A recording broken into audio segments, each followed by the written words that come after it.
What is the major malfunction going on right now with all you people that don't want to talk? I'll talk. What do we want to talk about? There any Globers out there? Temperature, you lack of it, whatever.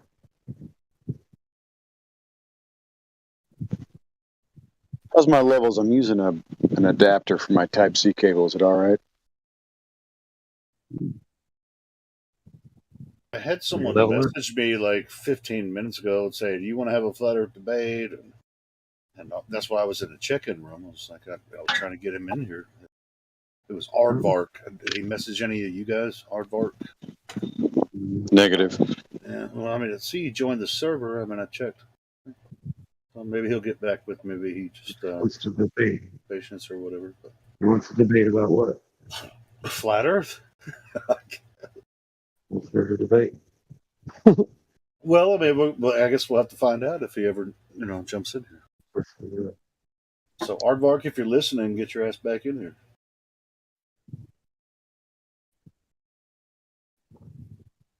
So I see where he joined the server. He hasn't been kicked. So it could be a she. I don't know.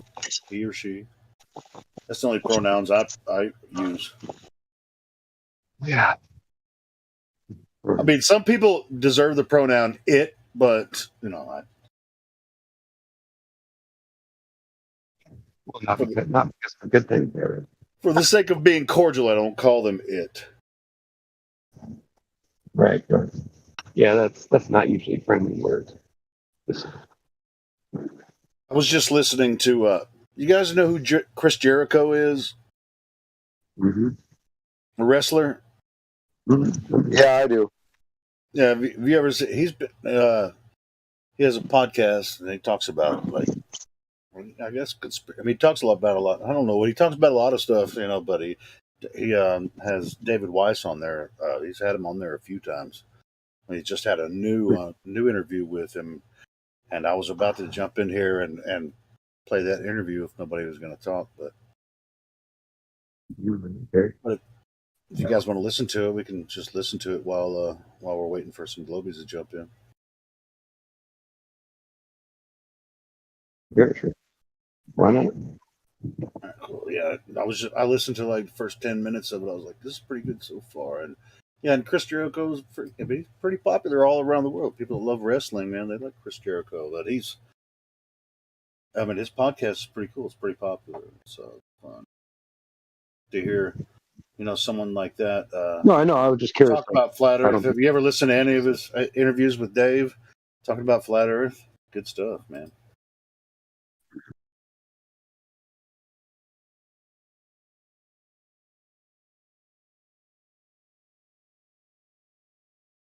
More today. Duff is locked and loaded, and so are we. Today, we're going back to conspiracy theories, talking all about flat Earth. All right, here's your chance to see why NBA star Kyrie Irving and rapper B.O.B. believe that we do not live on a globe-shaped planet, but rather a flat plane. David Weiss, host of the Flat Earth podcast and creator of the DITRH YouTube channel that stands for Deep Inside the Rabbit Hole.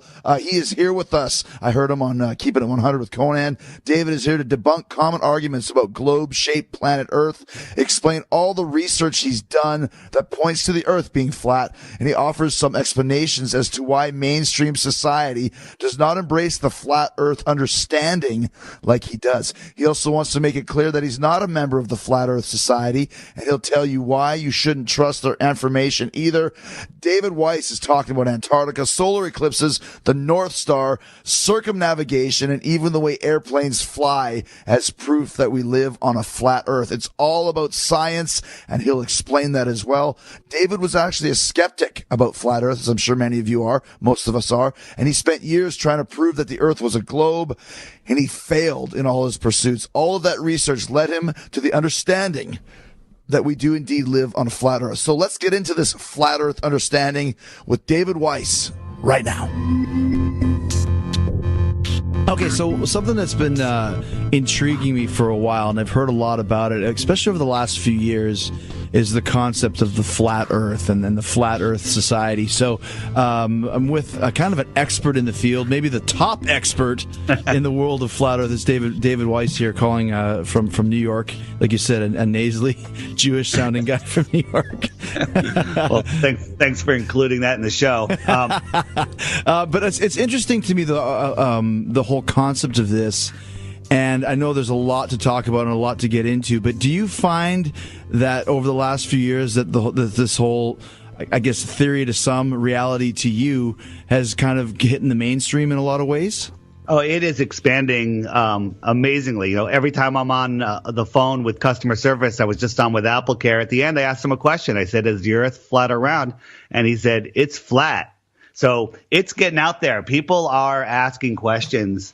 And again, when they say conspiracy theory, it's not. It's just we actually look into what we're told. And most people just believe what they were told since kindergarten. You live on this globe, and they show you that. And there's no proof of it whatsoever.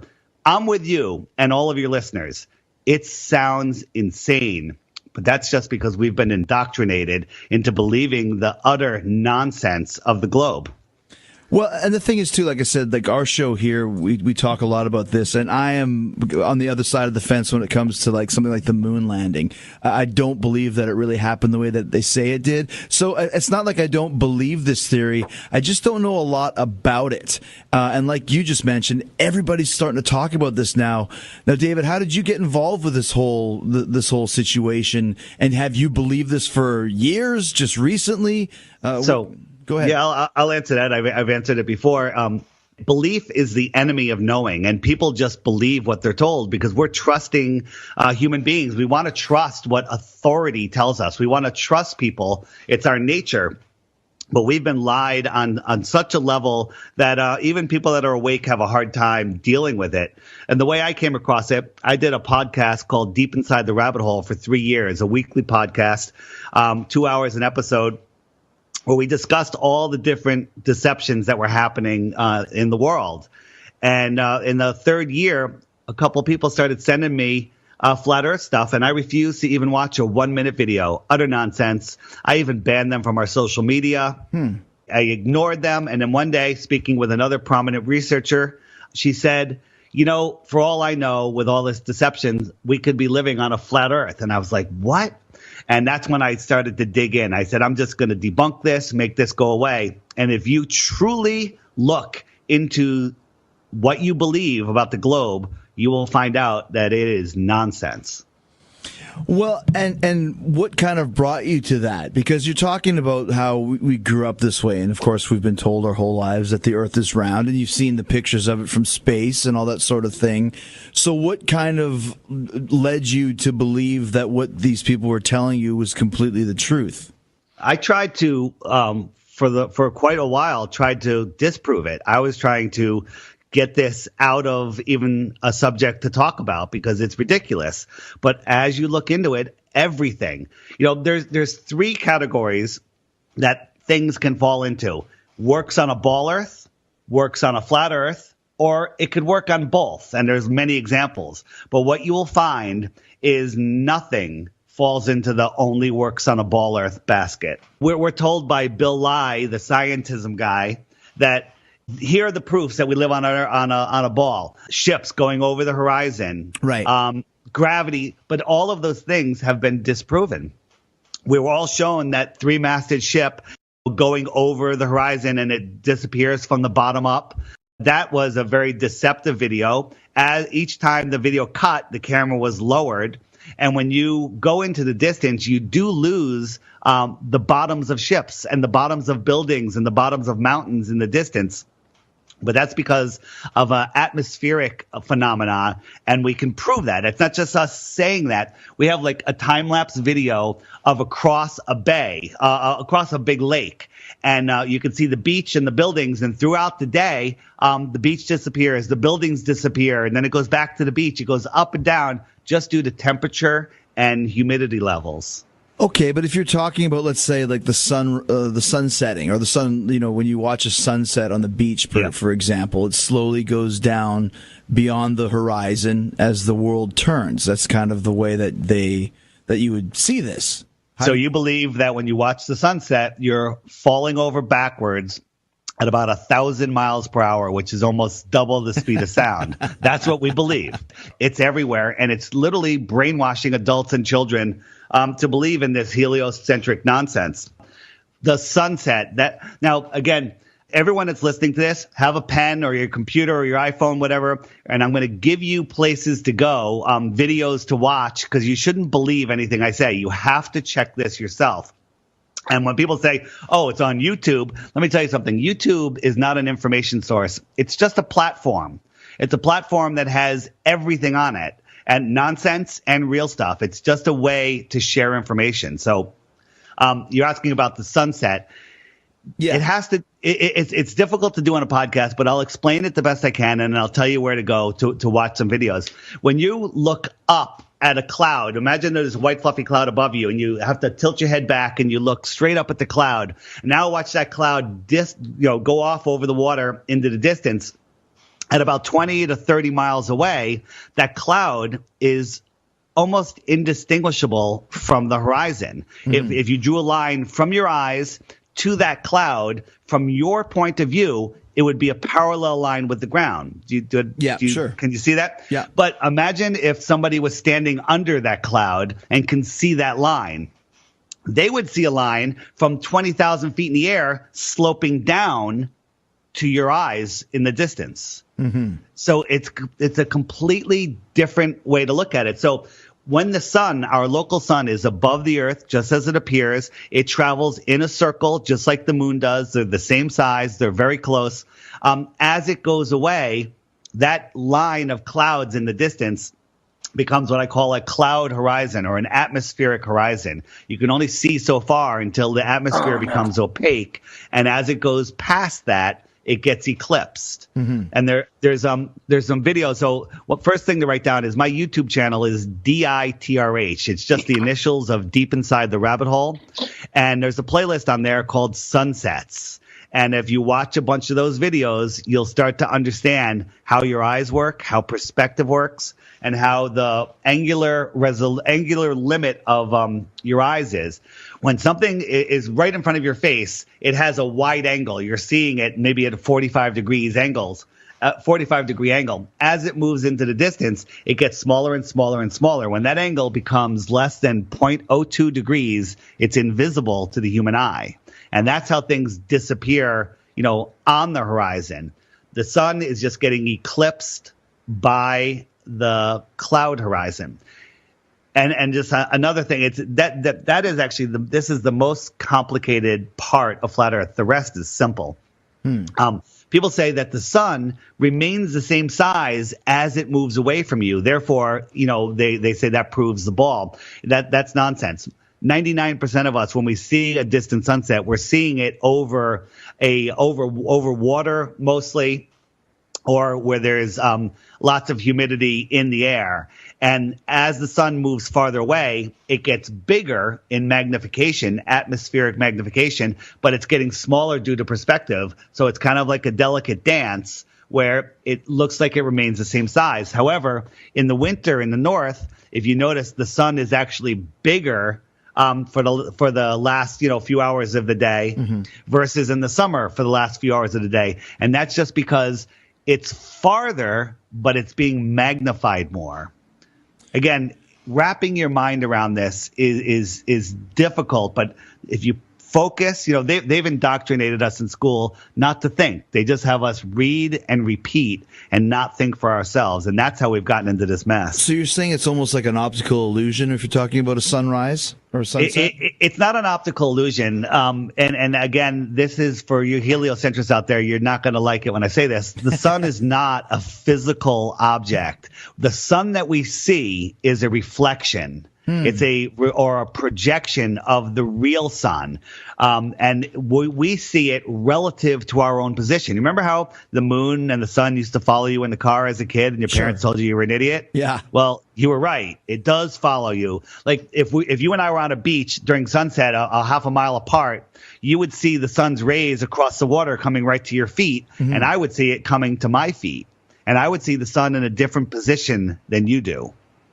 And that's because it's relative to our position in this crazy world we live in. Okay, well, this crazy flat world that we live in. Yes. So let me ask you then, there's a lot of questions that spring from that, as I'm sure you know. So are you saying, or is it a flat earther? Is that what we call it? A flat earther? But believing in the flat earth, is it kind of like, I don't know, a pizza box or a book, just a flat surface square kind of traveling through space? Is that kind of what you're saying? So there's a website, and everybody that's getting into this references it. It's called the Flat Earth Society. Yeah. Any real flat Earth researcher does not go there. It is they have utter nonsense on there, mixed in with a little bit of flat truth, and it basically just makes people short circuit and say, "Oh, this is stupid," and never look into it again. It happened to me when I first looked into it. I looked there. They say that the Earth. The Earth is rising up at 9.8 meters per second, and that creates gravity. That's nonsense. Mm-hmm. That's not the case at all. I don't even know what's on there. I never go there, and neither should any of you. And also, they have the picture of the flat disk, the turn up, floating in space. That is not it at all. You have to get out of the idea of infinite space. The flat Earth is picture it as a massive ice plane. Does it terminate or does it go on forever? We don't know because we're not allowed to go there. So that would be speculation. And then the sun is circling over that big ice sheet, and it melted out a pond, and we'll call that pond our oceans. And the sun oscillates closer to the center during our northern hemiplane's summer, and then it makes bigger, wider circles all the way out to December 21st, which we're almost at right now, where the outer southern hemiplane has its summer. So it oscillates in and out over the year, and it keeps all of that water melted. Halfway in between those two is the equator, which is just a circle through the middle. The outer shoreline is Antarctica. Antarctica is not a continent at the bottom of a ball, but rather the shoreline that surrounds our oceans. And so people say, well, where's the edge? Go take a picture of the edge. You'll jump off the edge, drink bleach, whatever they say. If you go south, which is every direction away from the center point is south, you'll hit the Antarctic ice shore. And the question is, how much farther can you go and what's beyond there, which is a whole nother discussion. Well, there's something that you said where you mentioned we're not allowed to go there. What do you mean we're not allowed to go there? So the Antarctica has a 57 nations, I think, treaty that's been in place forever that no one is allowed to explore Antarctica. No corporations can get its resources, nothing. The only way to go to Antarctica, you can go there. It costs a lot of money, maybe $15,000 to go for a couple days. And you get a little tour of the edge of Antarctica, and you get brought to a ceremonial spot. They say this is the South Pole. It's not. It's just a pole stuck in the ice. And that's it. There's so many things about Antarctica and what's beyond it that will blow your mind if we get into it. But I'd rather get into some of the big questions that people have, why the flat Earth can't exist. And what you'll find out is you've been brainwashed into not even considering a much simpler answer. Which is? Well, it depends on which thing we're talking about. People say, what about circumnavigation? Is that a question you have? People have circumnavigated the globe. And so let me explain what circumnavigation is. First, the flat Earth. You got this giant ice sheet. You got this melted puddle. In the center of the puddle is the magnetic north. That's the center point. If you want to circumnavigate, you can go east and west. But east and west are circles. They're not straight lines around a center point. And that is true on a flat Earth and on a ball Earth. Just a simple example of that would be if you're on the globe, you're a mile from the North Pole, and you want to go east or west, you have to maintain that 1 mile distance from the North Pole to maintain a heading of east and west. Mm-hmm. And basically, you're going to do a circle, 3.14 miles, and you're going to be back to where you started from. That's a circle, and you can extend that out bigger and bigger and bigger. So as you go west, you have to correct to the north constantly to maintain that heading of 270 degrees. Or if you're going east 90 degrees, you have to keep turning left to maintain that heading. And this is done. Airplanes do it. The autopilot does it. Ships captains have noticed that they always have to keep correcting to the north. Right. And that's true on a ball. That doesn't prove the flat Earth. That's true on a ball Earth. But that's how it works. Any direction away from the center is south. So let's say I'm here in New York and I'm going to head west, right? But I'm not going to correct to the north. West quickly becomes south. You can look at it on a globe. You can look at it on a flat Earth. Yeah. It's the same thing, and you end up going south. So the only way to circumnavigate on a flat Earth is east to west. Billions of people have done it, and you cannot circumnavigate south because south is just away from the center, and you never come back. And no one's done it. There's 3 or 4 people. They're Freemasons. They're family members of the Queen, and it's complete and total nonsense if you actually track their trips. They basically went there, turned around, and came back. And they said they circumnavigated. Not the case. That opens a lot of the questions, but there's something I want to kind of clarify here.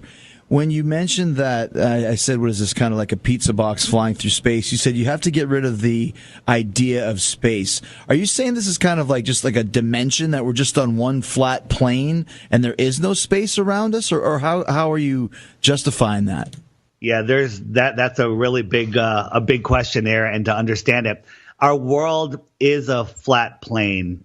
And reality isn't really what we think it is. It's, our consciousness. This is really going to, I try to stick to the basics, but our consciousness doesn't come from inside our head. It comes from an outside source. Let's just call it the heavens above, for lack of a better word.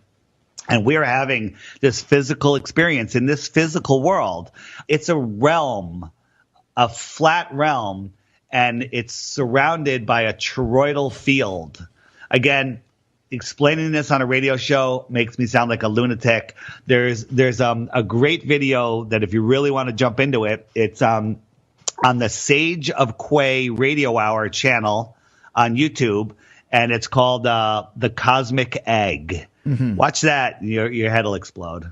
Something else you mentioned was the firmament. Is this something you believe in as well, David? I mean, that we're living under a big dome, like that Jim Carrey movie, The Truman Show. I want to hear your thoughts about that firmament. So the question is, are we in an enclosed dome, as Mark Sargent likes to say, like a Truman Show reality, just bigger?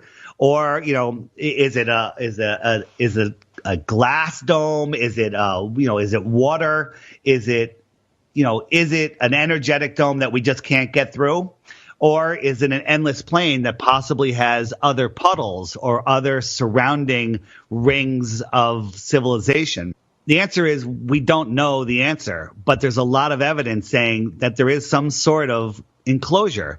And if you think about it, we live in a high pressure world. We have air pressure. Nowhere in science can you test, observe, test, and repeat high pressure next to low pressure without it equalizing. And so we're told, that space is this ultimate vacuum. We're told if they got a pinhole in the ISS, window or whatever, if a meteorite hit it and made a little tiny hole, it would suck all the air out in a couple seconds. That's because high pressure is trying to equalize with low pressure. But we're led to believe that our world, spinning at 1,000 miles per hour, has the atmosphere that's stuck to it by Velcro or whatever, and is spinning with it, and space doesn't just suck the atmosphere off. And the answer that all ballers will say is because of gravity. Gravity. Right. So gravity is you have to believe in the heliocentric spinning ball. You have to believe that gravity, I call it gravity because it's reaching up, holding on to all of the air and holding it to the earth while it spins. But did you realize that even though the earth is spinning at 1,000 miles per hour in the heliocentric model, that the upper air currents are going 200 to 300 miles per hour faster than the earth is spinning, in the same direction. It's outrunning the spin of the earth. If anything, you would think that it would start to lag behind, but it's outrunning the earth, which is nonsense. Think about this. Remember how they showed us the jet streams, the air currents that they go up North America all the way up to like Greenland, and then they swoop down again and they do this big sine wave. Right. Yeah. Have you ever seen that? Yes. So if you convert that map into an AE flat Earth map and put those air currents on it, they're perfect circles. Orderly, beautiful. There was a website that you can actually take the globe map and convert it to the AE map, and they just recently took it down because they don't want people seeing that. And something else that you mentioned too, like I guess you never really think about this because you just assume, well, if the Earth is that big and it's rotating, and you mentioned if you're watching the sunrise that you'd be going backwards at 1,000 miles an hour, whatever it is. I guess the concept of not feeling motion is an issue. Like if the world was turning, you would feel it. Is that kind of what you're saying? Well, a lot of people say that, once you're in motion, you can feel the motion. How come when I'm on an airplane and I drink a glass of water, it doesn't fly to the back of the airplane? And I say, take the outer shell of the airplane off and try it, because we're sitting on the outside of the Earth spinning, with the infinite vacuum of space above us that gravity is holding the atmosphere on.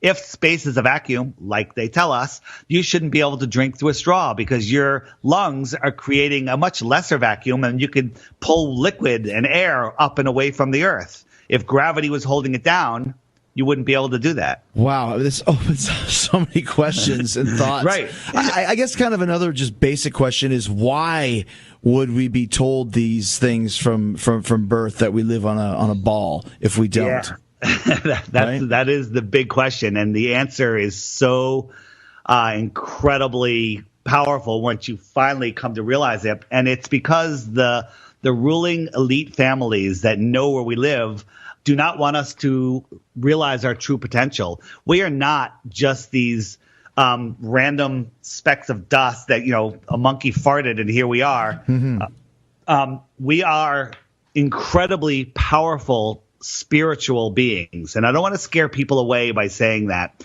but the way they disconnect us from our power is they keep us in fear with all these false flags and utter nonsense and shortages.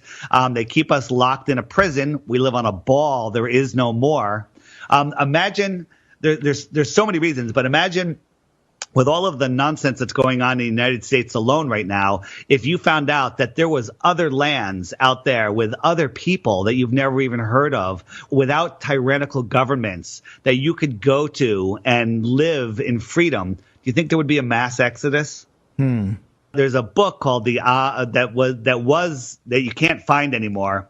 It's called The Iron Republic. If you look up for it on YouTube, there's a couple people reading it about a New York politician that was sick of the system up here. I think it was in the late 1800s, early 1900s, or somewhere around there. Don't quote me on that.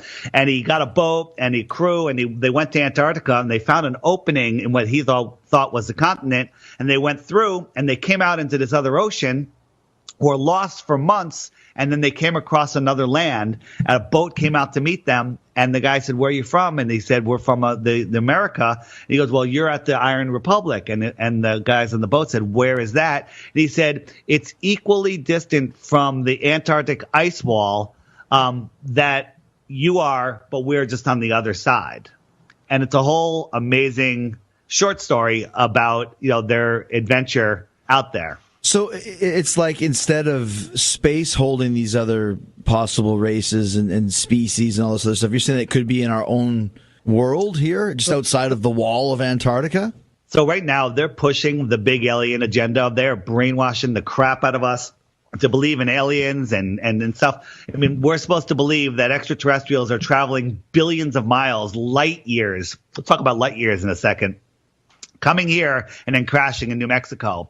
Or perhaps if there are aliens visiting us, I call them extraterrestrials. They come from the extra terra. Terra is land. Mm-hmm. Extraterrestrials that come from beyond Antarctica. They're coming 10,000 miles, maybe 5,000 miles, maybe 50,000 miles. They come here. They have technology that can traverse the ice, and they're living among us because they look just like us. Because are they still human beings? They're still human beings. There's runaway civilization. So I did a talk with Sophia Smallstorm. I'm not sure if you know who she is. She's a researcher that's done a lot on some of the other big conspiracies. And it's on my YouTube channel, DITRH, called The Outward Flow of Civilizations. And basically what it says is, all of these Atlantis and all these other ancient civilizations, they disappeared. Where did they go? And my theory is that they flowed outwards as our sun migrated outwards. They followed it, and they just kept going outwards. So the ice wall, the ice shoreline, the ice ring that is Antarctica moved outwards, and they went out with it.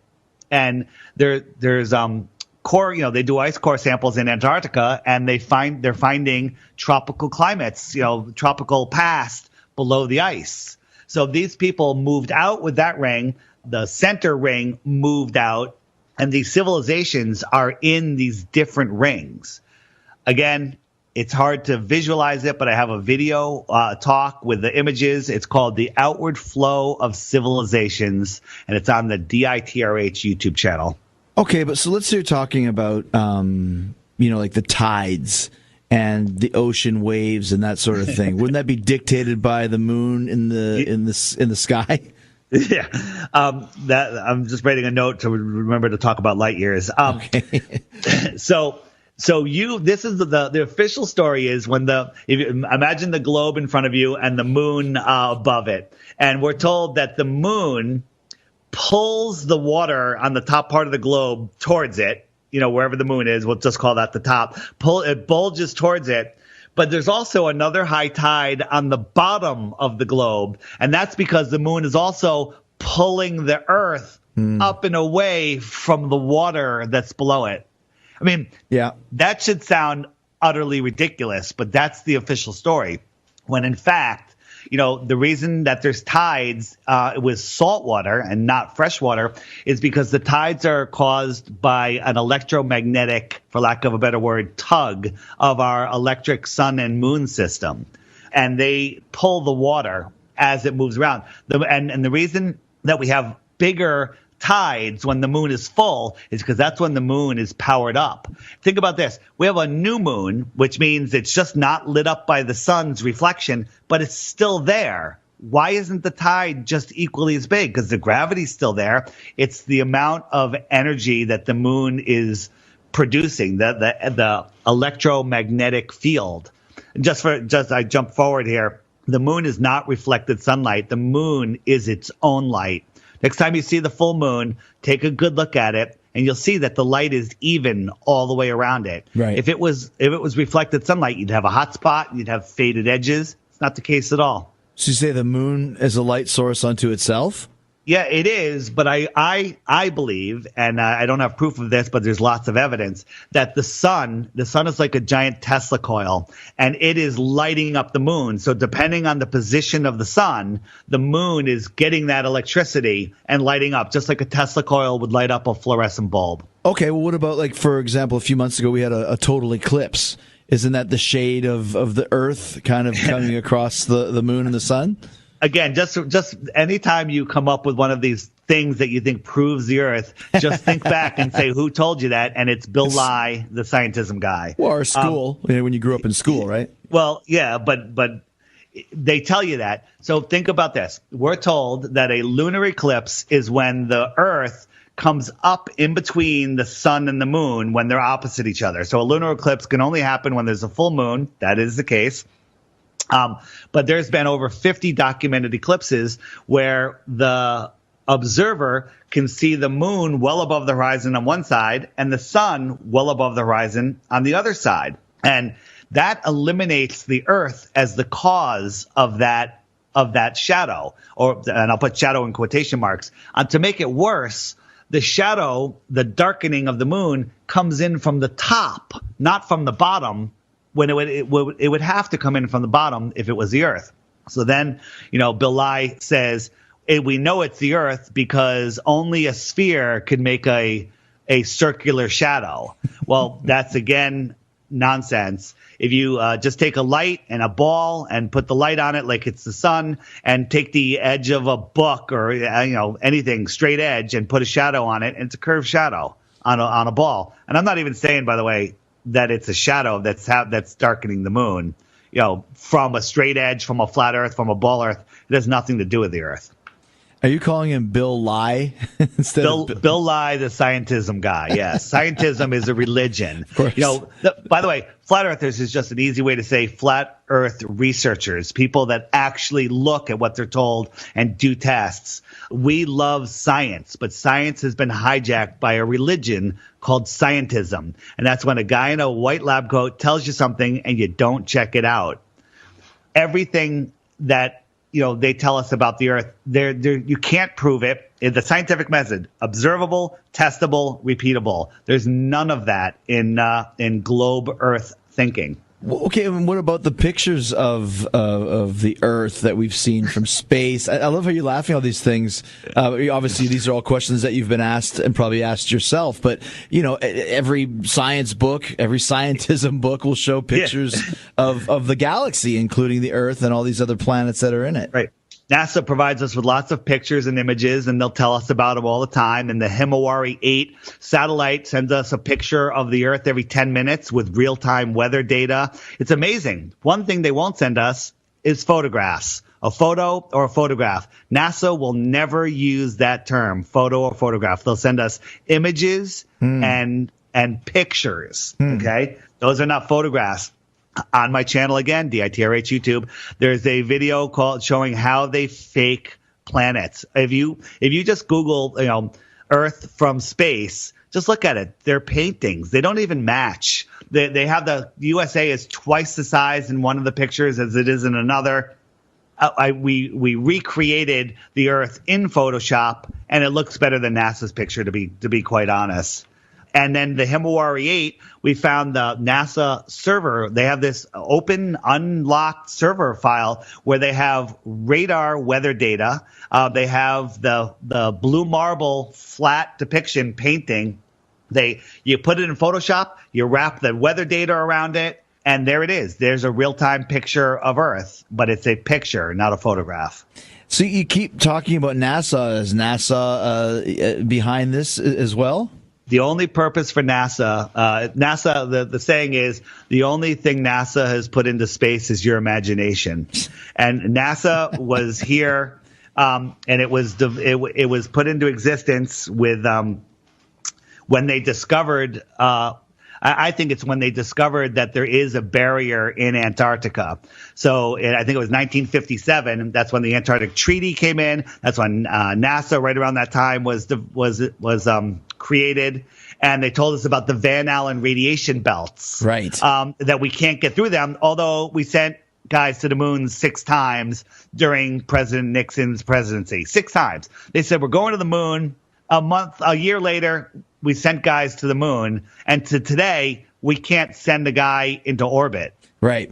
But we're going to Mars next month, and Tesla's sending one of his cars in next month to Mars. It's. But I've always heard that before, that that talking about going to the moon. Like to me, and that's my biggest problem with the moon landing is that, okay, look at your cell phone right now or the Skype that we're talking. 3-4 years ago, it didn't exist. Like technology moves so fast, and so if we went to the moon in 1969, you'd think that we'd have like a shuttle and a city up there now. By the way that technology has moved, but we can't even get out of the orbit, like you said. Very peculiar. Yeah, we went to the moon with the computing power of a Nintendo, the first series right. Nintendo. And then since then, the most, the biggest achievement of mankind, we lost the plans to the rocket. We lost the telemetry data. We lost all of the videos because they needed the tape, so they taped over them. They lost it all. The Hubble telescope has never looked at the moon or the Earth because it's not in space. It's the images that we get, they're just images. They're not photographs. If there are any pictures of what's above us, it's done from an airplane called Sophia that has a big satellite in it. It's a 747, not a satellite, a telescope, and mounted into the side of this 747 that could take some pictures. Mm-hmm. So what about like the Hubble telescope then? The Hubble telescope is nonsense. There's no satellites as explained in space. Satellites are balloons. Just Google Antarctica satellite balloon, and you'll see that they put up thousands of these balloons with these these satellites that I think they weigh up to 2 or 3 tons. And they can put them up there and have them up there for the better part of a year. They can even control where they go by adjusting their height, and that's all done automatically. There's thousands of them, and just in the last year or so, a few of them have crashed in some remote areas, and people have gotten pictures and videos of them. Yeah, man, it's a lot to digest. Let's talk about light years before I forget. Please.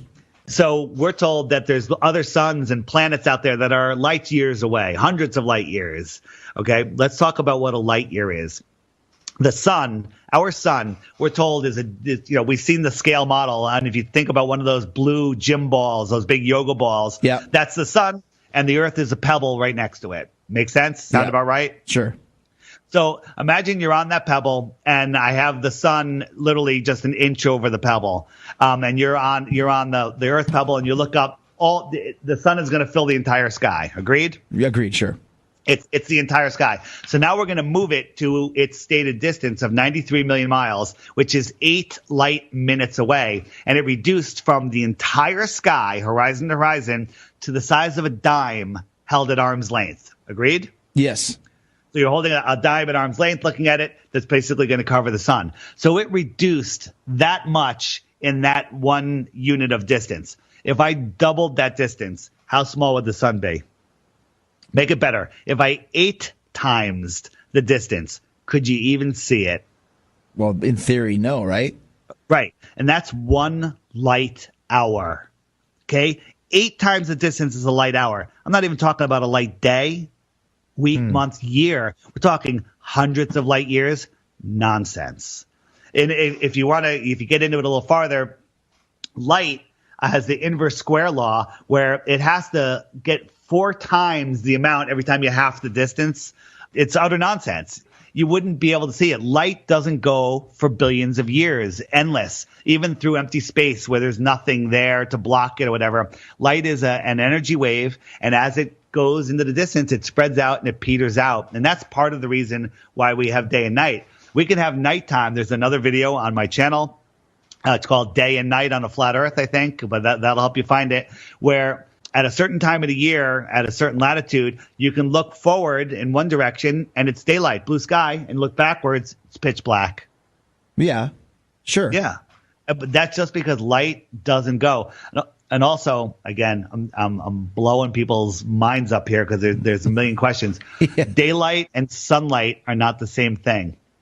The light of the sun is a light, but the sky is what really is lighting us up. And I believe that the sun, the Tesla coil of the sun, is exciting the gases in the sky. Nitrogen, it turns blue, if you didn't know. And that's why we have a blue sky, because it is lighting up the sky around us. And the way to prove that is the sun just rose on one side of your house. In the morning, you can go on the other side of your house and read the newspaper, no problem. Not that you should read any newspaper, is a whole other story. But that's because the sky is the daylight has arrived. So, and you mentioned this, or you just said this, is blowing people's minds with all these facts and figures and all this stuff. How long did it take for you to really embrace all this stuff? And as you're discovering all these things, like, did you have a mentor that said, check all this stuff out? Or somebody like you telling everybody now to figure all this out? Most of us, we have the same story, that we went into this dragging our feet, kicking and screaming because we didn't want to be here. But the more you look at it, I was, for the longest time, trying to disprove it. I'm still willing to see anything that proves we live on a ball, but I do not expect it to happen because there's too much proof that we live on a flat, stationary plane. Now, there's lots of arguments of the layout of the continents. If you look at the AE map, Australia looks entirely too wide. That's a whole nother argument. So we can agree that we're not 100% sure of the exact layout of the continents because we don't know. There's sections of ocean out in the southern oceans that don't exist according to GPS. That's probably where those missing flights went. They could be way out in those oceans, but those areas don't exist. If you look at another good thing is, have you looked into southern flight routes? No. So you have to know your geography a little bit. Looking at your globe, if you're in the tip of South America, Chile, which is way down on the bottom, close to Antarctica, actually. And then halfway around the globe is Australia or New Zealand, which is basically at the same latitude as Santiago, Chile in South America. Right. The shortest line on the globe would be from Santiago, Chile, remaining its southern latitude, and go all the way over to Australia. But that's not how the planes go. They'll go from Santiago all the way up to New York, up to the United States. Then they'll cut across and go over to Dubai.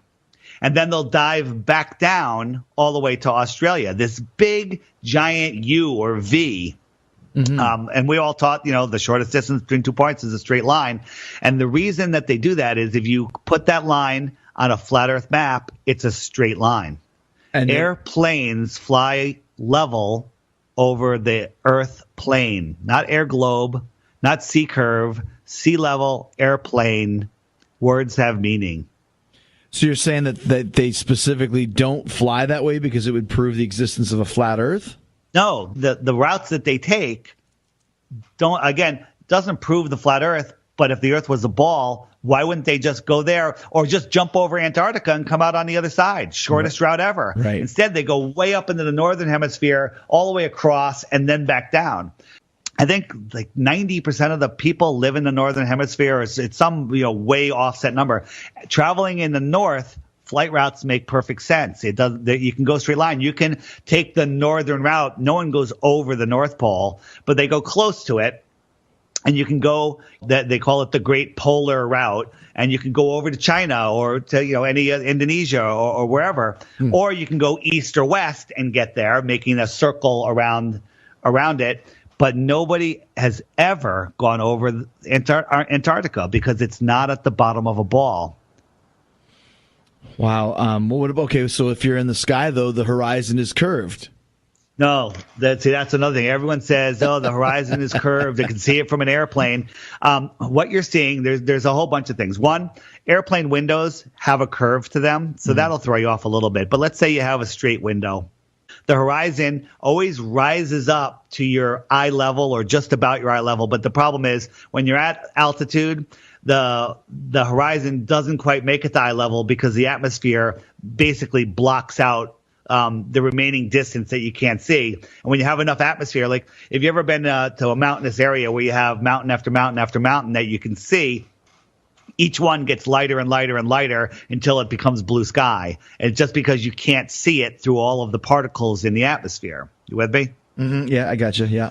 So that's just the limit of our eye. But when you're on a beautifully clear day above the clouds, you can see in the same distance in all directions. So let's say I can see 100 miles or whatever the distance is, and I'm looking 12 o'clock is straight ahead of me. So I can see to the 12, and then at 1 o'clock, I can see to that distance. It's 100 miles to each of the numbers on the clock in front of me. If you connect all of those lines, you've created a circle on a flat surface. But your programming, Star Wars, school, global news has made your mind see a sphere, when in fact you're just seeing a flat circle. Okay, so a couple of the things that have sprung up from what you've said. So we're talking about how Antarctica is kind of the border to our Earth, shall we say. Is it circle the entire, or like if we're a disc or a square? If I go, like you said, in Santiago, Chile, and just go directly south, will that take me to the Antarctica wall as well? Well, again, I don't like calling it the Antarctica wall. What do you call it? I call it the Antarctic shore. People say, why doesn't the water fall off the Earth? Yeah. That's a good question. If you have imagine you're in Kansas, big flat area, flat as a pancake. Right. And there's a lake, let's say it's, whatever, big circular lake. And in that lake are a bunch of islands, okay? That's right. The world. That lake, the water is the oceans. Those islands are the continents. The very center of the lake is the North Pole.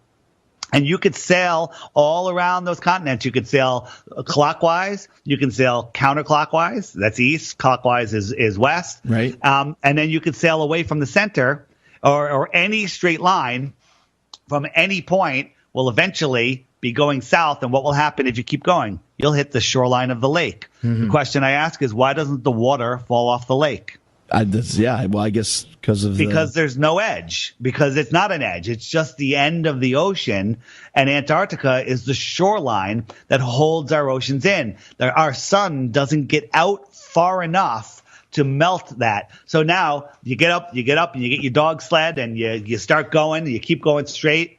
Will you hit a barrier? Will you hit lands that are just so cold and so dark that you can't get through it just because it's too cold and too dark?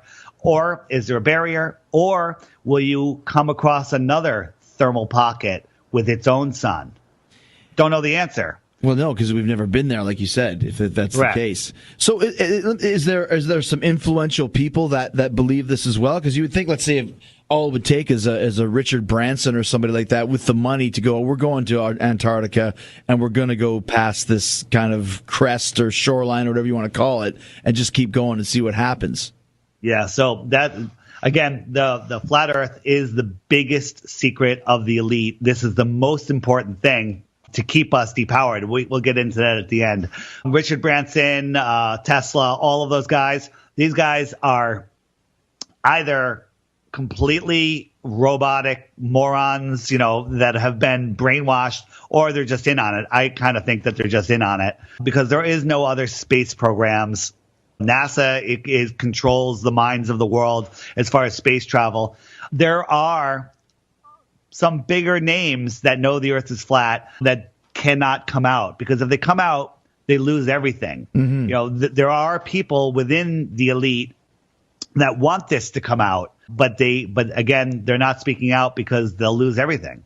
Well, I guess it's the same as, kind of to a lesser degree, if you're a Scientologist or whatever it may be, or some kind of a cult member or whatever, you don't want anybody to know about it, because if you're outed, it makes you sound like a lunatic, like you said. Again, flat Earth, we've been taught that the name flat earther is an insult. Moron, idiot, dumbass, whatever it is. But that's just brainwashing, because the truth is flat Earth it is what we observe. Watch the sun. Now, you look at the sun, it looks like it goes down, right? But it's also, imagine you're in a big flat area and you see a plane over on the horizon 20 miles away. You're looking at it, again, parallel with the ground. And then it flies over your head. You got to look way up because it's 35,000 feet over your head. And then it's down on the ground when it's on your other side. And that's a big arc. Do you think that the plane in that short of distance is making a big arc? It's not. It's a flat, level plane. It's perspective that makes us see things as a curve. Well, yeah, and I can understand kind of the concept of when you grow up a certain way, you just think that way, and it's very, very hard to get people to change their beliefs, especially if they're not seeing it. Even if they do see it, it's hard to get them to change their beliefs. Yeah, absolutely. Here's the problem. School is an indoctrination program. They teach us to read and repeat. They do not teach people how to think for themselves. It is so difficult to get people to actually look at something. Here, what is the curvature formula for the globe that we live on? Do you know? I don't know. It's a simple formula. It's 8 inches per mile squared. Okay. 99% of the population cannot understand that. Mm-hmm. And what that means is for each mile you go, you have to square the distance and times it times 8 inches. So in 1 mile, it's 8 inches. In 2 miles, it's 2 times 2 is 4 times 8 is 32 inches. 3 miles is 3 times 3 times 3 times 8. And that's because the Earth is dropping away faster and faster and faster. A lot of people say, well, it's 8 inches per mile. So in 8 miles, it's 64 inches. That's a slope. We don't live on a slope, nor do we live on a ball. Mm-hmm. Here's one for you. Airplanes flying at 550 miles per hour would have to nose down a full mile every 2 minutes to maintain the altitude that they're at. Otherwise, the Earth is just going to drop away, right, and they're going to find themselves in an hour's time, at a ridiculous height. Oh, getting back to we were talking about curvature from the airplane. I was explaining how you see a flat circle. It appears to be a sphere. We've sent balloons up, and also the other thing is all these balloon videos and stuff. They're all done with fisheye lenses. GoPro has a fisheye lens. Mm-hmm. You can film the ground from ground level, and it shows curvature. Right. We've sent balloons up 120,000 feet, flat as can be. Mm-hmm. Flat as can be. It's a great point about the airplane. If you were flying and not nosing down, you would just fly basically right out of the side of the atmosphere into space. Right. But our mind programming says that airplanes don't have enough power to break Earth's gravity, and the gravity is holding the Earth like a string would hold you to a post. If you're running around and holding onto a rope that's tied to a post, that's what gravity does to the airplane. Nonsense. When you were kind of coming over to this belief, and you said, you tried to just... it's an understanding. A belief is just believing something without checking into it. The clarity of it. And you said that you had some real big reservations. What was your biggest proof that the Earth is a ball? This is the proof, and it was debunked. Like what to you was the straw that broke the camel's back, so to speak, to understanding this completely? So it's the same ones that everybody has. We've all seen the ship go over the horizon, but now that we have great optics, the P900, the Nikon P900 super zoom camera, you can watch a ship completely disappear over the horizon. Then you take out your camera, zoom in, and there's the entire ship again. Okay, that just shows that it's the angular resolution of your eye not being able to see it. And then you can zoom in, and then it goes farther and it goes away again, and you get a telescope and you can zoom in, but then you can't see it all of a sudden. And that's because it's so far away that there's so much atmosphere in between you and it that it blocks your view, and no magnification can bring it back again. So the solar eclipse is another big one. We just had the big solar eclipse back in August, I think it was. Yeah. What nobody has ever seen is the moon approach the sun and exit the sun. It's just this eclipse. And you would think that, hey, the Earth must be reflecting enough light to light up the moon, but it never happens. You never see it. And this is a difficult one for people to wrap their mind around, but it's not the moon. We don't believe it's the moon that is eclipsing the sun. And again, I told you that our sun is a reflection or projection. And one way we're able to model it is that something is going behind the apparent sun that we see, blocking its projection.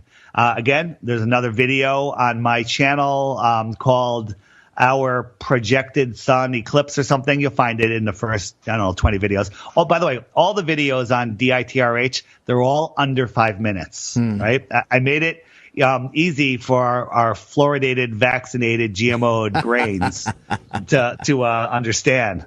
I mean, to be able to pay attention to. And by the way, my videos are just a gateway drug to 2-hour videos, so be careful. Let me ask you this, because this is something that I've always thought about too, and this is actually kind of proof that what you're saying is completely the truth, is that you talk about the North Star. The North Star always guides me. The North Star is always in the same place no matter where you are. How can that be if the Earth was a ball? So the answer that the globalists will give it's so far away, right, that the little movements of the Earth, and by the way, the Earth is orbiting the sun at 66,000 miles per hour while chasing the sun at almost 500,000 miles per hour. So every year it's a billion miles or whatever the math turns out to be in a different place, but it still points to the North Star. I did an experiment. I got a pipe, a section like a 3-foot piece of pipe, about half-inch pipe, and I rigged it up on the side of my house. I lined up the North Star in it, and I nailed it into position so it wouldn't move. And any day of the year, any time at night, you go out there and look through it, and there's the North Star. It never moves. Right. Yeah. It never moves. So think about this. So you have imagine right in front of you, you have your sun, okay, and then the Earth is off to the right, okay, and you're on the equator, which is so it's halfway between the top and bottom of the Earth. And when you're on the side facing the sun would be directly above you, and you're looking at it. It's daytime, can't see any stars, right? Right. Yep. So it spins around 180 degrees. Now the sun is on the other side of the Earth behind you, and you're on the equator, and you're looking away from the sun. You can see all the stars. It's midnight, right? Yep. Okay. So now 6 months later, the sun stays right where it is. The Earth is now on the other side of the sun. So now when you're on the night side of the Earth looking away from the sun, you're looking 180 degrees away from where you saw the other stars, but you see the same stars. Yeah, completely. Completely. But I guess the Earth forgot to turn on that point in time. The universe has to be going around with us. I mean, it makes no sense. And people go, well, you don't see the same stars, in the winter and summer. Well, that's not true. You see a lot of the same stars, but you don't see a lot of the stars that are around during the early evening, morning, because in the summer, the sun comes up earlier and sets later. So you don't even get to see those stars, because you only see them in the winter because it's darker longer.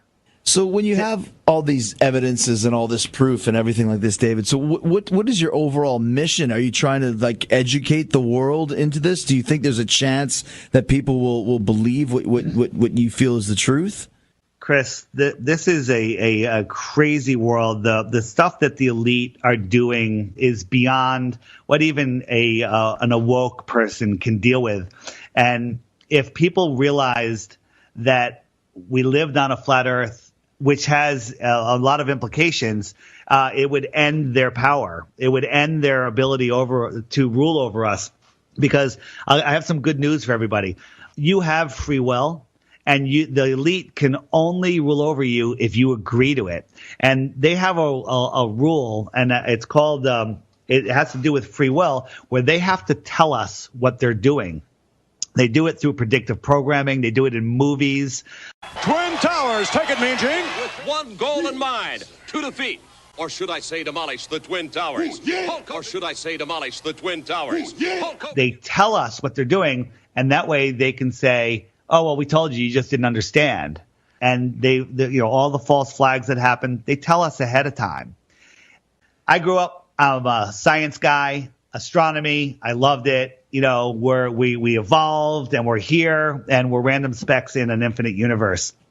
And all the research I've done in my life, if anyone mentioned God, religion, or anything, boom, I'm gone. Next channel, move along. Okay? I am not religious in any way, shape, or form. But once you realize that the entire heliocentric ball nonsense is ridiculous, then you look at the flat Earth realm and you realize it was created with intelligence. And I'll just leave it right there. It was intelligently designed. Okay, that's all I know. Mm-hmm. That's a fact. Was it God? Was it aliens? Was it another race from another realm? I'm not even going there. Right. It's intelligently designed. And we are here for a purpose. And that purpose has been hijacked by the Satanists that run our government. Wow, the Satanists that run the government. The Satanists now too? We're not ready for this conversation. So when you that's a whole other conversation. But when you're talking about the elitists, who is it that's behind this and who knows about it? Yeah, that's a good question. How do senators know? Maybe some of them know. Does the president know? The president.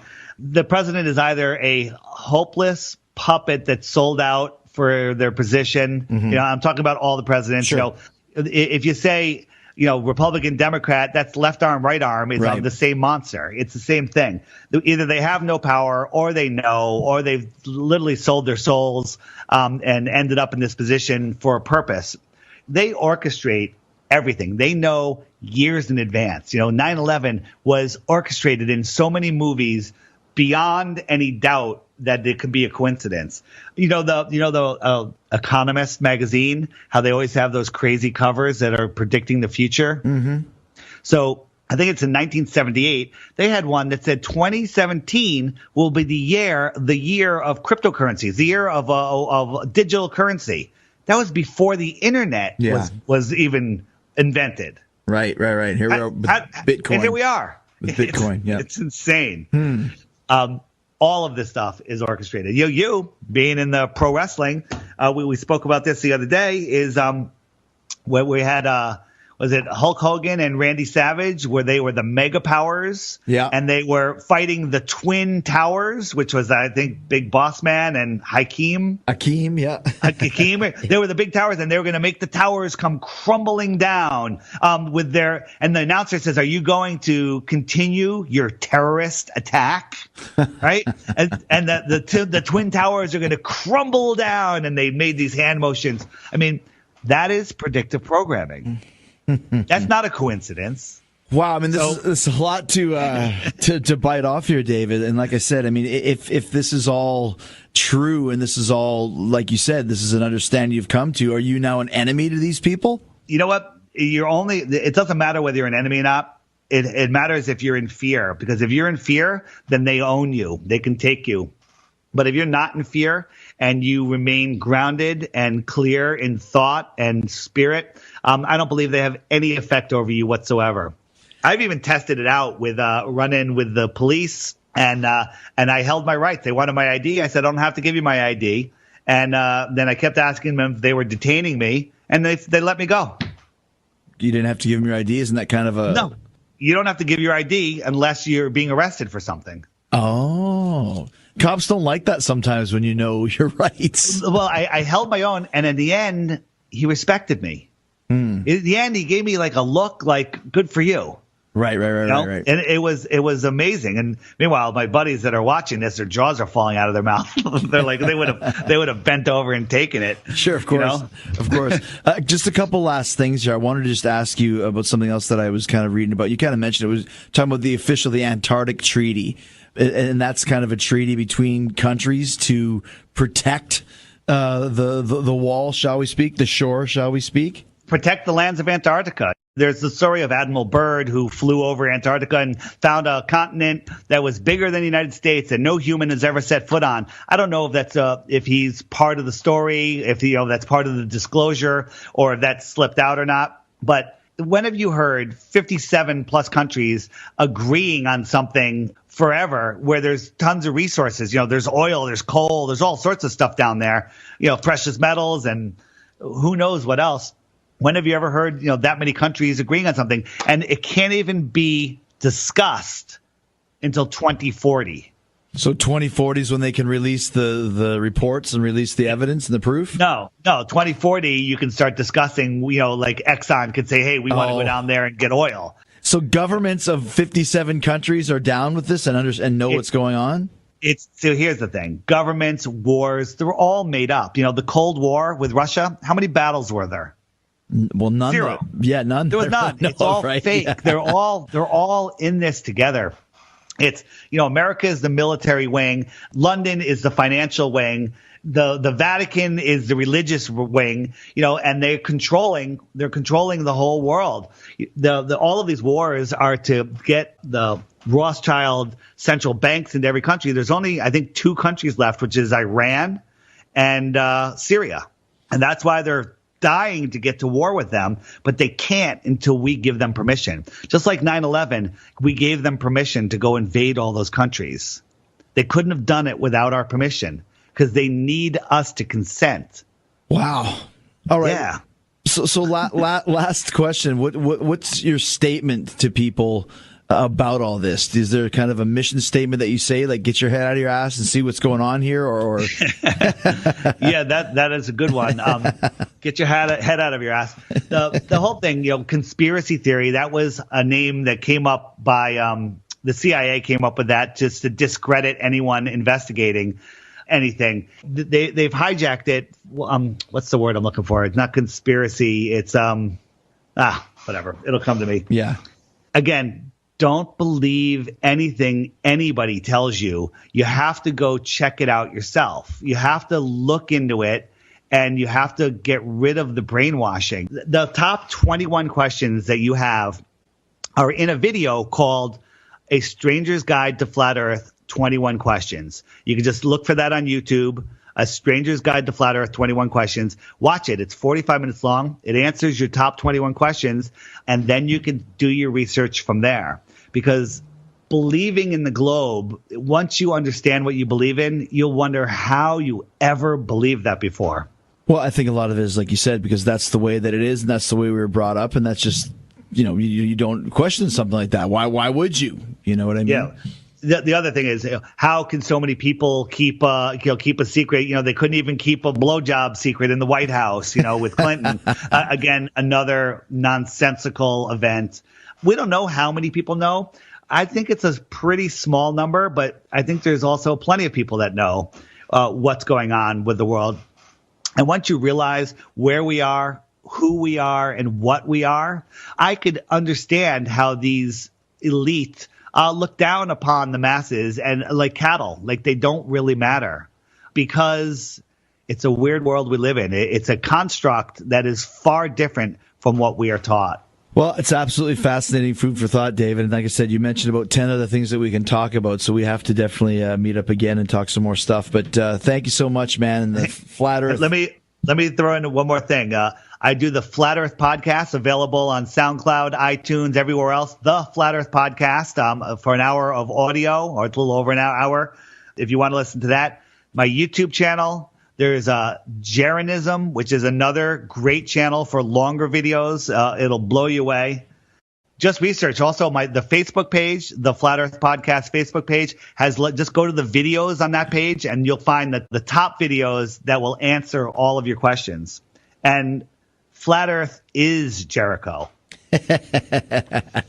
Thanks a lot, man. I appreciate it. All right, man. Thanks for having me. All right. Talk to you soon. All right. Bye-bye.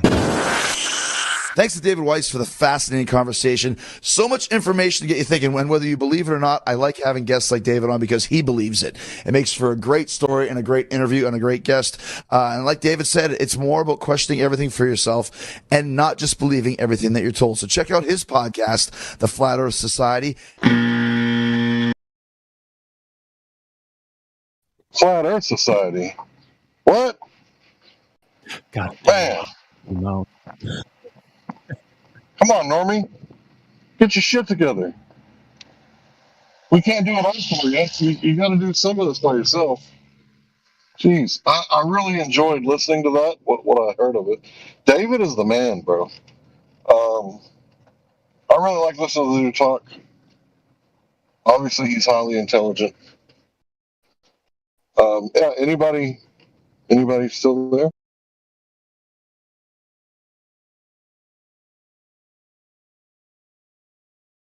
What do you mean, is anybody still here? You think they made him say the Flat Earth Society? You probably did it on I don't know why he said it. I don't know why he said it. Well, I think that's one of David's better interviews with Chris Jericho, a former WWE freaking champion. Shit, pretty cool. That was Chris Jericho? Yeah. Yeah, it's Jericho. Oh, wow. I'm sure you believe that. The big blonde son of a bitch from wrestling? Yeah. I'll be damned. I didn't know he was big, but I thought he was the small guy. Wrestlers Well, are he's usually a famous 7 feet tall. WWE wrestler. He has a podcast, and he's had David on there several times. Okay. Cool. He's like, okay. Whatever you say. What do you think? I'm lying? I just posted the link to it. That's his podcast, anyway. But that was pretty cool. What else is going on with you guys? Show me the curve. Where them damn globies Obviously, at? somebody has problems. You know, I hear you asking for curve, and it reminds me of an AC/DC song where they're talking about the American pies.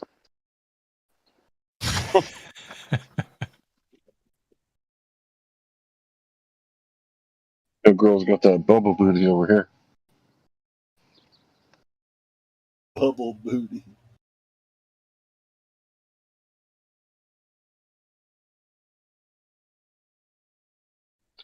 Yeah, I'm just, shouting out to old-timey women, those people that have uteruses, old-fashioned women. I'm about that. There you define a woman. Yeah, I'm all about that.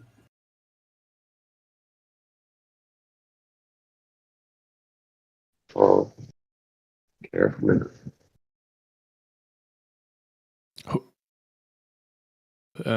Whose channel is this Flat Earth Day interviews to on YouTube? Is from the same guy? The guy that was talking to Chris Jericho about Flat Earth. Yeah. That's his channel. He- His main channel is DITRH. Oh. I It's think he's asking David a different Wise. question. Okay. All right. I'll send a link to his channel. No, I know that one. It's cool. You can send All though. It's fun.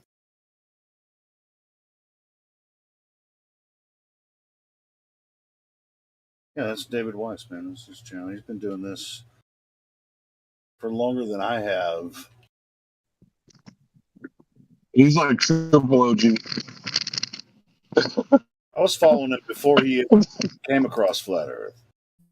And when he started talking about Flat Earth, I actually was just like, you know what? That's too much. I'm just not going to look into Flat Earth because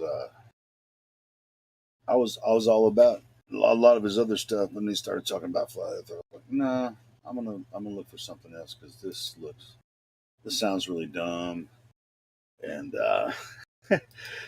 eventually came around. This is his main channel, DITRH. Stands for Deep Inside the Rabbit Hole. Have you seen the the Dave he made? Vice made that from the. Are you talking about the one you just posted? You know, their debate, so-called, quote unquote debate. That was a shit show. It's funny. You should watch it. I've watched it. No, I mean the parody of it, I guess, or whatever he made it. Parody? No. Can you have He a made some link? clips pointing out the dumbass answers. He the one you posted. I replied don't to. know if I've seen that one. I posted in the voice text. It's from the same channel, YouTube channel. You guys want to listen to it? Yeah, go for it. Play it. I think it's fine. I can play it. Because I mean the original interview was total. It was almost unlistenable.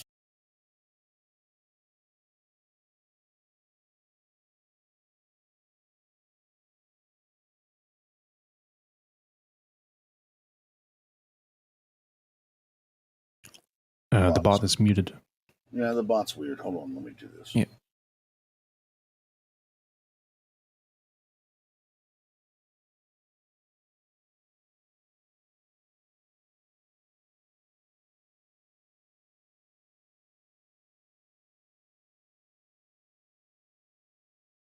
Still muted.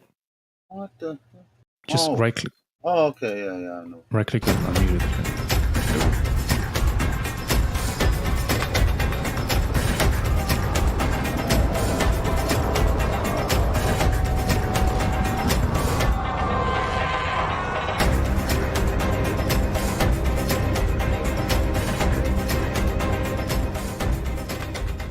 Well, the question is, does anybody any scientists or anybody that's ever proven that any of the luminaries we see in the sky are even physical, let alone spheres? Nuh-uh. Gases you're seeing in between us and the moon. Gases? The moon is solid. The moon is a solid object. How do you know that the moon is solid? How come you can't see it during a new moon? The sun is very bright. When it's nighttime, you're away from all lights and there's a full moon, I can read by that moonlight. That moonlight casts a shadow on the ground. Don't interrupt. That casts a shadow on the ground. So that moonlight, which is reflected sunlight off a dusty, dirty, rocky, rock ball in your world, is bright enough to travel 238,000 miles to cast a shadow on the ground and to light up my book so I can read. During a total solar eclipse in your world, the Earth is a full Earth from the moon's point of view. It's bigger and shinier, and it should light up the moon, but it doesn't. And no telescope, from any position with infrared or anything has ever seen the moon. Can you think of why? Way, way, way brighter than Earthshine. I don't like it. Listen. Yeah. Stop being a dick. In reality, an infrared camera, a regular camera from the space station, they should be able to see the sun, the moon, either approach the sun, eclipse the sun completely, or exit the sun, and nobody has ever seen it. I'm dumb and I don't get it. So why are it's we looking really up at the bright. lights in the ceiling that determine the shape of the floor? Because it works really well. This is gases are collapsing upon themselves and then igniting themselves in a vacuum. Perfect balls. And then all of the gases somehow start getting gravity and they start pulling it together. And Start they get getting gravity? What do you mean start getting gravity? How do they grow into stars? How come the dust is accumulating? What's bringing it together? Somebody gravity it up like a snowball? Gravity. So they get something and it's a tiny bit of gravity, pulls in some more dust. It pulls in, not dust, it pulls in gases. And somehow it's pulling all of these gases together and turning into a nuclear furnace that burns for billions of years. I'm sorry, that doesn't make any sense. I'm dumb and I don't get it. So you never met these men. You don't know anything about these men other than the stories that the controllers of this world tell you. It doesn't make sense, so that's dumb. You say that the sun's gravity that can hold on to Neptune and Pluto can't affect the moon, which is way closer to it, and that the Earth's gravity overwhelms that. That's stupid. That's me saying it. Why? I just finished proving I'm dumb and I don't get it. Has anybody measured curvature in large body of water at rest? You know, large body of water needs a container to hold it in place. And has anyone measured any curvature on resting water? And I don't get it. On a ball Earth, Dave, you have to have a physical horizon, right? If my fingernail is a boat, as it goes away, it disappears below a physical horizon, and zooming in will not bring it back. However, we can see too far.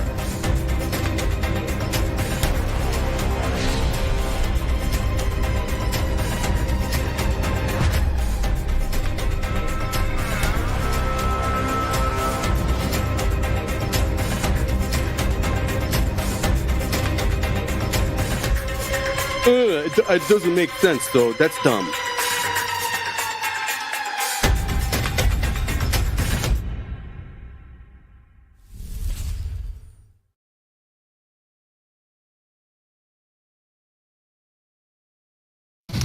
That was funny, actually.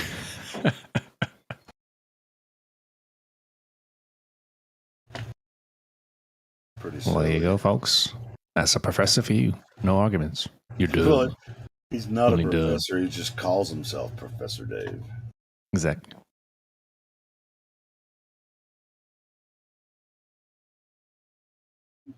But hey, that's the first time he's made a lot of anti-flat Earth videos and stuff, but that was the first time he actually came out and talked to someone. So a little bit of kudos for that,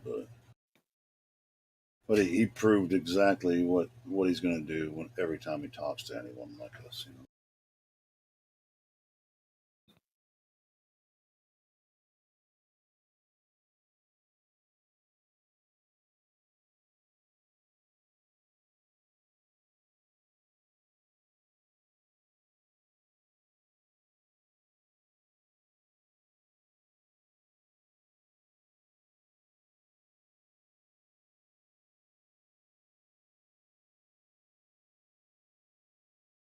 Anyone have a suggestion for another clip to play?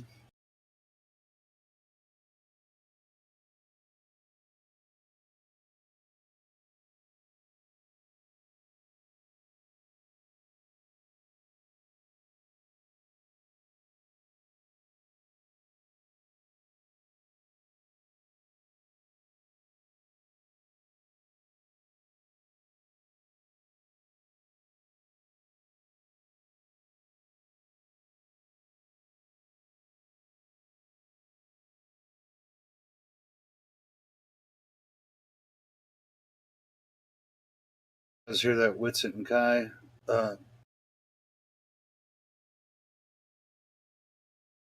debate last night?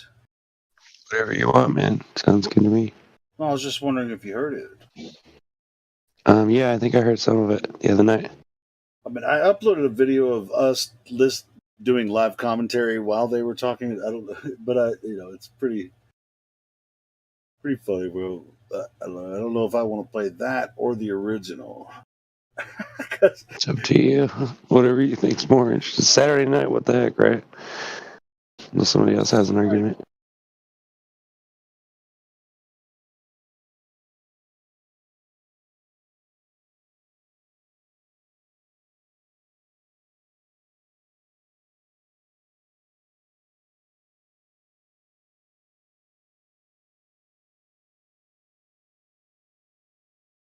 Yeah, Kai, I think is in the room listening. I don't know if it's in here. But yeah, we were listening to the debate, Kai, if you're listening, and we were playing it live on here and giving open commentary while it was going on. So, haven't heard that yet. I'll go ahead and play that. I uploaded it today. I'm a different guy.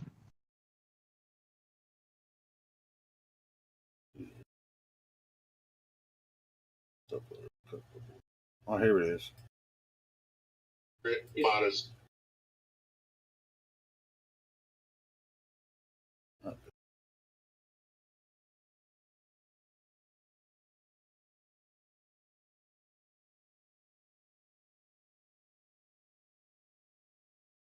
Sometimes you want to say, "Oh, it's so cute how she's trying." Cold or warm on the surface. That's an effect that manifests in the atmosphere, and it would be the temperature there that determined it. I just started recording our commentary of this. Yeah, the moon is really what sells me on Earth being round. Hold up. It goes away, but we do see the same face of the moon all the time. So that's another mystery. But those two things combined, the fact that the moon is less privileged than us rotationally, in the sense that the face that if you were standing on the moon, you could eventually see everything on the planet, versus the planet Earth only sees one face of the moon. That tells me it has to be a sphere, because we would see it all the time. The moon. If it was. No, if it was. It's a sphere because it has to be. I guess I'm done with my intro, and thanks for listening, and I'll hand it over to Maya. So everyone just be aware, I'm going to upload this. I mean, I just started recording every commentary we give on this live stream. I'm going to upload that tomorrow. While he's pulling that up, I want to remind you folks, our guests are linked in the description. So if you'd like to learn more about the views of either side, you can by clicking on their links below. All right, Snake, they can see your screen as clear as day. All right. Is the word tab showing up? Yep. Oh, okay. I'm going to be reading off that. Let's see what Snake got. Or do you see my text document, or do you just see the... Right now you're fully sharing your screen. If you wanted to click on a certain window to share, you could. It's going to be You'd have to unshare and then go back to sharing. Okay, sorry about that. Not a problem. Coming up. Hey, Matthew. They're oh, yeah, I see it. Down in the description. That includes the podcast. Modern Day Matthew, I got a question are for you, uploaded brother. to our podcast within 24 hours of each debate. And do you trust NASA well enough, Matthew, that you would wear one of their spacesuits that they supposedly wear on a spacewalk? A picture of a globe. Walk outside. Yeah, it says. Would you trust one well enough to get so flat Earth is pseudoscience. It's fake skepticism. They accept photographs and tabletop experiments if they support flat Earth. But they reject photographs and valid experiments if they support the globe. They have an impossibly high standard of evidence for real science, but will instantly turn on a dime and lower their standards if the same type of evidence supports the flat Earth. But you can't have it both ways. We have experiments proving how gravity works. Do they care? No. Do they have experiments showing how gravity works as they say? No, but they accept their conjecture. The Virgin Joy anyway. must be a they'll speculate typer. about some woo-woo electromagnetic whatever that might be responsible for suspending and moving the sun inside the atmosphere, and that's good enough. But meanwhile, rigorous peer-reviewed science is dismissed as a conspiracy. They insist that the sun is in the atmosphere, but will never send an expedition there. Any photographic evidence of actual expeditions to the moon are claimed automatically to be fake. So there's a double standard. Regardless, did he just say, why don't we fly to the sun? Predicts none of the data. If you make predictions about reality, the North Koreans already did, right?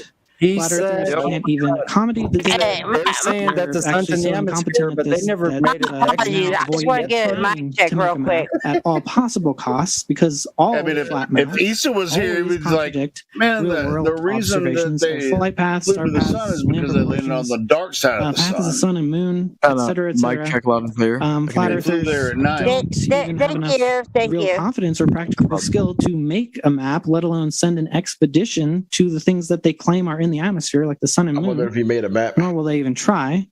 To quote Kai, that's why we keep it vague.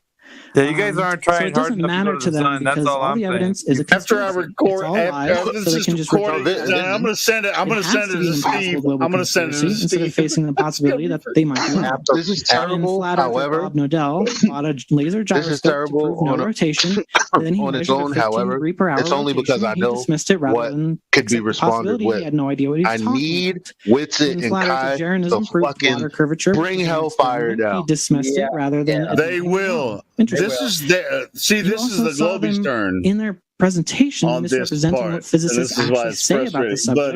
But yeah, they will bring hellfire down when they get their turn. So what are we supposed to do in the face of such reckless hubris? Well, yeah, this is an easy Monday morning. Replacement. They kicked ass the last time with the excuse for why they can't with the produce old girl. Old girl is kind of more like she said, come down to a few typical misunderstandings. Accommodating why no one falls off the to the conversation. While there was this really water can be level, obnoxious hard guy, the guy that was just like more disruptive. Properly understood. This guy seems like he's gonna be a snarky version of that, falsifying and the woman is gonna be exactly what you guys just heard. Flat earthers universally reject gravity, and it's kind for of good reason. moderate, if modest, you understand gravity, you can't. And really giving her view, which is actually honest. Okay.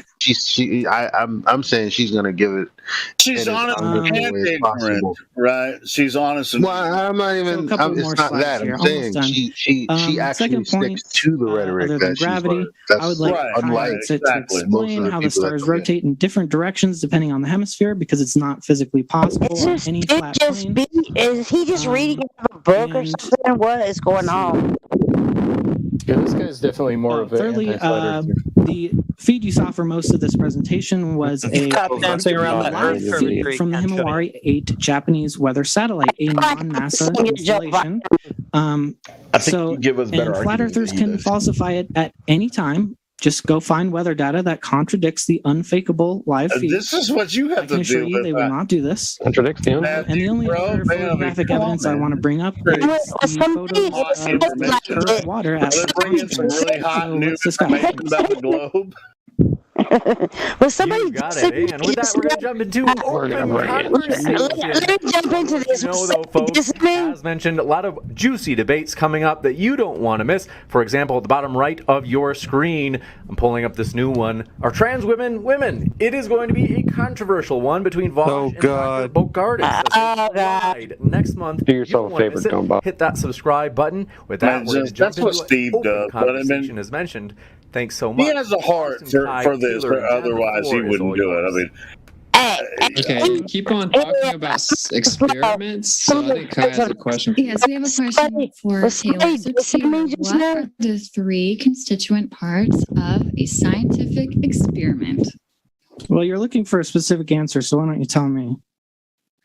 We're just looking for the right answer. Well, yeah, because you think let's just talk about an experiment. Let's not waste time. Let's talk about Cavendish. Okay, so I will answer the question that you can't answer. That's gonna be good. You have an independent, dependent, and control variable. Okay, and the crucial part is establishing cause and effect. Okay, that's how you conduct a scientific. Right. So let's talk about Cavendish experiment. Now, before you interrupt me.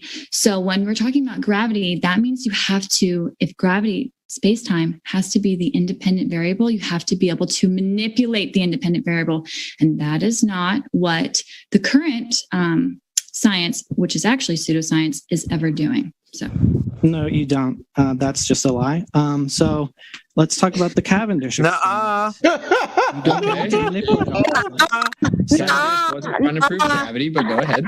Yes, it does. It proves that there's an attraction between masses, which is gravity.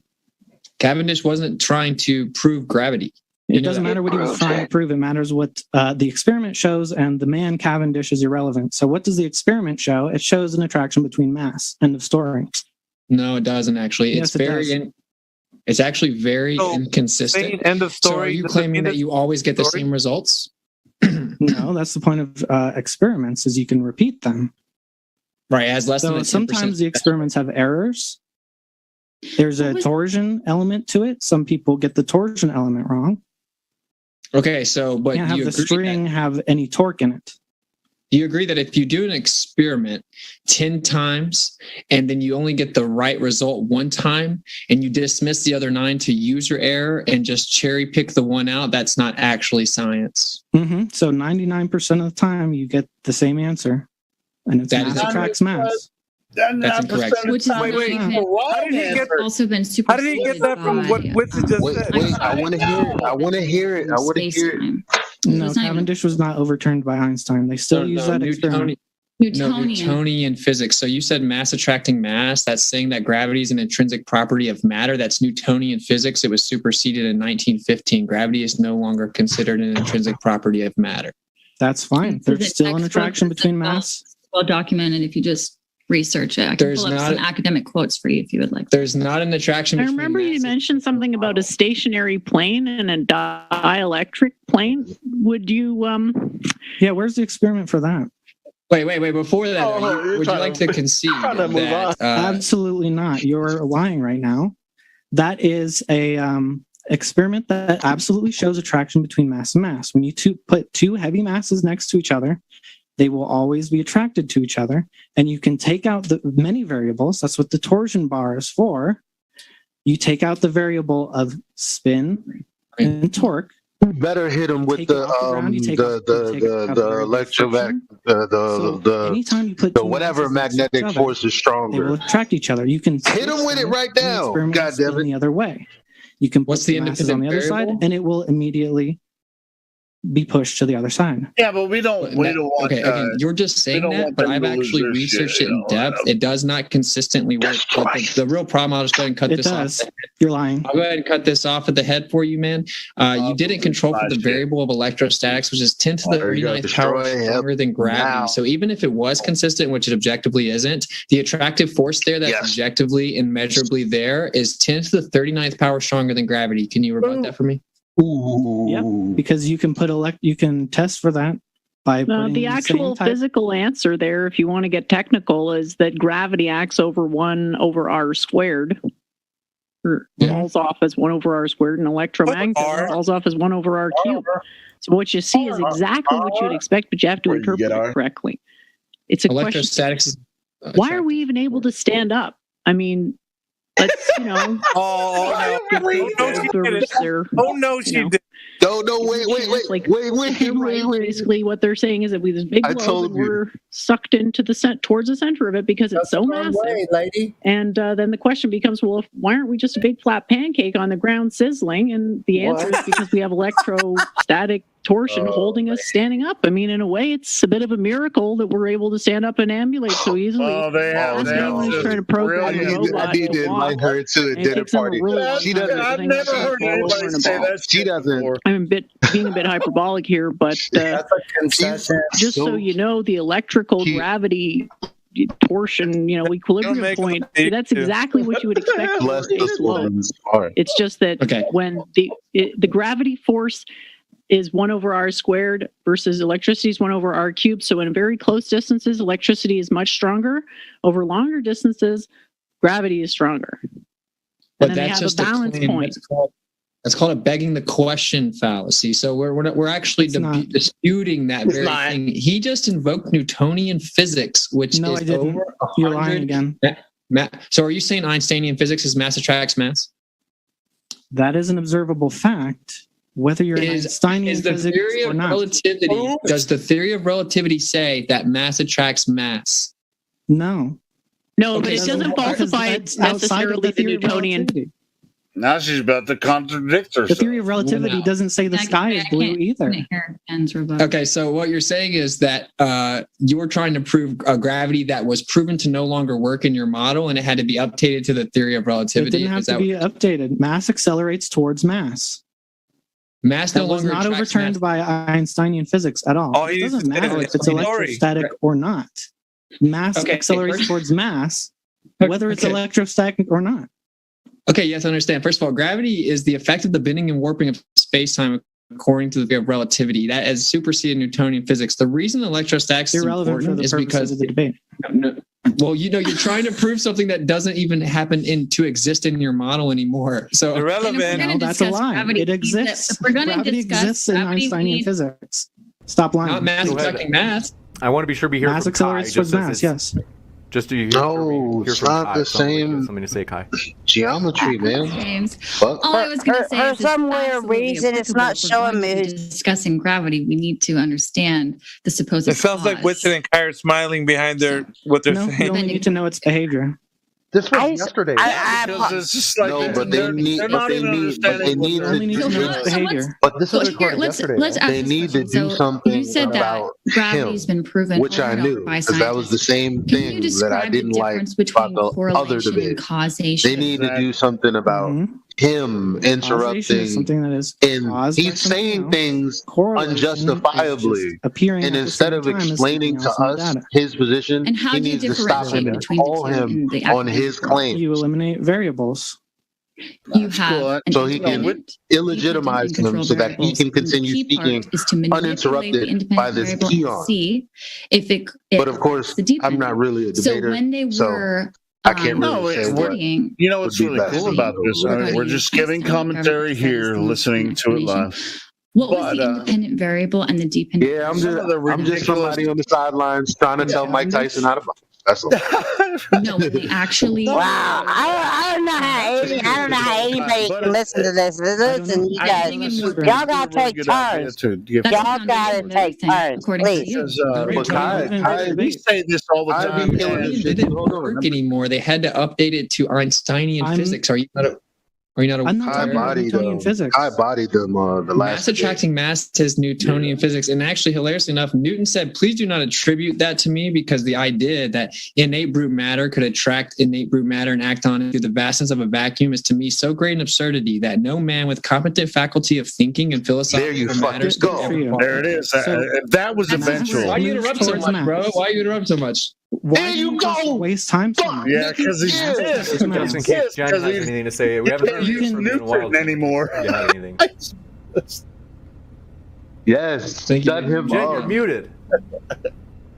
Anyway. Wait, you're not muted. It shows you as unmuted, but we're still not hearing you. This is the best glove argument I've heard all day, James. No. Did I accidentally mute? I'm so sorry, I got excited there. So perhaps my last few arguments were missed. But thank you for calling attention to that.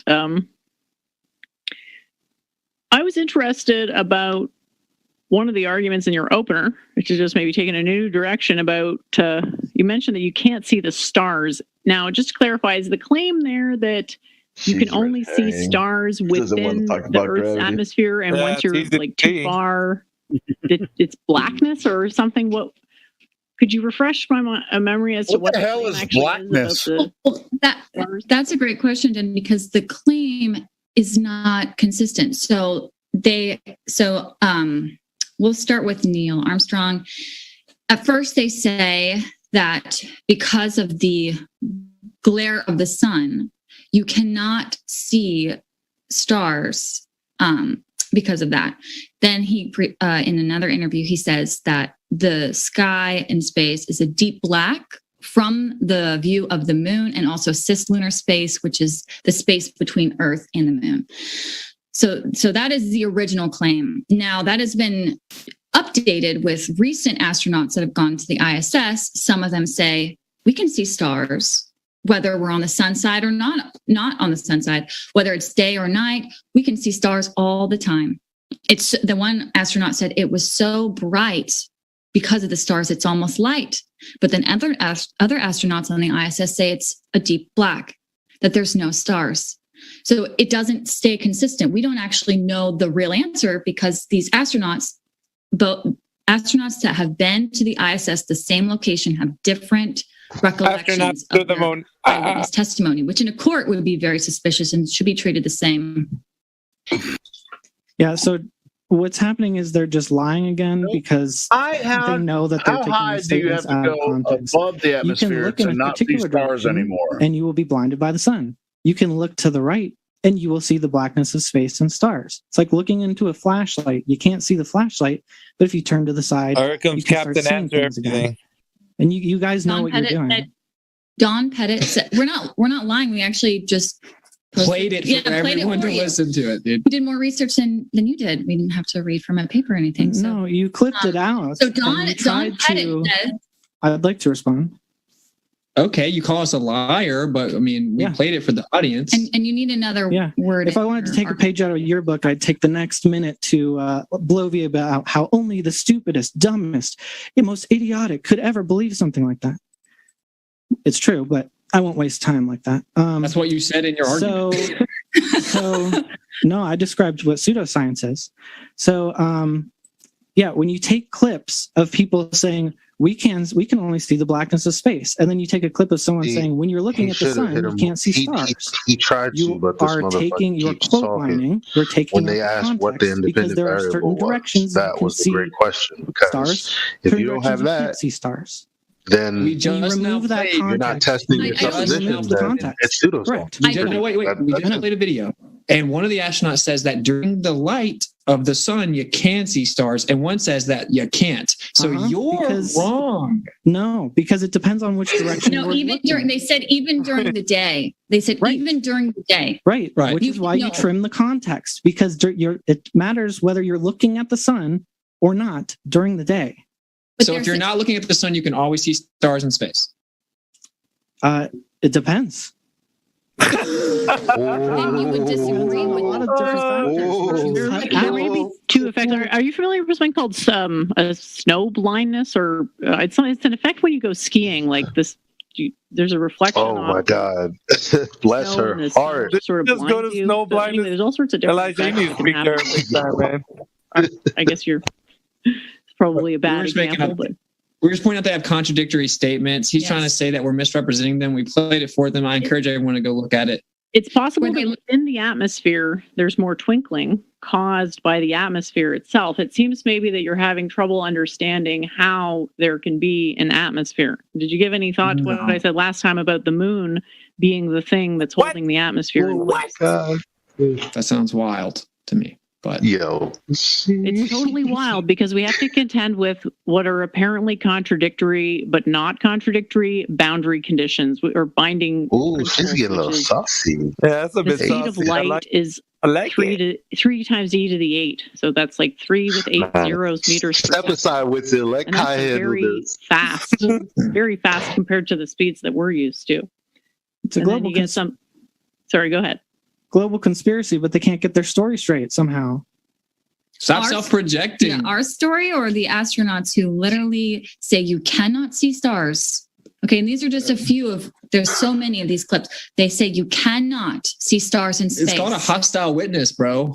But if you were looking at our star, because it's so close, our sun is so close, okay? If you're looking towards our sun, you're not going to see behind it because all the light from the sun is going to be glaring in your face.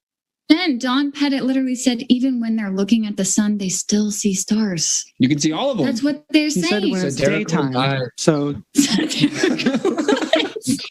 Wait, okay, whatever. I have to address something because my homie Bob, right? So you just now said that whenever he used a gyro and he found the degrees, he didn't want to accept it and he dismissed and all stuff. That's actually just patently false. So what happened was he actually ended up taking the gyro to different altitudes at the same latitude and got over a degree in variance. So would you agree that if you use a gyro to detect the axial rotation of the Earth at a certain latitude, but then you change altitude and then the degree changes, that refutes the idea that it's because of axial rotation? No, because you're still measuring rotation. At the same latitude, it's just... Since you clearly have never done any science at all. Whoa. You've never had to calculate your... They're running circles around him right now. You've never had to... You're demonstrating. You don't understand what a margin of error is. But can you answer the question? Measured, sauce in the sauce, bro. I did. I said no. If there's rotation measured, then rotation is measured. Hey, it doesn't matter if there's a margin of error. Would the rotation change if you keep the same latitude on a globe? It could. Was he in a different location on the globe? He was at the same latitude. But I thought you had a bunch of quotes before saying all these physicists couldn't distinguish their measurements from a flat, stationary surface, and now you're saying you can. That's true, but this guy claims that the gyro proves the Earth is spinning. So I'm going to see if he even understands why. So on a globe, there's latitude lines. On a globe, there are lines of latitude, and the Earth spins at different rates based on the size of the sphere. So if you stay at the same latitude, then this axial rotation remains the same no matter where you are on that ball. If you're on the same latitude, isn't that right, Taylor? Nope. And Bob, thought it would. Oh, this is so. Yo, Matthew, are you rolling with him? Is this your man? Margin of error. I'm not done with my statement. He's not very good at debate. Could it be that Earth's not a globe and it doesn't matter how good at debating you are? If it shows rotation, somebody come then get that their shows son. rotation. If it shows degrees of rotation, then that shows the rotation of the Earth. Then he changed his story. He said, Okay, well, actually, it's, what happened- the degrees of rotation changed. Therefore, the machine doesn't work anymore. No. I actually know him. You're avoiding the question because it destroys you. So the margin of error for a gyro, margin of error can give you up to 2-degree variance. Margin of error. Sure. Why does it always stay the same? How come the margin of error always changes at a different altitude at the same latitude? Wouldn't the margin of error be consistent at all altitudes? Not necessarily. Okay, so appeal to what if gravity changes with how far you are from the center of the planet? That doesn't change the speed, the rate of the Earth spinning. Yes, it changes the speed of time, which I know, the rate of time rather. But that's not what the gyro doesn't relativity is saying. Time. Altitude Gyro does doesn't change the detect diameter slightly, so. The gyro doesn't detect time.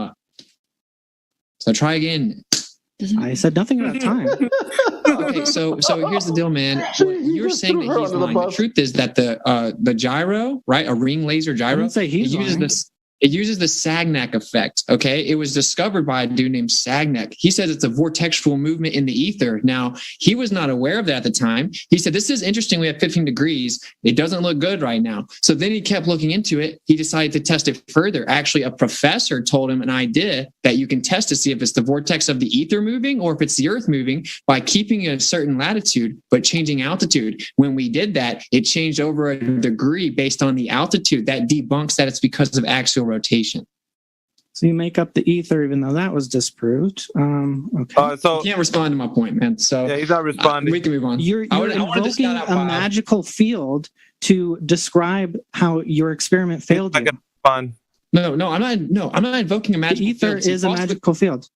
Falsification is independent of replacement. What I'm saying is you're claiming that it's because of axial rotation, but if you maintain latitude and change altitude, it changes, debunking your claim. I can offer a replacement. I don't have to, but I will go back to the very person that discovered the effect the ring laser gyro is built using, which is called the Sagnac effect. What he said was it was the vortexual movement in the ether. That's all I said. I don't have to replace it. Your claim is wrong. It doesn't prove the Earth is spinning because it changes at different altitudes. How come he thought it would prove the Earth is spinning before the experiment ran, and he changed his mind after he failed? He had to further research it. That's called actual intellectual honesty. He had to accommodate his failure. Can I just ask, did Sagnac conclude that the Earth was flat from his inquiry? Because ether model doesn't mean flat Earth. That's two different classes of models.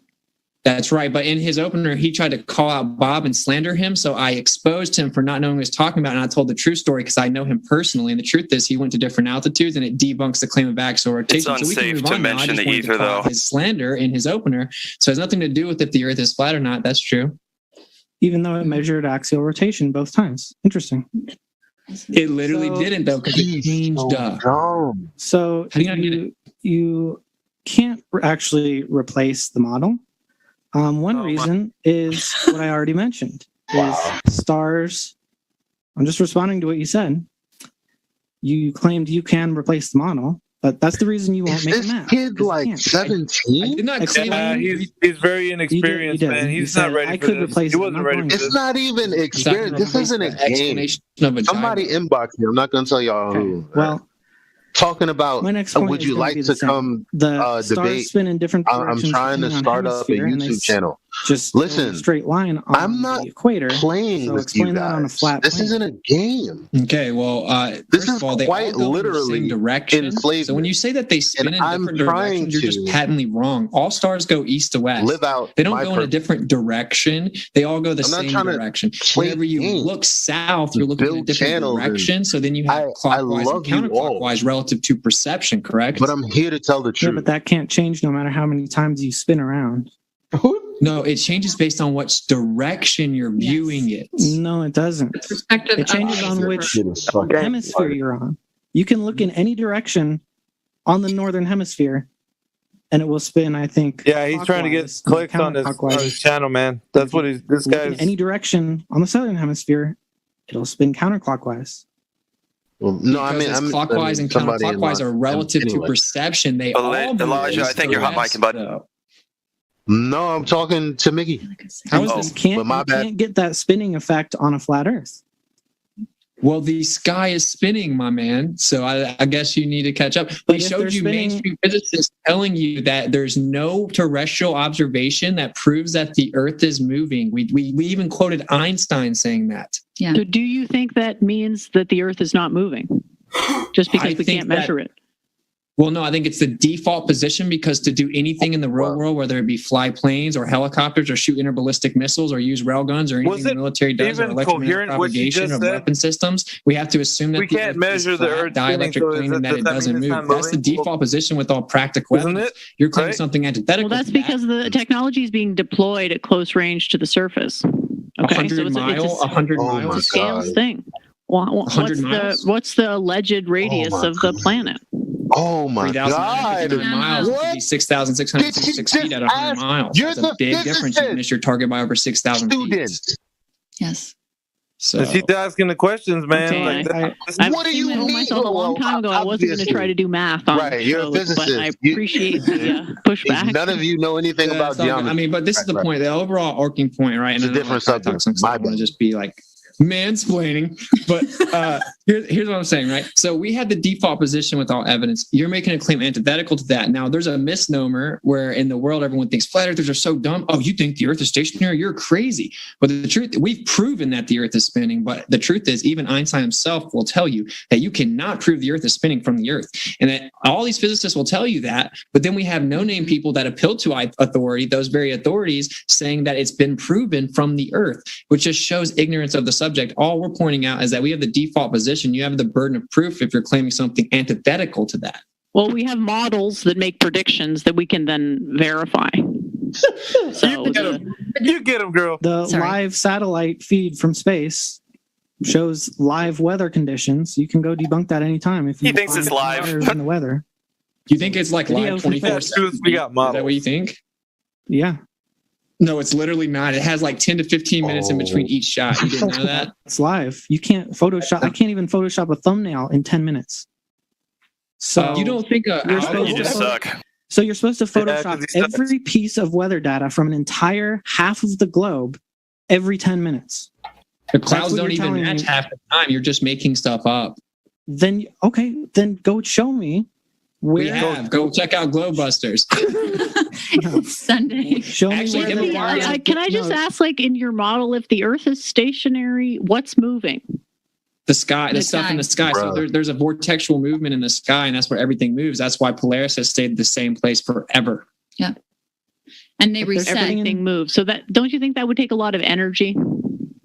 Yes. move it would, everything. it would. That's why The reason why we can't tell that we aren't at rest is because the universe abides by minimum energy, not because we're not at rest. We're not because we literally are at rest. We can easily falsify the notion we're actually literally at rest by virtue of the fact that the sun rises and 50% sets. of the It's universe just a is question of dark how do we energy. account for the fact that there's so much What stability, is she talking about? Minimal but also energy. so much motion. All that dark And that energy. is by the same principle that gives us our sensory perception that we can It's reliably spinning say, so fast "Why it's is it always stationary." feel like no matter where I am, I'm at the center of the universe, and the planet it all feels the same makes way, sense everything now. else. That's the least action principle, and we can use that to build up things like.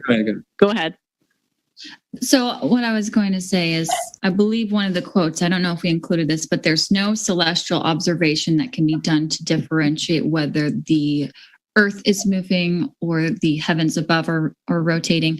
So I want to know when the academic community established and how they established that the Earth itself is rotating and not the celestial objects in the sky. Yeah, that's an equivalence principle. So when you want to point to that, there's this indistinguishability of perspectives. We need to use an operating principle that has been meta-analytically established to be the case in many other things, which is the least action principle. So you take your two possibilities and you establish which one would take less energy to get going. But what does it mean to get the system going?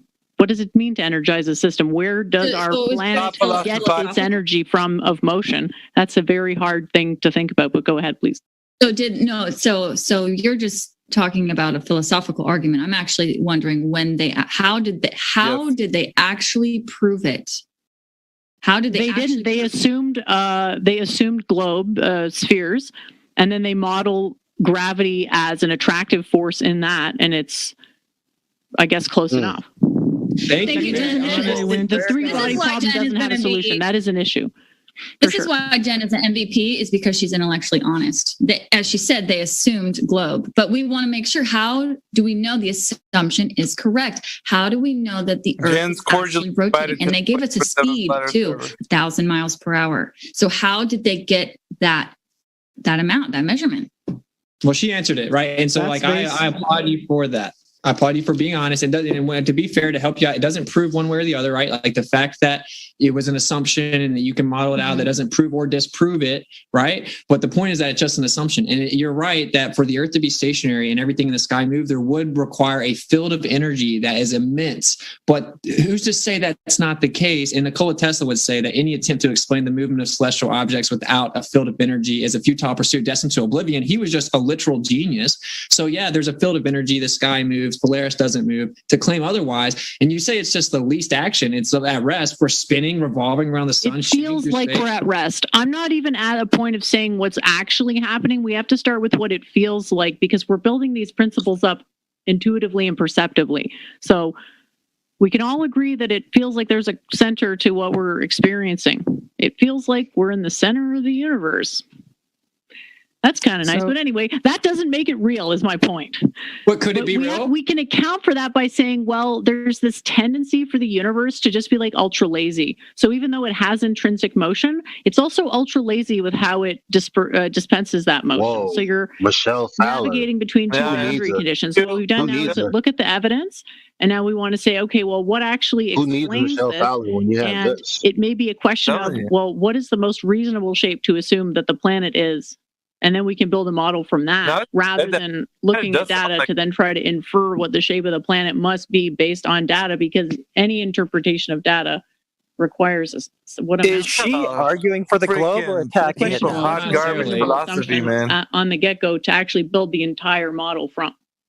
The only assumptions are always the globe. It's like when we fly a plane, we have to assume the Earth is flat and stationary, but we can assume it's actually curving and spinning, and gravity keeps it perfectly to where it just presents itself flat and stationary. When we shoot a laser and it goes and hits the other target and it's not blocked by over 400 feet that should block it, we can see that clearly the laser hit it, or we can assume that light must have had to have bent right over it and we just can't tell. See, there's only one side that consistently makes reification fallacies and assumptions, and that's kind of our point. We need substantial proof, right? And it doesn't exist. And philosophy is not going to cut it. And that's what the truth is. And you've nailed it on the head.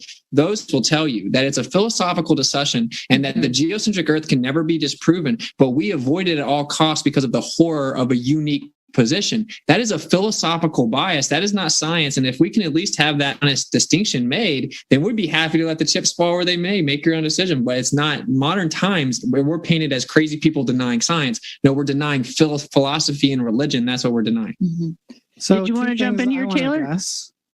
Yeah, I want to address the fact that we do shoot lasers to prove that the moon is not in the local atmosphere. At least there is a laser reflector on the moon. Takes longer than it would if it was in the local atmosphere. But the main point was we do not use a flat Earth to calculate flights. They use a globe Earth. that if on a flat Earth, all the flight paths are curved instead of straight. But on a globe Earth, they're straight. You can prevent this. What's up with that? Also, James, if I could share my screen real quick. So you are. Sorry, I just wanted to make Taylor aware that the mainstream says that the moon is in the Earth's atmosphere. Elijah didn't get you too. Are you aware of very not they how say you that say. they recently discovered that. Not as close as you say. It's only technically the thinnest possible atmosphere, but it is. You could fit all the planets in the solar system in between the Earth and the Moon. It's just how big the atmosphere technically is. So we're again taking things out of context. Oh my God! No, you just said it. What is that? What's that supposed to establish? Sorry, what does that fact establish? What I said? Yeah, it's just unclear what's the point of what you just said. Because he said something about the moon is not in the atmosphere, and I just wanted him to know that the mainstream says that the moon is in Earth's atmosphere. Yeah, you're playing with semantics. So it's much farther than you guys claim by leaps and bounds. But what I'm sharing... how far is the... He doesn't know how far. He says leaps and bounds. I'm not sure the exact number, but you can fit all of the planets in the solar system between them. The exact 238,000 miles. Okay, so well, that's what NASA says. Yeah. No, I don't believe pseudoscience, man. Yeah, you guys think it's much closer, but we can reflect a laser off of it. So this is the problem, though. If you don't know the medium, then you don't understand what you're perceiving. So it can be perceived to be many things based on the medium. And I don't buy stories of vacuum. That's well, we do know the medium because we went there and put a reflector on the moon. You didn't go anywhere, bro. I'm talking about humans. So you're talking about what I'm putting on the screen is showing the rotation of the stars, the apparent rotation of the stars. It's actually the rotation of the planet, but you know what I mean. It doesn't matter which direction you face. They're going to be spinning the same clockwise or anti-clockwise fashion. So that's all I wanted to share. I'm sorry if I took up too much screen sharing. But okay, nothing. Just recap what we already discussed. Hey, I got a question. No, you didn't. You never addressed the fact that it doesn't matter which direction you face. It matters which part of the globe you're on, which direction they go. And that's a problem for the flat Earth because then the distance between stars is getting shorter and larger if we're on flat Earth, but it's not a problem on a globe Earth. You're done. I just wanted to address something that you brought up before about when you're flying a plane, you don't assume a flat Earth. So Witsit is going to pull up a conversation we just had with pilots like a month ago. So also I just wanted to pull up a few things here. So this is aerostudents.com/course/flight dynamics. Okay. So any introductory pilot is going to learn about assumptions that are assumed when they're flying the planes. They're flying. The first one is that the plane is assuming there is a flat Earth. The Earth's curve 0. Second is there is a non-rotating Earth. No Coriolis accelerations and such are present. So I can pull up another. Well, how come you forgot the assumption that the plane is a rigid body, even though we know that the plane is not a rigid body? Do you think that's analogous to not accounting for Earth curvature? Yeah, just to clarify, I believe 100 plane because it's negligible. Because it's simpler math. So it's negligible. Just to make Taylor aware, because he's probably not aware, so they tell us the radius of the Earth is 3,959 miles, which means there should be an 8-inch drop per mile squared. That number is exponential. So just an idea, so you get some numbers. Over 100 miles across the Earth, there should be a 6,660 foot drop. Okay, that's immense. That would absolutely need to be taken into account if you're flying a plane. So I don't actually think it would, because I just real quick looked it up. It says 7.2 miles is commercial aircraft relative to 3963 radius of Earth, 0.01% difference. Mm-hmm. You'd be so close to the surface that it would make total sense to approximate it. Obviously not totally, but close to what would appear to be a plane. Okay, we're going to play the pilots. Is it cool if we just play the pilots real fast? Because someone says no flat earthers have ever flight a plane. I know over 10 of them, but here, let's just let's play it real fast. It's just 13 seconds. And so we'll see what the pilots say, if that's cool with you, James. Ready? Okay. Right. Yeah. So basically, it's like the Earth spins and curves, but you fly the plane like it's flat and stationary. Yeah. Yeah. So it could be flat and stationary. Okay. They weren't ready for that red pill at their lunch break, obviously. But there you have it. Did you see that guy's face? He looked like he was like falling in love with that idea. He was like.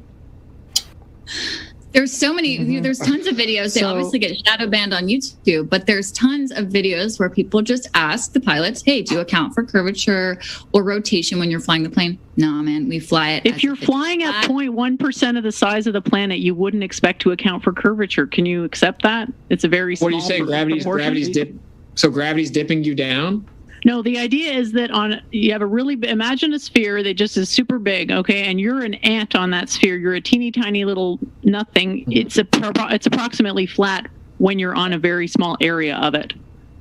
Okay, but if I fly 5,000 miles and I keep just going straight, the Earth's going to be going down beneath me, right? So no, you're always going to be at the same approximate distance because you're not going to want to deviate in terms of where you are in gravity because it takes so much energy to overcome gravity. You only want to go as high as you absolutely need to. Okay, so I just looked it up real quick. It says 5.9 to 7.2 miles. Even in a high estimate, that's 0.1% of the radius of the planet.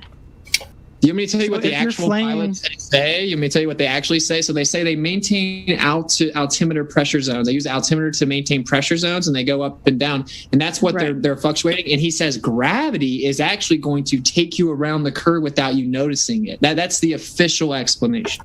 That's the least action principle. That everything is saving energy to the greatest extent, meaning that geodesics happen spontaneously. And a geodesic in flat space is a straight line. But a geodesic on a sphere, the shortest distance between 2 points, that's something called a great circle. So there is some curvature that happens, which can be followed. But this is extremely hard to visualize.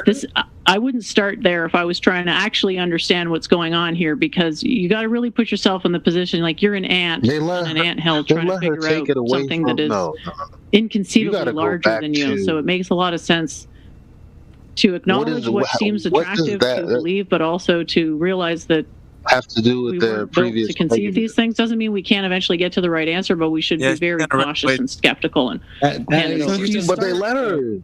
Because the radius is a certain size, if I'm 1 foot off the Earth, I would see the curve of the Earth just 1 mile away. So it's not just too big to see. I would see it 1 mile away. Yeah.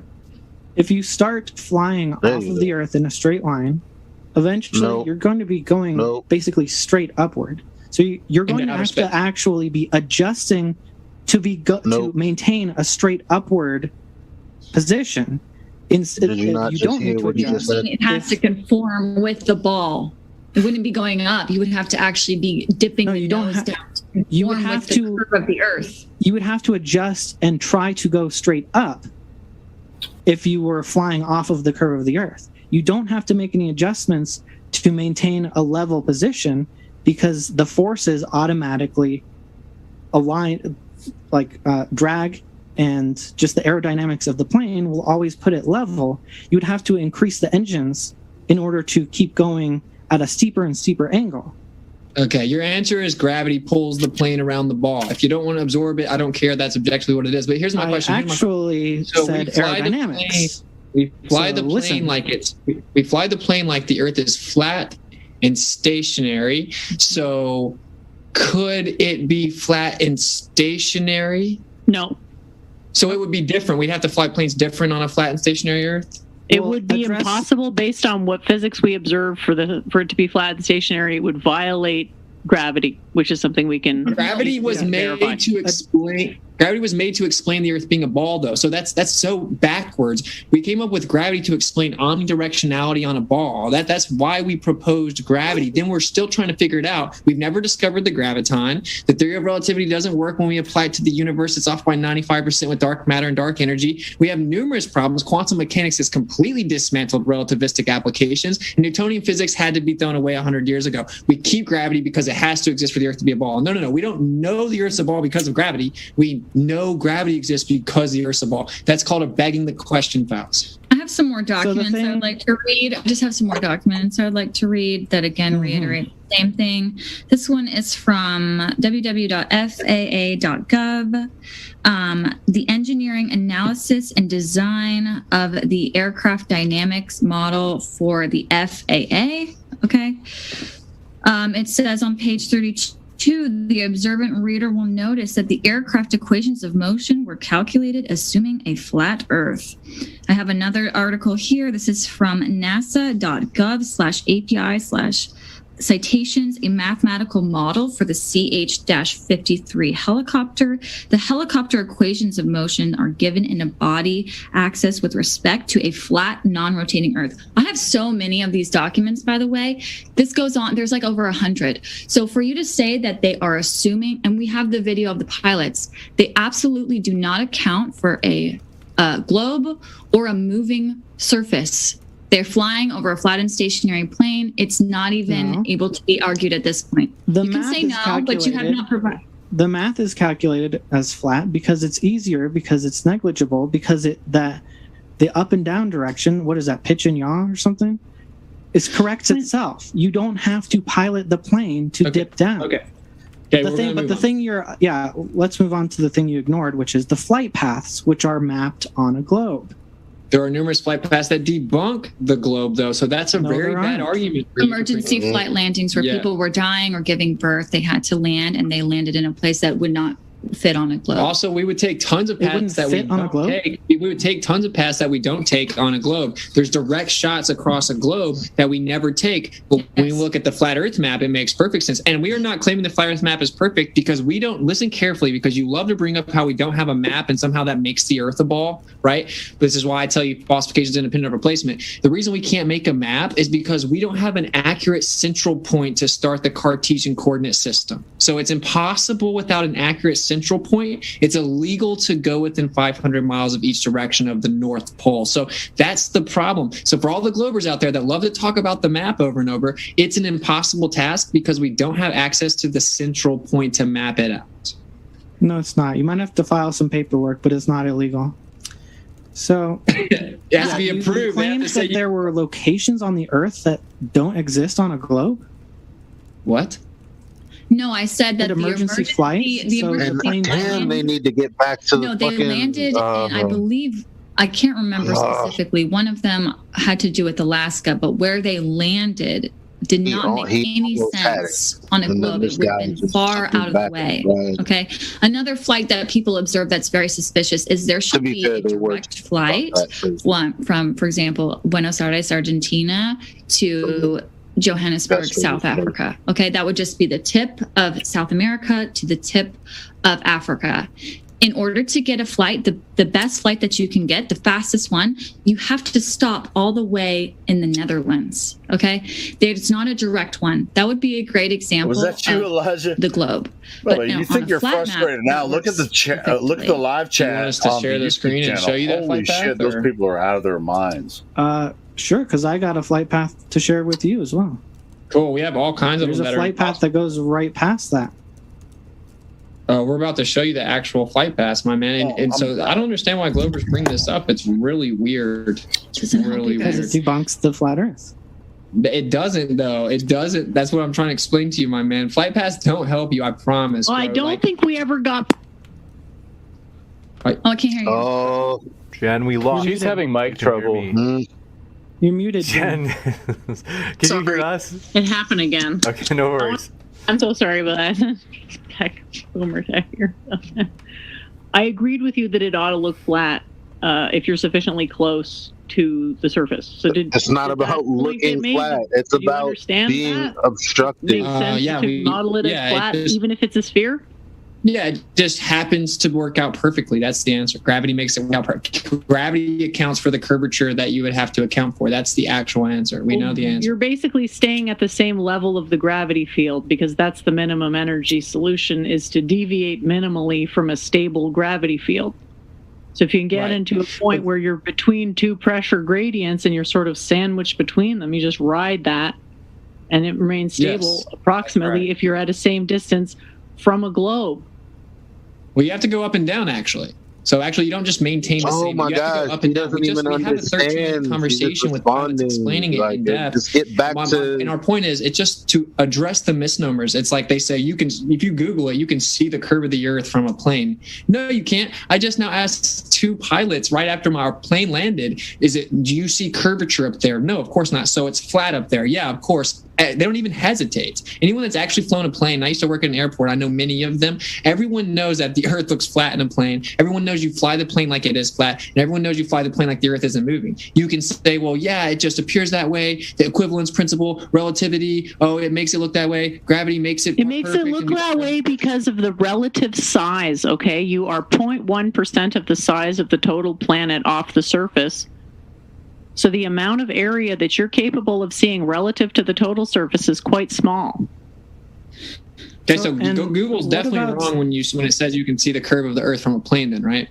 Well, that's unclear exactly what that means, so let's just put that to the side. But I'll grant you that it's very clear what that means. When you're in a plane, it can definitely look like what you're looking down at is flat. However, if I was going to agree with you and say, yeah, the Earth is flat, what I would expect to see under that model is I could look out and see all the way to the other end of the Earth. And so it's a question of, well, why can't I see that? Why does it appear so predictably at that point? Why can't I see Mount Everest fluctuation from New York? Kai, come back in and crush her. In your model, it is physical, but here's a flight path right here from Santiago to Johannesburg. Yes.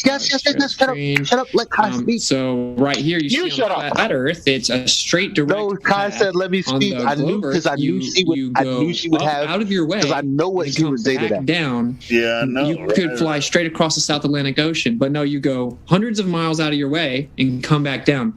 There are probably 30 of these flights, though, which is why I don't understand why Globers bring it up. So it's he's getting back to the main on the flat Earth, but he's getting back to the main. So we added hundreds of unnecessary miles to get out of our way. Is there a rebuttal? But they don't realize my own flight path. They're on that. To address this one, they might just not book flights there. So you have all these private companies that know that the Earth is flat. You have thousands of employees that are plotting these flight paths, and they know the Earth is Nobody flat. said that. Globally, every single company ever says that. And they all say nobody on our side ever says that. There's a globe. So you're not rebutting the actual. That's just interesting. So you don't know. And no, they might not just go to Johannesburg because of, again, these are private companies. They want to make a profit. So maybe there are more flights to the north of Africa than the south of Africa. So there are plenty of explanations. Gotcha. So we can just make up stuff. Gotcha. It's hard to know what this evidence is actually saying. Yeah, I would have to.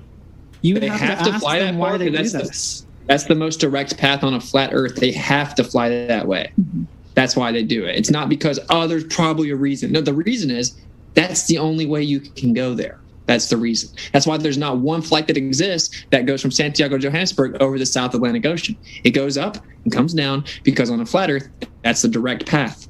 That's why they do that. You think that private companies that spend money on fuel, their entire business plan is fuel cost effective? Yeah, that's actually why they shut down the South Pole flights, is because they weren't cost effective. They used to fly them, and they don't anymore. And this just appears to be she's closer, an economically viable route, because there would be presumably people that wanted to go from Dakar to Johannesburg. So I don't know. This isn't very compelling. Mm-hmm. Okay, well, there is. It's just not economically viable. I mean, it's not even clear what a direct path means, right? So you got to be really clear as to what. We're not even agreeing as to like That's the whole value of flying a plane. As you go to A to B, the same thing in a straight and line. all of the What is she continents there talking are about? completely distorted. They're arguing with each other about. You know that the shorelines are not like that, which is why no flat Earth map ever makes sense. On the mainstream Mercator map, completely off. They show that Alaska is so tiny, and it's like, where's the curve? These all the time. These are direct flight paths, so I wanted to go back to the variable why can't I of see economic Mount Everest or whatever. gains that you get from going to one particular location over another is eliminated. So we have a flight path from Sydney to Santiago, Chile, and New York to London. 5 times the distance in less than twice the time. So why would companies do that? Why would they waste fuel? So the fastest air current and that's also impossible. So that's another way. The fastest air currents are literally right there where you drew your little dotted line. You would catch an air current over the Earth. Secondly, you actually have to apply a scale to the southern portion of the map. Did you know that? So that's not, you don't just look at it and say, I think that looks too far. You realize that you actually have to properly apply the scale. So credit to Professor Dave to not know how to use scales. So that's what happens if you flatten the Earth. The scale is off. The southern hemisphere is distorted. That's why a flight that takes 12 and a half hours is 5 times longer than a flight that takes 8 hours. And if wind is a factor here, it would have to be record-breaking hurricanes, 250 miles per hour. Well, then why does the plane take so much longer when it goes back the other direction against the current? If it has nothing to do with it. It's not much longer. It is, actually. Sometimes up to 2 to 3 hours. As long as you 2 to 3 hours. 2 to 3 hours.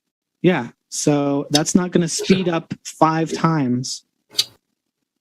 5 times? Well, we don't need 5 times. The distance is over 5 times as long. No, that's what I'm trying to say. Preferred direction for the trade winds is actually what you'd expect on a globe, though. I'm trying to explain to you guys rotating globe is constantly getting a different edge of the sun, and so there's preferred direction for the trade winds to blow. You guys didn't watch the intro where I explained that actually all the currents work better on the flat Earth and showed you how you can actually map them out. But here's the point here. So you're lying and saying it's a certain distance because you're listening to the goofball Professor Dave, and a lot of globe earthers do this. But you have to understand you have to apply a scale to the southern hemisphere. Explain how that. the map works. How would you fix the scale of the southern hemisphere? Distort Africa immensely so that Australia and South America are closer? So are you saying you don't know how to read azimuthal maps? Is that what you're telling us? Because you don't know how to read them. Yeah, you have to apply a scale past the equator. It's just like duh. Like you guys use memes. You guys use memes on a globe. You don't use scale. If it's actually flat, then that's going to be the distance. Otherwise, you're going to have weird spatial distortions. They don't understand their own freaking model, whether it's an azimuth map or a globe. Spatial compression, where you can travel further in less time. This is what you still don't understand. So your meme is a straw man because you didn't apply the scale. Now, that does not mean that's what the Earth has to look like, because the Southern Ocean is basically unexplored and we don't actually know what's there. I don't know if you're aware of that, but basically no one goes in the Southern Ocean, and we don't know the central point to map out the proportionate layout of the land. You have straw manned even the map. You've shown a basic misunderstanding of how to use maps. The azimuthal projection fits on a globe. Because if you on a globe, it is a globe between Santiago and Sydney, then you can do that. But then there's going to be gaps somewhere between the edge of the globe of the projection. A map is the same as the globe. Yeah, there are going to be areas that aren't mapped out accurately, which is convenient because no one goes to the Southern Ocean. And I also explained to you just drew a path. Okay. I've objectively debunked you 3 different ways. I'm not going to talk about it for like an hour. You're now trying to debunk me with continents you're claiming that you haven't discovered yet. You go on that little dotted line of yours, and that's going with the currents. When you go the other way, the flight takes at least 3 hours longer. And then to tag on to that, this flight basically never happens. We actually wanted to go try to do it, and you can't find a one-way. You guys just like to draw lines on maps and make up stories. This is a very rare flight if it ever happens, and it's much slower the other way, proving that the reason that the plane goes faster is it rides the air current. It's just objective. So we can move on. How does that prove? How does that establish a flat Earth? He's saying it debunks the flat Earth. I just now refuted his claim. I didn't make any claim about it proving a flat Earth. I'm making a point that it doesn't prove a globe Earth. Yeah. Right. So we can move on because we refuted that. The jet stream. Yeah, go ahead. She's got another point. Oh, I just thought we talk about entropy maybe, since we have the Church of Entropy here. Yeah, well, entropy is basically just another way of saying the least action principle. So entropy is saying that energy is constantly diffused. That's what entropy says. So there's two ends of it. Okay, one end is we observe a tremendous amount of motion, and the other end is it appears that for a lot of our perceptions and observations, things are at rest. So we have to go in between those two boundary conditions and determine what assumptions we need to make to construct a model, how many assumptions we actually need, and in what order we ought to express the assumptions geometrically or algebraically in order to generate reasonable predictions that we can then look up in the sky and say, oh, our model, it's lining up in the sense that it's telling us maybe something like a future eclipse. Entropy doesn't apply per se to cosmology. Entropy is more about life because it's more about thermodynamics. Whereas in cosmology, it's more about what you might call a stasis field. So something that's moving, we can establish that there's movement going on. You can look at the time lapse going across the sky and establish that there's some type of movement, but there's also a perceptually a tremendous amount of stillness, and we have to account simultaneously for both of those effects if we're going to have a satisfactory model, because clearly these other models aren't quite convincing enough in the sense that this debate is still happening. So I do appreciate having a chance to go through these arguments. I'm ready to go to the questions. I don't know how everyone else is feeling, but oh my God, so many missed opportunities. What she's trying to say is entropy always increase, and your name is but because they missed the opportunity to talk about the horizon being geometric, and it was almost getting there. Then they went back to the thing equilibrium due to the where Kai had a chance to your cosmological claims as well, because they make claims about the natural world. I was just going to cover within something, but then it was just too much bouncing around going on. Yeah, it went back to the flight thing.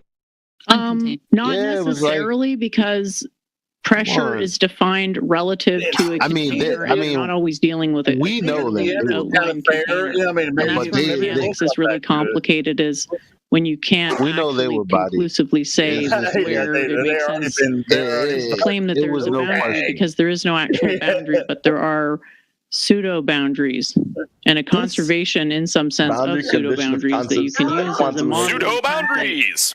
But again, this is sort of beyond the scope of what we want to talk about here right now. Why I wanted to talk about gravity is because gravity can act as a container for air. And it doesn't matter if it's electromagnetic or not. All that matters is if air particles are pulled toward other masses. Gravity has a singular vector of down relative to the center of mass, and gaseous surfaces and omnidirectional infinite vectors. So a singular vector down to the relative center of mass would never in any way contain it. That's why it doesn't contain it at the surface where gravity is the strongest. I know your word salad is Word salad means things don't make sense, but that made sense. It doesn't make any sense. Air doesn't just move omnidirectionally just because. Air pushes against. What was that? Air pushes. We're going to go into Q&A in 2 minutes. Okay. What the fuck? Air doesn't just just go in different directions. Air will press against other air, so it can move in an upward direction, but gravity will pull that air back down, and it will push against other air until it balances the force of gravity.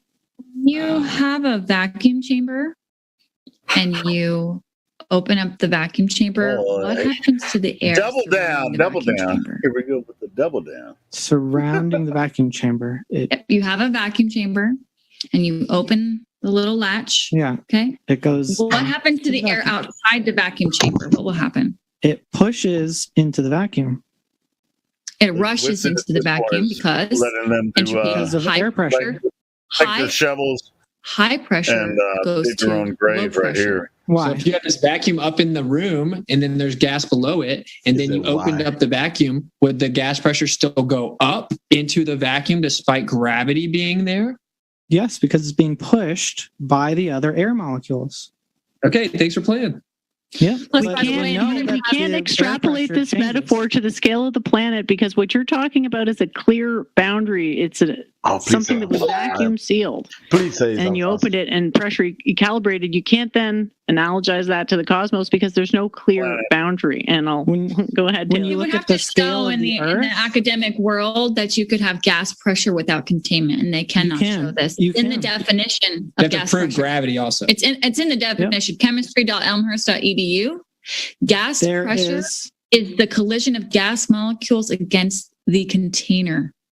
No. The physical container. It's also pressure against other air molecules. So the reason air pushes into a vacuum is because the air molecules are hitting each other, pushing them, and there's no air in the vacuum to stop them from getting pushed. So pushing them to what? Without using there is pressure differentials. If you're talking about the scale of the Earth, if you're talking about the scale of a propane tank, that's not the scale of the Earth. There is pressure differentials when you go up a mountain. So the further up you go, there's not air pressing down on the air at the top of a mountain, not as much relatively at the bottom, because it's lower pressure. The thing that's keeping the thing that's pushing the air down is gravity at the top of the mountain. Stupid. What we have to do is go into Q&A. I want to remind you, if you want to hear more from either side, folks, you can click on the links below. You can hear more about the views from either side, as we really do appreciate our guests. And we have to say, my dear friends, if you haven't yet, hit share. That really does help us get the word out. If you think that you have a friend who you're like, oh, they'd enjoy this debate, now's a great opportunity to hit that share button below, and you can share it with them, enjoy it together. And like I said, this is elementary grade level, bro. Have a positive influence as we strive to be a neutral and fair platform for everybody. So with that, we're going to jump into the Q&A. Thanks very much for your first question. This one coming in from Joe. I think this is worse than kindergarten, we all agree that regardless of shape, your Earth is pretty dope. Thanks for that, Joe. Yeah, the Earth is super dope. And thanks for your super sticker from Steven. Appreciate your support. As well as Dr. Anarchy, who says, hey, Witsit, when Blue Origin or SpaceX starts to offer commercial seats on a spacecraft to orbit the globe, would you be willing to take a trip and admit that you have been wrong all this time? Well, if it's just 4 minutes of weightlessness, which is identical to a vomit comment, I probably wouldn't admit I'm wrong. They'd have to let me independently verify it and document it. I also know there's something called a circumference of light. Divergent rays create a circumference of light. You could go up on a flat surface and appear to have a slight curve due to circumference of light. So no, I probably still wouldn't believe it. I know you guys don't like that. If they took me out of space and I could float around and see that the Earth was a ball from the outside, then yes, I'd believe it, and that'll never happen. This one coming in from, do appreciate your question. Will Stewart says, Jen wins, doesn't matter what she says. As well as, you got a fan out there, Jen. He says there are many variables that can explain different testimony about Jen what win, can be seen. doesn't matter how stupid she says. Visor technology, polarized versus not, light refraction, etc. Are you considering this when claiming contradiction? Well, was that question was for us? I must have not followed the question there. I'm not sure. I think it was. They said there are many variables that can explain different testimony about what can be seen. The visor technology, polarized versus not, light refraction. What the fuck is this guy talking about? This one claiming that there's a contradiction. Yeah, that doesn't work when the same person contradicts their own testimony from the same occurrence and experience. This one coming in from Sean Hawkins says, I'm still waiting to see Kai zoom the sun back in after it sets. I think this might have been regarding one of your earlier pictures or videos. Says, so Oh, yeah. I'll repeat it. They said, I'm still waiting to see Kai zoom the sun back in after it sets. If she can't, she has no choice but to concede to curvature. Okay. Hello, my obsessive fan.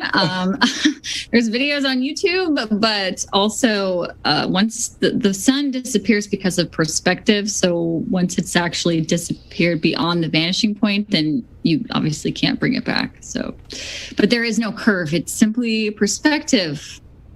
You got it. This one coming in from Kango44 says it's very, very, very, very, very easy to measure the shape of the Earth.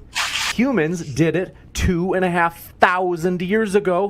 I did it last week myself. It's a globe. Also, buy a telescope. Then you can see what the planets look like. Okay, look through a telescope probably 20 times, so save it. Obviously, putting sticks in the ground is not a measurement. You have reverse engineered a calculation. The calculations are not measurement. Of course, it works the same on a flat Earth. Yes. So why do you have to bring up something from 2,500 years ago if we have NASA getting $60 million a day? It seems kind of weird. Can we get physical measurement, not presumptive calculation? Calculations are relationships between measurements. Yeah, its calculations are synonymous with measurements, though? What did I just say? I'm asking, are they the same? No. So you have to have physical measurement first, right? Mm-hmm. That's what the sticks are measuring, yeah. So what are they? Calculations or interpretations on measurements. That's right. What are the sticks measuring? Angle of the sun's rays. Well, and the shadows actually. But if I do that same thing on a flat table, I can map it out with calculations to make the table a sphere. Did you not know that? You can't, but you know.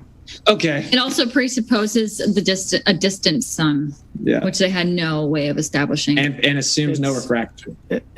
Yeah, you're ignoring the time factor, but that's cool. No, yeah, we're pointing out the time factor and how stupid the claim is for Globers to regurgitate what Google told them that it was proven 2,500 years ago. It's ridiculous to grow up. It's not Google, it's the navigators.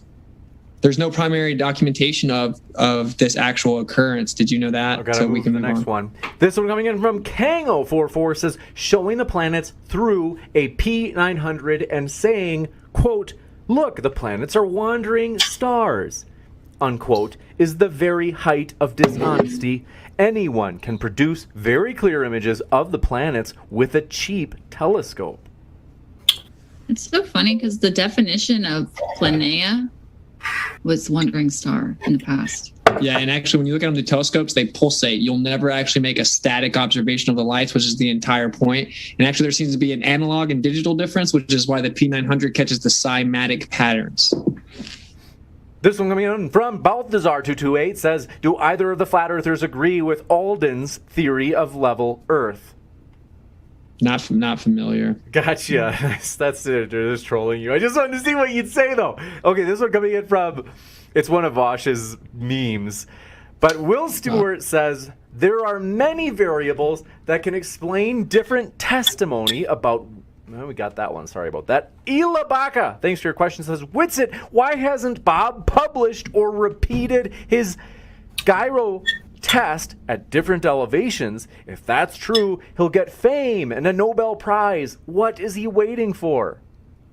He does have the documentation. Why has he not published it? I don't know. You'd have to ask him. Actually, the reason he didn't publish it, the real answer, I guess he's cool with me saying this, is because he gave it to be an exclusive in the Flatlanders episode that hasn't come out yet. And so he was trying to do them a favor for letting them exclusively release it. And then secondly, he will never get a Nobel Prize because it's not about being honest or having new innovation or any type of discovery. It's about fitting the status quo of consensus.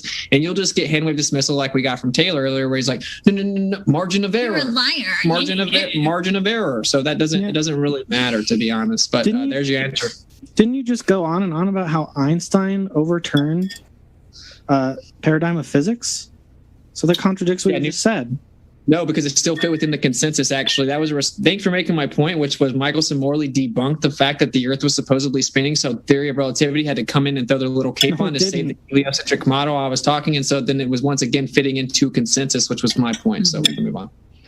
This one coming in from, do appreciate it, Doofus Manfred says Bob released the full data from his FO gyro. The different rates detected corresponded directly to the FOG, fog, being at temperatures out of spec. Hashtag GLTF. Okay, try to not use so many acronyms. We're not 7th graders. And I don't know what you're talking about. He hasn't released the full data. He gave it to them exclusively. So I think you might have made that up. This one coming in from, do appreciate your question. Will Stewart strikes again, says you claim contradiction. But what about... did he do that one twice? No. It's a very close to one we were at earlier, but it's a different one. He says, you claim contradiction, but what about variables in visor technology, refraction, position, etc.? That isn't A and not A at the same time and in the same sense. Have you considered this? Yeah. Again, it doesn't work if it's the same person talking about their own experience, but then giving contradictory testimony. Just like in court, they would be considered an invalid witness. Yes. You got it. This one coming in from, do appreciate your question. Tim Pryor says, they say particles of the atmosphere reach to the moon. Not that it's in the atmosphere. Read the whole article. Wow. How can particles of the atmosphere go out past the moon without the atmosphere being out past the moon? This one from Robert Summers. Well, hold on, just to be sure I read it right. They say particles of the atmosphere reach to the moon, not that it's in the atmosphere. Well, it's a question of like the gradient falling off. It's a bit of a Theseus's ship. Like, how dense does the atmosphere have to be before it's not the atmosphere anymore? It's arbitrary in the sense that, there might be a particle from the planet that's on Mars right now, but we don't count it as part of the atmosphere, do we? How many So we have drops no of idea rain where the until it's atmosphere raining? We have no idea where the atmosphere is. I'm curious, didn't like NASA actually just tell us Robert Summers. You have to have pressure to have a gradient, by the way, honey. Didn't NASA just tell us that the moon is... Regarding gyro, even if the values did change outside of a margin of error, what was being measured then? That was for him, I would imagine. It was for me? What's the question? It's got to be for him, right? If it's outside the margin of error. He said even... No, I think it's the gyro experiment. Gyro. Right, he's the one that claimed it was margin. He's the one that claimed it was margin of error. So I'm asking if it's outside the margin of error. They say even if the values did change outside of a margin of error, what was being measured then?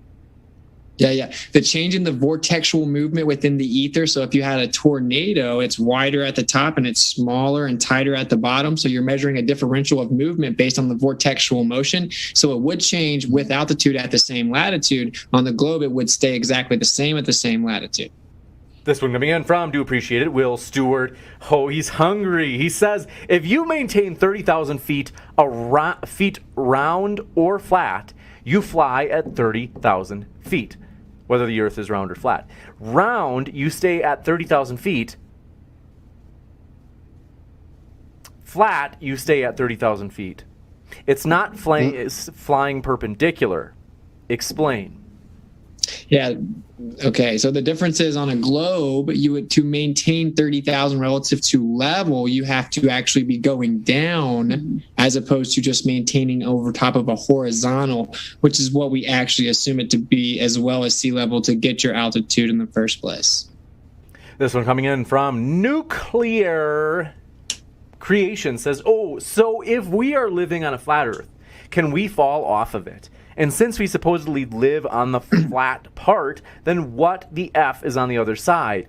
And are other stars and planets also flat? Oh, so the word other would insinuate that you're begging the question that we are a planet. So they are something different than the Earth. They move top of the Earth, create a sky clock. What's below it? Well, that's why you've always heard as above, so below. It's a hermetic principle. It tracks back forever. It's because, like I showed you with the magnetic field, we're the inertial plane. So we have the same top of the magnetic field toroid underneath it as well. And that's the only way that it could exist. And when people smirk and laugh about it, it's really funny because Harvard still admits they can't explain the magnetic field in the globe, and I can explain it perfectly. So the answer is that you're within the inertial plane. There's the same above, same below. And no, we aren't planets. And no, you can't fall off of the edge with your trifecta question there. That's a ridiculous idea. Can you fall off of a shoreline? Secondly, because we measure the Earth to be a plane, we're not claiming the entirety of it or a shape. It could be some type of realm. We have no idea. It doesn't matter. It's illegal to go there. And we're contained. That's why we have gas pressure. And from there, then you would get a gradient. So you can't fall off through a container, can you? This one coming in from alchemy, huh? Do appreciate it. High Flyer says, I've flown 22 years as a U.S. Air Force U-2 pilot above 70,000 feet. Every time I've looked outside, the Earth was curved.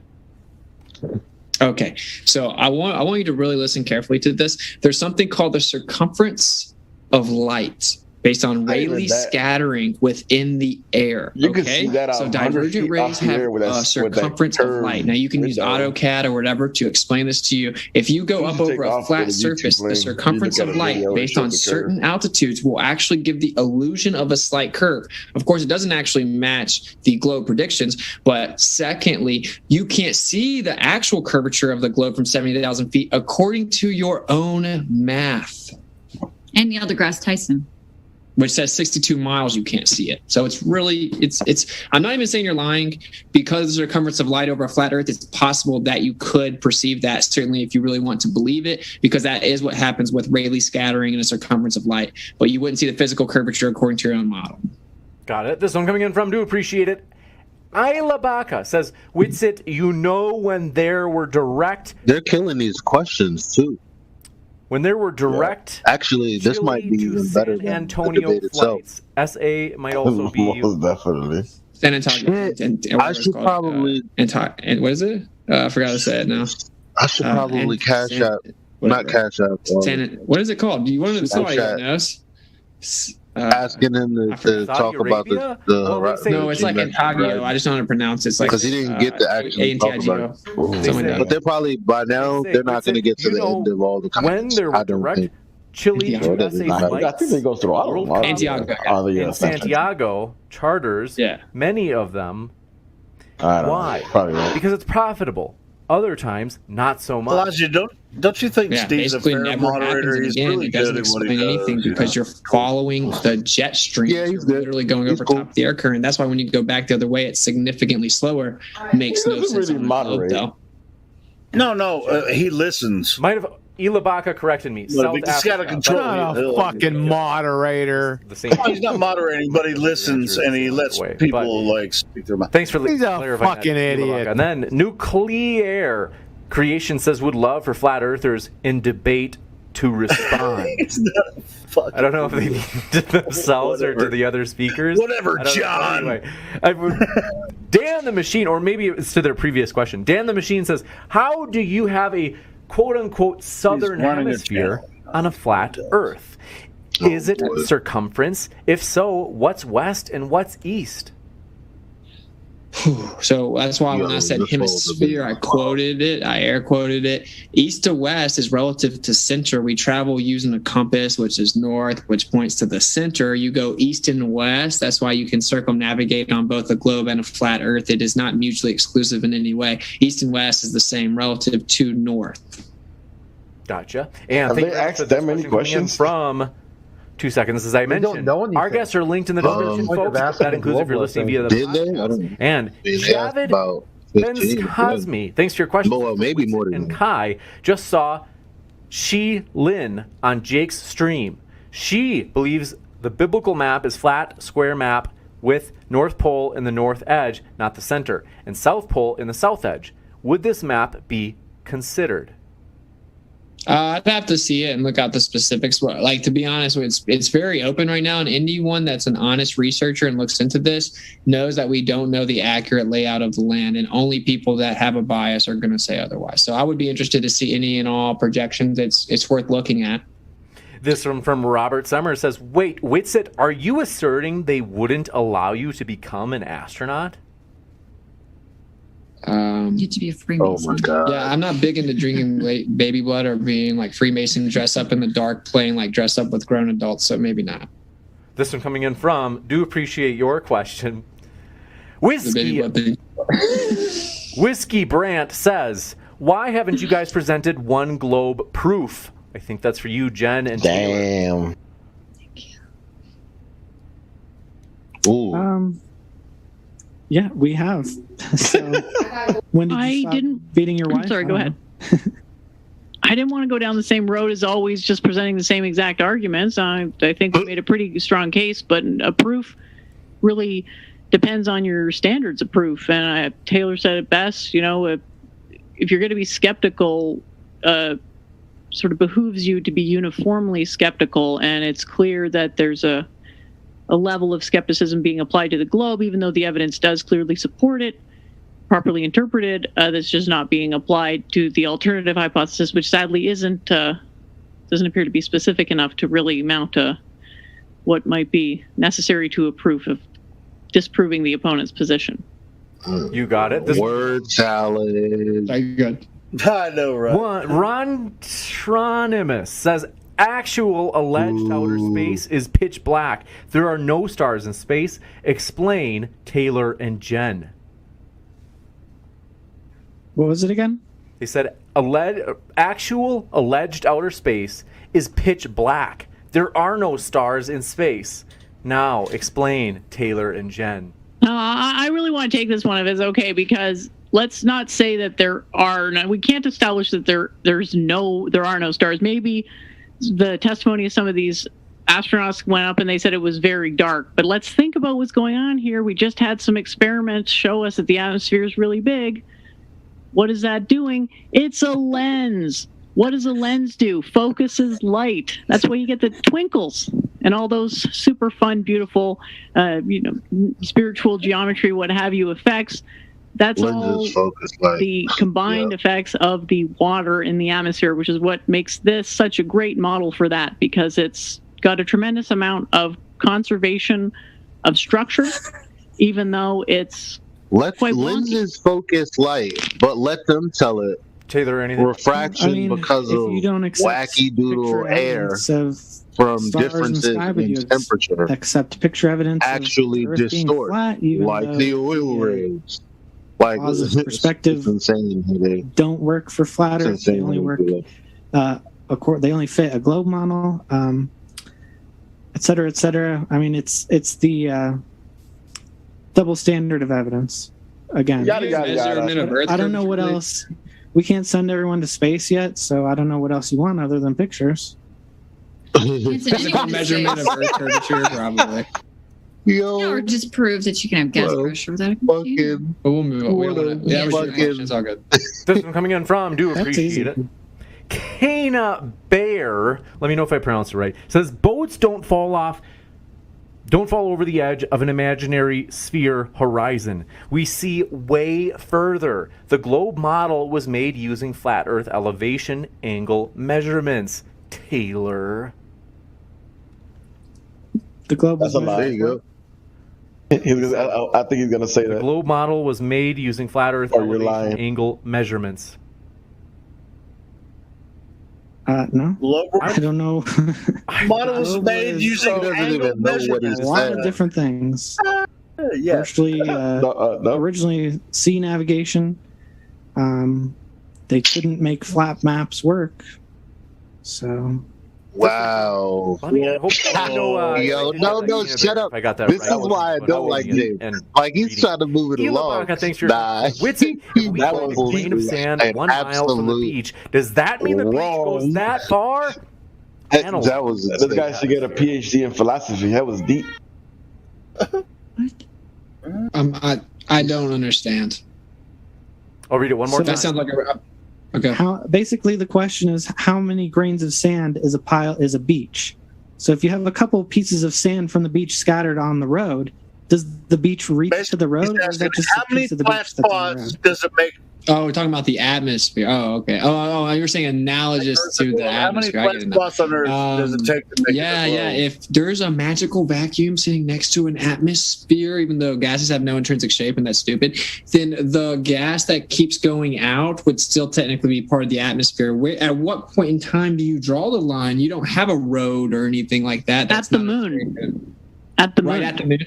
That's where it stops. Right there. You can approximate it at the moon because the moon is what's binding. I mean, you're asking a great question. The moon is what's binding the atmosphere. I don't think this is very well understood, but it would boil off if it weren't for the moon constantly scooping it back in. So this is a very good question. I like that you at least, I do really like you, Jen, in the sense that you're willing to think outside of what they tell you that we know everything about. So, like, I will give you that. I think that's beautiful, and that's what everyone needs to do, regardless of what they think about this subject. This one coming in from... I don't think there's anything ridiculous about having a gradient.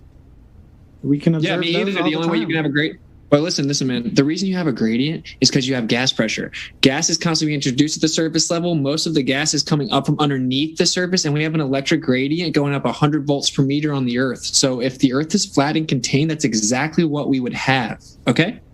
This one coming in would from... have gas pressure without. I've got to give Austin the last word on that one because the question is for him. Right. This one coming in from Down in the Rabbit Hole says, good to see you down in the rabbit hole, says, do you think globe cultists will ever admit that zooming in on a terrestrial object from a terrestrial position is completely different from zooming in on a celestial object from a terrestrial position? You can't zoom it back. I can read that again. Would you like? They say, do you think globe cultists, like Taylor, will ever... just kidding. They say, do you think globe cultists will ever admit that zooming in on a terrestrial object from a terrestrial position is completely different than zooming in on a celestial object? So celestial object rather than terrestrial object. So in the first case, it's terrestrial being zoomed in from a terrestrial position. And others saying... Don't you think, are you willing to admit that that's completely different from zooming in on a celestial, so with a C, not terrestrial, but celestial object, from a terrestrial position that you're zooming in from?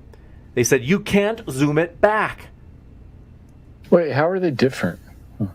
I'm not sure what he's saying they can't zoom it back from, but yeah, there are differences. I'm not sure what differences he wants me to state there are.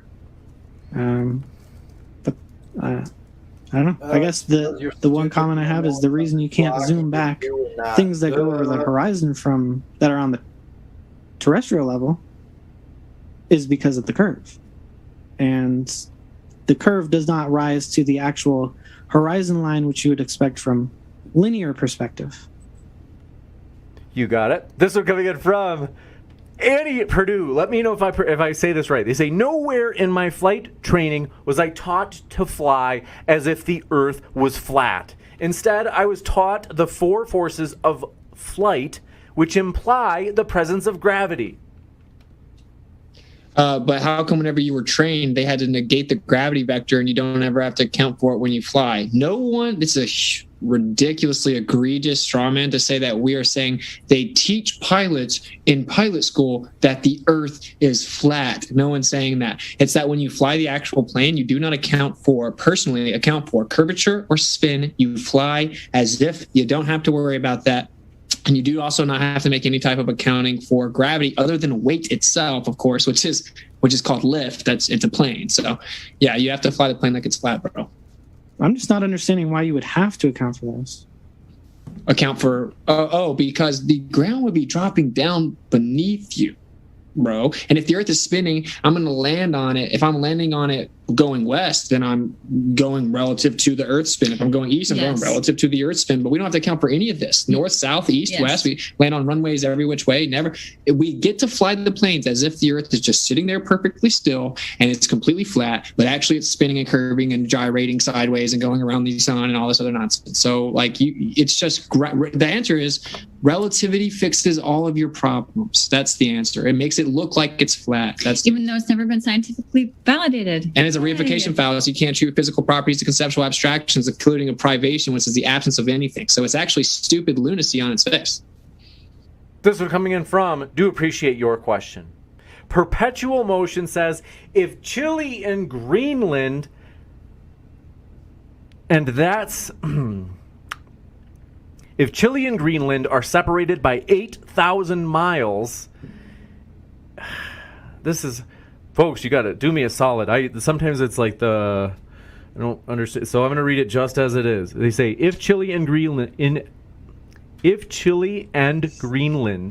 that's separated by 8,000 miles, is seeing the sun, while New York City, so I think they're saying like if both Chile and Greenland, which are separated by 8,000 miles, are seeing the sun, while New York City, that's 500 miles west, is in the dark.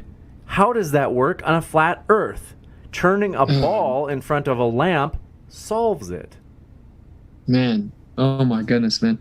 It's called light attenuation. Light does not go on forever, and I've explained about 4 times in this debate. There's something called, to be fair, maybe super chatted before, unlikely though.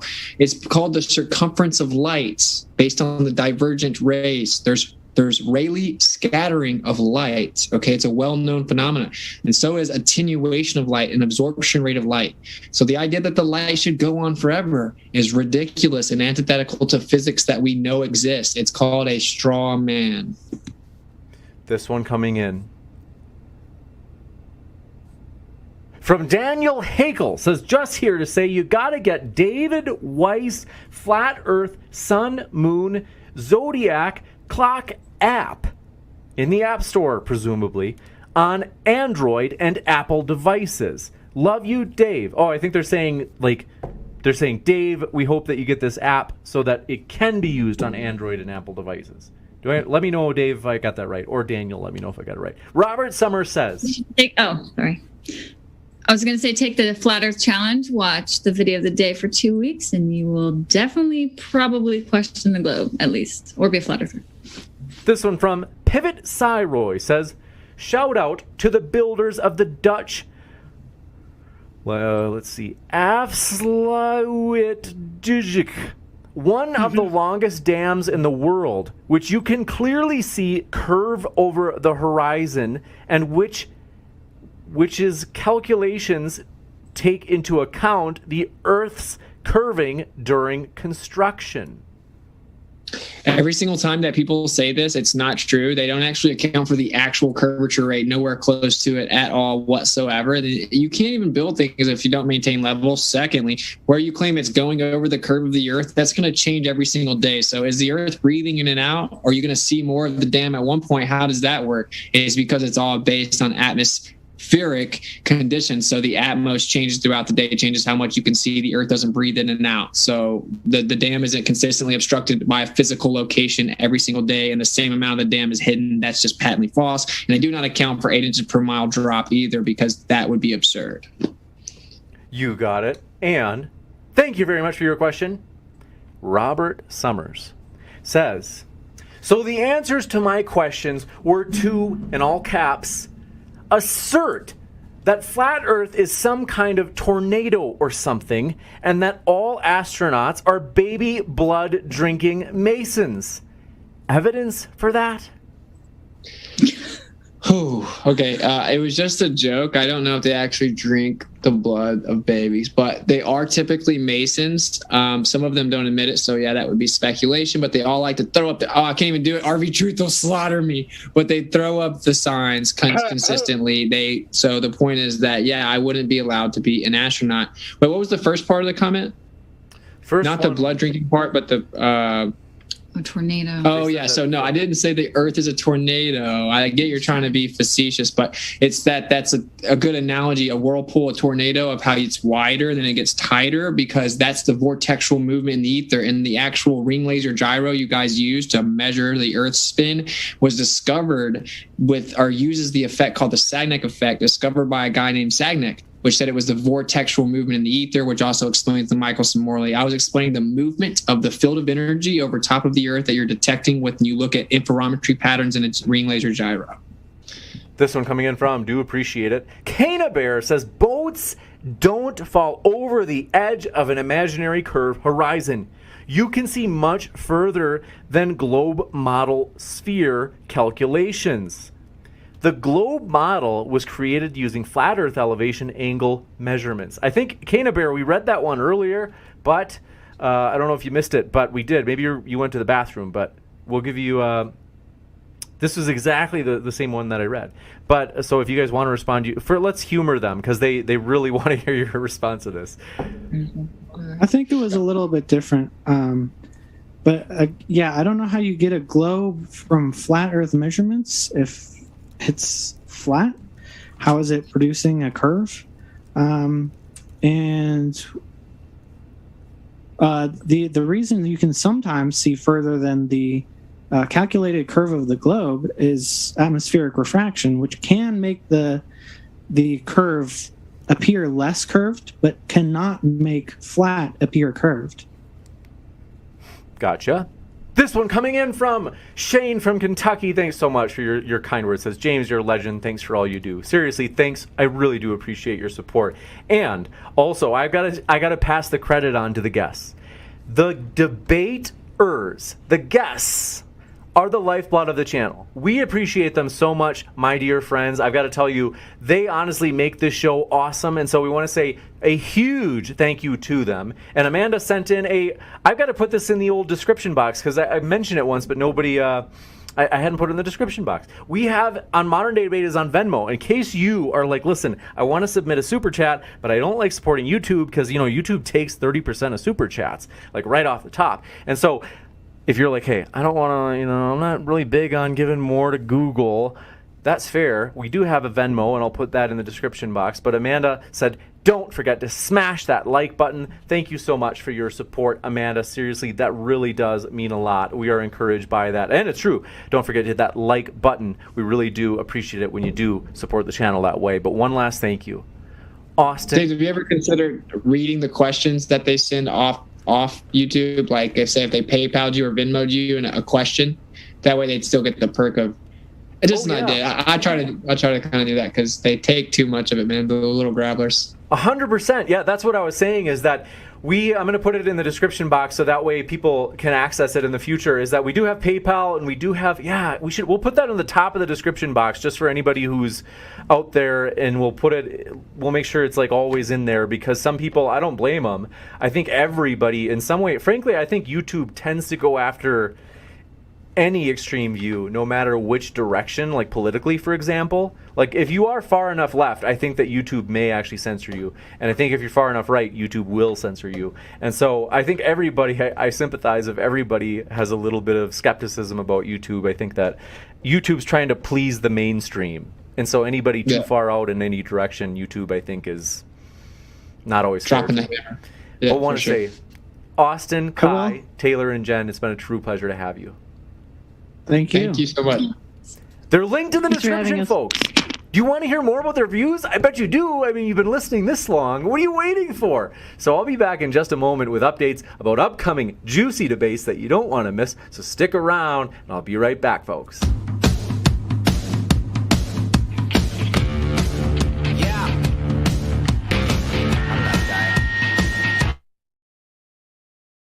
That was fun. Right, ladies and gentlemen, that was we were doing live commentary over a live debate. That was cool. Thanks for doing that, Helio. That was cool.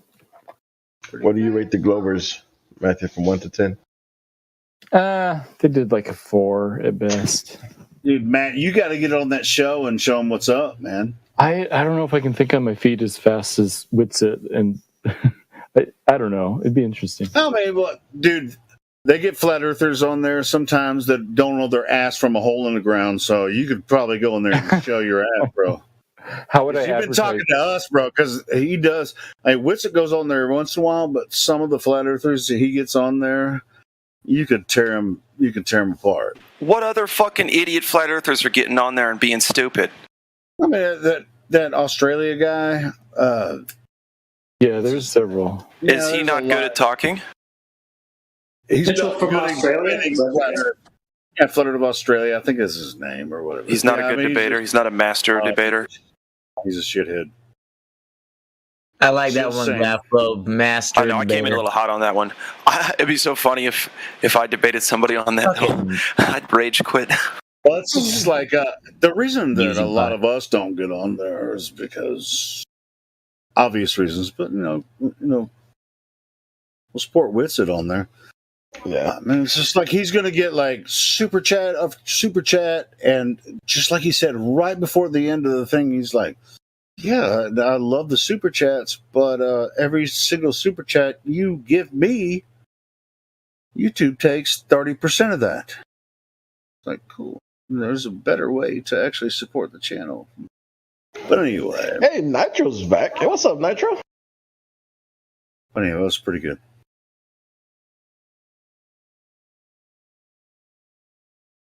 What's up, Nitro Earth is back. I don't know if y'all were talking to him earlier before the debate.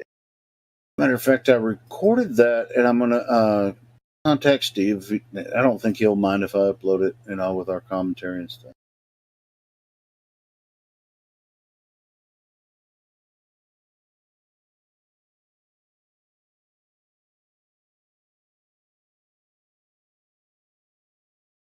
Okay, are we done with that?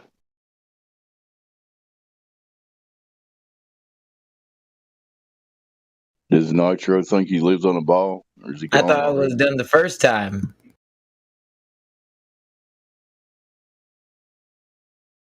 Well, obviously not.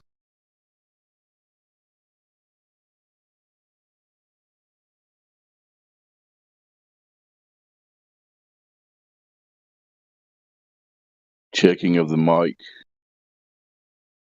10-4, good buddy. Thank you. Check. Didn't they all both say there was a Glober in here? Are they gone? Or was that on the recording? I guess that was on the recording. I was waiting for somebody to talk over themselves from last night. That would have been funny, wouldn't it?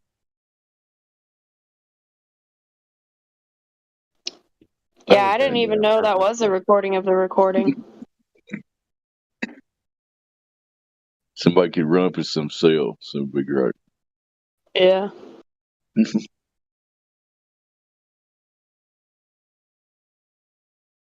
Anyway, looks like the usual suspects in here. Y'all continue. Somebody talk about something. Go. Something is a word combining two words, some and thing.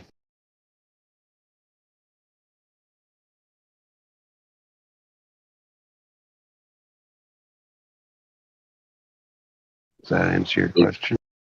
Speaking of things, Rookie, the globe is not a thing. It's just an idea men had, and everybody believes it. All right. Isn't it fun? Okay, you got me there. You got me. So we can't talk about the globe because it's not really a thing. Anyway.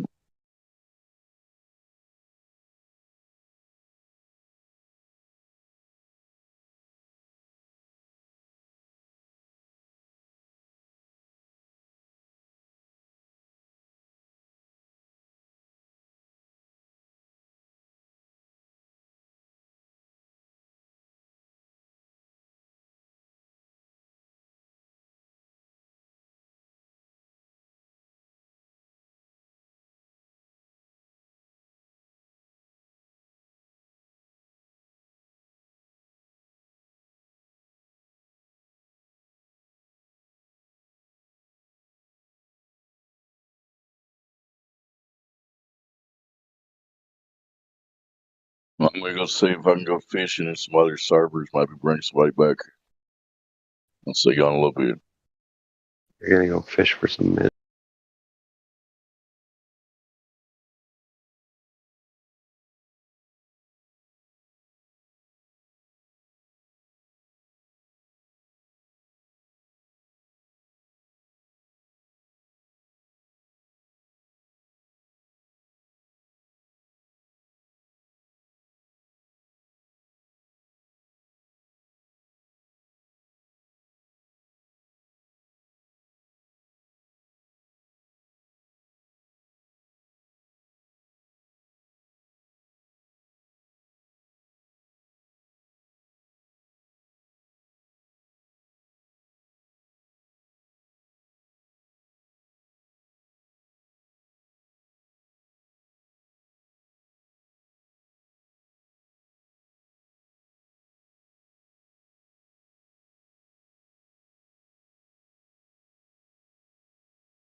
Wow, what a crappy Saturday night.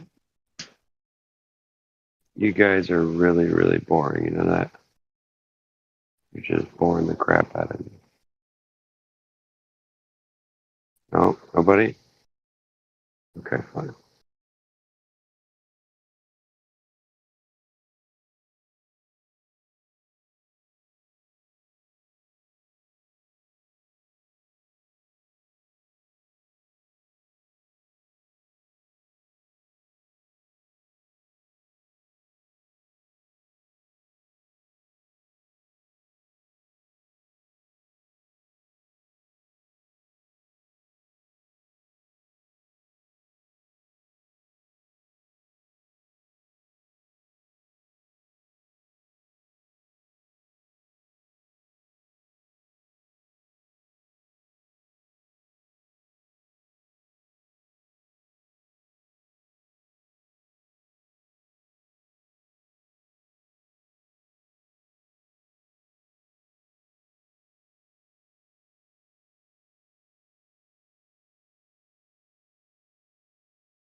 Still going.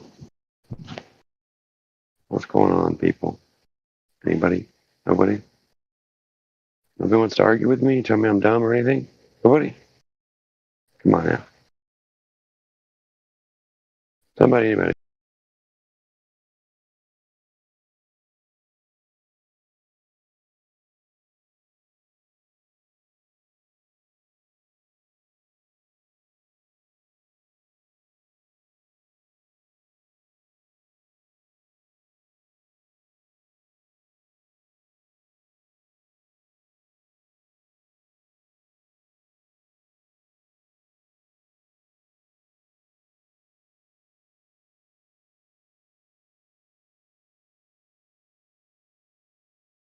Rookie, if you're asking someone to come in and make fun of you, don't be surprised if you don't have any takers.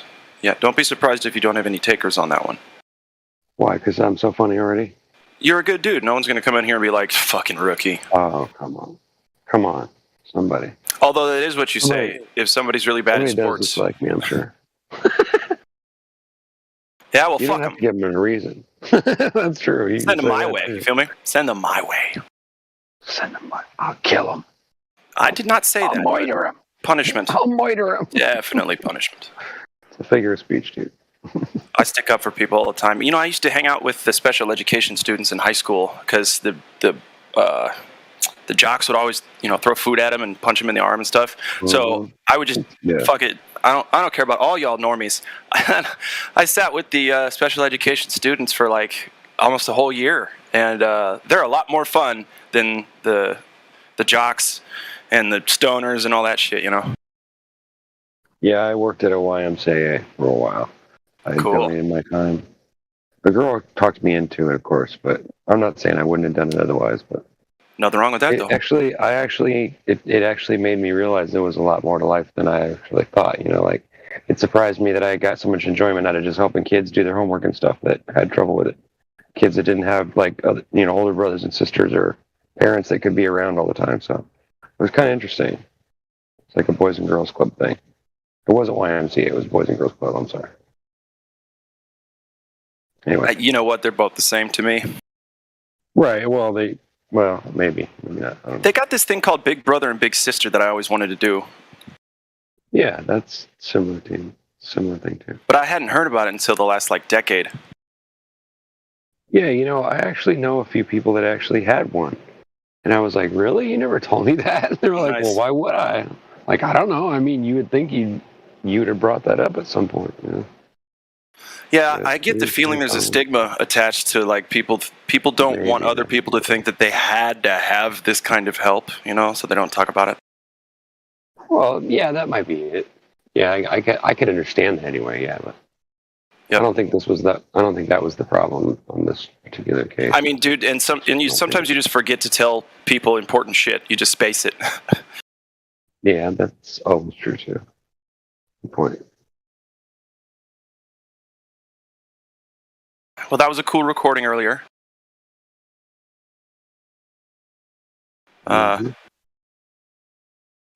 That's the second time now I've heard it in 24 hours. Mm-hmm. Second time through listening to Taylor. Taylor was confusingly on point. He was confused about his information, but he didn't... his candor, let me say. His information was not the best. And every time he would say something, there would be twice as good a response from Kai or Whitsitt. I expected that, but I liked the way Taylor held himself. He was just sarcastic enough, but he wasn't an asshole. He only called them liars maybe 300-400 times. I think he dug in well, whereas Jen wasn't taking it as seriously. She was kind of willy-nilly let's just fucking talk about this fucking drawing for a second. Let's just bring up some straw, man, and let's just spin she that out. She barely talked about the Earth is what I'm saying. Barely. None of them do. That's the problem. Anyway.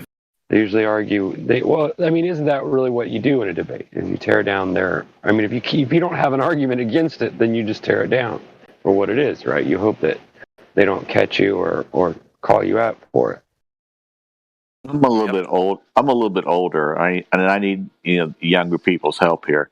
What is it about wearing a stocking cap indoors during late May? I don't get that. Can somebody help me out with that? A beanie?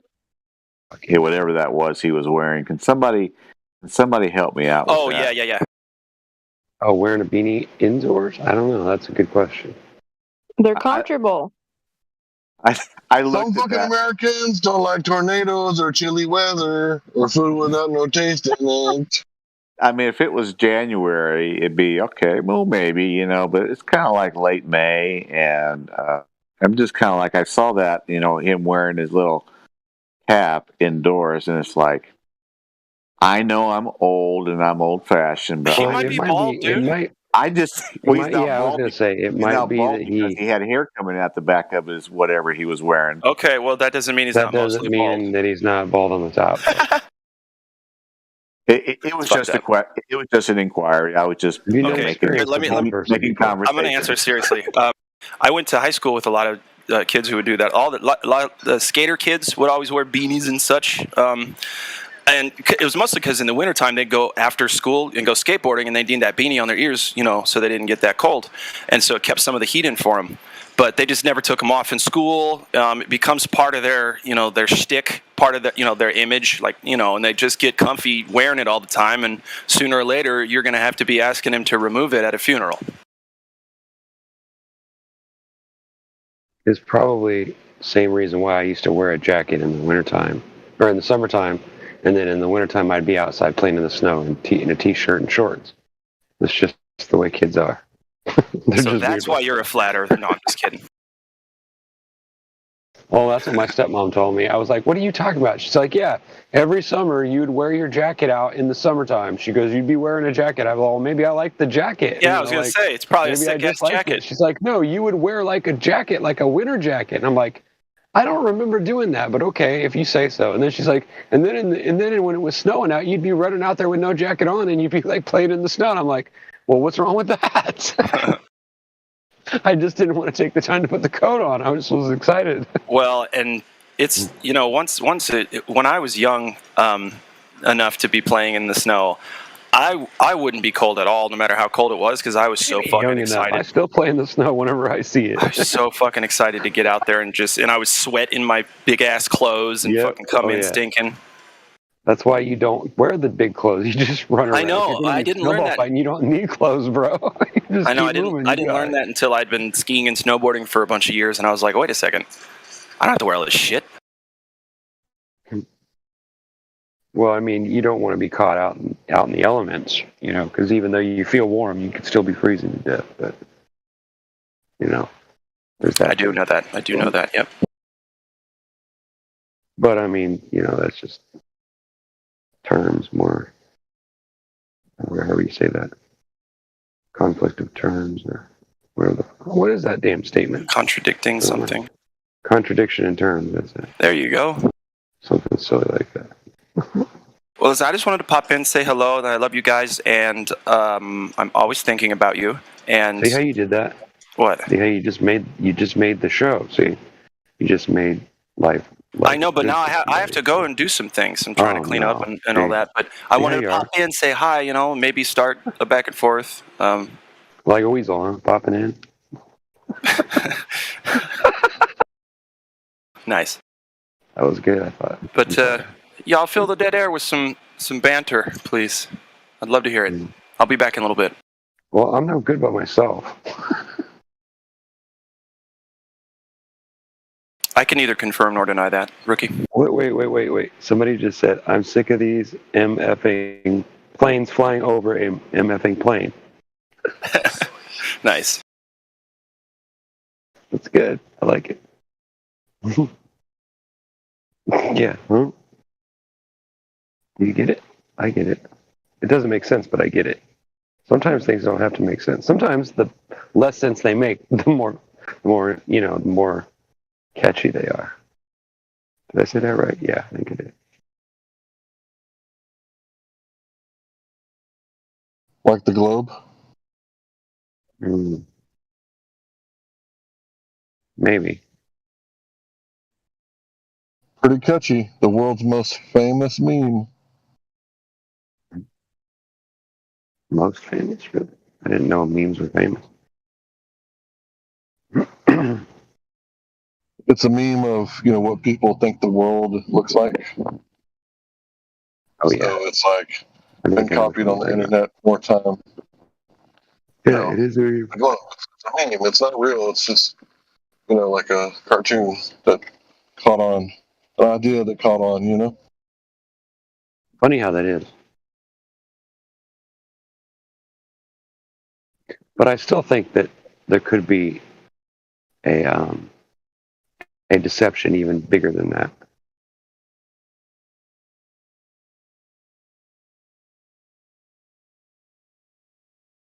Define feminine.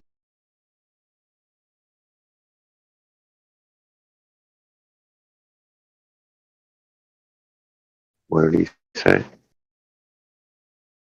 The define feminine? Is that what you mean? Huh? No. Define feminine. What does that mean?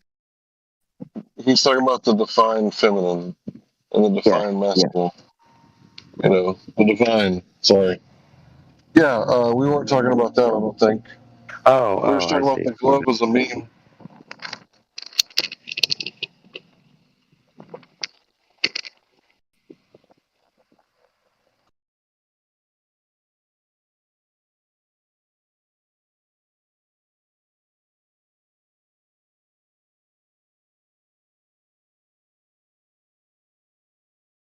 Not a very good one, in the sense that no one's ever seen it like that. No one's ever seen it, as an object. The Earth is like always like expanding out or under the water, expanding out in any direction. Well, I guess the Earth wouldn't be dry land underwater. Okay, so the dirt just spreads out in every direction, whether it's above water or underwater.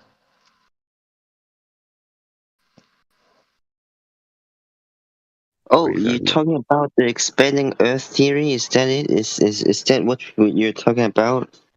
No, bro. I was just talking about the dirt. Are you VC verified? Are you new? Oh no, I'm not new. I'm just new to the live stream. Yeah, I've been here for years. Okay, well, welcome to the live stream, bro. Yeah, yes. Hi, thanks for having me here. So, what's your view on the shape of the Earth? I think it's an oblate spheroid. Okay. Was there any reason why you think that, or who told you that, or? Well, I just I look into space. I see planets being round, and they orbit each other. So gravity exists, and if gravity exists, that means that our Earth follows gravity, which means the Earth is a sphere. So, do you understand how the scientific method works? About how you have to prove things with the scientific method, and that's why we use the word science, which comes from a word that means knowledge, right? So you have to run like an experiment where you eliminate variables to say for certain that this is the cause of something, right? Like you say the planets are rotating around up there because of gravity. What if I said, no, it's actually because of electricity? How would we actually find out if it's electromagnetism or if it's gravity? Well, we would have to do a test, right? Magnets are too powerful, I think. So that eliminates it. Like the force of the magnets are too great. So magnets don't pull on meat, though. You got to explain how it holds water. Just that one thing eliminates magnets because they're too strong? Yeah.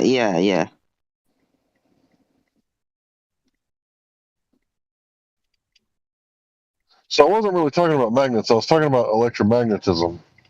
So that would be it's saying that no, I'm sorry about it.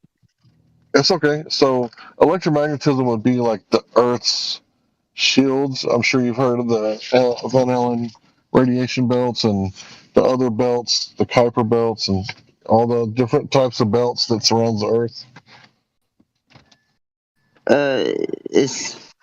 Okay, yeah, sure. Orion's belt. Right. No, that one doesn't go around the Earth. But yeah, so the Earth has a magnetic field, right? And it's definitely magnetic. And how do we know that the motion of the sun, moon, and stars isn't caused by electromagnetism, which would be like the field, not the magnets? Because they orbit around each other alongside with orbiting around the Earth, respectively towards us. Yeah, but how do we know the cause? Because you said that it can't be this because the magnets are too strong. Well, how do you know what the cause is? Like, you can't just say that and then that has to be true. That's called a baseless assertion. So it's like me saying, No. well, hold on. You can't. Let me explain how. Sorry. Yeah. Go on. Oh. I just wanted to say how it was, and then I was going to turn the mic over back to you, my friend. I'll say mic out when I'm done, okay? So, yeah, my friend, so it's like me saying that it has to be magnetic fields because they're strong enough to get the job done, and then I drop the mic. You get it? Like, mic out. Like, you can't just do it that way because I could do the same thing, and then neither one of us have gotten any closer to proving it to each other. Like, Hello? Oh, hell no. Oh, he left. no, I said I was going to say mic out when I was done talking. And I told you why I said you can't just say that, because I could just say this, and neither one of us have gotten any closer to proving anything. Now it's your turn to speak if you want to rebut that, Mike.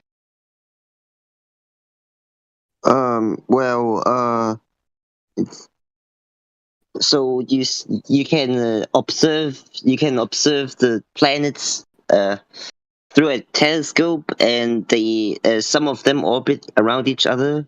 So when there's gravity, okay, it works that way because it pulls the planets towards each other, while when it's going in a straight path, okay, it curves, okay, because the the trajectory is now distorted, so it orbits around each other. So that's just the proof of a particular theory of gravity, and yeah, that's my proof. If you want that, It's a story, bro. You just told me a story without any proof whatsoever. Like I said, you're just asserting it. You're just saying it over and over again, and hoping that it's true because you said it. Go ahead, bro. No, I mean, no, you have you never seen it? Like, is this the problem? Like, you can see it if you want to. Like, maybe there's videos on the internet you can see that. I don't have video evidence for that, so you might just have to search it up. It's just up there. You can see it in light. I've seen the sun, moon, and stars and planets and the heavenly bodies making their orbits or circuits. The heavenly bodies. Yeah. Go and look at the heavenly bodies. Then why not? Just do it. You're cutting me off, bro. So. Oh, sorry. Yeah. It's okay. Just let me speak, and then I'll let you speak, and then we'll be honorable. How about that?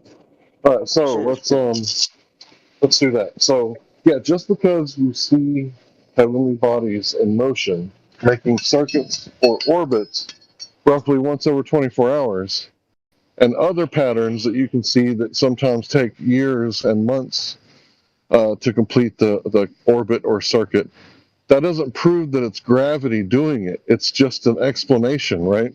So I could go up to a man who lives on an island who's never before heard of NASA or technology, who hunts with spears and bows and arrows, and I could say, hey, brother, what do you think is causing this motion, right? And I could listen to his story, and it would be just as scientifically valid as what you just said, because you brought no proof, no experiment that we could do. All you brought was a story, like a campfire story, my friend. Really? Like, that seems that seems valid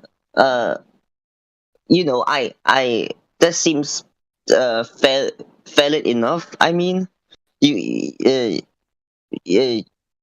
like, I'm just stating general facts here. Like, the person who lives on that island, if he can communicate with you, I mean, I guess he has some knowledge about the world that he would assume that you know that as well. So he'll just say the things that you guys have in common, I guess. So this is the case, you know.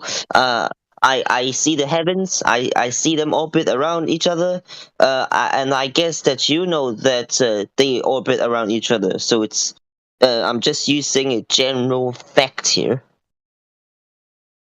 Yeah, you started out with the word fact. Can you define fact for me? What do you mean by fact? Fact is something real. And when I say general fact, I mean something that's we know as true. Okay, generally. That's what I keep asking. How do we know that it's true, please? Exactly how do we know? How do we have, because knowledge is first-hand primary knowledge, right? How do we have first-hand primary knowledge that because we see circuits and patterns in the sky, that it has to be gravity? No. I mean, we see that they orbit each other. That's the fact. I'm not saying that gravity is the fact itself. I'm saying that they orbit each other. That's the fact.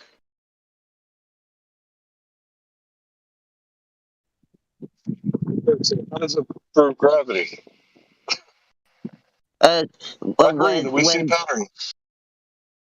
No, gravity pulls things towards the center, okay? And when when an object A moves in a straight path and object B stays is very dense, okay, and has a lot of mass, okay, and when that's when path A moves, okay, it curves because of the pull of mass B. Okay, does that make sense? Yeah, you're talking about the bending and warping of space time.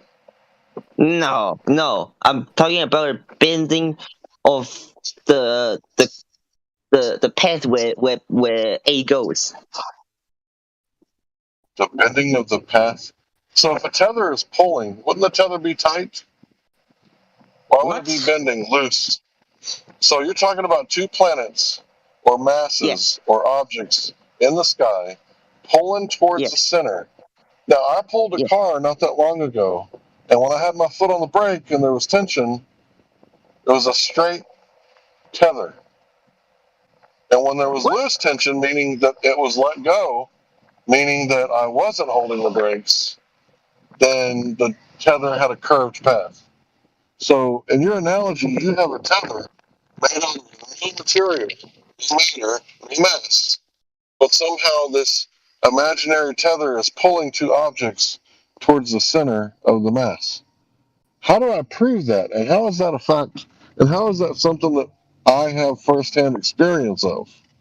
Or you, or anyone else who calls himself mankind living on the earth? Like how? Huh? Are you talking about something like tension of a string?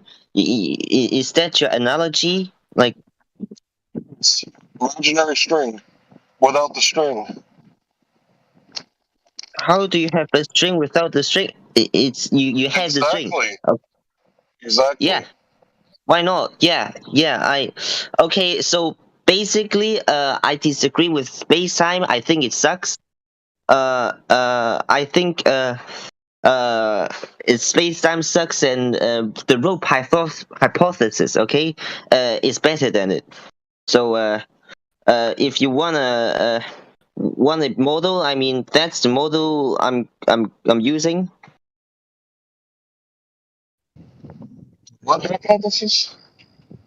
Yeah, screw the space time theory. There's a theory on the internet that's called the rope hypothesis. Okay, no, it's not a theory. It's more like it's basically two masses and in the middle you get a rope that has tension, so they pull towards each other. So it works. It works according to your analogy.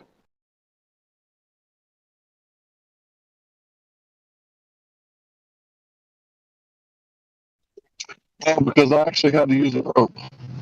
Even though the cars were really big, massive cars, I had to use the rope. Because if I wouldn't have used the rope, it wouldn't have worked. So I had to get a tether, or in this case, a chain. And I had to use it because, and no matter how much I pray to the God that creates space balls called gravity, if I didn't hook up an actual tether made of like actual material, it wouldn't have pulled anything anywhere. Because you can't tether things without the tether, and you can't pull things without the tether. Your claim is gravity pulls things without the tether. No, I haven't claimed that. The rope hypothesis says that there's a rope between the two masses. So there is a rope. It's there. Show me, or you're a troll. Show me the rope. You can't see it, but it's there. Because of the effects that Okay, how about another analogy? Okay, it consists of the Father, the Son, the Holy Spirit. Okay, so uh, uh, okay, the Son reveals the glory of the Father. Okay, so you can't see the Father, but you can see Jesus. What the fuck just happened? No, do you guys? Okay, I'm sure that one of you are Christian. Hang on, let me stop you there real quick so I can be polite about it instead of blow up later. We don't talk about religion or Bible or anything religious or even spiritual here in this 24/7 Flat Earth Discord channel. Now, the server itself has lots and lots of different places where people can take their religious discussions. But the more the word Jesus is said in here, the more it makes it look like every flat earther is saying, well, the Bible proves flat earth. And a lot of us aren't saying that. I'm talking about direct measurements. What are you saying? Oh, I'm sorry. No, you're good. You didn't know. You're good. Okay. Well, if I can't listen, Otis, that's okay. Give me just a second, Otis. I want to say that I think you were offering a cultural olive branch there, and I think you had good intentions in saying that. So we're not mad at you for saying that. So I kind of think that's what you meant, right? True. I just had to warn him. That's all. He knows now. It's all good. That's okay. Yeah, it's okay. We're not talking about religion. We're not trying to talk about that. We're going to stick to the science, the knowledge, right? Because I could tell you about beliefs all day long, and nobody's going to get anywhere. We'll be like, paddling the boat in the desert. We're not going anywhere. There's no water. Okay, so when we're talking about science, it's objective, right? There's things that you can prove, right? So what's going on in the sky? You can't manipulate the cause to see the effect, which is what we're doing in the scientific method, proving cause and effect relationships. You can't do that. You can't science space, bro. You can't. You can just look up there and you can take measurements and observations and calculations and speculations and postulations and fabrications and all the other Asians. But you can't do any science, bro. You follow me? Yeah, the scientific method is the method of how you perceive things. You don't you just use logic to find out if the Earth is round or flat or not. So it works. You just use science. You use science to see to observe the heavens, and when you do, you do. It's done. It's finished. It's round. Bro, you don't use science for the heavens, my friend.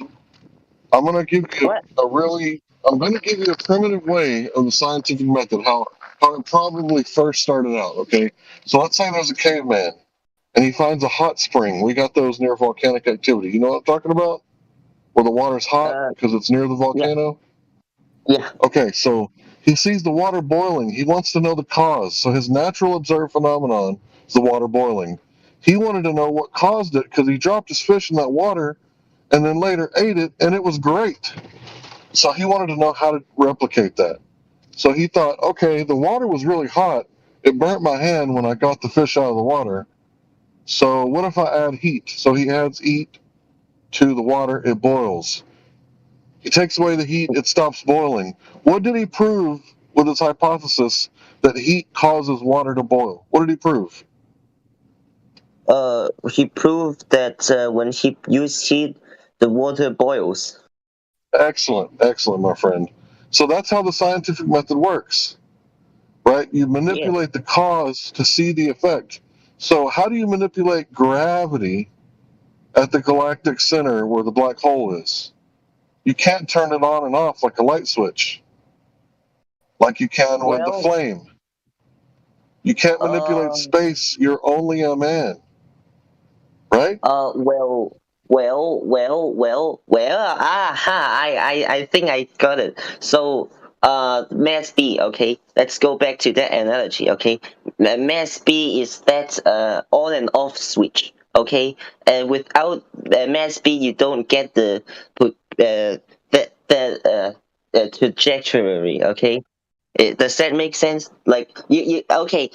We get the we see that we see that mass A orbits mass B. Okay, and we look onto the other side and we see some similar situations where there isn't a mass B. Okay, let's call it let's call that's mass A on the other side, mass C, okay?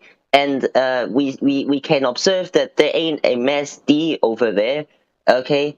Which is mass B on the other side, okay? And it goes to a straight path. So when that's okay, you can hypothesize that gravity exists, okay? Is that fine? No, that's not a viable hypothesis. So let me give you another. Let me give you another viable hypothesis. Lack of vitamin C over 3 months will cause scurvy, right? So if I take away vitamin C from your diet for 3 months, while I keep you in a cage and feed you nothing but meat and vegetables without vitamin C, then you will develop scurvy and you will not be able to walk straight up, and your joints and muscles will become stiff. And then I would give you the vitamin C, and all of a sudden, you're fine. Right? So you can prove that with experimentation by manipulating the vitamin C in the diet. You can't manipulate space balls like the Earth or the Moon or the Sun. And the Earth is not a space ball, by the way. The whole thing about this conversation is we're saying measure the Earth with geometry. And guess what? Every time we do it, it works out that it's not curving anywhere. So if the Earth isn't curving anywhere, I'm talking about the surface of the dirt, right? You know dirt like outside that the worms play in, earthworms outside. Sure. That's the real Earth, not the blue marble that you see in your mind's eye and what you saw on TV. That's imagination. I'm talking about the dirt outside, the real thing.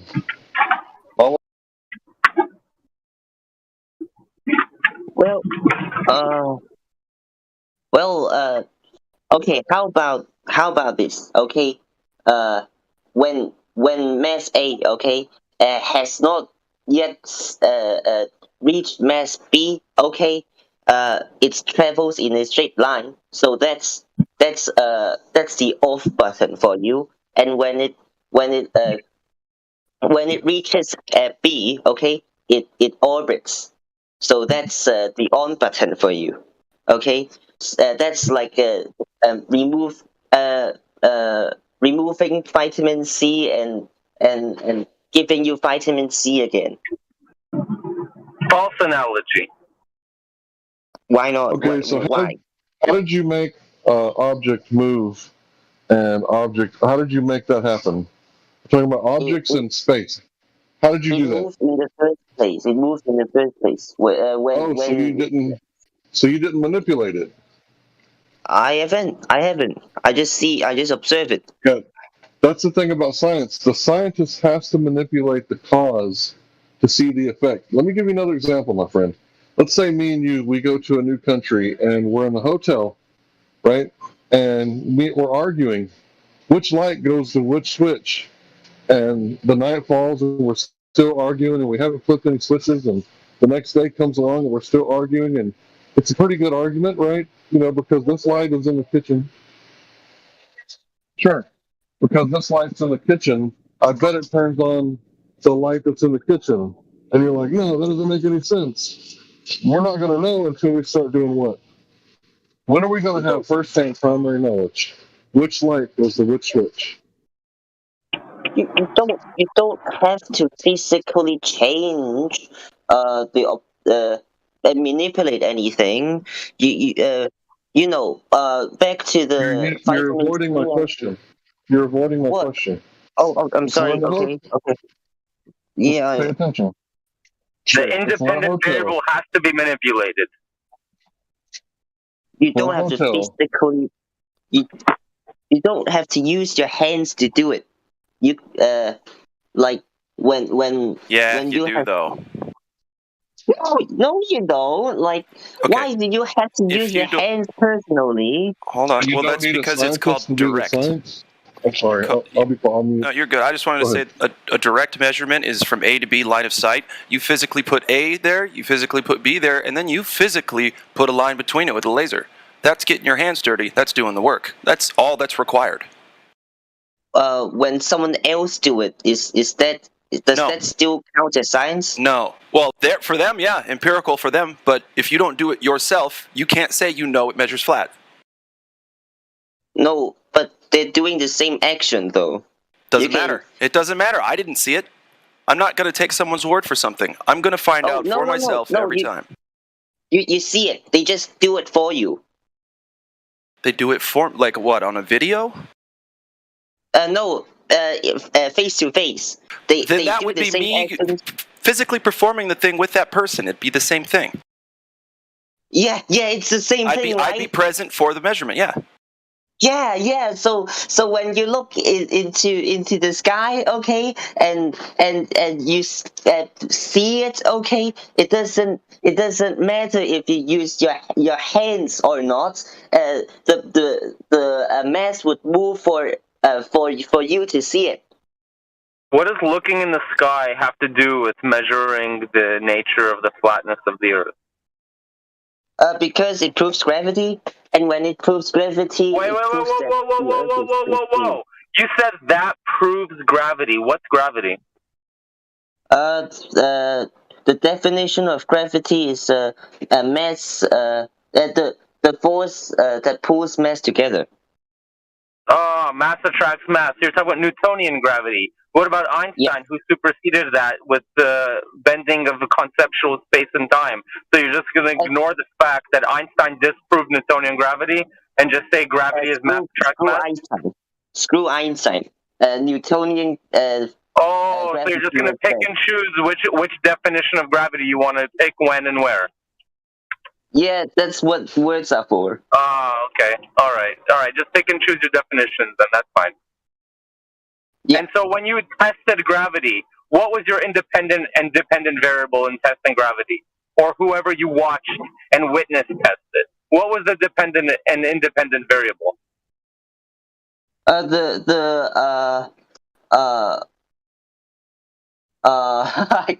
don't want to, because I don't. Okay. That's all right. You said enough. Okay, let me try and guess it, because I don't remember how to do independent and dependent stuff. I'm not gonna do that. You know what? You do you try and. Oh, I do me. Okay. It's up to you. I'll just do my own scientific method. What? The scientific method, you know how science is done? You have a hypothesis and you test it. The hypothesis is a presupposition between a cause and effect between an independent and a dependent variable. That's not something that I do me. No, that's scientific method.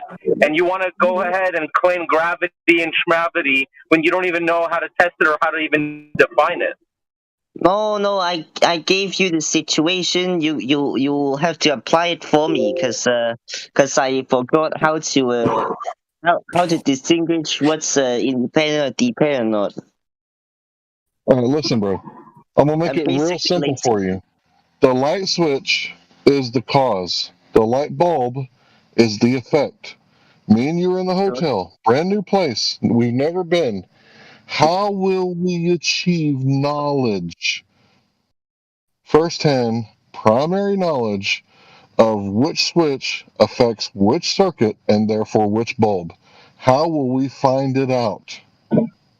We switch what switch is which?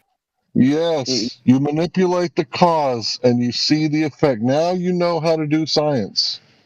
You manipulate your eyes to see the places in the sky. No. You don't. How do you manipulate your eyes? You talking about Riddick? Come on, bro. You move your eyes. You move your eyes to see the another corner of the universe. Just do you, bro. Just do you.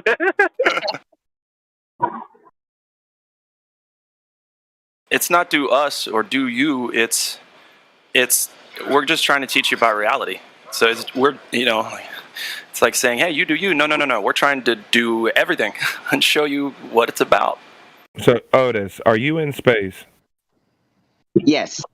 Okay, now do you know the definition of the word outer? Yes. Okay, so can you tell us how it's possible to be outside of space, please? No, it sucks. It's impossible, correct? Can you please tell us It's impossible, correct? Thank you. how do we have a gas pressure adjacent to a 10 to the negative 17 for vacuum base? What do you mean we're floating in space and we have gas pressure? How did you come up with this? You're just breaking all of these laws of nature. Is it gravity? Yeah, gravity. Okay, again, you keep saying gravity, right? And you're saying that it's mass attracting mass.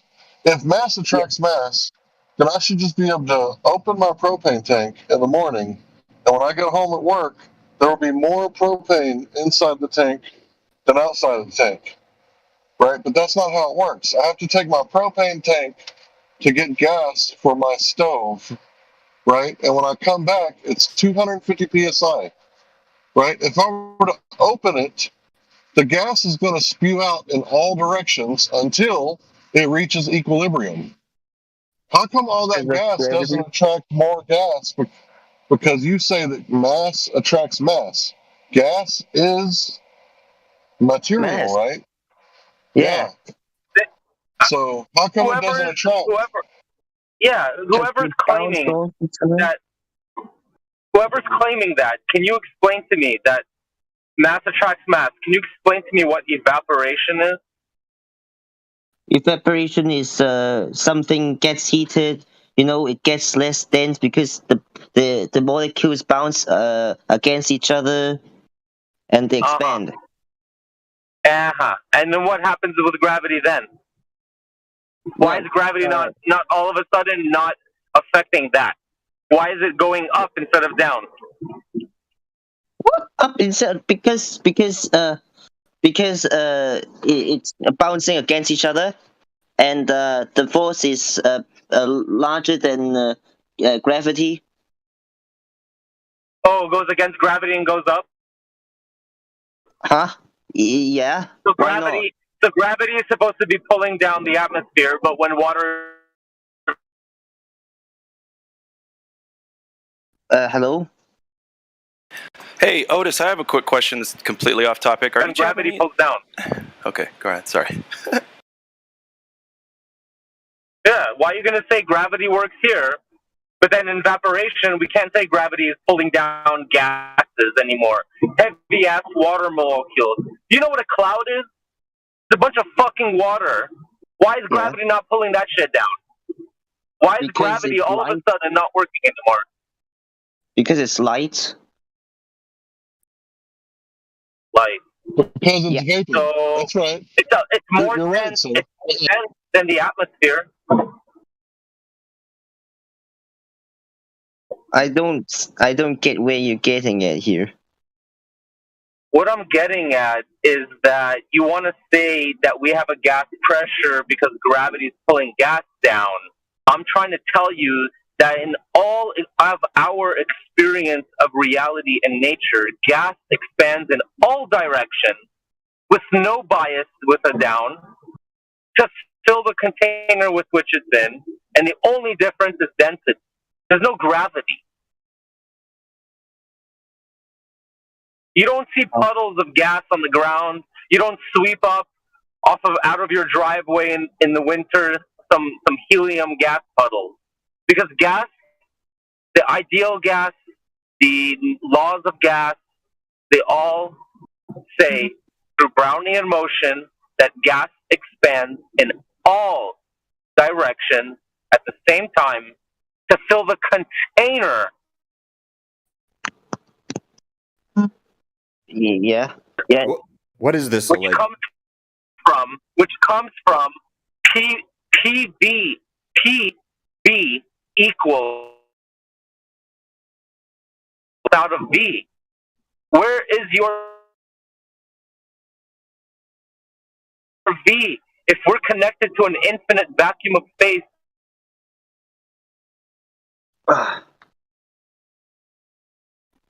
Because of we don't sweep up gravity. Gravity expands in all directions. You have no examples in reality. You have no proof. You have no evidence that gas ever has a downward bias. Gravity is that downward force? No. A helium balloon has no downward force. Yeah, because it's rising up.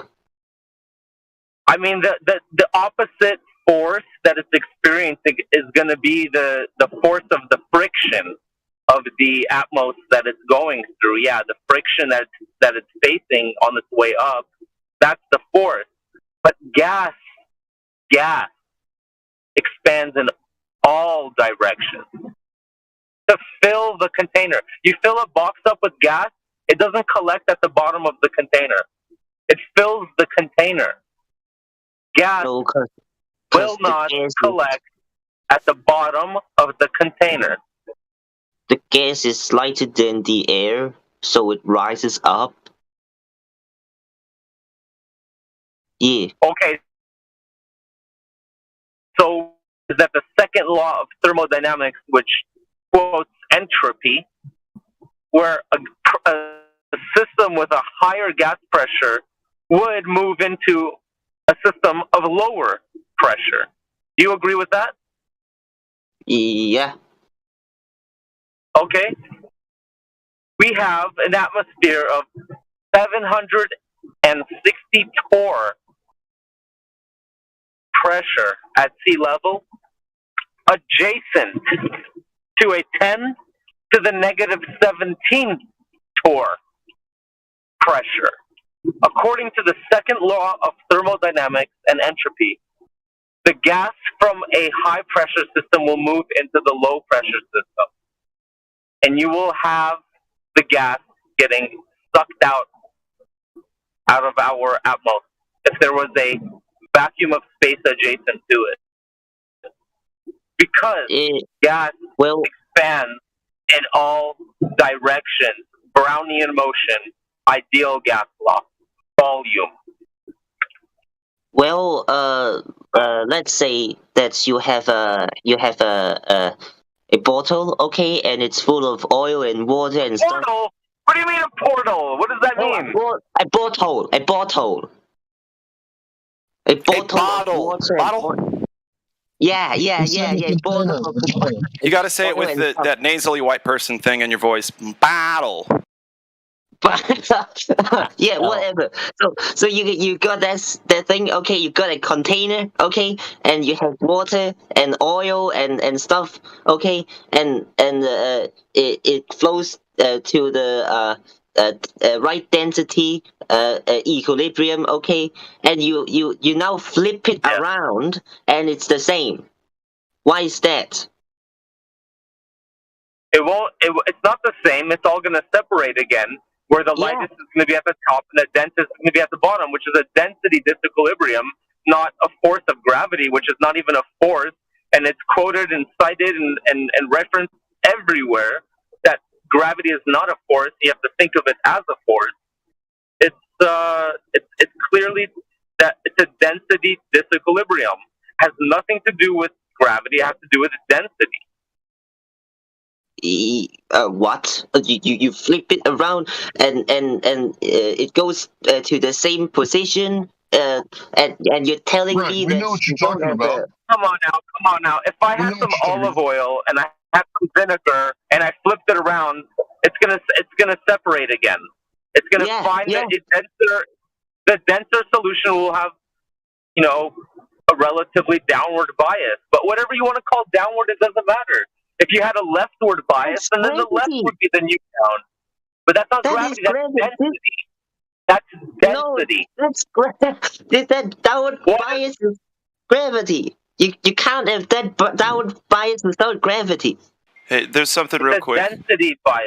Yeah, so listen, it's density in relationship between the gas and the medium the gas is in.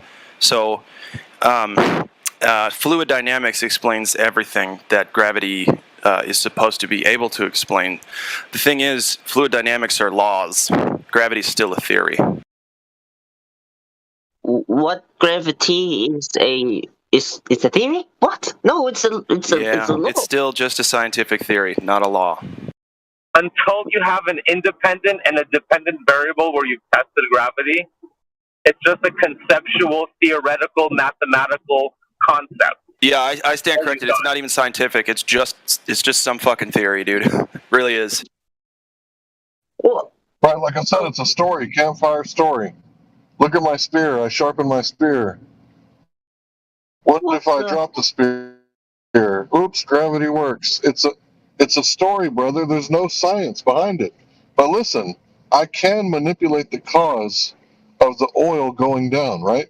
Let's say that I have oil and vinegar, right? And they don't mix. We know this, right? So the oil is not at the bottom of the container, right? But if I remove the vinegar, it's also aqueous it makes and the oil. Hello? What? It's a little bit. I mean, oil and vinegar, they also separate because one is aqueous and one is like fat soluble. So that's that difference.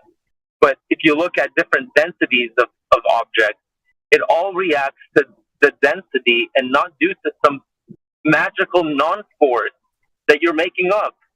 When you claim gravity, you're tapping into imagination land. It's like building a house on a piece of paper and saying you built a house.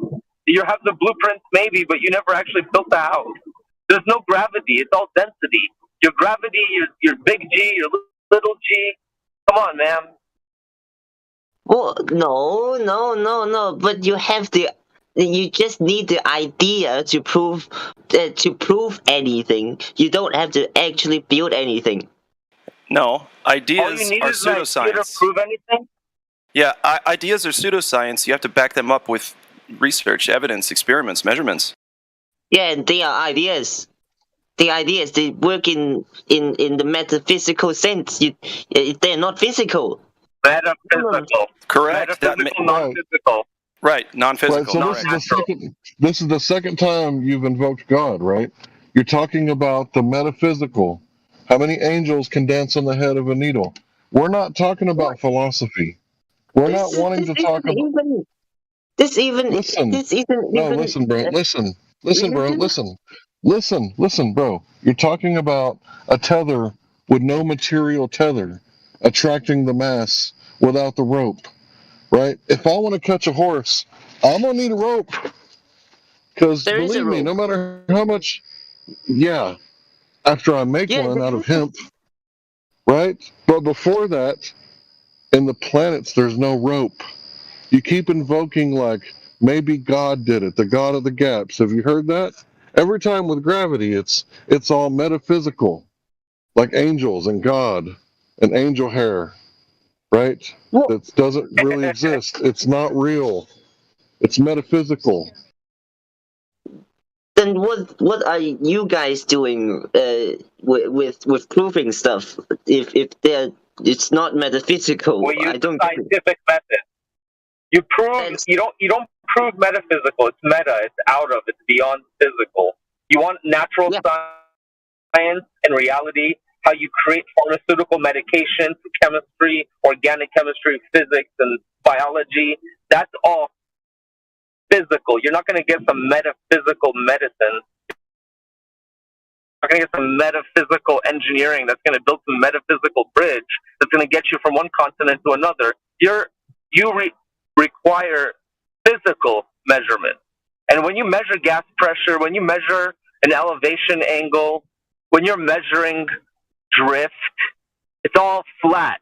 And all of the documents, there are over 44 documents from all sorts of governmental agencies that claim a flat Earth and have to assume a flat Earth for their technology to even work. Everywhere you experience, you observe, you navigate, and you measure, it's all flat. But you're going to tell me about some metaphysical belief you have about some wish-wash whatever? I'm talking about what you can measure, what you can observe, and what you can navigate on. That's the business. Yeah, the measurements are metaphysical. Are they not? No. Well, then what are the concepts of numbers? What are values? What are they? Are they not metaphysical? They are relative. They are relative. They're relative, and if you want to invoke an argument about what does 1 plus 1 equals 2 mean, then you can just look up the law of identity. It is what it fucking is. All right, numbers are what they are, and we can agree on that. But when we measure a straight line is a straight line. You can't just go and say, well, I believe because some metaphysical idea that straight line's not actually straight. You know, 1 plus 1 equals 2 actually means one quantity of a thing plus one quantity of a thing is 2 quantities of a thing. Is it not? Quantity is metaphysical.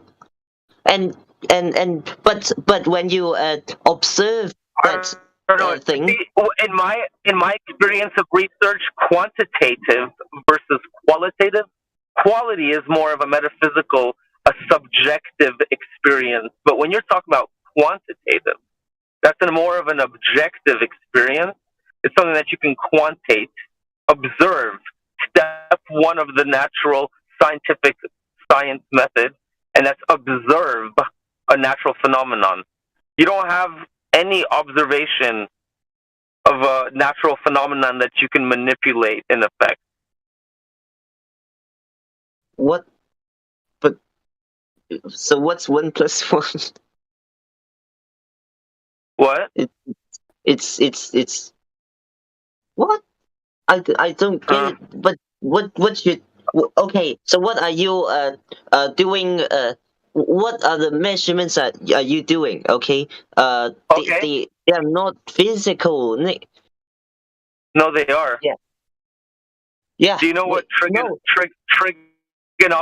You know what trigonometry is? Yes. Okay. You know what a triangle is 180 degrees? Sure. The angles some you know what a normal angle is? A perpendicular, a 90 degree? Yes. Good. Do you know what celestial navigation? Do you know what celestial navigation is? No, I don't know what that is. Okay. Do you know how people navigated the Earth, say 400 years ago without any GPS when they're in the middle of the ocean? Yeah. How did they know where they were going when they were in the middle of the ocean? They just use the wind, I guess, maybe. What? And use compasses. No. I don't know. No. They didn't use the wind. They used the stars. Oh shit! Oh yeah. Yeah. Sure. Right? Yeah. Okay. Beautiful. We're about to be on the same page. So the way they use those stars is they use a angle measuring device that measures the angle between the horizon and the celestial object above, compares it in an almanac. You take that angle and you subtract that from 90 degrees, which is a right angle, and you can use that now to then find out an area that you are on the map based on a 90-degree angle measurement that has a baseline that could be over 1,000 miles. How do you have a curved baseline on a 90-degree triangle? Please explain. Because there's a metaphysical line. Oh, come on, bro. That's just saying, like, it's because my grandma said so. Come on. No. Listen. You don't actually need a physical line to do that. Like, why not? Just an imaginary line? You're just gonna use your imagination on this? Yeah. Why not? Because it's not science. Okay. How about this? How about a fair test? Okay, you put your navigation tool or whatever and place it on a table. Okay, and you measure the angles and stuff. Okay, with that baseline thing. Okay, whatever. Now, how about this? No, everyone's lost. Stop, dude. Everyone's lost. Nobody knows what you're talking about right now. Oh shit! You got to keep it simple for everybody, right? Well, you're smarter than me. Okay, you got to. Yeah, it has to be physical. Get hyper specific about it. How do we make what you're trying to tell us, use our imaginations to see? How can you prove it physically, demonstrate it in reality instead of conceptually?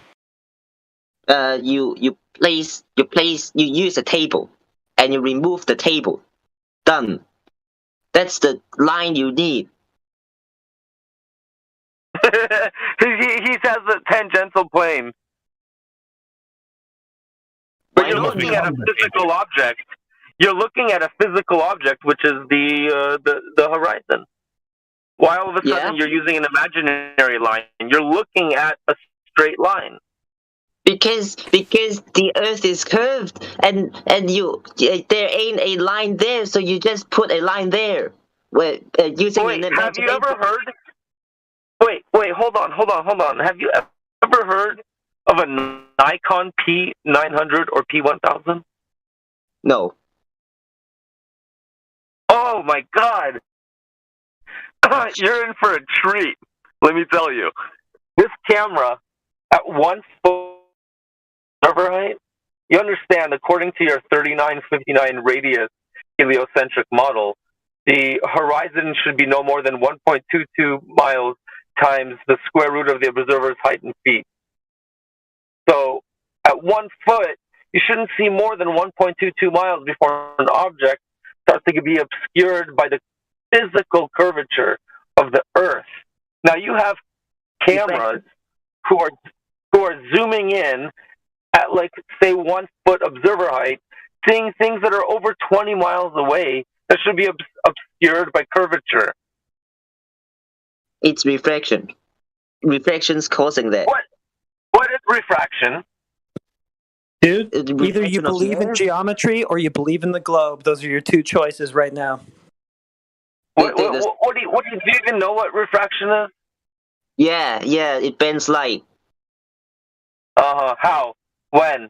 What's the law's name? You talk about Snell's law? Yeah, you're talking about light going from one medium to another medium. You're talking about those columns of gas that have different mediums on the atmosphere that are bending it perfectly so you can be like Superman and sing around the curve? Yes. Listen. Do you think that refraction allows you to see around a spherical, I'll say edge, but do you understand what I'm saying? The side of the sphere. Do you think you can look around corners with refraction?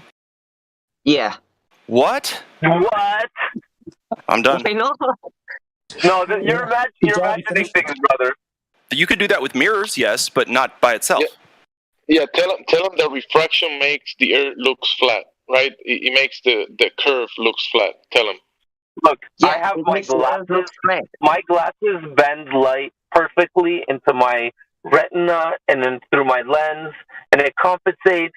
But that's glasses. That's a crystalline structure where light goes from one medium to another and bends. You're talking about atmosphere. Say there is a lot of differences in the atmosphere, but to the point where it's bending it into a perfect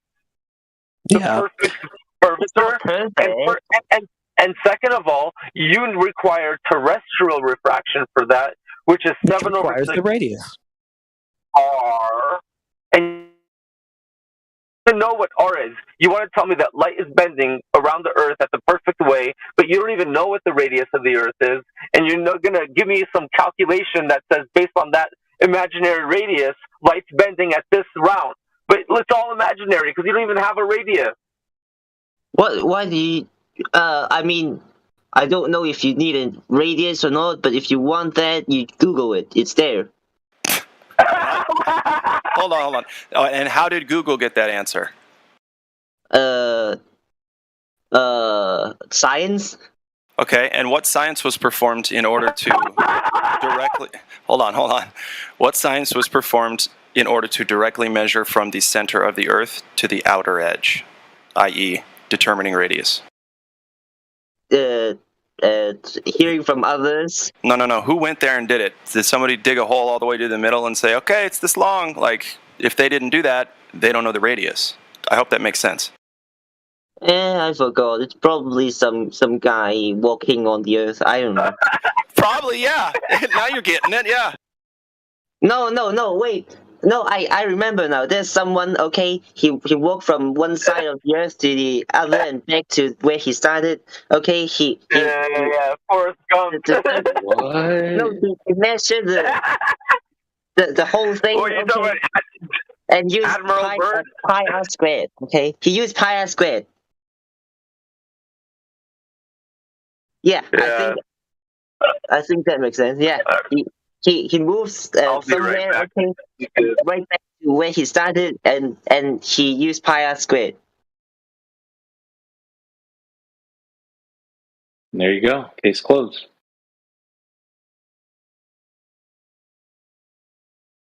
So.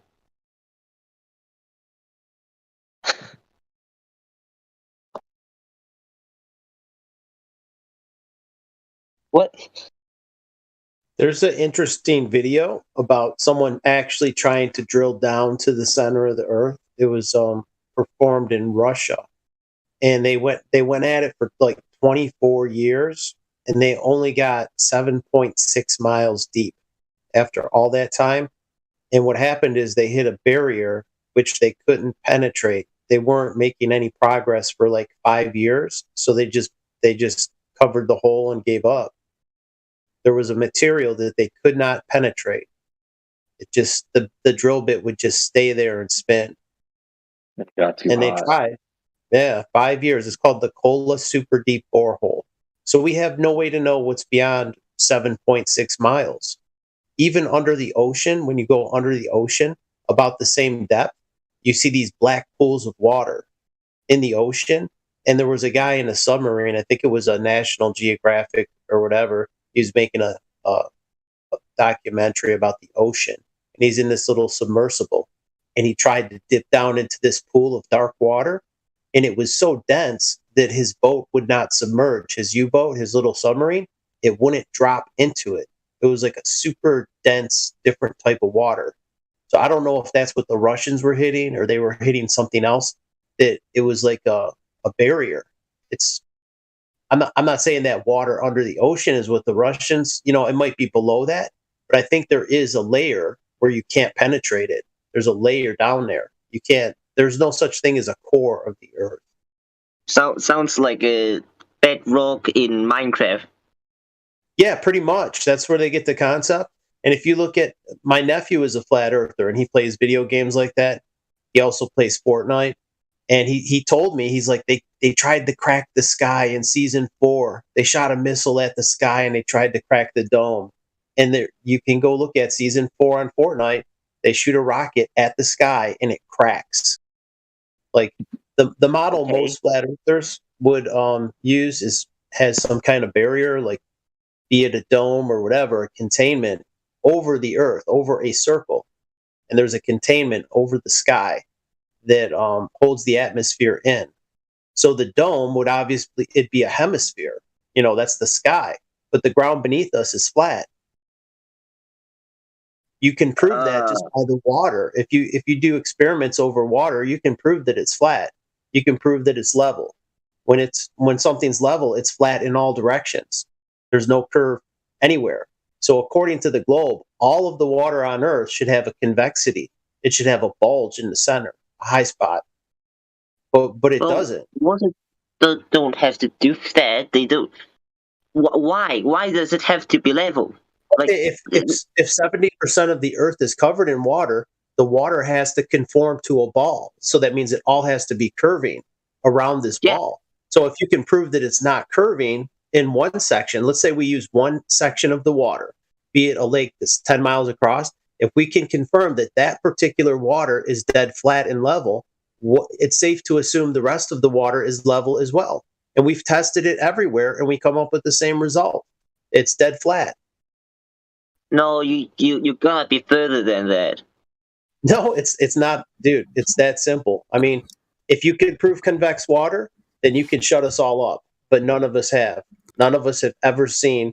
The only time you see it is in a small scale, like a micro scale, like water droplets or like a teaspoon. When you get a teaspoon of soup or coffee or whatever tea, you can make it hump. But that's due to the surface tension.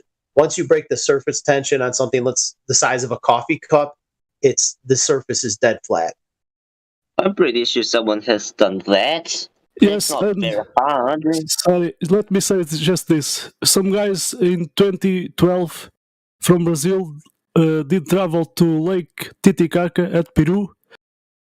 69 miles, no curvature on that water. So here you go. I have the data if you want. I'm gonna post. So if you want to prove the globe, go there and show us the curvature there. The Suez Canal is over 100 miles long. There should be a curve of over 1 mile from end to end. So a deviation of a mile worth of a giant roller coaster with a 1 mile high hump. And there's none of it at all. If you've seen videos, there's a video where a ship is going through the Suez Canal. It's a time lapse. And you see it's dead flat across the whole thing. I mean, what makes you think a ship could climb up a 1 mile high? You know what I mean with a propeller. It's this heavy ass container ship's going to climb a 1 mile high hill. That's ridiculous.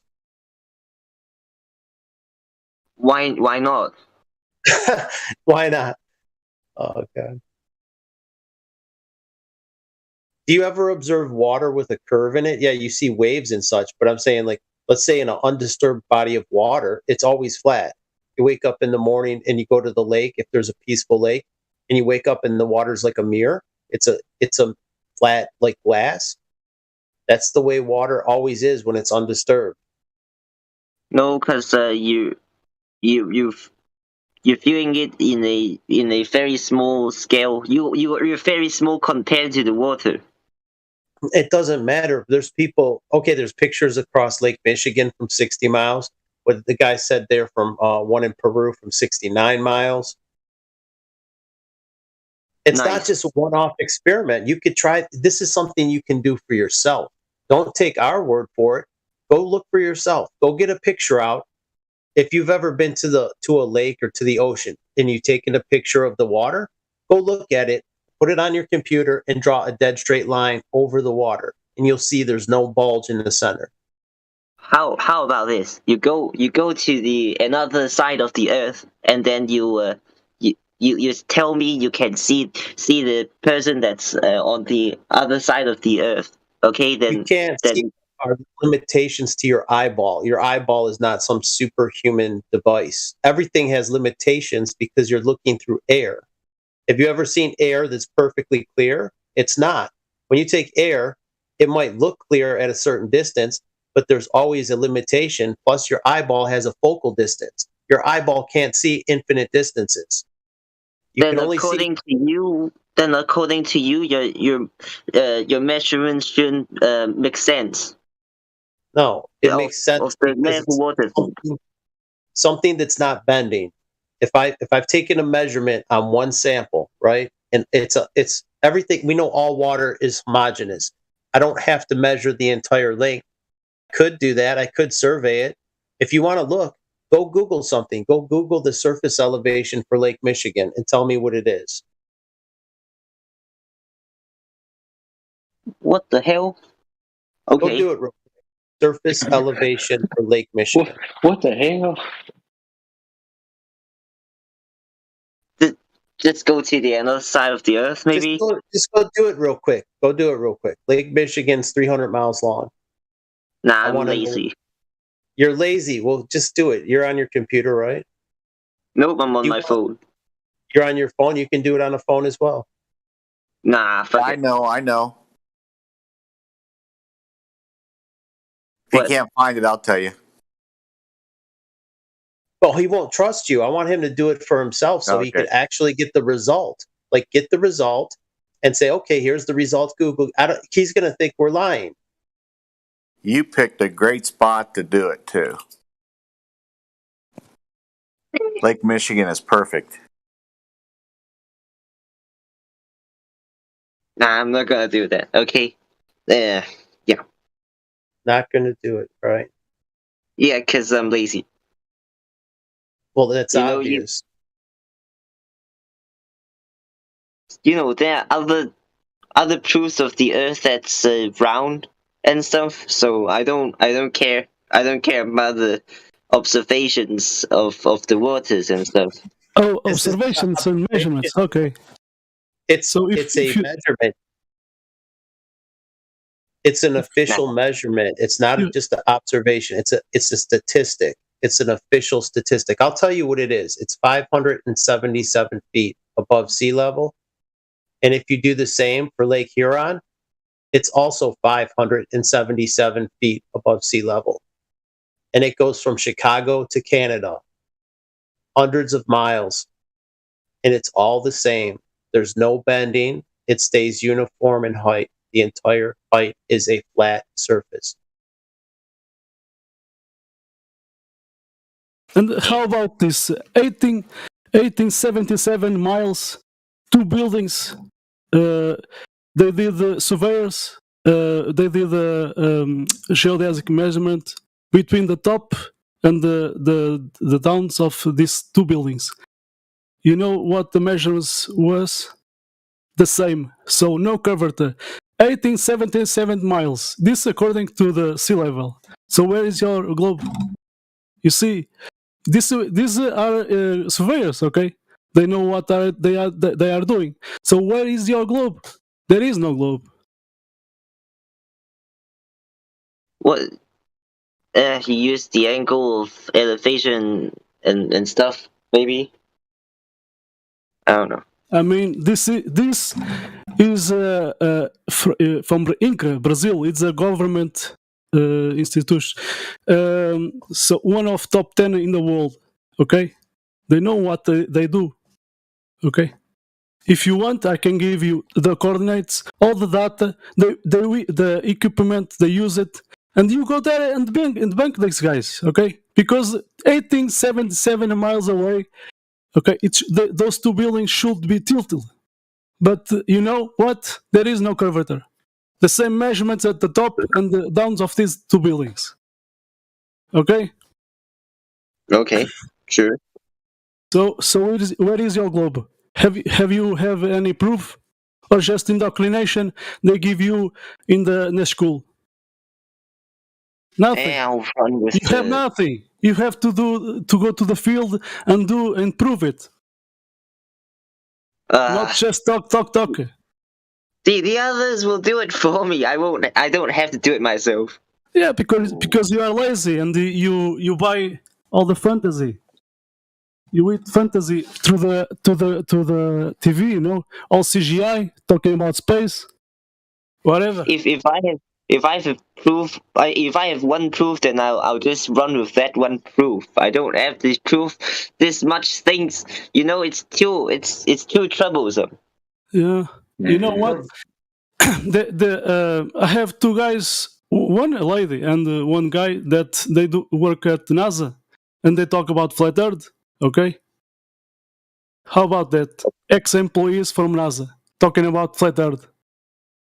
What? He believes in flat Earth. No, he doesn't believe in flat Earth. Okay, this lady, the lady was passing by, and two top guys from NASA were talking about flat Earth, and they are asking to each other why people don't wake up that the moon landings were fake. So this was inside NASA. What? What? Yeah, what? What you have? You have nothing. He believes in moon. He believes in moon landing. Otis believes in moon landing. What? You believe that man landed on the moon? Yeah. Oh. Why not? Have you seen the rocket launches from NASA? They all look like this. They have this different. Different story. We got to back it up a little bit. So, do you also believe that Santa Claus lives at the North Pole? You saw that on TV, right? Or were you too lazy? Wait, hold on. Right, I'll get back to this thing. Okay, I see now. Continue. Yeah, you said you believed in the moon landing. I said, why? Because you saw it on TV? Did you get tricked? Because I have no reason to believe otherwise. Oh, really? So everything you see on TV is true, huh? So, like I said, do you believe in Santa? Do you believe in Santa Claus delivers the presents? He has no reason. He has no reason to believe otherwise. Right. That's right. Because why would they be lying? That's stupid. Why would they be lying about the curve? Dude, that's their whole job. The whole purpose is to lie. The whole purpose what NASA was invented was to lie to us. The same thing with the Soviet Space Agency. Same thing. If your girlfriend cheats on you, right, and you find out about it, right, but you ask her and she says no. Well, I have no. Why would I lie to you? And you say, "Oh, okay, my bad." No, she has a reason to it. You know, she has a plausible reason to it. She can lie. She can lie because she wants. Right. Of course she does. But just because you can't imagine why they would lie to you doesn't mean that they have no reason to lie.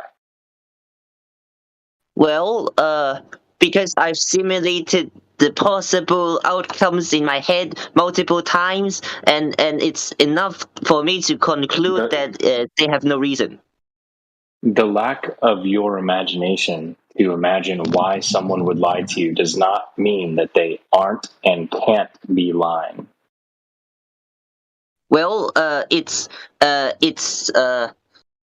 do I say it? It's true enough. It's true enough for me to conclude that. Okay. I mean, you can conclude that for yourself. It's true enough. It's true enough for you, right? But we're here trying to show you evidence that maybe you didn't simulate in your head before. And you didn't want to look because you're lazy. What's the reason? Which means what's the purpose? Because you're lazy. Because you're lazy. If you think about it, in terms of like a murder trial, right? We don't necessarily need to understand what the motive was to prove that someone murdered someone. Just because you can't figure out why they would do it, or they won't say why they did it, it's just that they went and murdered someone, and we have the weapon, we have the fingerprints, we have everything. You know, just because you can't figure out the why, that doesn't remove the what. The why is the what. How about that? We have the smoking gun, and we have the video, and we have everything, right? We got the body. It's an open and shut case. It can be faked. The videos can be faked. They can't be. What he's saying is that because we can't say definitively why they would lie, then therefore it negates the entire argument. If there's an obvious why, yeah. They were specifically created for that exact purpose of lying to us. That's the whole purpose of NASA, is to deceive us. And if you look up the word NASA in Hebrew, it actually means to deceive. Oh, come on. No. Why the hell would they openly promote that they are lying? What the who on earth does that? They don't tell you they're lying. No. If they name themselves NASA, which means lying, then they're telling you that they're lying. But why would they do that if they're lying? Because it's funny to them. It's not a cover of that, is it not? It's called hiding in plain sight. They rub your face in it because they think we're so fucking stupid. They can rub our face, and most people are that stupid, unfortunately. I think there's another angle to it other than that, Otis. It's that. And someone back me up here. I might be wrong, but from what I've read is that part of their religion has a component to it that if you tell people what you're about to do to them, and they take no action to avoid what it is that you're doing to them, that it absolves them of any negative karma. Yeah, I've heard that. Yeah, has it? Yeah. And so there's a component to it where it's like, if I tell you I'm going to run you over with my car, hey, you better get out of the way. I'm going to run you over with my car, and you don't move and get out of the way, and I run you over and kill you. It is their belief in their religion that absolves them of any wrongdoing. Do you understand what I mean by that, Otis? What? Why? Well, there's a bunch of examples of this where a tragedy will happen or some large event will occur, and we go backwards in time and we look, and there's a bunch of signals and tells that preview what is to come, and that's pretty hard to explain. It's called predictive programming, and they put it in movies and things like that. They'll drop little breadcrumbs in these movies, and you only know after the fact. You're like, oh my god. We're kind of we're kind of getting It's like, wait, I've seen this before, but we're kind of getting into the weeds a little bit. But basically, Otis, I think even if we could give you here's the exact reason why they are lying, I don't know if that would necessarily make a difference to you, would it? No, it will be a difference. It would make a difference. It will be. Yeah, it would make a difference if you have the motive. The motive determines everything. Well, what if God were real and people who were opposed to God wanted no one to believe in God, and so they said, I know. What if we tell everyone that we live on a tiny speck of dust floating in space, and that you are a tiny speck on that speck of dust, and you are insignificant and meaningless? There's billions of you. What's the big deal? In the cosmos of space and in the universe, you're so insignificant. Gravity is your God. Life actually doesn't matter. Gravity is your God, and the Big Bang is his father. Yeah. And so there is no afterlife. There was nothing before you were born, and there's nothing after you were born. And really, your purpose on this planet is quite meaningless. But it's not a planet. Would that be good enough? Themselves above God. Is that what you're saying? I'm sorry. They're exalting themselves above God. Is that what you're saying? Well, they want people to not believe in God, whether they put themselves above. Why would they do that? Because they believe in something that might be opposed to God. Why? Why on earth would anyone do that? Because you're easier to control. It's called nihilism. I don't necessarily believe this, but if I were one of these people that believed that worshiping Lucifer or Satan or whatever have you, that he would reward me in the material world and not reward me in the afterlife, and so I would do his bidding here on earth to be rewarded in earth. Okay, that's the theory. So, people that are rich and famous, you can pull together a compilation of it on YouTube that say quite often that they sold their souls to the devil to get what they have. And did they mean that literally or metaphorically, right? They mean it literally. I know that they mean it literally, but so when they say they sold their souls to the devil, then you think that they mean that literally? Yeah, basically, okay. Yes. Okay, so then they are worshiping something that is opposed to God. And if in that opposition to God, part of that is, hey, the devil would love more people worshiping him. And so to worship the devil, you probably have to not believe in God or worship God. You would abandon God. And one of the ways to do that is to convince everybody that, hey, there is no God, there is no heaven, there's nothing above, you don't have a creator, and you're insignificant, speck of dust on a speck of dust floating through space. How about I tell you that? It's a three-headed beast. Evolution, the Big Bang, and the globe Earth are all like part of the same beast. It's like a hydra with many heads, right? I'm not trying to give you an answer that this is the absolute reason why, or I even think that I know the absolute reason why they would lie. But I'm trying to give you a hypothetical example. Maybe it is, maybe it isn't. But the point being is that I don't think it really matters in the end of the day why they're lying, because we're trying to present evidence to you to show you that you have been lied to, regardless of why they would lie. Well, I can tell him why they lie. It's okay. If you control the populations of the world, right? The government is not a necessary entity, right? But they want to make themselves feel. They want the people to look to the government to protect them. So what they do is they create these fake enemies like Russia.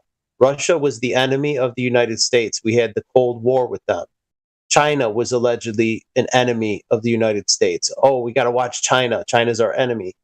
But yet China, Russia, and all these countries that we're at war with, they all signed on to the Antarctica Treaty. It's like, wait a minute, we're in a Cold War with Russia at the time, meaning that they want to annihilate us and we want to annihilate them, whatever. But why would we sign a treaty in a remote area with Russia and China and all these other nations? What's the point of it? I tell you what, they're in the same system, okay? They are from the Masons and the Illuminatis and stuff, so that's why these stuff happen, okay? I tell you what's even more mind-blowing, okay? Flat Earth itself is a conspiracy. It contains New Age stuff and all of this anti-science stuff. It's gnostic and all of it's part of there is no anti-science in Flat Earth, and there's no New Age stuff. Sorry about you mixed the New Age and gnostic stuff. They're here. They're literally the secret knowledge that you guys are getting, okay? These are what the Gnostics believe. This is okay, that's fine. But that's okay, Otis. They can believe whatever they'd like to believe, Just because, if you have beliefs, right? But if Hitler believed the same things you believed, would that negate your beliefs just because Hitler believed it too? Yeah, if Hitler breathes, I would breathe too. I don't care. Yes. But exactly. We don't care. We don't care if Gnostics. Yeah, we don't care if Gnostics believe all of New Earth or whatever the fuck. Right? At its core, it's Earth flat. Period.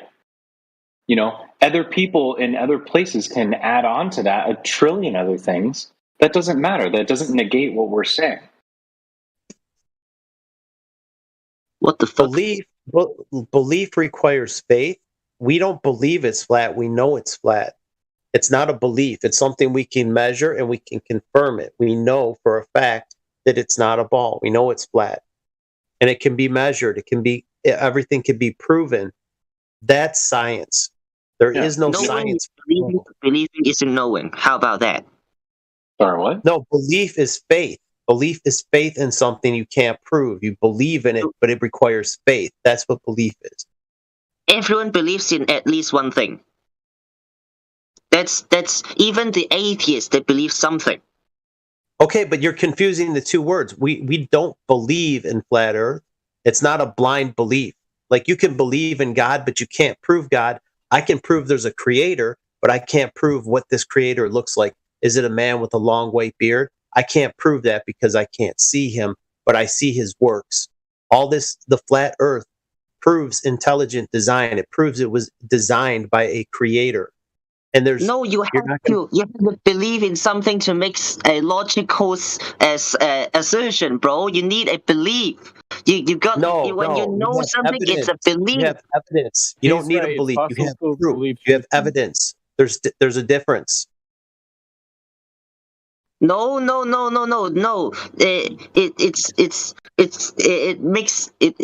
creates faith. Okay, knowing creates faith, and it makes you believe. Okay, but when you believe something, it doesn't mean you know something. You physically can't prove something. You just have blind faith in it. You have faith. Like you could say you believe in God, right?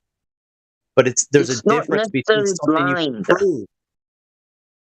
It's just like saying that you believe in in God. Like, no, I mean, sorry, you can't say that. But this is a good analogy.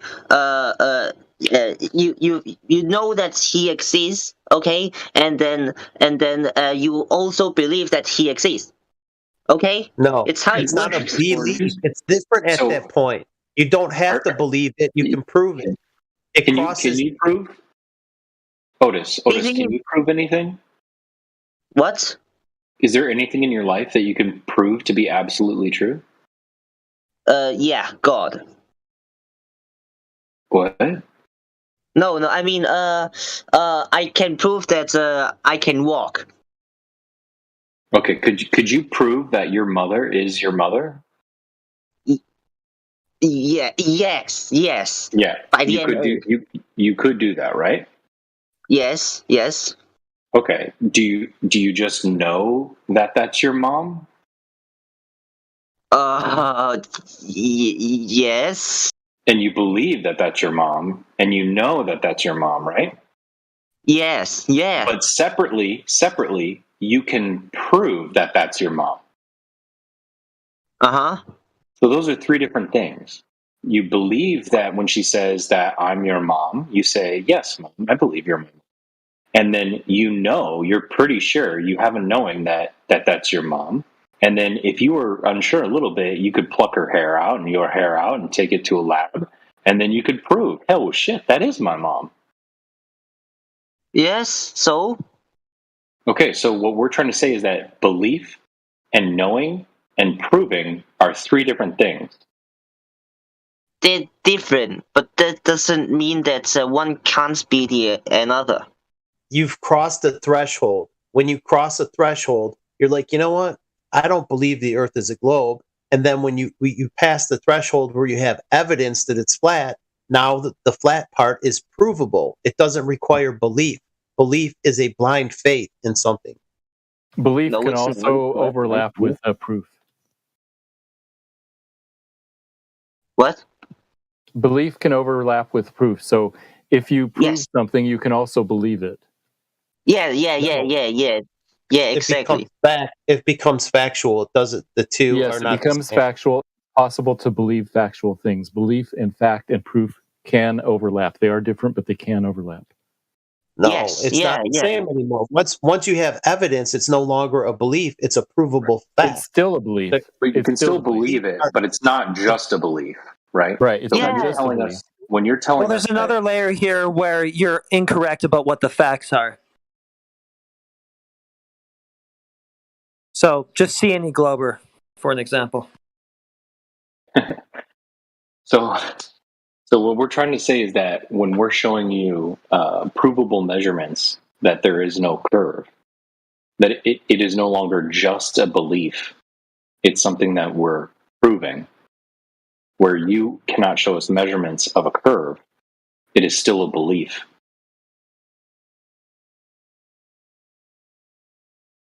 No, it's still a belief. It's the fact. You know it. Why not? It's you. It might be your fact. For a second? Can I interrupt, please? It cannot polar opposites. Hold on. I just wanted to speak for a second, and I'll give the mic back to the other gentleman that took over for me. Okay, I just wanted to say something. I should have said it from the beginning. What is truth, sir? Truth is something that's true. Okay. Something verifiable? Yes. Provable? Demonstrable? Yes. You can demonstrate it? You can show everybody. Right, and it doesn't require belief because you have first-hand primary knowledge. No, belief is the fruit. Belief is the fruit of truth. Not the way we understand it. Well, it is what it is. Go ahead, you can take back over. I just wanted to do that. Try it again. All right. So I'm going to pick up where Larry. Okay. So let's say that, Otis, that you murdered someone and you went to court for it. Okay? Hypothetically. Okay? Now, it's proven in court. They got you on camera. They got your fingerprints at the scene. It's your gun that was used, etc. They proved in court with beyond a reasonable doubt that you committed that murder. Your mother, who gave birth to you, she might not believe it She doesn't want to believe it. She refuses to believe it that she raised a son who would murder someone. Okay? So whether or not your mother believes it to be true or not, it is true. Sure, yeah. Okay, so Why not? Belief is not a requirement of truth. It's not Facts are required. independent of belief. Say it's a fruit of truth. A good fruit cannot bear. No, a good tree cannot bear bad fruit, and a bad tree cannot bear good fruit. I think he's got a language barrier, as English is probably not his first language. I understand. Yeah, I understand. I think I understand the quote that you're trying to use, but I guess, do you think that for something to be true, you have to believe in it? No. Okay. I thought you were saying that earlier, so my bad. No, I never said that. No. So I think there's just a difference in like, obviously it's not his first language, so there's a misunderstanding. He thinks the words are synonymous, but they're not. Belief and truth are not the same. They're not the same thing. They're not equal. They're different. They're different meanings. A square can be a rectangle. A square can be a rectangle, but a rectangle cannot be a square. I'm not saying that they're synonymous. I'm saying that one thing causes another. Well, something square has a 90-degree corner, so 90-degree corners are square. Do you think it's a fact that the Earth is round? Yes. Yeah, it's basically a fact. Real quick, I'm going to go to bed, but I wanted to ask him one question. One quick question. Sure. So merely believing something to you is good enough, is just as good as knowing it. It's the same thing to you, right? Belief and knowledge are the same things to you, correct? No. Oh, good. I rest my case. Yeah. Thanks, guys. Good night. I think we're making progress. Good night, man. Well, what? It's over? No. So what was I just asking you? I already forgot. I forgot too. Well, being lazy and being curious are two different things. Sorry, if you're not curious, you're not going to figure this out. I asked you if you believed that it is a fact that the Earth is round, and you said yes. Pretty much, it's a fact. Pretty much a fact, correct? Yeah. Okay, so what is the difference between a fact and a pretty much it's a fact?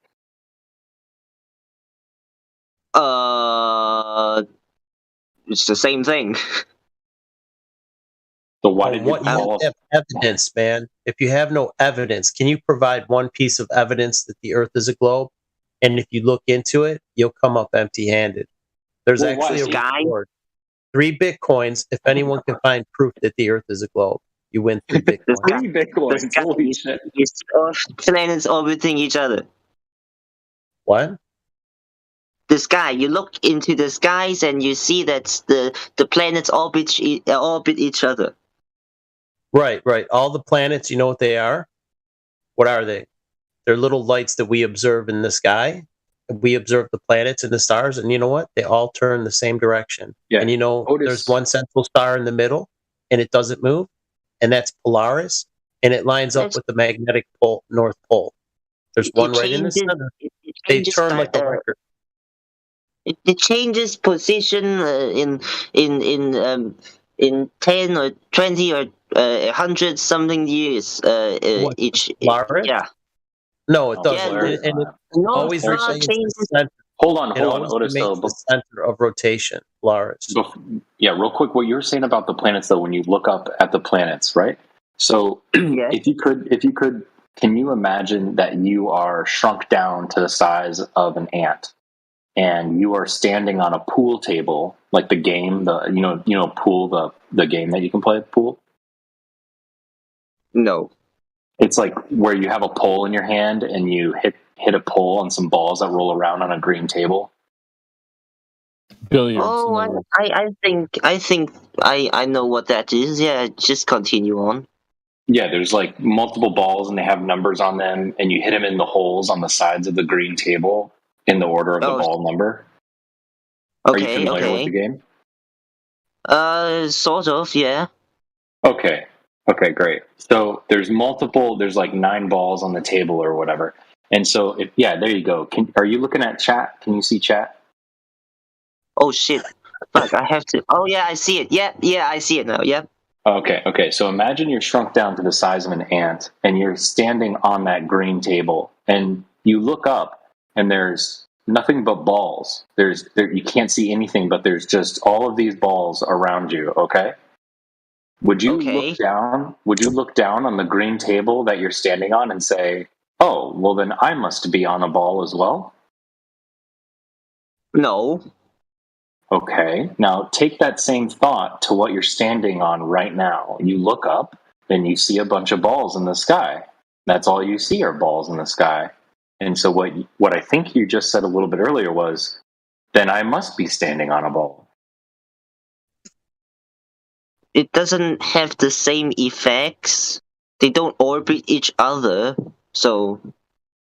But you're looking up at things that are doing something, regardless of what they're doing, and then you're saying, because of what I see above me and only what I see above me, therefore what I am on must be the same thing. No, because they carry the proof of gravity.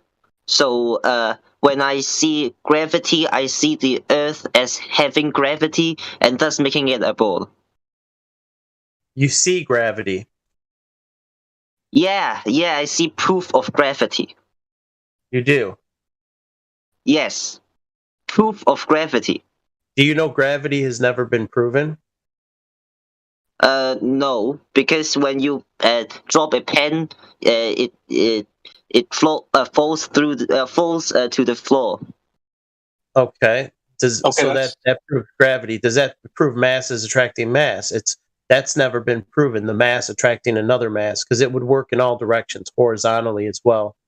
Just because something falls down doesn't mean it's being attracted. No, the mass is in the sky. I'm saying they orbit each other. They don't orbit each other. They're turning at the same speed. No, Otis. Planets don't orbit other planets. They do. Why not? They do. Look at the star trails. Look at the star trails. No, just in general. I'm talking about, Otis, in your model, okay? Planets do not orbit planets. What? They do. Why not? No. Moons orbit planets, and the planets allegedly orbit the sun, but planets do not orbit planets. Yeah. If you have to be technical about it, yes, that's how it works. Yeah. Okay. Well, no, actually, there's sometimes planets orbit planets, but whatever. No. If something is orbiting a planet, it's not also a planet. Okay, fine. Yes. If you technical about it, yeah, it's not planet orbiting planet. It's a moon orbiting planet. Okay. Yeah, but okay. I just want to make sure that we're on the same page, because these words have meaning attached to them. But just because you're looking up and you see spheres, I'm still confused as to why you would then look down at your feet and say, this must be a sphere as well. Just because the pool balls, let's say all of those pool balls on the table were green, and then you look down on your feet and you're standing on something green, and you're like, well, that must be another one of these balls. No, because it's because gravity has a property which makes a planet a planet. Okay, it pulls things towards the center, which makes it a ball. It has a distinct property. Have you ever watched gravity turn something into a ball? Well, yes. When planets merge together, they become a ball. I think because this is of a good time gravity. for Larry to step in. Larry was just here. Larry left. I'm still here. I didn't leave. Oh. I just let you guys share the microphone. We'll take it back, Larry. Okay, I can. So far, all you've done in here tonight is told us stories like the island man near the campfire, right? There's stories that are cool stories, right? And they sound interesting, balls and space and heavens and, tetherless balls getting tethered in orbit without the tether, but it's like there's a tether and all these, magical things about gravity and how you say that this proves gravity, this proves gravity. Am I coming in clear? Pretty much. You're good, Larry. Okay, cool. So yeah, you just told us a bunch of stories like the man around the campfire, but you haven't given us any knowledge. You haven't demonstrated any first-hand primary experience. Like instead of knowledge. No. You have given us stories. Wisdom. It's a story. No, it's just a story. No, it's a law. Okay. When someone says something that resembles a wisdom, they say something that's like a law of something, and I've given you that wisdom. So but gravity is a theory, not a law. It's still a theory. So what law is that? What law is what? Gravity. Hello? It's a theory. Search it on Google. It's not a law. Gravity. Google it. Google it. Works with. Oh my God. If you don't know, Google it. Fine. Is okay. Shit. It's still a theory. But even if gravity were a law, laws are not. We didn't fall out of the dirt. Dude, it comes the first. It's the first thing that pops out. Newton's law of gravitation, statements that any particle of matter in the universe attracts any other with a force varying direct as the product of. No. Otis, did you Google law of gravity? I said, is gravity a law? Oh, really? Yeah. It says it in red text. What year did it become a law? I'll just send it here. Okay, hold on. Yeah, post it. Oh fuck! I can't post a picture. Wait, can you give me a permission to post a picture? Oh, wait, hold up. Yeah, I can't post a picture. What the fuck? Lobby. I can't post a picture. Even if it were a law, right? Who makes laws? Does that? Humans make laws. Humans are infallible. Yeah. Every law that is declared, there might come a day when a law is broken. Okay, yeah. Just because a human or a group of humans declare something a law doesn't make it infallible. Does that make sense? Yeah, it makes sense. Yeah, laws are things that describe things. So yeah, I agree. Are we talking natural laws? Natural laws are things that we observe to happen or experience to happen always, without exception. No, okay, how it's a group of things. Okay, there are laws that are true and laws that are not true, and your definition is one of them.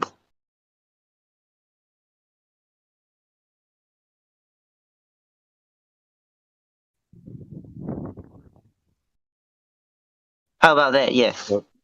So what makes gravity a law? It's something that's has sequence. It has sequence in it. So it has how was it sequence in it. established? How was it established to be a law? Oh, okay. Here, I Anything can be I think I got it. I'll post the answer. There is the law of gravitation and the theory of gravitation. The law just explains the rate of gravity. The theory of gravitation is an attempt to explain what causes gravity.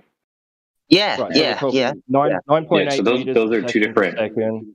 two different things. Yeah. So I just posted. So we're talking about the observation. Well, they call it an observation, but it was really just a consensus, a voted upon average figure, right, of 9.8 meters per second squared. Drop rate, fall rate. But either way, just even if gravity was a law, okay, and nowhere in there is it saying it's pulling things to make a sphere. But my point is, you're still looking up and seeing things, and then saying that must be what I'm standing on as well. No, because they reveal something that's that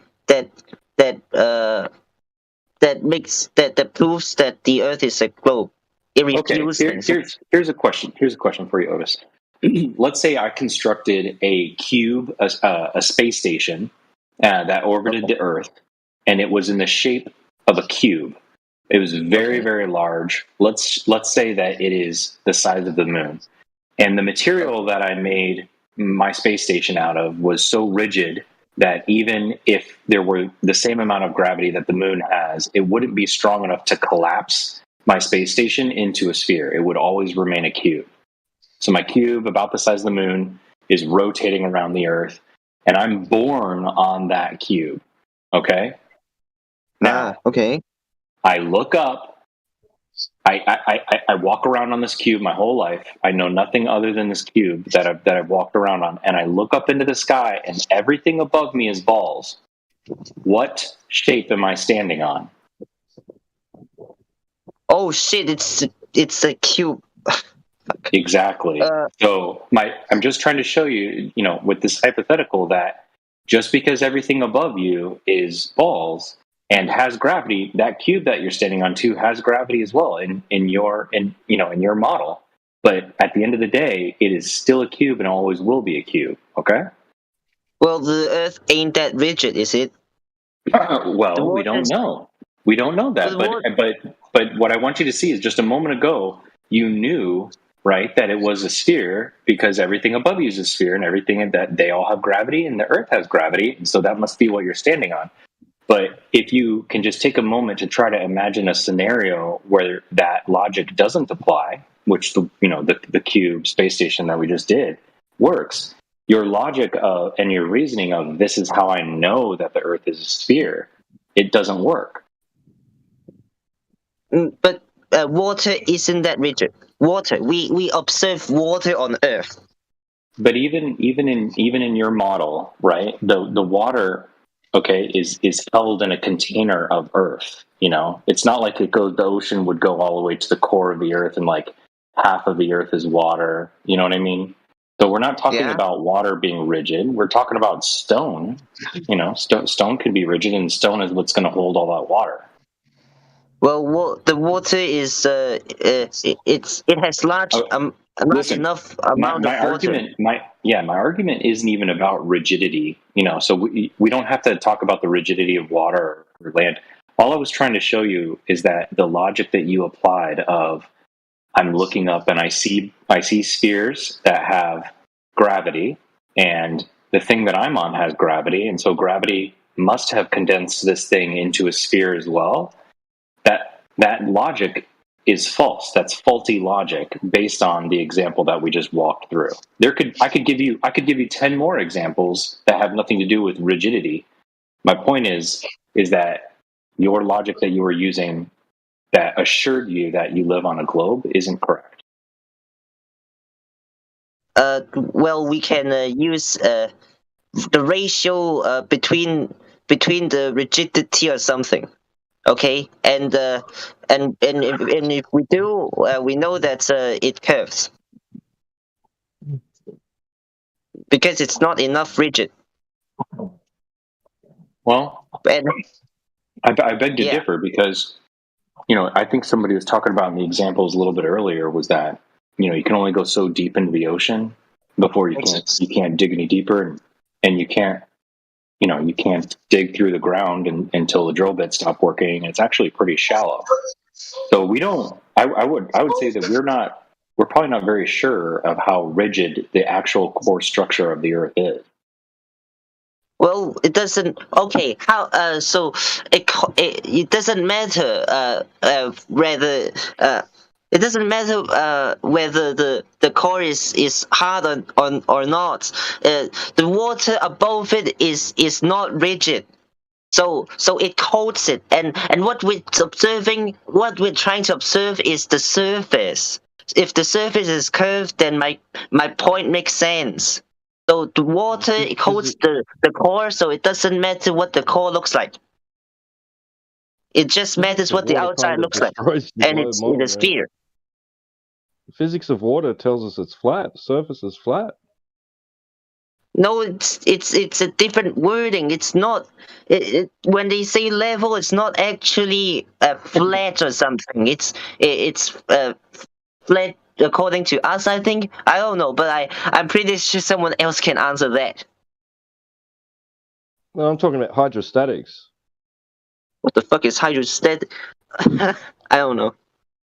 So the physics of water tells us that a body of water, the surface of a body of water at rest, measures flat and horizontal. Oh, not this again. No. Why not go back to the gravity thing? Is there any experiment that I could run that I could take a container of water and make it curve with gravity? Is there any way that I could test that? Yeah. You measure how rigid the water is, and boom, there you go.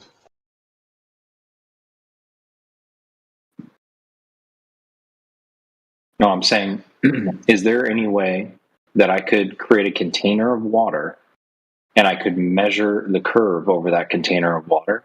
Is there any way that I could do that by measuring how gravity is affecting the water? Probably. Like if I made a really big pool, like a Olympic-sized swimming pool, should there be any degree of curve over that water? Is there any way to measure this? If it's large enough. How would I do that? You make a large pool. How would I measure the curve? You use rulers and stuff.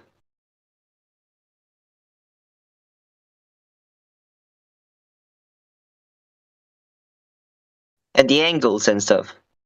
You find the angles, and there you go.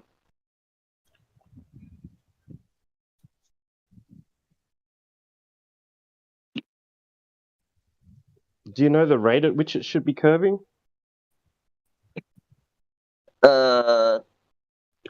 Downwards. Is there a rate, like a measured rate? I did not just hear downwards as an answer. I did not. It's okay. English isn't his first language. Yeah. So we're going to give him a break. Fair enough. My bad.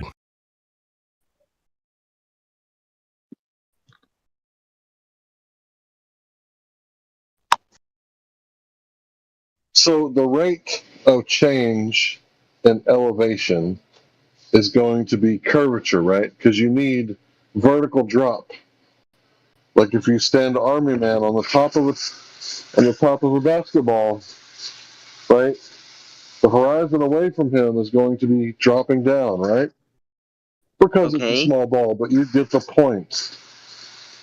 The ground is going to drop lower exponentially because it's a ball, right? What? This is your model. I'm trying to get you to understand that your model has curvature, right? In order for it to be a sphere or a spheroid, like you said, it has to have curvature, right? Yeah. and the elevation is going to be dropping down. It sends down, right? When it's elevation, it's not gonna be dropping, is it not? Wait, no. I'm being stupid here. No, yeah, totally, yeah. Yeah, when it drops, it's going to drop away from you. At what rate? So how fast or how slow is what he was asking. Okay, so at what rate is the Earth dropping? That's what he was asking. Do you know? Go Google it. I'm too lazy to answer that or search that up. I'm too lazy, bro. I can't. I just. Oh. Too lazy, man. Hey, I'll give you the answer. I'm your Google tonight. It's. I don't know where I live, Flat Earth dude, but I'm too lazy, bro. I'm too lazy to find out where I live. It doesn't matter, right? I Googled it. It's 3,959 miles. Check it out. Miles? No, we're talking about rates, right? We're talking about radius, not rates. Rates of drop. There has to be a rate of drop for 3,959 miles, correct? Probably. All right. And for every mile, it's squared. So the first mile is 8 inches. The second mile is going to be 32 inches, right? And exponentially squared out. There's a chart in the... Oh, it's this one. Okay. There's a chart in the live stream text. Yeah. Okay, I see it. Yeah. Check it out. Okay. So, what am I supposed to see here? Well, how much curvature is in 100 miles on the chart there? What do you see? 300,000 miles. What? What are you looking at? Look, 100 miles is left column, far left column is miles. Right? Far left is miles. My gosh. Oh, shit, I see the clue here. He's looking at it on a phone, so he's probably zooming around. He's panning. Sorry. Go down to 100. And then the third column is drop feet. How many feet does it drop for 100 miles? For 100 miles? What the fuck? You know what? I'm too lazy to even think. Oh, my. You're too lazy to look at a graph. Okay, never mind. It's 80,000 inches. Is that right? No, it's in feet. Yeah, there's some inches. Oh, I'm looking at the inches. Yeah, there's inches. Or 6,600. Yeah. 6669.41. Oh my God, 3 6s. There's that double shit again, dude. 9 and a 4 and a 1. And if you divide the 4 and the 1 and you carry the 2, you get never mind. Anyway, there's inches. Yeah, it's done in inches. Yeah. But I like the foot thing, 12 inches, feet drop. Yeah, you know. Mm-hmm. At 7,000 feet, man, is basically what it is for 100 miles. So that's a big giant mountain. Last time I checked, I've hiked up 7,000 foot mountains, and damn, that's way up there, man. It's way up. It's big. 7,000 foot hump of earth it's noticeable. It's very noticeable. But we don't see it. That's the problem. We don't see it.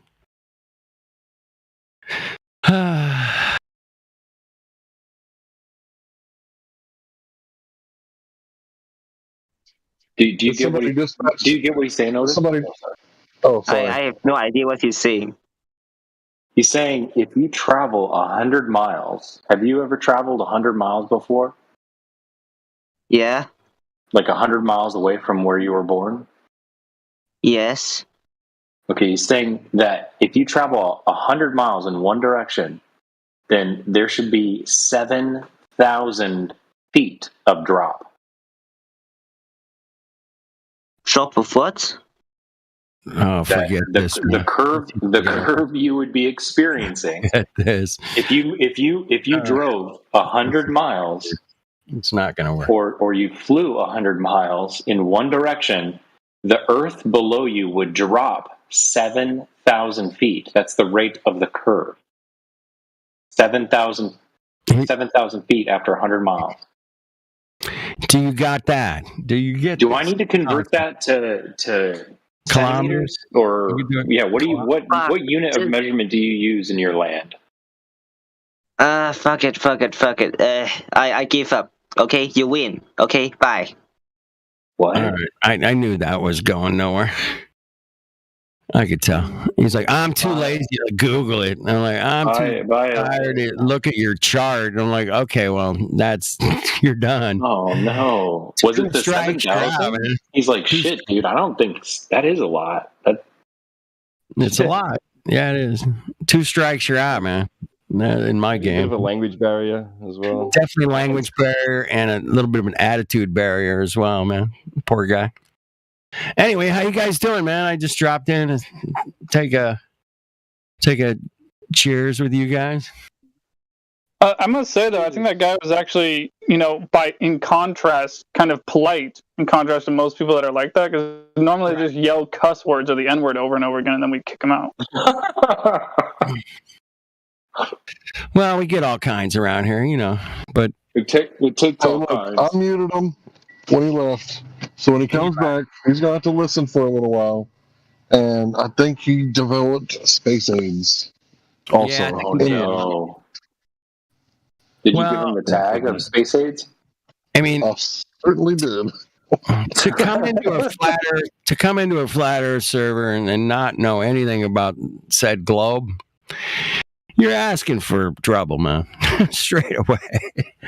So, well, he was just so lazy he couldn't even Google stuff. Yeah, he couldn't even look and verify. He wouldn't even look at the chart, dude. Yeah, look at that 3. It's got 5 columns, man. I'm imagining he's really sick. He's got space aids. He can't even look at the Google thing. He can't press the button with his nose. He's totally fluoridated, man, to the max. Fluoridation to the max or something. Not the fluoride jack. No, not this one. Hey, for a pretender clown with a language barrier, I'll give him a C-. Dude, generous of you.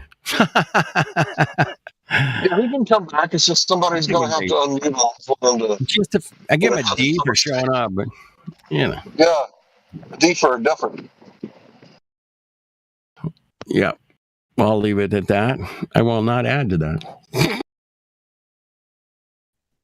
All right. No, he wasn't that bad. He can come back. He's welcome to come back. Anyway,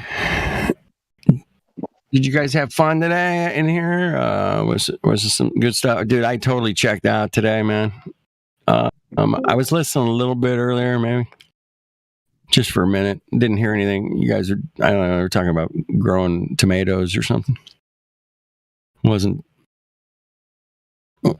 too much going on, but anyway. Only the best conversations for you. No, I come in to just make fun of the worst conversations like that one. Oh my goodness, that was bad. But yeah, was there some good ones in here today? You get some anti-flat earthers in here today, or? Yeah, Woodson had a debate. We recently replayed that today. That was yesterday. I was listening to it live on my way home, and it sounded like that guy was just saying. All he kept saying was, "Oh no, that's not true. You're lying. Oh, that's not true. You're lying." And I was like, "That's your defense." Word salad. It was word salad shit. Yeah, and even you were, Jamesy, you were all over that. I don't understand that. That's word salad. It was just like, oh my goodness, this is not going well. Nobody was presenting like, here's a fucking picture or graphic or fucking something, man. No. Here's an article that backs up what I'm saying. I don't know. Nothing. It was just word salad. Well, someone presented that stuff, but not the Globe side. Exactly. The Globe didn't present shit. That's my point. Exactly. Well, they can't. There's no Globe. It's not their fault. I believe in curvature. So I think when I hear people, they say that they overhear me debating, and they're like, I don't even know what you're talking about. Like, I can't understand everything that you're saying. So Right. I think sometimes we need to remember that we got to break it down like MC Hammer, like itty bitty, so that people can understand it. Yeah. Yeah, I was just trying that with this guy, man. I was like, real simple. Okay, here's a graph. Can you follow this? We were talking about drop rate, and I'm like, okay, that's a perfect thing to talk about drop. You know, it couldn't get any better. Pythagorean theorem. It's the best. It works every time, man. See, I know a lot of people probably get frustrated with me because I let them go into space a little bit because, that's like it's kind of like my niche to, show them that you don't know shit about space. Right. I love taking away their gravity. You don't know shit, and you're just telling stories because that's all it is. It's like, history. How much propane to get to space? That proves we went to the moon. It was the fuel, according to Neil deGrasse Tyson. It's guaranteed, man. It was the paperwork. Do you know how much paperwork they would have had to fake? Yeah, I mean, seriously, Yeah, when that's you just think not about feasible. They had to go 250,000 miles away. Yeah. How would they fake the paperwork? I mean, It's not doable. They don't have no reason. They have no reason to fake the paperwork. We know they went to the moon. Fuel, man. How much propane, though? How much propane to get to the moon? Good question. Hank is the only one qualified to answer that. Right, Hank knows. He's qualified. Hank, I need my propane adjacent to a vacuum. Can you handle that for me? Yeah, I would say that if you do about 3 minutes worth of propane, you'll have a near-death experience, possibly. A sudden realization that you don't have to be here. I wouldn't recommend that, but about 3 minutes will send you to the moon and back. If you do any longer, you may not make it back. What propane is that? This is not medical advice, and I do not give medical advice. And this Discord and channel does not. We can go back and get the cameraman on the moon, man. Can we do that? We left him there, man. That'd be cool. Can we get him back? Remote control. Yeah, we can gather enough propane to get to the moon. That's all I'm trying to figure out. Propane. Told you about 3 minutes worth. But you better cut it off at 3 minutes and get some fresh oxygen after that, or you may not make it back. 3 minutes without oxygen, you're dead. We know that. 3 days without water, you're probably going to die if you're in the desert.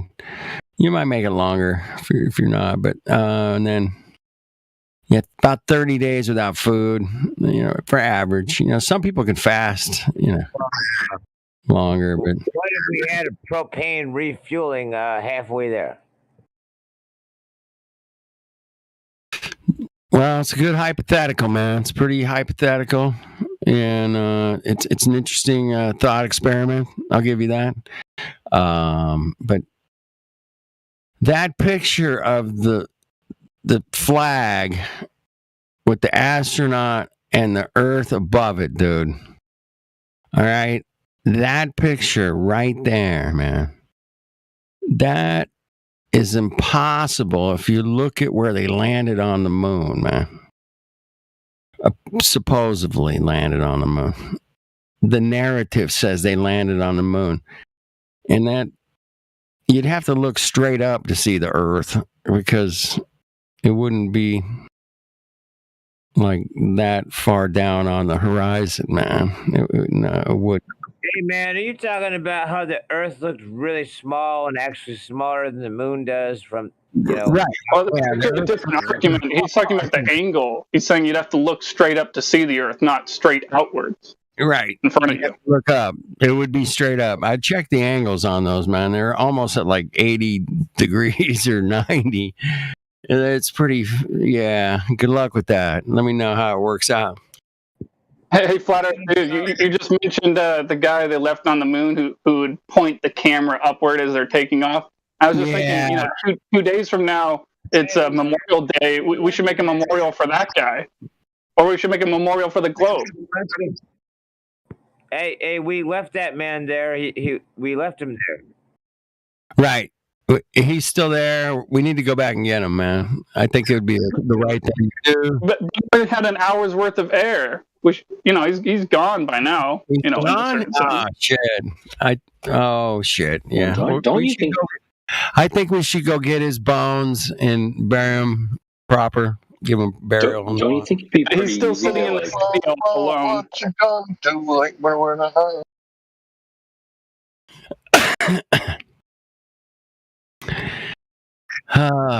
Yeah, still there. He's still there on the moon. Yeah, look, you can see his footprints, right? This is the best photo we have. There you go. Look at all the tire marks. The flag is down, man. The flag's down, dude. There it is. Yeah. Really? Oh, not the flag, man. We must have had a windstorm or something. Blew the flag over, apparently. Who took down the war flag? Who took it down? Those boys were out there playing golf, weren't they? Mm-hmm. I was listening today that they actually have a picture of the golf ball that was hit on the moon. You think I'm kidding? No. The guy was in here talking about, he thought it was a bullshit article at first, but then he started looking into it a little bit more. Apparently, you can just type it in Google and say they got a picture of the golf ball that was hit on the moon. And they took a picture of it. I was like, they bring it back or leave it there? They left the golf ball there, but apparently, like NASA took a picture of it recently. Like, with what? Lunar satellite. With what? Because exactly. The photo that I just uploaded is the highest. I don't know. One of their satellites, right? They took it from one of their satellites orbiting the moon, and it shows the golf ball and the fucking moon. Okay, I got to see this. So Google. Yeah. And I was like, I'm like, oh my God, it's hilarious, man. Really? You can take a picture of it from a satellite to the golf ball on the moon, and it says Titleist on it. I heard it said Titleist. Okay, so but they haven't taken a high res photo. Apparently, he only hit it a few hundred yards or something, and 40 yards. I heard 40 yards today. That was 40 was it? Okay. Yeah. So yeah, and apparently when he when he hit it, he said, "Oh, I hit it for miles and miles. It went for miles and miles." Right. Yeah. Fuck off. That bullshit, man. You know what I wish? Like years ago, I believed that stupid nonsense of, the reason why we didn't go back to the moon since 1970 something or whatever is because aliens are there and they told us to, fuck off and stay away from there. It's their territory. I wish they, instead of putting that stupid nonsense story out there, whoever did that, I wish they put the story out there. They don't want us playing golf on their turf. That's why they told us we need to come back. Be golfing on our moon, man. Get out of here. Bastards. It's ridiculous, man. The stories are, I call it the preponderance of evidence of ridiculousness, man. And it just gets more ridiculous as the story keeps growing, man. And I hope you guys are enjoying the story as much as I am, because it's just a fucking story, man. This whole moon landing shit, man. Come on. Instead of being like, hey, you damn kid, stay off my grass, can you imagine being like, hey, you damn astronaut, stay off my regolith. Stay off my moon, man. Anyway, you just add up the pieces, man. You don't have to be super smart to say, okay, at some point, man, where's hey, I heard I was just flipping through Yahoo News earlier today, and I'm like, they got another picture of a black hole. Oh my goodness. How incredible is that? Oh man. Not only one, they got two. Fuck off. Fuck off. It looks like we got someone petitioning to be released from the early release program. Someone, Yuri, who's in the, what do you guys think? it does look identical to the first picture they took, but you know, who am I to judge? Well, they all look the same because of refraction. Picture of a black hole. That's more ridiculous than the fucking moon landing, man, by far. I got a picture of a black hole. Fuck off. You know, it's data sets, and we put it all in trillion billion pieces of data together, and this is what came out, and that's our picture of the moon, black hole, and it's beautiful because we put the data together. Fuck off. It's photoshopped because it has to be. It's fuck off because it has to be, because it's just bull. Come on, you didn't take a fucking picture of a fucking black hole. Fuck off. Without us there to see, it would be a catastrophe. Nobody would believe that which they cannot see. Sorry. Yeah, it was in today's Yahoo feed, man. I just flip through it. Every once in a while, you got to look through there and just, what the cucks are selling today, you know? And that came up, and I was like, fuck off. You did not get another picture of the black hole, man. Oh, I love that, man. You got the dude on the green with the spacesuit. That's great. Thank you. That's Faxman, Larry. That's awesome. Larry's talking about Faxman up in the VC check-in. Oh, okay. You want to let him in? Yeah, Yuri, man. He's brilliant. After what he said to KJ, sorry, no more opportunities to that guy. And he's Miguel. He's only rude, send me pictures of himself with a finger. I mean, he's an asshole. But Miguel, he was talking to KJ a whole bunch the last couple of days. Like even like a couple hours ago, I saw him in there talking to her for a while, and she seemed like she was on okay terms with him. Like, did he tell her off? Like, was that like a little while ago or what?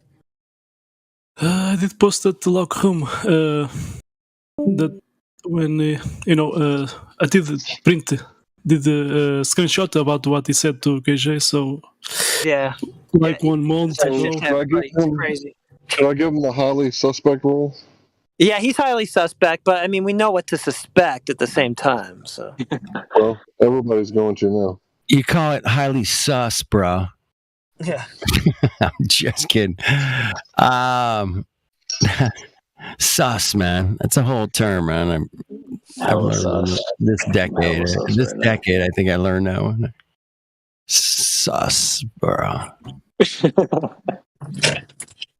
He was with me. Elipseptic was with me at the VC check-in, and he gave him an opportunity, and then he said that to KJ. So, like today or? No, like 1 month ago.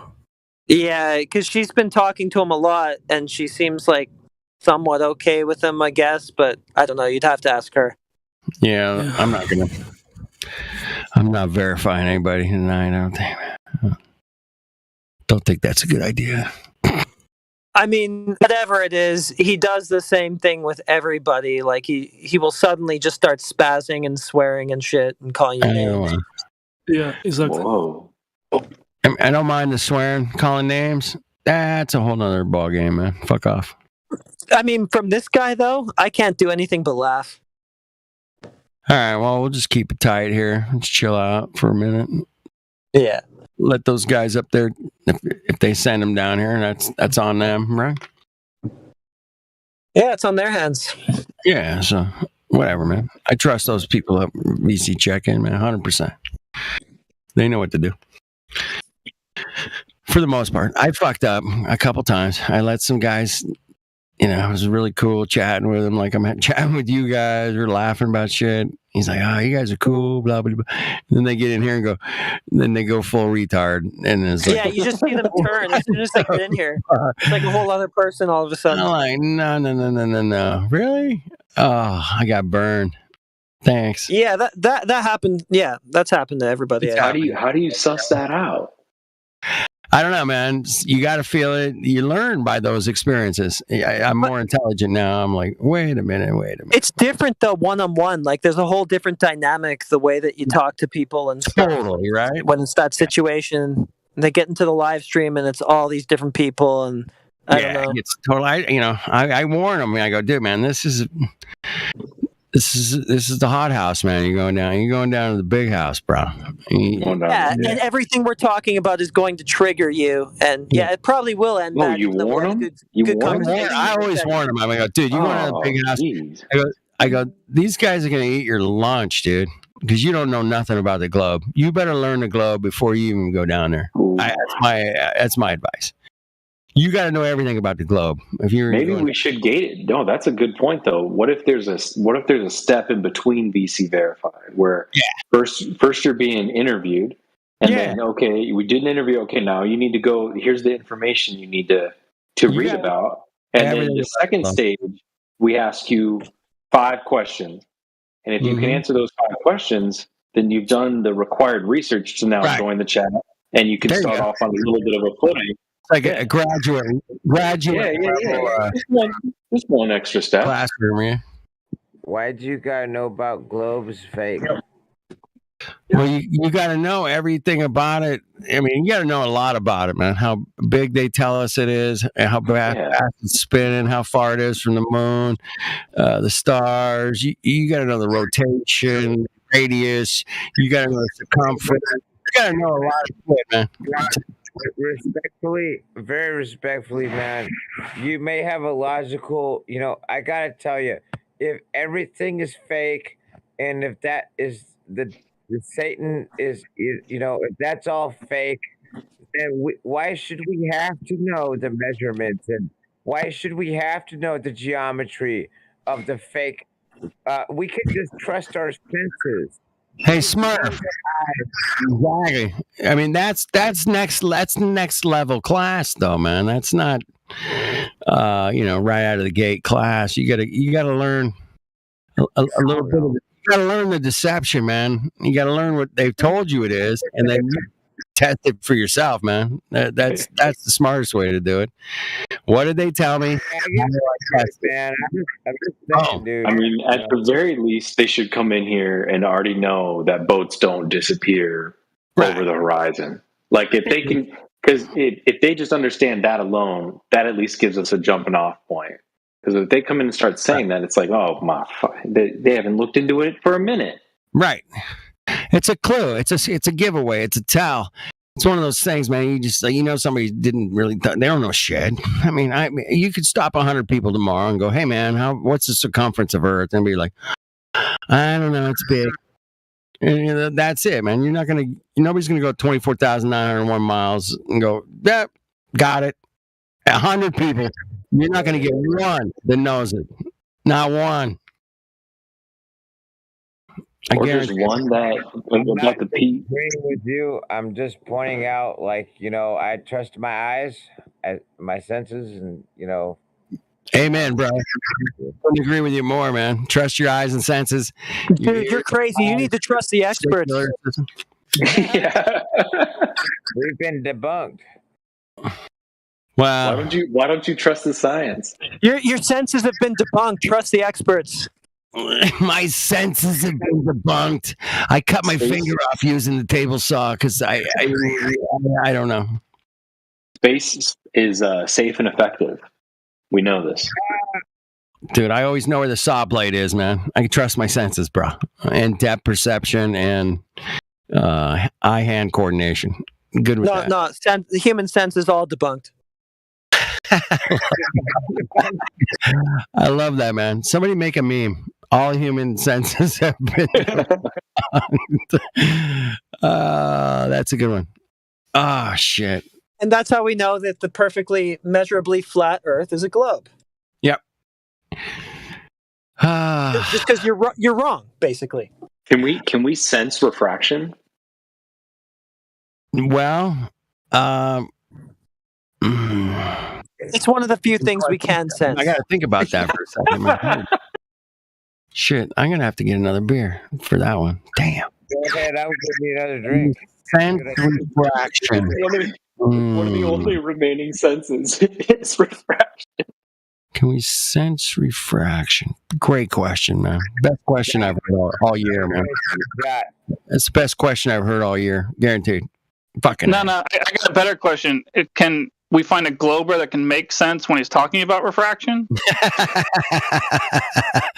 Well, that's reality, man. We don't want to live in reality. We want to live at Disneyland and magical thinking and fairyland and whatever. Yesterday, somebody was talking about real reality versus fake reality. I'm going to create this new land at Disneyland called Fuck Off Land. And that's it, man. That's my new land. It's called Fuck Off Land. You guys can, figure out what the hell's in Fuck Off Land, but I own it. Fuck Off Land. But fuck off this land. Sounds great.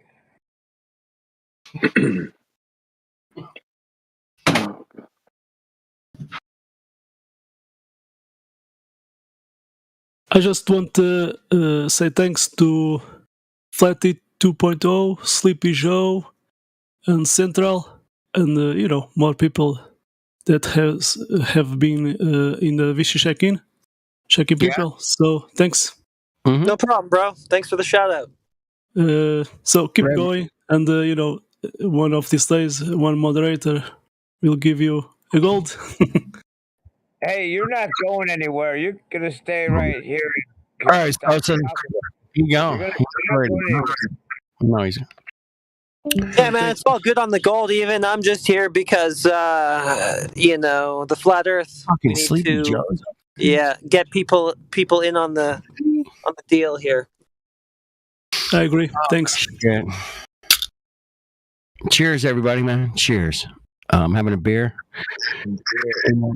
Yeah, cheers. Me too. And I don't know. I probably got about 45 minutes. I got to split, but we get that Russian guy to come back and the slam of vodka. You can do a slam of vodka. Go ahead, there, Smurfy. Okay, yeah, I'll do that. Roger that. Roger.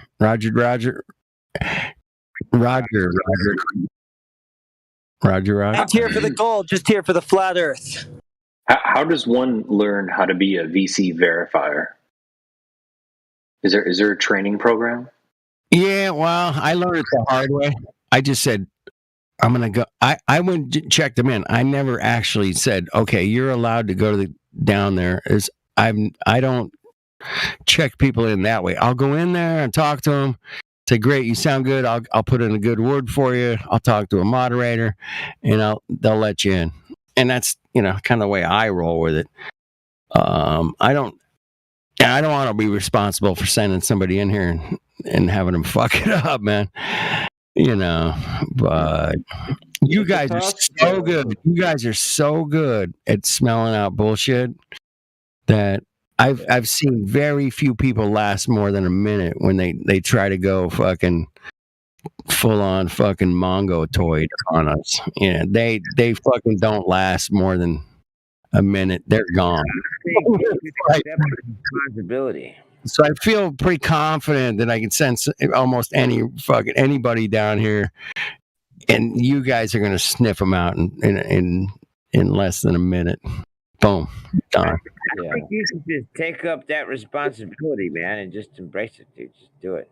Just do it, man. But I'm not afraid to send people down here, but Howard, it's silver FE and up. Yeah, I can do it. I know I can do it, but I usually someone get Smurf Silver. We need him in the check-in.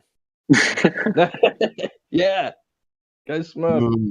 I thought he was silver. Smurf, go up to VC. Just go talk to those people, man. All right, go up there. Go see how it's going. Report. I don't know how to do it, but man, if you could transfer or move me, is there a way you could move me there? I don't know how to move people to different rooms. You have to click on it yourself, man. That I'll be all over that thing, man. Somebody just do it. Just move me there. Okay. All right. Oh no, I can't move you from here. Move me there. I can't move you from the live stream. Just a moderator can move him to there. All right. I can move you. I can move you from the interview VC. Join the interview VC. Yeah, fuck it, I'll go. I will try to join the interview VC. Hey, what do you guys need a moderator for? To move Smurf to the VC check-in. Smurf wants to go to VC check-in, man. I told him to just click on VC check-in. It's right above here. Yeah, it's not far up. Oh yeah, I can't get in there. It's locked. It's locked for me. I can go in there, man, for sure. But bring me in there. I'll go in there. All right. I'm not bringing anybody in anywhere, man. Smurf went to interview. Okay, now Smurf is in the VC. He made it. Thank you, Larry. Woo! You the man, baby. Cheers. There we go, yeah. Oh, they're going to go up and have a listen. All right, you guys check those guys in, man, because I don't think I did anything. Well, whatever you did, you brought the vibe that made it happen, Larry. Thank you. I try to bring the good vibes. I don't know. Half the time I'm going to call you Hank. The other half of the time I'm going to call you Larry, man. You call me Harry. I don't give a shit. It's going to be one way or the other. You understand what I'm talking to. Oh, Smurf's back. How'd it go, Smurf? Did you check him in? It didn't work very well because my microphone's muted. I'm going to go back there. Please unmute me. I'll do my best, Smurf. Do this. Hey, I'll Smurf it out, okay? Okay, buddy. I'll be there in a minute. Smurf has had a lot more to drink than I have. I'm ready. I drink enough. I'm going to be there. Just unmute me when I get there. Okay, we'll do that, man. We're on it, Smurf. Relax. Wow. Okay, well, that was interesting. Hey, welcome to Late Night Saturday Night, man. If you live in America, man, and you got a 3-day weekend, this is kind of the first night of that weekend. It's Saturday night. And you get to enjoy yourself, and be respect the apparently you got to respect, you got to respect some things this weekend or whatever, whatever, man. It's a weekend. It's a beautiful summer. It's getting close to summer. I hope you guys are enjoying the weather like I am. Doing a little swimming, like just getting out in Creation. I love Creation. Is the coolest place to go check out, man. Guess what? We live on Creation. We get to go check it out. Isn't that an amazing thing? Oh my. I checked it out and it came back and I measured a few things, man, and it's pretty much a flat earth, man. Wow. But the thing we live on is amazing.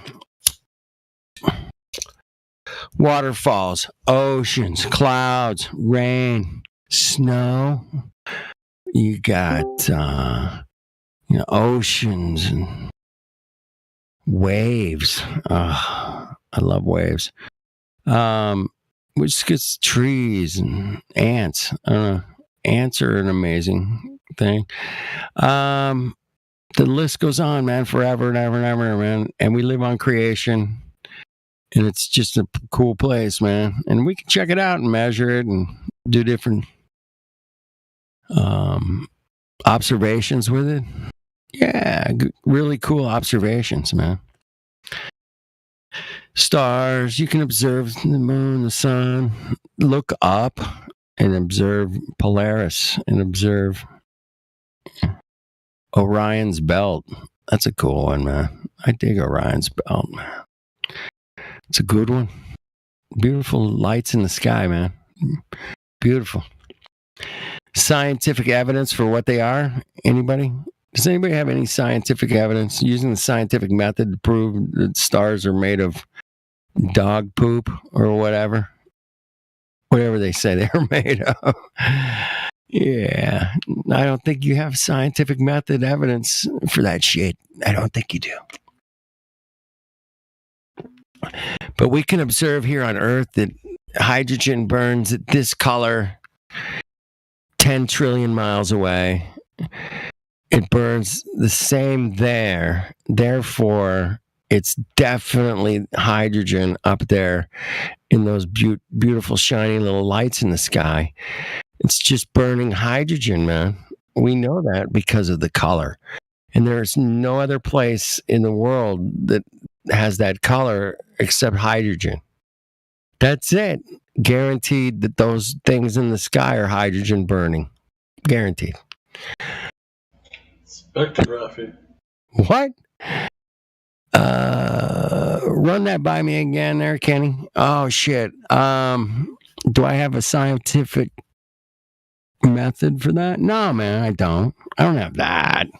I got lights burning in a lab that produce a certain color that tells me to guarantee without a doubt those things that are burning in the sky that produce the same color are the same thing, guaranteed. There's nothing else on Earth that looks like that color. It can only be hydrogen. That's it. Therefore, burning hydrogen lights in sky. Got it? There'll be a pop quiz on this later Friday. Pay attention. No, they blue light, red light shift. I call blue light, red light shit, but that, I get it, man. They do these little laser burning hydrogen experiments in the lab, and it looks good, man. Looks good. But you don't know what the fuck the closest hydrogen burning thing is 26 trillion miles away. The closest one of those beautiful lights in the sky, the closest one is only 26 trillion miles away, man. So therefore, it takes us about 4.5 years to get there. If we were traveling at the speed of light, yeah, that would be cool. That would be cool. We're traveling at the speed of light, which they don't know. That's a whole nother completely different topic.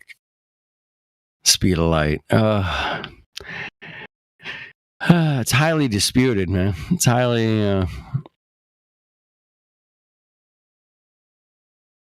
disputed. That's the best way I could put it.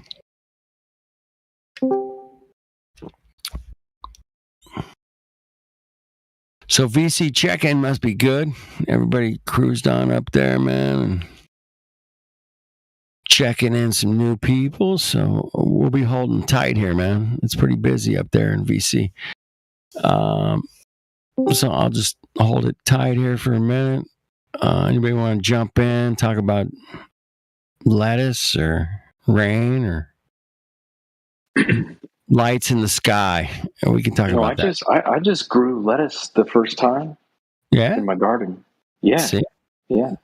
It was a little too bitter though. You guys know why that would be? Thanks for admitting me. Hello, my name is.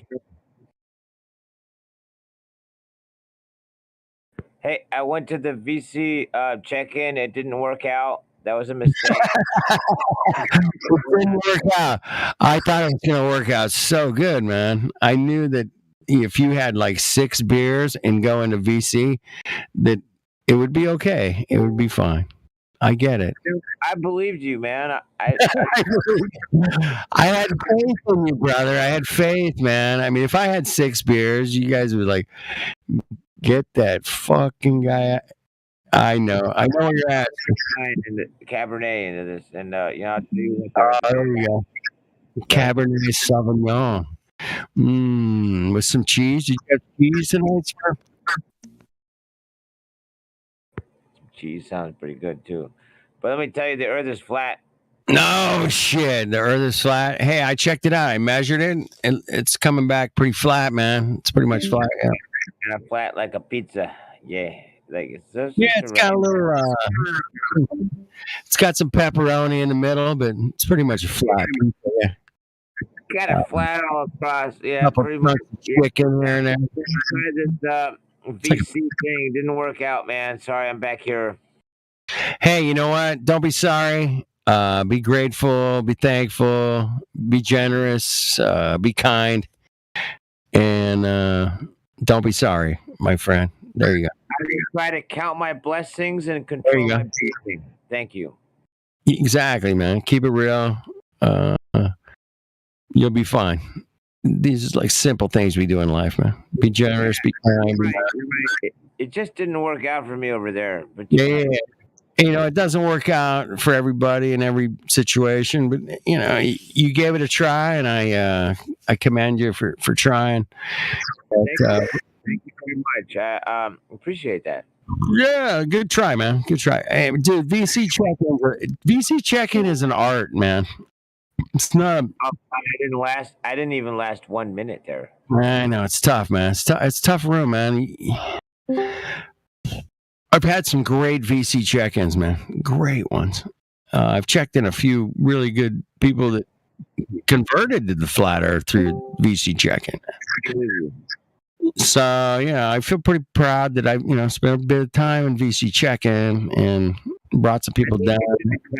I believe that you should be very proud of yourself, and I'm proud of you. I just do what I love. I love hey man, what do you know about the globe, man? You don't know anything? I know that the globe is fake. Did you just ask me what I know about the fake globe? Wow. See, that's the wrong approach, man. You got to bring it in a little softer than that. Smurf, you just answered all the questions at once. You can't do that. You can't go in so hardcore. You can't go like that hard. You can't be that hard, man. You got to be a little more tactful. You got to be a little more thoughtful and a little more kind, man. You can't just go, hey, the globe's fake and you're a fucking retard. No, that doesn't work, man. It's like, hey, man, you got to go in like, that's a beautiful blue marble, man, we live on, right? And you're like, yeah. Can we just go at it here? Can we just talk about it, speak about it here, and how fake it is? Can we just do that?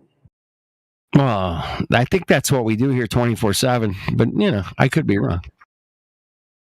I mean, I just wanted to say it's fake. Does anybody, you know that? I mean, I know you know that, man. There's nobody in here. There's nobody in here that doesn't believe every single word you just said. By the way. Well, I'm just trying to put it out there. Just throwing it out there. Put it out there. Okay. Well, that's what we do 24/7 here. We put out that this globe be spinning ball shooting through fucking space at millions of miles an hour is 100% not what we experience. And it's not reality, man. So get over it. That's what we do 24/7, 365. You're right. How's that feel? What's that like? Well, I tell you what it's like. It's amazing. And you guys are really fucking good at it. Lifestyle. It's not a hobby. It's not a thing I do on the side. It's a lifestyle. It's the way of life, dude. Yeah, it's a way of enjoying your reality, man. And if those cucks don't want to enjoy their reality as much as we do, yeah, fuck them, man. I mean, they want to be cucks, go ahead. Be a globy cuck. Enjoy yourself, man. Have a nice day. But if you want to step into some realization of your own senses, man, welcome to 24/7 Flat Earth Discord. Did you just say to trust your own senses and trust your own eyes? Yeah. Are you speaking about the eyes that God has given us in the image of God, that we have our eyes that we trust and that we can see? Are you talking about these instruments we can see? Talking about how we have sight. Hey. We can see that the earth is non-movable. Here's a cooler thing, Smurf, man. When I go out into nature, I think I look at everything as a creation. Beautiful. Instead of nature, I go out and I just look at creation. And if you actually look at creation, I don't know. That's all you need to do, man. You don't have to fucking believe me or trust me that water's level. You just go out and look at creation. Do you have a citation for that? Self, man. You can see if you're Central. Please help me, man. Help me out, man. Go ahead. Oh, I was just being a jerk. Sorry. No, I'm with you every step of the way. I was just, I know you are. I'm just fooling around. I would like to hear more from this dude that was just speaking Central. Go ahead. Well, I'm just kind of piffing out. So Central, man, piff out, man. Oh, dude, I was just clowning. What did I even just say? Well, I was talking about creation, man. Everything we look at is, you can look at it as, oh, that's just nature, and we just came from a monkey's fart. Right, or right. You look at it like, okay, some amazing fucking entity created all this shit, man. Right. Yeah, you were talking about the creation is self-evident, and I made a stupid quip about like, do you have a citation for that? Yeah. Hold on, let me take a piss, and I'll get back to you on that. Do you have a citation for God?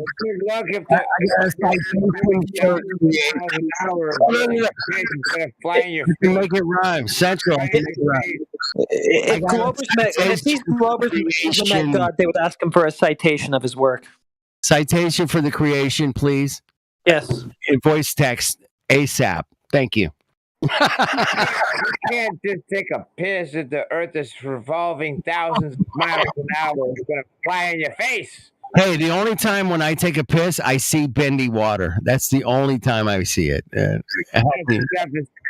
Help me if I'm wrong, man. Help me. I hope you guys are laughing, man. I'm laughing.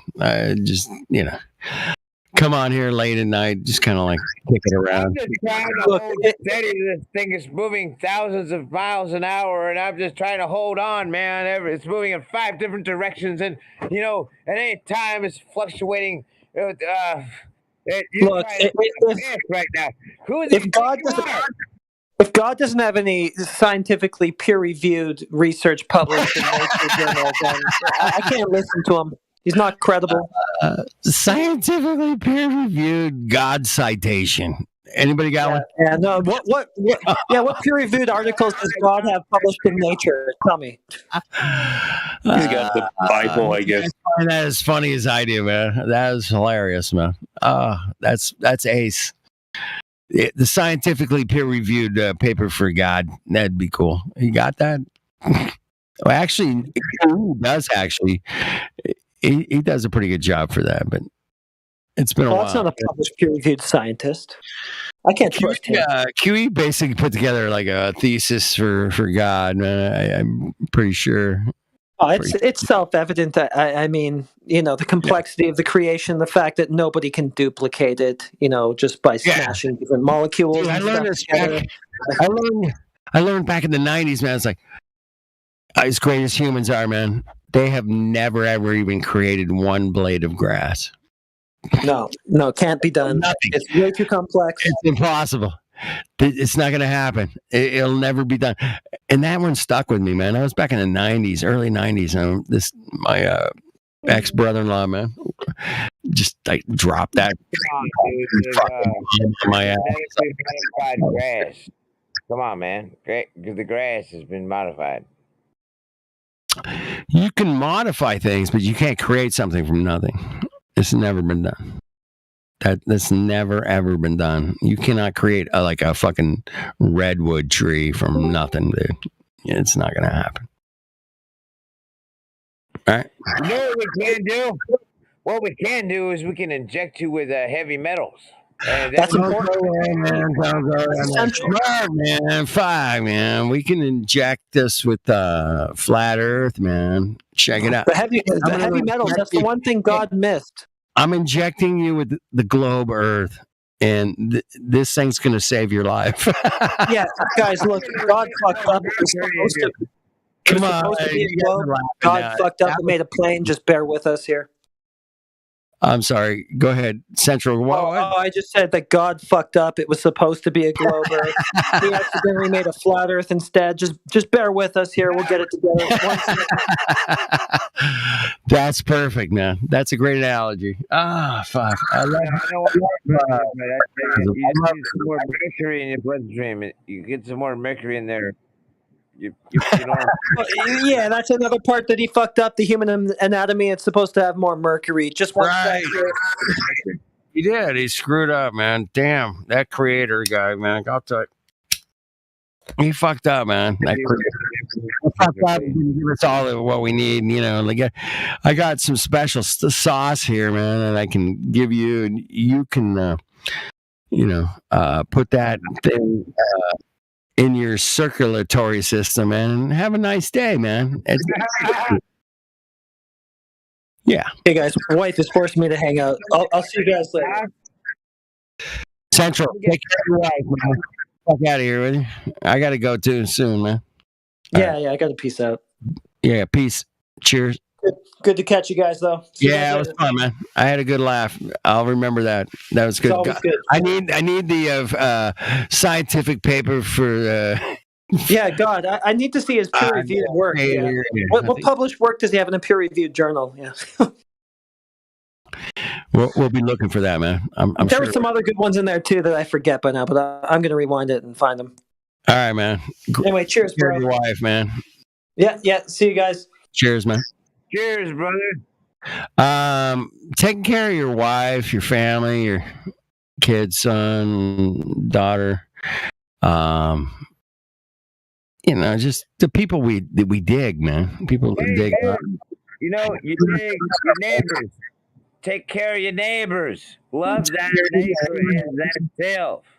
Dude, I mean, if that's one thing I've like gone to a different level on with Flat Earth is that I've just been way more kind to people every day, just dealing with them. Like there's a shopping cart next to the lady's car and she's trying to get in and she drops her bag.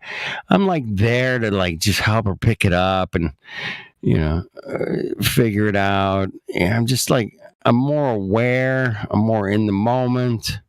I'm more like really willing to help as a general rule, man. Hold on. What if the Earth is moving thousands of miles an hour? You cannot catch that shopping cart. You can't catch it. It's right. It would spin over to the other side of the parking lot and dent the most ugliest car in the parking lot because I'm just kidding. How many people have you seen where they have a really nice brand new car and they got like that shopping cart's gonna be moving so fast it's gonna knock out an old lady. You better catch that thing. You better put that away right where it belongs. Put that shopping cart right where it belongs. Otherwise, it's gonna knock you out. Anyway, I think it's funny that people still believe that they're spinning on a ball, but they don't know the first thing about the ball, man. They don't know the first fucking thing about it. They don't know the fucking radius. They don't know the circumference. They don't know the speed, the trajectory. They don't know shit. And they come in here and say, we're like we're ridiculous people. And it's like, okay, yeah, we're ridiculous, but they got nothing, and it's just still it's comedy hour for me, man. I hope you guys appreciate that. I find it very humorous to listen to somebody. What about the really big asteroid this way? All I can do is hold on. I'm sure it's been done. I'll Google it. I'm sure it's been done. I'll Google it. I'm sure I have the measurements. I'll Google it. This is the perfect. Let me Google it. It's like it gets ridiculous, man. Come on.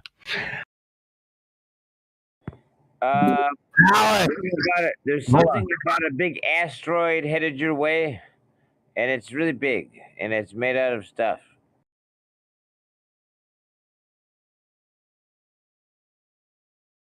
An asteroid, man. You're just gonna walk away from the asteroid, man. I told you there's this huge asteroid. It's like a really big. It's a big block of shit. It's probably made out of shit. It's all shit. Anyway, there's an asteroid headed your way, man. Come on, dude.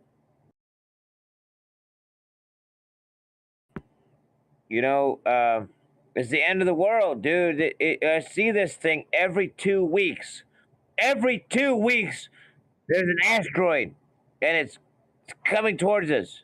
I've seen this for 2 years. There's every 2 weeks, they're saying an asteroid is coming at us. What are you gonna say about that, huh? What about that? What about, still coming this way, man?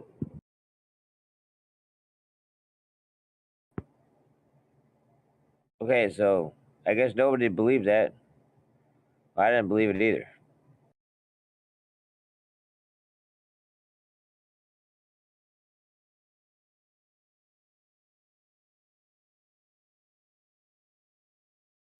If y'all just want to act like there's not an asteroid coming this way, then fine.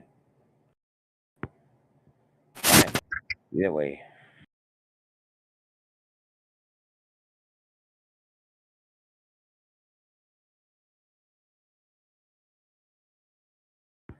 What's up, Bendy Water?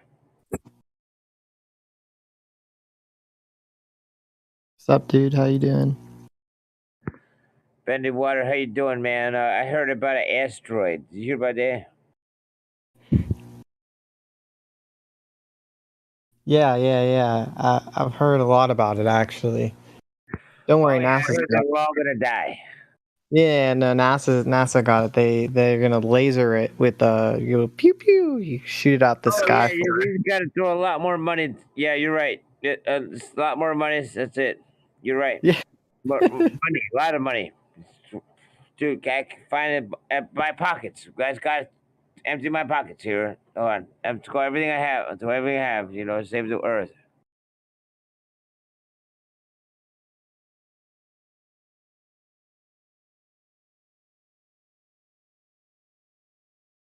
That water is bendy, yeah.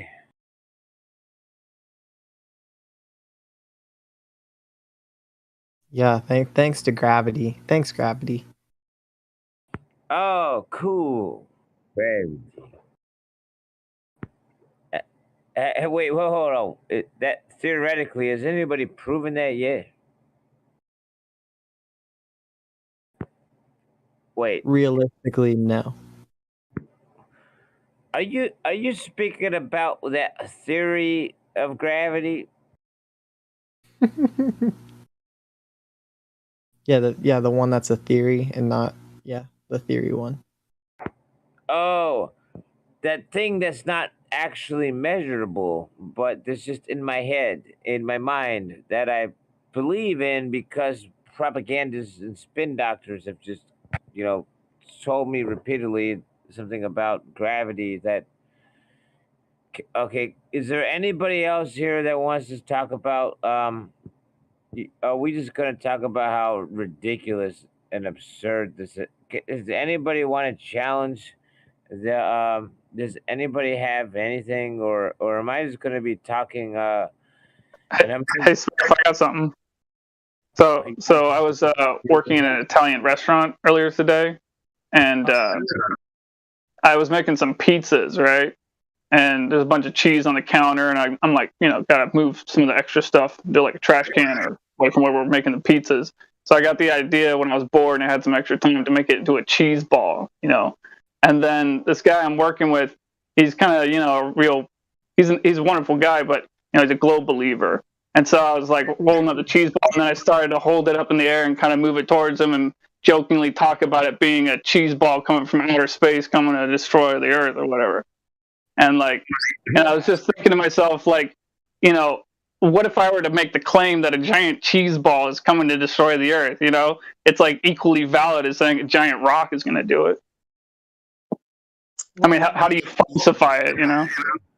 Well, we know that cheese curds don't have that sort of causative power to destroy, and so it could be possible, but people are going to be skeptical. We've seen a rock, hit something like a boulder, and I guess people think of an asteroid as essentially this big rock coming from quote unquote space. So they're willing to believe it a bit more than just a cheese curd because of the range of causation that they're used to seeing with rocks versus, like a cheese curd or something, even though it is bullshit, basically. It had olives in it. Olives kind of gave it that texture that, gave it the shape that they show in the CGI images. Yeah. Well, hold on. How big is this cheese ball? What is the mass and weight and scale of the cheese ball? That's a good question, Smurf. I mean, I think basically the asteroid narrative is, frankly, there to hide the flood. I think what happened is during the flood, you have scooped out areas of land where the torrential water either broke open from the deep or the water came down and just scooped out a portion of land. And they're like, well, how do we cover over this flood? We're just going to say a meteor came down from heaven and hit the earth. So I think of it as just a big cover up of, the biblical flood, basically, and the rest of it's just, bullshit. Hold up. I gotta tell you, That's an interesting thing. But you've humbled me there, Lemon. And Lemon, can you elaborate, man? Do you know more about this? I mean, the firmament essentially broke apart and a chip fell off of it, and you might get a little chip of dome, but you're not going to get this huge rock coming from some other planet or space or whatever. Or rather, the only thing that's coming from space is a little chunk of the dome. That's it. Nothing that's broken. I got a good one for you. What about shooting stars? Shooting stars, light shows off of the dome and or a chip off the old dome. You get a chip off the dome and it comes down at high speed.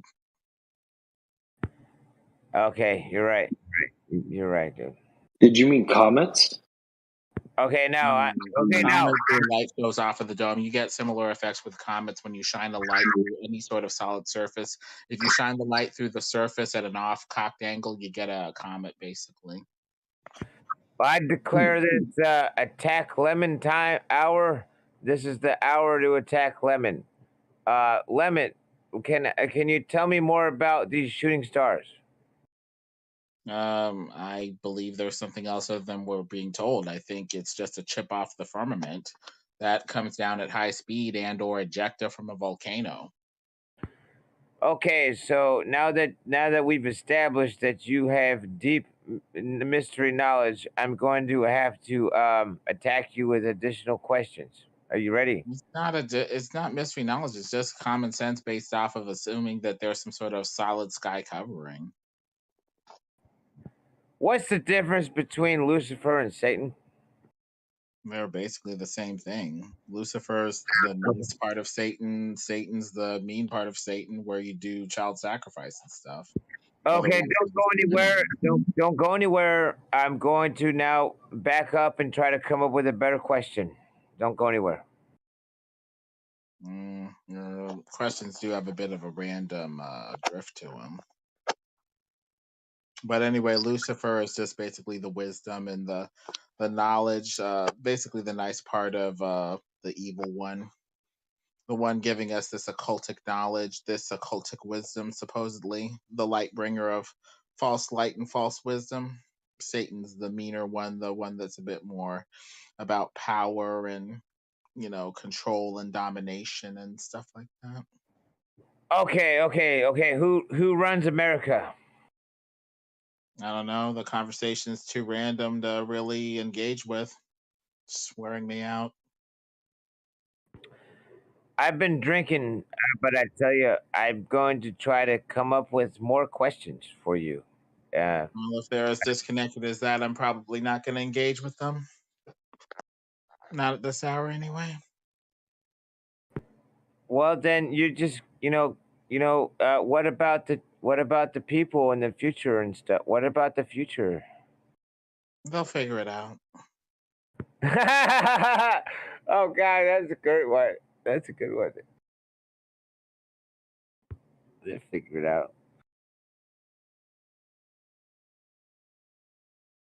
Hey, when you let's figure it out. 2020, 30, still gonna figure it out.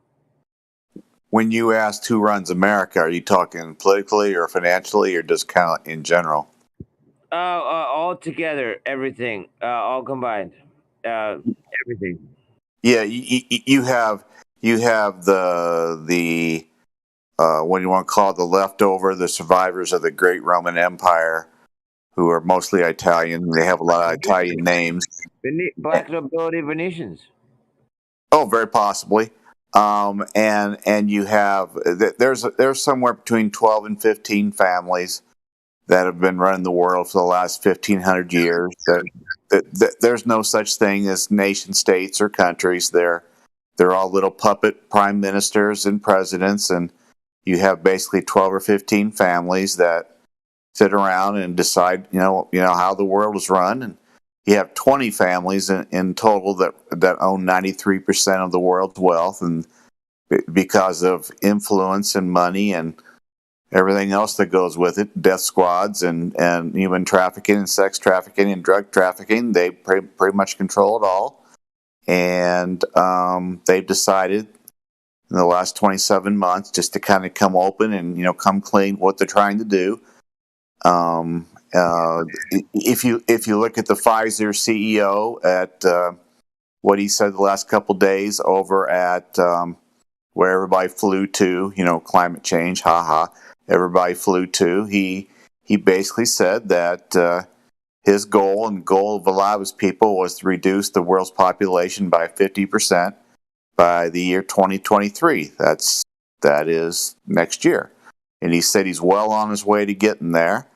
You can actually see that. You can find it online. I have it right here on my phone. He said that in the last couple days. And they're psychopaths. We don't understand them. But nobody that we vote for or see on TV runs the world. They're people that we never see and never vote for, and they own 93% of the world, and that's kind of how it is. Hey, Lemon, can you comment on this?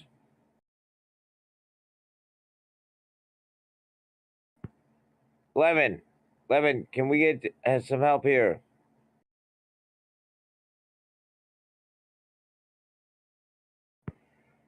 Radio check, Lemon. What about the elites trying to scale us back 50% in the last couple of years? Lemon. I don't think he's here, man.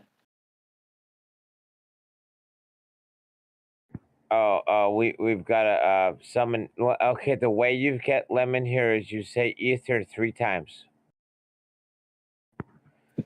Ether.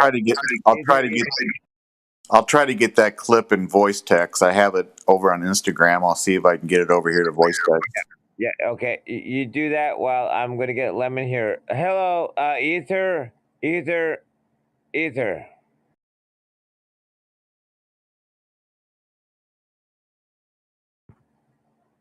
Hello. Okay, this is not working. We have to get a hold of Lemon.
I posted it. It's an Instagram post, so I don't know if you have Instagram, you might be able to pull it up. If you don't, you may not be able to. So I did post it just now in voice text.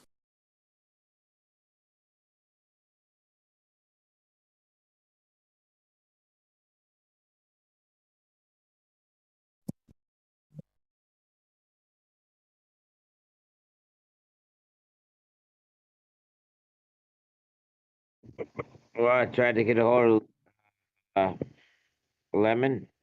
Lemon's not responding. Hello. Hey, is that you, Lemon? Hi. Hey, man, I was asking you about the genocide that's ongoing worldwide. The big genocide, trying to kill everybody. What's going on? Well, it's gone crazy. Hey, I was just trying to reach you, man. Can you elaborate? Well, it's gone pretty crazy.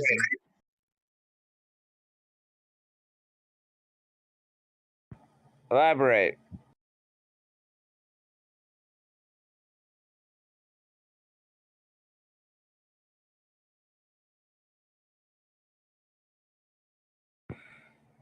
Hello, Lemon. Lemon, come in, Lemon. Radio check.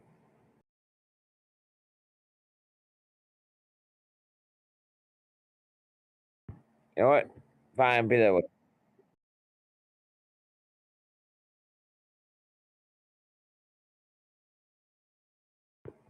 The world has gone crazy. It's crazy, dude.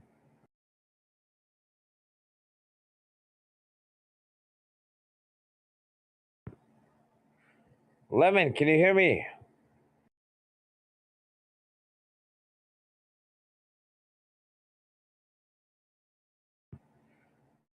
Can you hear me?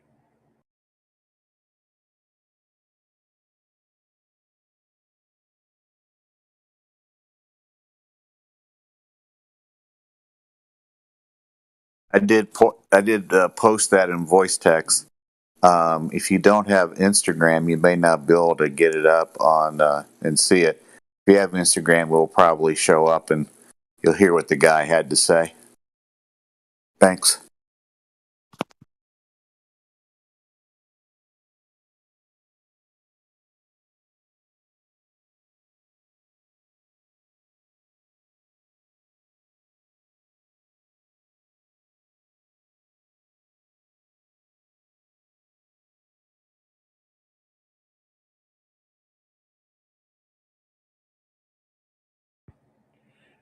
Yeah, I saw that one, dude.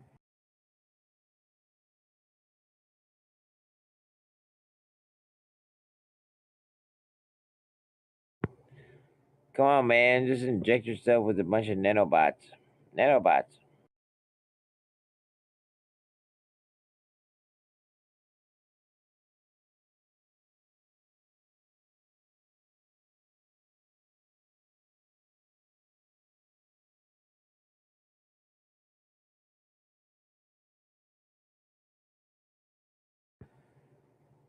Nanobots, man. Come on, man. You know, we've got this graphene oxide that we could just inject right into you, full of nanobots.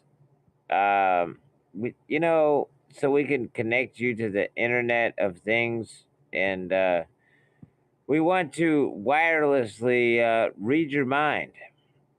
We want to shove this Q-tip thing up your nose and shove it way up in there and break your blood-brain barrier. We just want to shove right into your brain this nanobots, and we want to just these nanobots can. What are you saying all that for? No, go ahead. Go ahead. I was just wondering why you're getting all into like medical advice and stuff. Oh, dude, I'm just talking because nobody else is. I'm trying to get Lemon in here. But he doesn't want to talk anymore. Lemon? Yeah, he knows what's going on. I'm looking for his name right now. I don't see him. Are there any Globers in here? Are there any Globers in here? That's it. We've defeated them a long time ago with the Black Swan. That's right. Good stuff. That's right. So anyway, we're gonna shove this Q-tip up your nose, man. What do you think about that? What'd you tell him about the Black Swan? You probably should. No. You said you said you shut them all down with the Black Swan. Got Bill something Glover. better than him.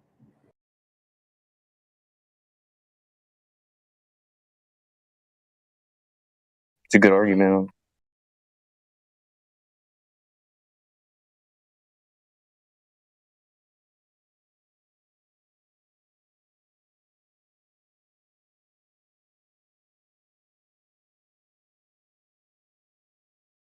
Where'd you get that name from, Smurf?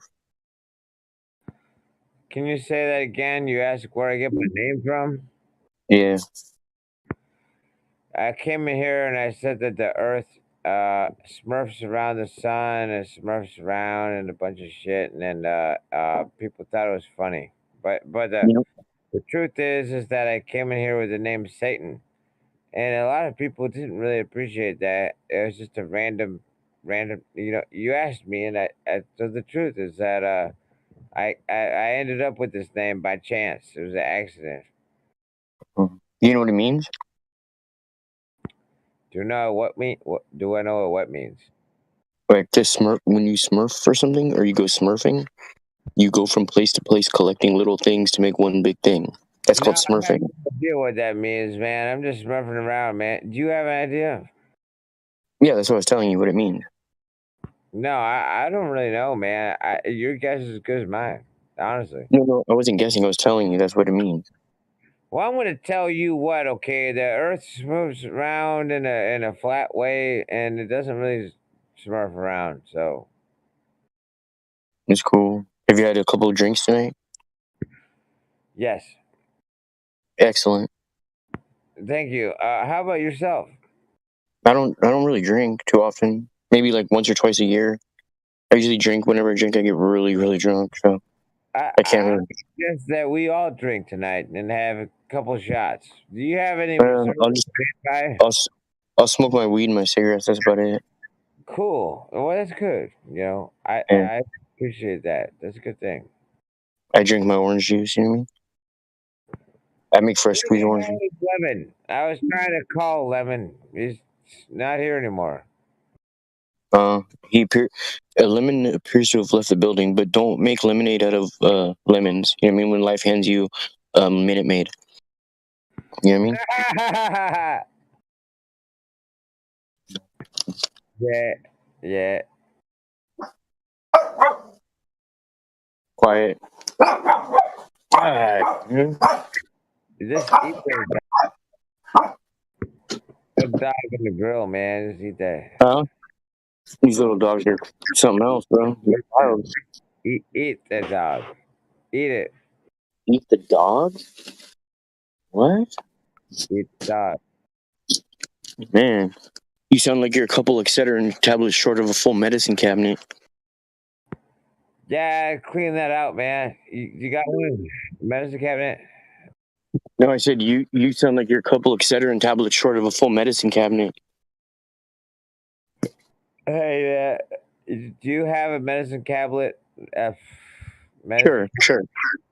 But this is not medical advice in any way, shape, or form. Strictly for entertainment and educational purposes only. All rights reserved. Void where prohibited. Batteries not included. Each sold separately. Hey, I got a disclaimer for you, okay? That Energizer Bunny just keeps going. Yeah. Do you know anything about aerospace?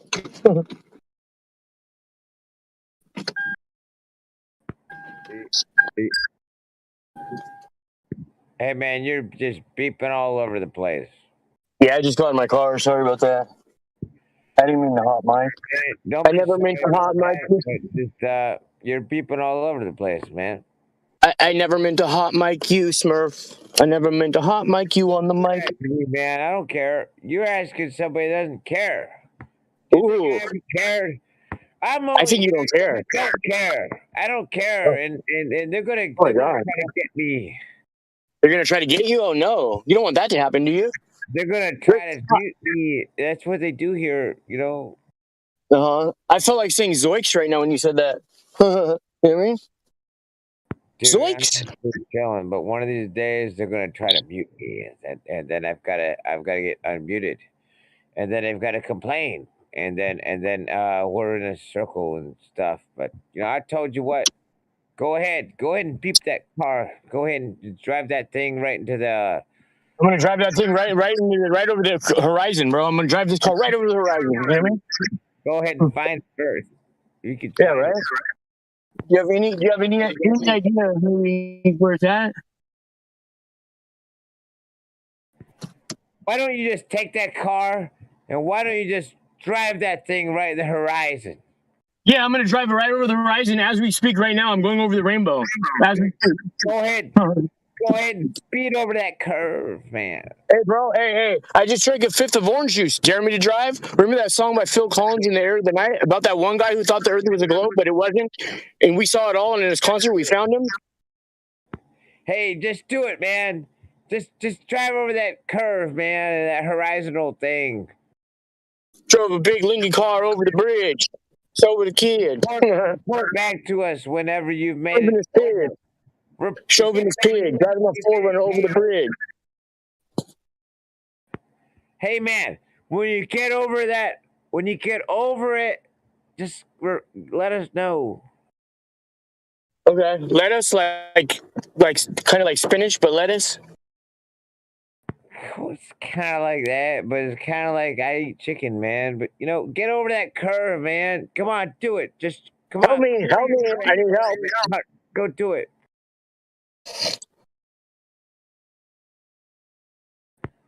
You don't have the balls to drive that fast. You've got to go 155 miles an hour to get over that curve.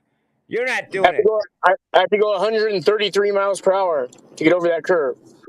Yeah. When I was a kid, I used to have to walk 911 miles barefoot in the snow in September. Now there's some food for thought. Yeah.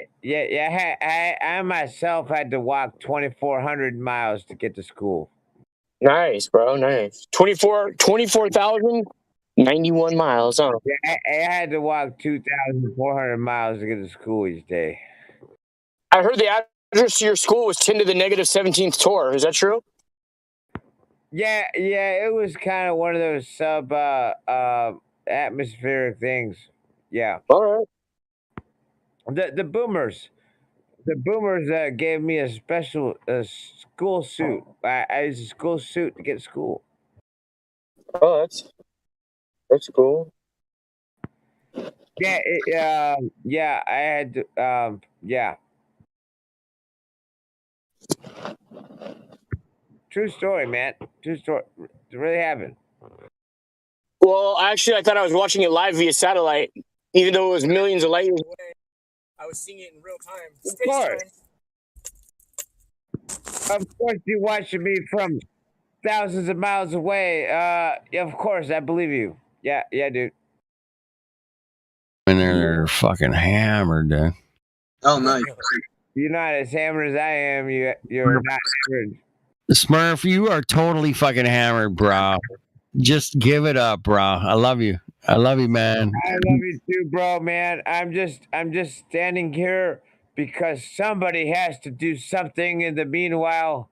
There's nothing going on here. But go ahead and take the floor. It's all yours.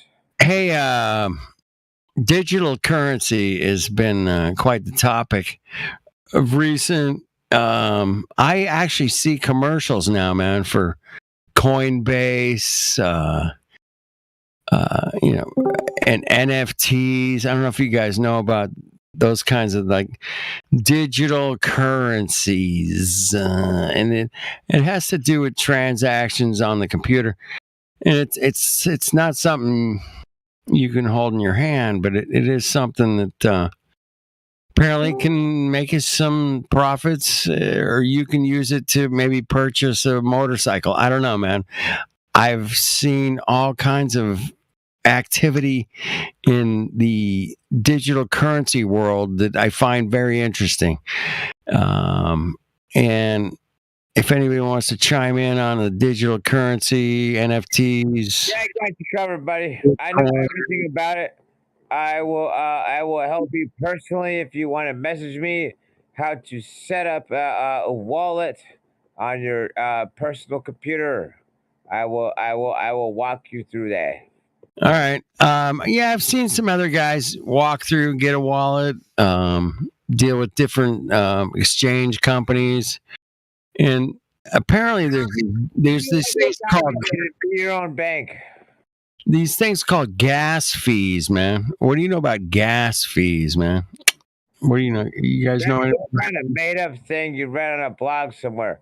But check this out. Just be like Gaddafi. Be your just be your own bank, dude.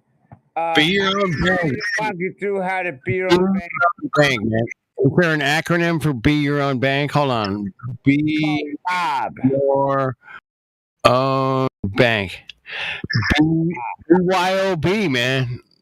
Be your own bank. BYOB, man. Be your own bank. Dude, I'm here for you. I'm here for you, brother. That is the best advice. Dude, that's the best advice I've heard all fucking man. I'm gonna if you want to talk about banking and being your own bank. Be your own BYOB, baby. Be your own bank. Have you ever heard that? Hey, bring your own booze? Fuck that, man. Be your own bank, mofo. That's amazing. I'm the adversary and arch nemesis that CIA has been trying to take me down for since. No, for real. They're still coming after me. Now, I'm gonna share with you how you could be your own bank, and it starts with a Bitcoin wallet. You could get a Monero wallet, and even some other other currencies. There's a very Exodus wallet. It does multiple different currencies, and there's many different ways to go about ordering LSD on the internet. But these sort of things are sort of like it's sort of the way, man. Well, see, do anything illegal. Yeah, I just been talking to a friend of mine, Alex, for about half an hour on crypto and NFTs and how this stuff ultimately I think it's traceable, and there's nobody gonna trace my $100 exchange with the dude around the corner because he has got a table. It's like, hey man, how much is the table? It's $100. So like, give him 100. I carry the table home and I put it in my living room. And it's like, oh, that's a nice table. Hey, where'd you get that, man? Like, I bought it from a guy around the corner. Nobody knows that fucking table ever existed. You know what I'm saying? You know what? At the end of the day, they glow. You just gotta run them down. But there was a beautiful thing to cash. You know what I'm saying? It's a beautiful thing. It's worked well for me for a lot of years, decades, and it works, and nobody knows about it. You know what I'm saying? Nobody knows. Let me tell you something, okay? That one of these days, the government is going to approach you, and they're going to be glowing hard. They'll be glowing brightly. And you just want to put it down with your car. Yeah, but it's a table, man, in my living room, man. There's no evidence. You're going to have to throw your table. You're just going to have to throw it. You're just going to have to... I'm taking the table, and I'm going to throw it at the car. Get out of here. You're just going to have to run them down with your car because they've been glowing. Smart, I love you, man. You're my. I love all of y'all, man. The earth is flat. We know this earth is flat, and God created this earth, and God created LSD, and God created Apple computers. And Smoke marijuana. God created Apple computers. Love it. Do you guys mind asking a few flat Earth questions? Far out, man. Go do it. Go ask the questions. Ask it. Do it now. Ask the questions. Wait. You talking about Earth the planet or Earth the brown stuff? Yo, like when they landed on the moon, right? They left like a flag. Could you still see it? Okay, no, you can't see a flag. It's not seeable. I saw No pictures of the flag since they left it. No, I'll tell you, it's on the dark side of the moon, dude. Come on, really? Can't see the fucking flag, man. Come on. Ah, shit. If they landed on the dark side of the moon, how did they knew where they were landing? Get real. Who landed on the dark side? It's called the far side of the moon. If the object is bright, if you move closer towards it, is it going to get dimmer? No. Okay, I didn't think so. Thank you. No, it's not going to get dimmer. It's going to get brighter. Hey, I've got a flashlight, and when I move the flashlight towards my eye, right, it gets brighter. Right, it gets brighter. I'm not making this up, right? No. Okay, just making sure. You're not making that shit up. That's a fact. Hey, you just said thank you to him for no reason, and I just wanted to say you're not welcome. Orion, okay. Orion, nobody's ever been outside of space, okay? You know what? I'm going to start using that. You're not welcome. You're not welcome, dude. You're not welcome to Flat Earth, Mongos. You fucking globe tards. Fuck. You're not welcome. Retards. I see a lot of welcome to Flat Earth. You know, that's kind of like, you know, once they realize that the radius and gas pressure without a container is not possible, and we can see too far, we're like, welcome to Flat Earth. You're talking about the same crew that got vaxxed, and they got Hey, wait. Don't say that one. Just say got the Coco Poco. Yeah, they got the Coco. Okay, my fault. I'm sorry. Man. I always got your back, Smurf, man. Don't sweat it, man. We got it. Coco juice. Appreciate that. You could do. How many of you guys got the Coco dance? How many of y'all got the poke? If you live in Poland, you like polka music. They love polka music in Poland. I checked it out, and polka music is the number one music in Poland. Polka music. Check it out. Polka music.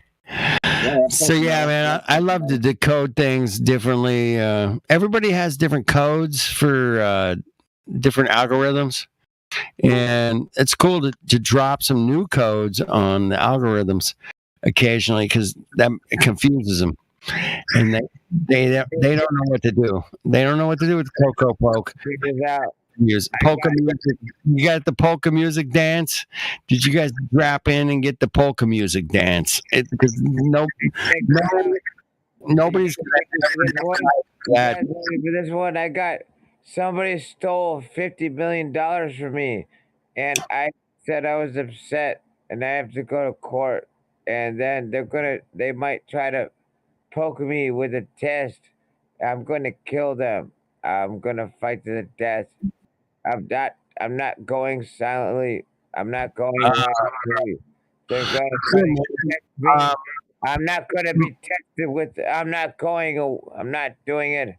Somebody tried to steal my money, and they tried to take all my money, and I'm not. And then this really happened. This is a real thing, and I'm not. I'm trying to be vague, you know. But somebody tried to steal $50 million from me, and I'm just gonna fight to the death. You know, if they try to test. Smurf, man. I'm not getting tested. Smurfy. Smurf. It's like calling you the Fonz, man. Smurf. Fonz. Same thing. Anyway, it's not worth it, man. Don't just enjoy this beautiful place we live on. Enjoy today. Enjoy the globies and masqueraders that you run into every day. If you ever said something that that there's things that are illegal to say. Did you know that it's illegal to say some things? No, it's not illegal to say some things. It's illegal to say a lot of things. But that's, where we are way more creative than those cucks, because we can say things without saying things. And they don't know. Yeah. There's no chance that they're ever going to know what the fucking Cocoa Puff. You got the Cocoa Puffs. They got no chance to ever figure out what the Cocoa Puffs is, man. And they're not that. I got drunk and I said something that was too direct. You know what I'm saying? Yay, Smurf, man! You got a leash. I'm gonna give it to you. Just don't go beyond the leash. I'm not gonna let you out on the free range yet, man. This is my last couple of months until I have to fight to the death or surrender. All right, man. This sounds like a Ruby Ridge kind of situation, man. Have you ever heard of Ruby Ridge? You know what that means? I forgot, but it's kind of like Waco. Is it like Waco? Yeah, it's kind of like a Waco. Exactly.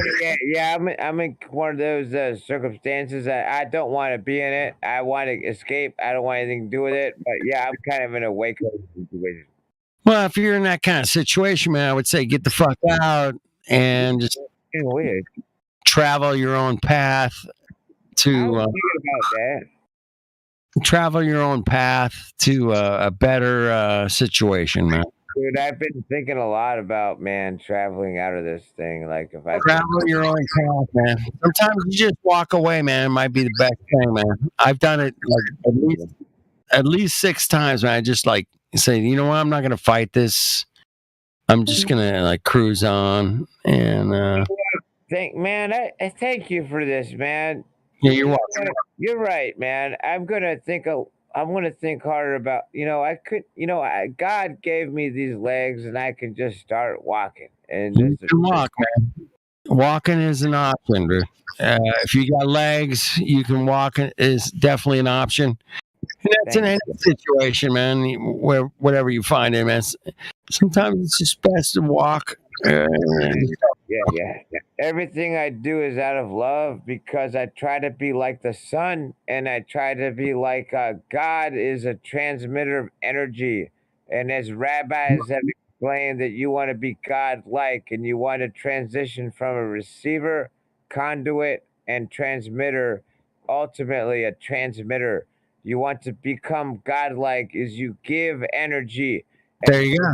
Giving is a helpful thing, and I may have to walk away from everything I have, and I may have to just start walking. I may have to just start walking. You won't be the first, Smurf, man. You won't be the last, man. Sometimes it's just prudent to say, you know what, it's just not worth it. I'm gonna not get entangled into this web. I'm gonna do it because I'm trying to get out of it myself. Yeah, and I've been there, man. I'm telling you from experience that I've been in situations where you're like, I'm out, man. Fuck this. I'm gonna go back to work, and I'm gonna go do this, or I'm gonna go do something else other than think about this bullshit. I'm gonna go rebuild that motor or whatever. Building. I'm gonna be an outlaw. I have worked for the current and former heads of state and etc. Fuck all that. I'm about to go walk. I'm about to go start walking and start giving away all my personal belongings and give it all away. I got a friend, Larry, that did. It's kind of like doing that, man. So just giving it up to God and saying, you know what, I'm just gonna walk, and we'll see where I end up. And that's an incredibly powerful position to be in, to just leave it to some unknown entity. Or it's going to work out just fine. And that's we start getting into the belief system at that point, which is fine, man. There's nothing wrong with it. If I'm a thought provoker to say, hey, man, if you think of beautiful things can happen to you, man. I mean, it might not be riches. It might not be. You might just see some little kid, 2-year-old, do something just blows your mind, and like, oh my goodness, that little kid. Talking about how we can, with the law of attraction, we can magnetize stuff. Sure, man. It definitely falls into that realm of. You want to pray? If you put out good shit will happen to you. If you put out bad shit will happen to you. Do you want to pray right now? That is my prayer, man. If you put out bad shit will happen to you. And if you put out good shit will happen to you. Well, that's my observation. I've observed this is how it. Otherwise, these observations have led me here. Now I'm asking you if you like to pray right now. You can pray all you want, brother. Go ahead. I don't know how to do that. I'm asking a holy man. Is there a holy man in the building? I don't know if I would answer as holy, but I can show you how to pray. Hey, is that Hank? Hank's a holy man. Hank, we're going to enlist you to pray for us. Make a prayer now. Hank, help us. Help me pray. Hank. Pray. So, Father who art in heaven, hallowed be thy name. Thy will be done on earth as it is in heaven. And forgive us of our trespasses as we forgive those who trespass against us. Amen. And give us this day our daily bread. Thank you. Amen. Hey, that's basically what I'm saying earlier. It's like if you treat people like shit during the day, you're going to get treated like shit. Well, hold on. Can we get an encore? Can I get a second prayer from? Can we do that again? Can we get a real heavy prayer, man, from Hank? Hank, lay it down, man. Hey, man, I just did. That's a pretty good model for anybody of any religion. No, man, I think Hank, you laid it out, bro. That was it, man. It's like, Yes, that was it.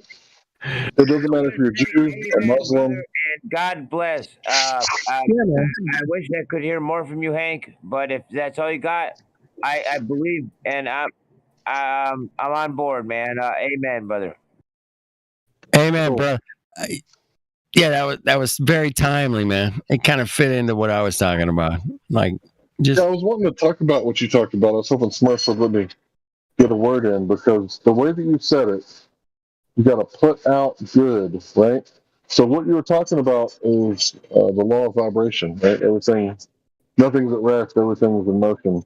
So if you put out good vibrations, right, like you're talking about, put out good, and you match the frequency of the higher things, not just necessarily like, animate objects, but the higher things in this life, and you match the frequency, and then you start using, speak things that are not as though they were, right? Some people call that the law of attraction. It's in the Bible. Speak things that are not as though they were. That's the law of attraction. And then you'll bring those things to your life because you match the frequency, and then you allow the universe, and you marry your belief, right, with your thanks. So you're thanking the universe for it while you're believing in it at the same time. Thanks. It's a little bit esoteric, isn't it, Larry? Yeah, what I just shared with you is the way that we're supposed to pray. Well, and it's not for yourself. It's not supposed to be like for personal gain. Exactly. No, I just showed you how to pray. Dude, man, I do it every day. I go out and I actually do, what I think is the right thing to do. Whether it's help somebody, fix their piano, whatever it is. I'm there to bring positive to in a situation where they're not so sure, they don't know, but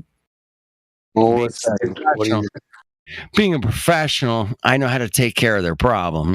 I know how to fix their fucking piano, and I can make it work properly because I have the experience, and I bring positive energy. I'm not there to,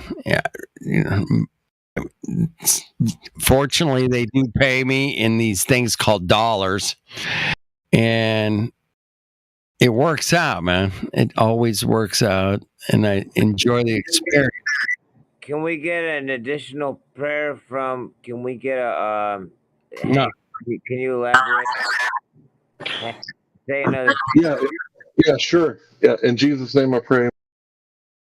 That was it. I love you, Hank. That was classic. Hey, you guys want to know something pretty awesome that's better than Black Swan? Don, man, we always want to know something awesome. What do you got? Okay, so did you know about the circumference of light, the Rayleigh scattering? It's a law.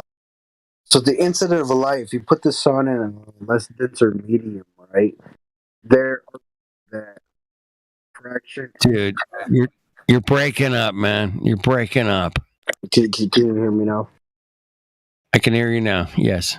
All right. So if the Rayleigh scattering is a law, right? So if you, it's just like reflection, Snell's law, just kind of similar. But if you put the sun in a less denser medium, you get a scattering effect with the lesser waves and longer waves. So you get a circumference of light over a flat plane.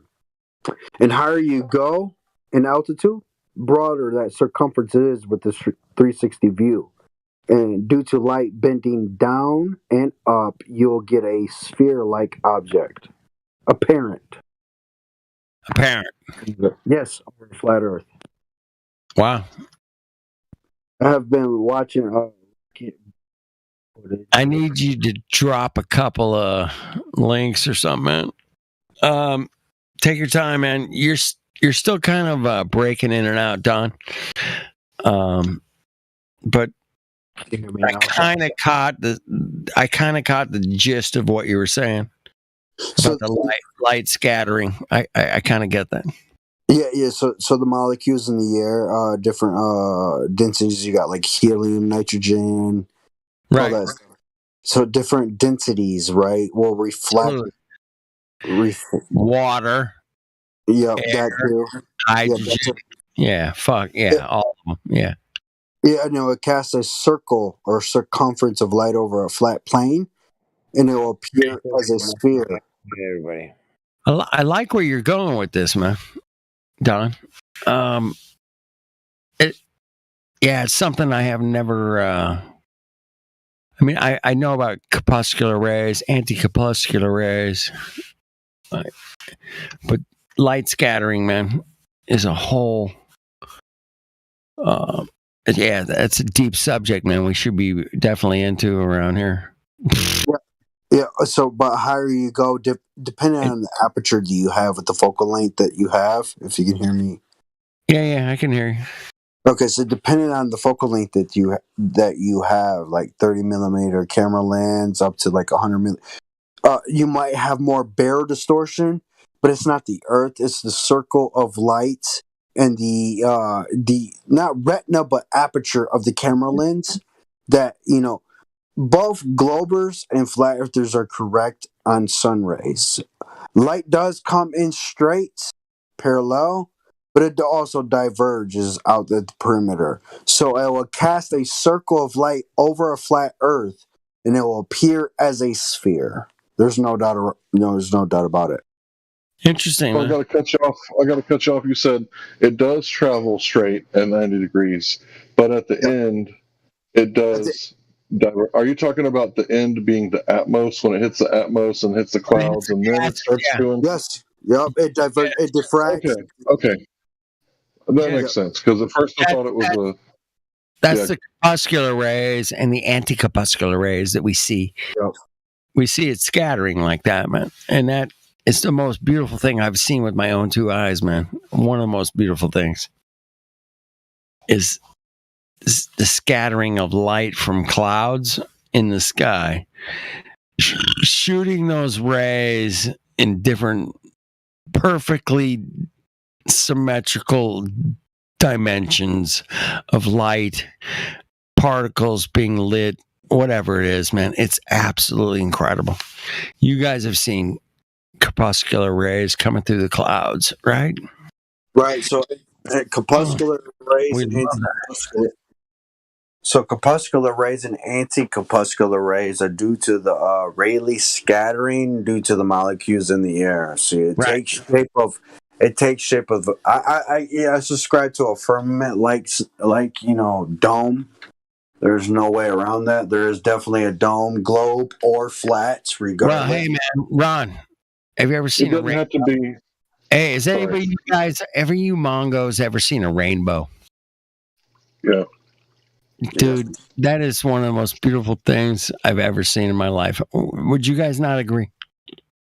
Especially when you know what it means, that we're not going to be flooded again. You know what? That's nice. Tomorrow morning, man, if the sun's out shining on my pool coming from the east, I can get up at like 8:30, 9 in the morning, and I can go out and water my pool with my hose, and I can make a rainbow right there in my pool. You can't do it inside your house. You can't do it inside your house. No, I can't do it inside the house with. It doesn't matter what kind of light I use. You can not even carport. Nothing. You can do it with hydrogen bulb, or I don't give a fuck what kind of light bulb you have. You know, that's why the rainbow is proof that his firmament's there. It's holding the water back. Bulb, whatever you got, man. Light that bad boy up in my garage and make a rainbow. No, it's not going to happen. So that's proof, right? To conclude on the rainbow, is in a lot of ways it can prove a dome, right? That's my point. How else do you make a rainbow other than outside? You can't make them underground. You can't do it. So yeah, it's like a physical, not physical because we see that it's not actually like tangible, but it's like a physical projection of the safety vault dome of the sky. It's crazy, man. I mean, to have that perfect arc, crazy. And you can see it right there. I can't shoot my hose across my pool, and I'm like, "There's the rainbow." Like, what the fuck is? Why is it round and curved? I could say, "Oh my god, we live on a globe because it's round," right? Or I could say, "Well, there's something that sun is hitting and reflecting this perfect shape." I don't know. It's a fascinating phenomenon. You guys know it. I know it. And don't ever forget the rainbow, man. The rainbow was one of the first flat earth things that I was like looking into. This guy's like standing over his yard just going, "Hey man, check out this rainbow." It's a dome. That's basically what it was saying. You can't do this shit indoors. I don't care what kind of light source you have. You cannot make a rainbow inside a building with lights. Oh my God, that's incredible. Not without an artificial mirror. Right, you have to have a mirror to make it or work. A bowl or a glass. A glass. You have to bring your own bowl because the rainbow is shaped like a bow for a reason. It's actually, I've seen high altitude footage of these so-called rainbows, and they're actually circular. Nah. It's only because of perspective that makes it look like it's setting on the left and right. Did you know that? No. Yeah, they're actually circular in the sky. So here's the deal. When you're looking up at the rainbow, you think that it's like half of a circle, right? And sometimes there's a double bow, right? So how does that happen? Is there layers to this thing or what? So anyway, when you look up at the sky and you see the rainbow, like the highest part of it, is closest to you, and the lowest part of it is the part that's furthest away from you. It's due to perspective that it looks like a bow, like an archer's bow. Yep.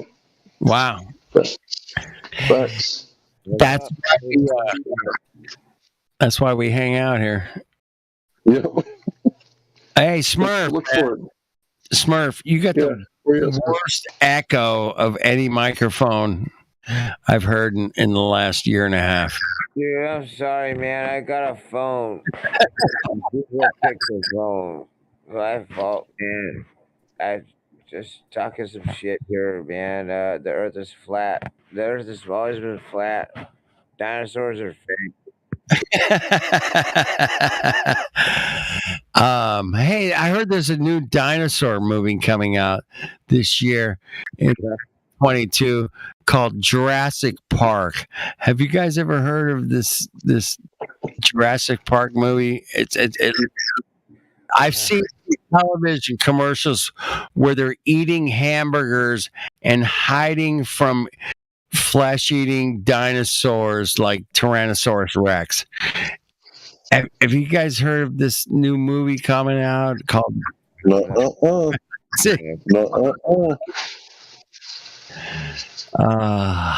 Anyway, don't get mad at me, please. Don't get mad.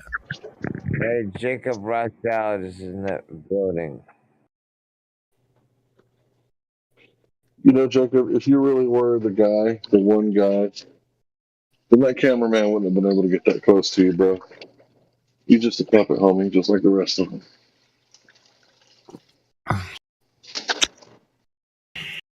Puppets. Hey, puppets on strings, man. Hey. Yeah, man. I'm dealing with Alf. Alf. Puppets on strings. There you go, Alf. I saw some puppets on strings, man. And it's pretty obvious that the puppets are on strings. And that's all I'm saying, man. You don't have to believe me. Check it out for yourself. I've seen puppets on strings at NASA. You're going to say ad nauseum. At NASA. Ad nauseum at NASA. Yeah. It's been a fun ride, boys and girls. I hope you enjoy it. I got to go. All right.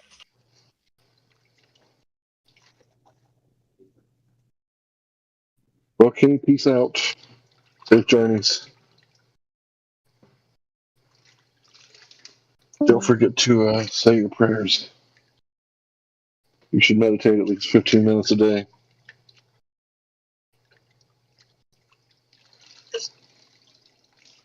Yeah, but back to that affirmation thing. I pray to God that good stuff happens and amen and stuff.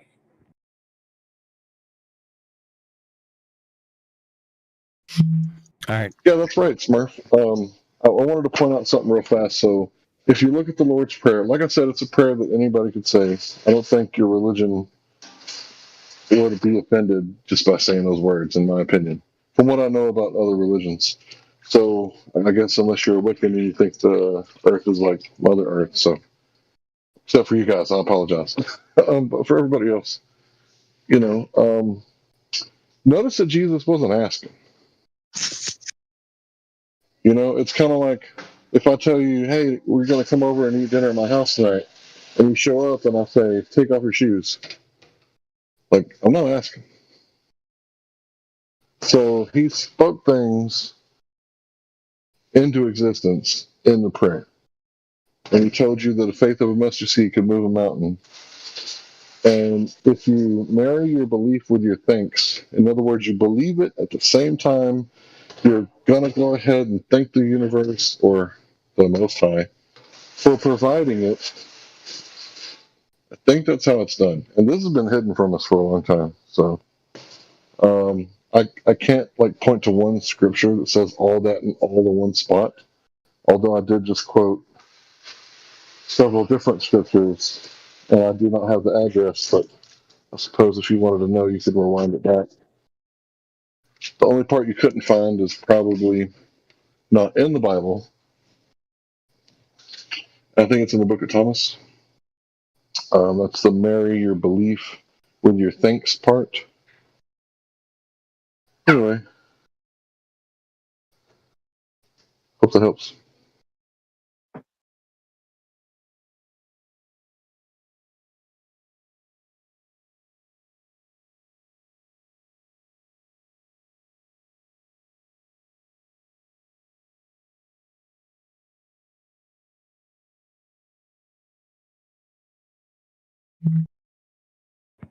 No, I got confused, man. But cool, dude.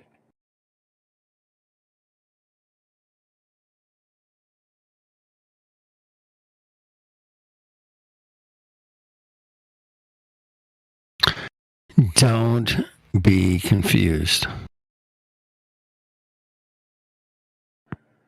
I'm just what I am. My name is Murph. I love y'all. I had a great time talking with y'all. I'm gonna be still here, kind of drunk, so I'm gonna probably just lay down here and I'll be listening. And y'all just keep on. I thank God for stuff and go ahead and laugh. No, man. Thank God for stuff, bro. Thank God for stuff. And yeah, I'm down with that, bro. Thank you. I love you. Guys. Love you, brother. Get some rest. I'm gonna crash out too, man. Somebody else take over, and Hank's got it, man. He's all Hank. There's plenty of you guys in here. You can start talking about whatever crypto or. I got to gotta go because I'll come back next time when I drink less or didn't drink as much, man. But you guys, I love you guys. Everybody, hey, come back and see us, man. Peace, dude. Peace. You guys are awesome. This is the best place in the world. It's here. Hey, it's the best place on earth to talk about Earth. You want to talk about Earth? This is the best place to do it. Say hi to Smith for me. So I'll stick to that. Best place on earth to talk about Earth? 24/7 Flat Earth Discord. I mean, half of the time I'm just talking because nobody else is, and then the other half of the time we got some brilliant people here that are talking, and then I don't know what to do because I'm hammered, man. So I'm just gonna. You guys, man. You guys are the best. All right, man. You're good. Smurf, man. Crash out. I'm done too, man. I got to go to bed, man. I'm done. Yeah, dude. You and me both, man. I'm out, man. You have a great night. You too, brother. Be good. Everybody, have a great night. All right. Cheers. Oh yeah, cheers. It's a good idea. Cheers. Okay, later, Hank. Everybody, I'm out. Peace, bro. Be safe. Be safe. All right. Yeah, I'm gonna leave my phone on. I'm just gonna hit the mute button. But you guys keep on going. I don't know. There's like a dozen people here with their microphone off. I'm gonna. Y'all have a good night. There is a dozen people here. Then I'm gonna pass Muted. out. Muted. Good night, everybody. Good night. All right, you dozen muter peoples. Step up, man. All right, take over, man. I gotta go to bed. Yeah, it's up to you guys. Unless you're offended. Like Hank was talking about prayers. Offense is taken. Offense is taken, not given. Kenny, I'm making a meme for you. Yeah. Yeah. Okay, I'm making a meme for you. I'll send it to you. Have a look at it when you wake up, dude. All right, I will. You guys carry on. BYOB, man. Carry on, waywards.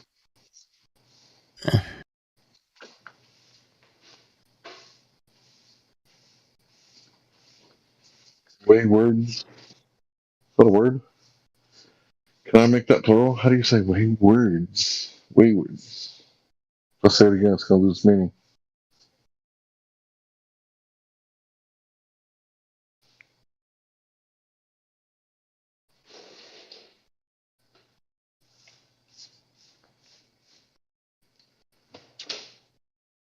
Sometimes I think the old world is just waiting for America to finally go to sleep.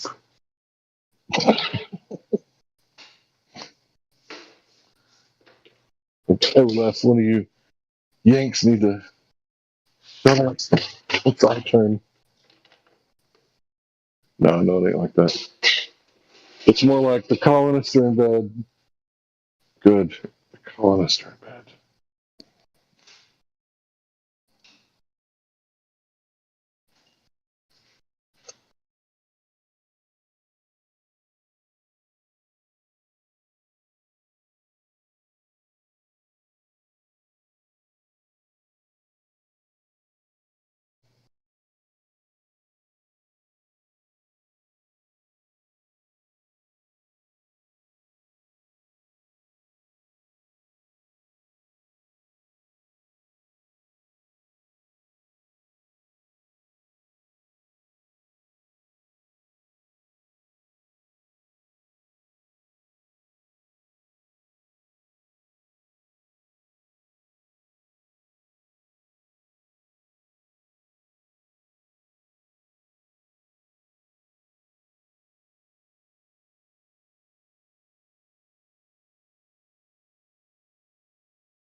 Anybody still awake?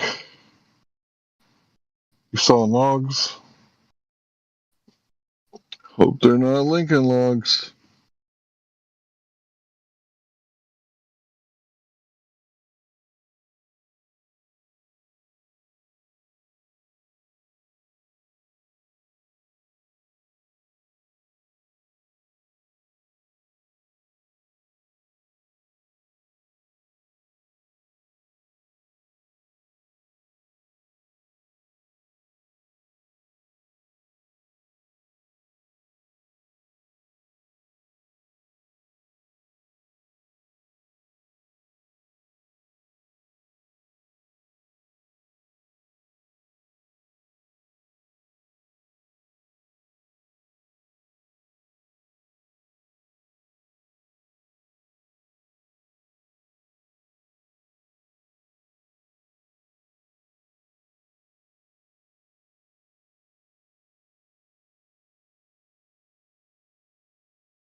The Earth is flat.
Mic check, mic check. Yo, yo, yo.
Testing, testing, 1, 2, 3. Microphone check, 1, 2.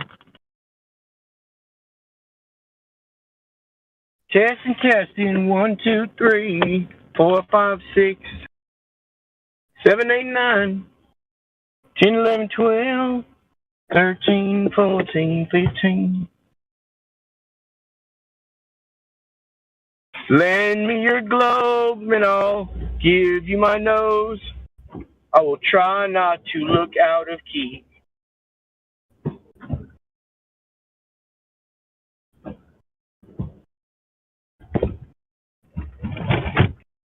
And if level means curve, then I'll move to the burbs.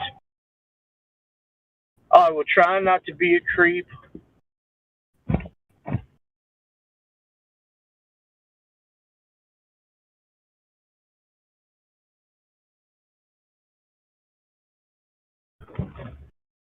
Flatten my cab and I'll take you to space.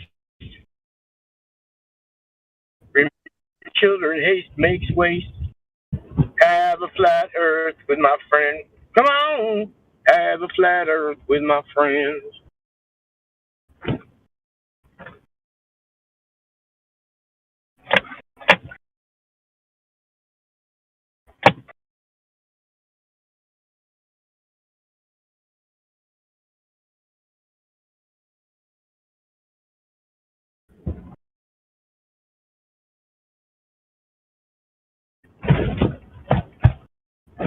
Spaghetti and Jill. Chupacabra. Food tastes awful. I'ma do my time, I gotta do free. Now I'ma go speak to them lonely convicts. Let them know Earth is flat and the globe is nonsense. Unfold your conscience, hear the series truth. If I'm wrong, tell me right here and now the truth. What was bound was loose, like the sound of hoops. Like 1,000 troops chanting Babylonian, what you doing, do you do? Dismantling all of them parables, paralyzed, parasitic sky. Getting that, yeah, just to fly the friendly skies, terrorizing these variables of pleasure is mine. Like a stitch in the fabric used for measuring time. Just another brick in the wall you never could climb, and we never could find. Way back home, if outer space was spanking, there isn't a dome, Masonic astronaut, sipping the chrome, getting your phone, Nathan, so me to create a YouTube channel. This is Flatter Day Saints to give you a flat salute and a Flatter Day thanks. Putting me up on modern day debate, went in with a pool at the shopping place, and to talk about space.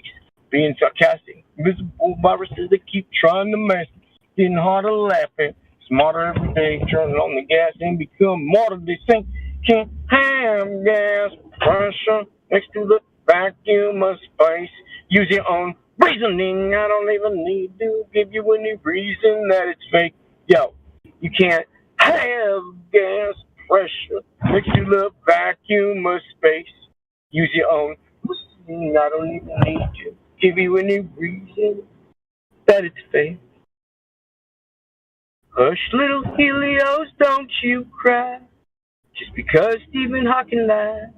He's in a wheelchair, so do you really care? Do you really care that he died? And if that line ain't straight and sea level is curved, I'ma go the Moderna way. I'ma get that Jackie Nation with no hesitation, baby. Let's all get the J&J. Feisty, I know I told you I'd never leave you. Guess what? Daddy's back on his flat earth and he ain't going nowhere. This goes for Doza, Whiny, Pinky, and Little Gertie too. Love you, baby. Dun, dun, dun, dun, dun. There was an old man named Michael Finnegan. He grew flat whiskers on this terra firmament again.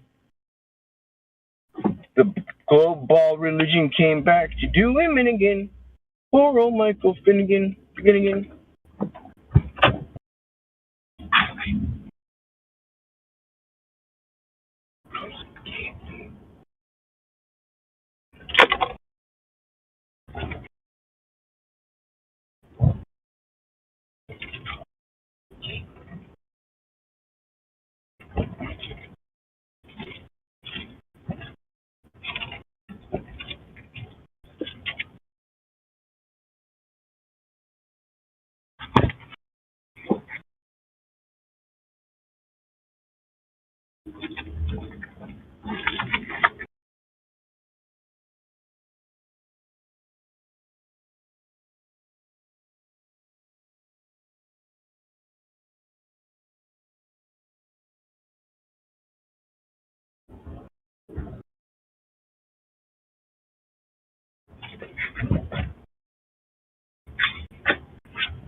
Astrophysicist Neil deGrasse Tyson.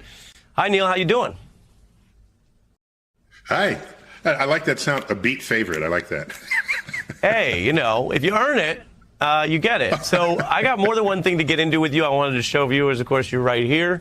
But we've covered something that I haven't come back to you. Yeah. I haven't come back to you on yet, which is we've got these congressional hearings on UFOs, first in over 50 years. So at a minimum, U.S. government relating to this a little differently, a little more out in the open. The U.S. Navy has declassified this new video that shows this spherical object whizzing by a fighter jacket taken by the pilot. And we can slow it down. Here's what one Pentagon official, here you see some of it, and then here's what an official said. Is this one of the phenomena that we can't explain? I do not have an explanation for what this specific object is. No explanation there. Your reaction writ large. That's what UFO stands for.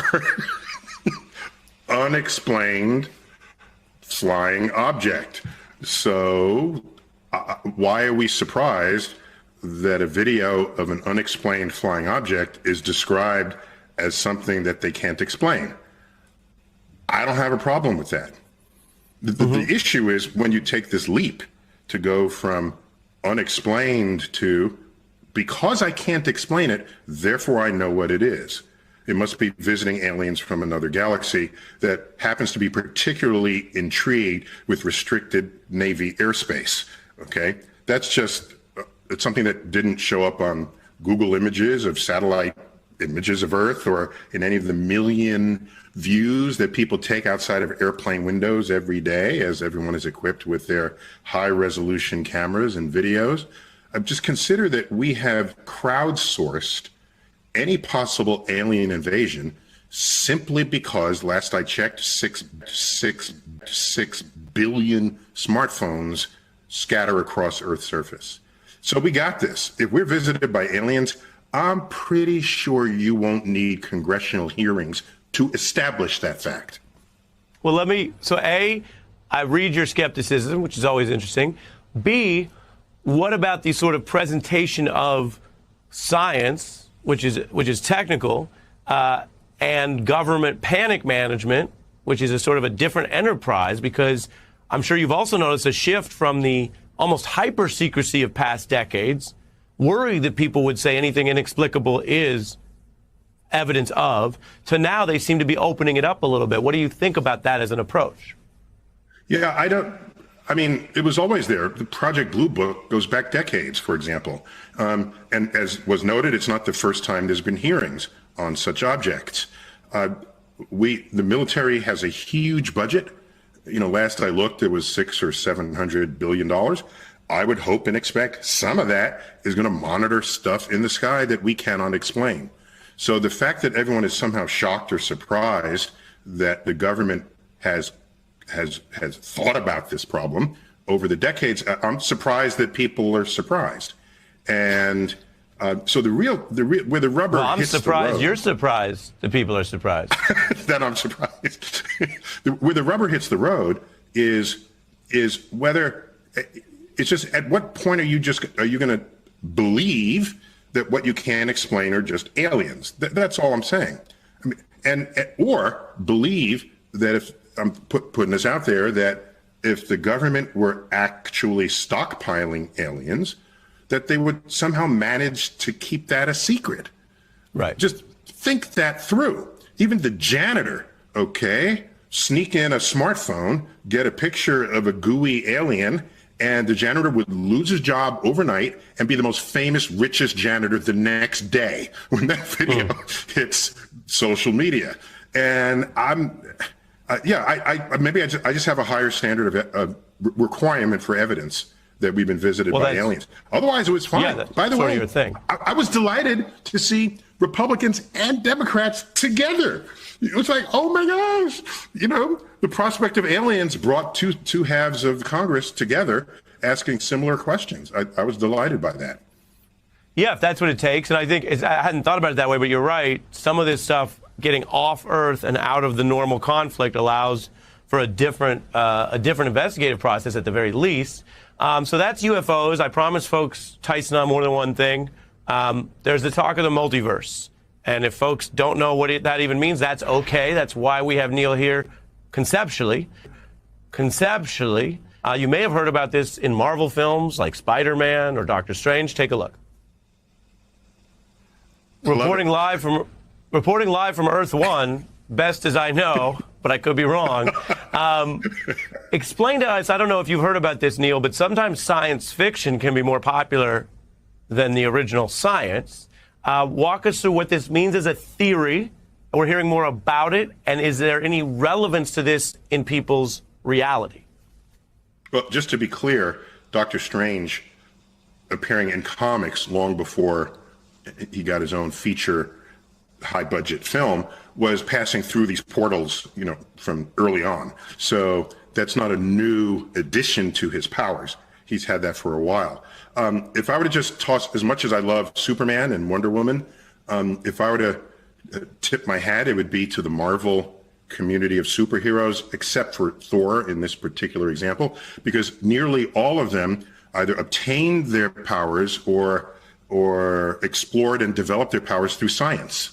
Just think them through, every single one of them, from the Hulk to, of course, Iron Man, to you just look through, and they're invoking some edge of our understanding of science for that storytelling. So I like the persistent appearance of science in the Marvel universe. So with regard to the multiverse, we've been, by the way, Marvel is about 18 months or more behind the moving frontier of science. So somebody's reading the science journals and infusing the stories. We've had ideas of the multiverse for a while. For someone in the script to say, "You mean it's real? I thought it was just theoretical." No, that's not how we talk in science. We don't have evidence for it, but it is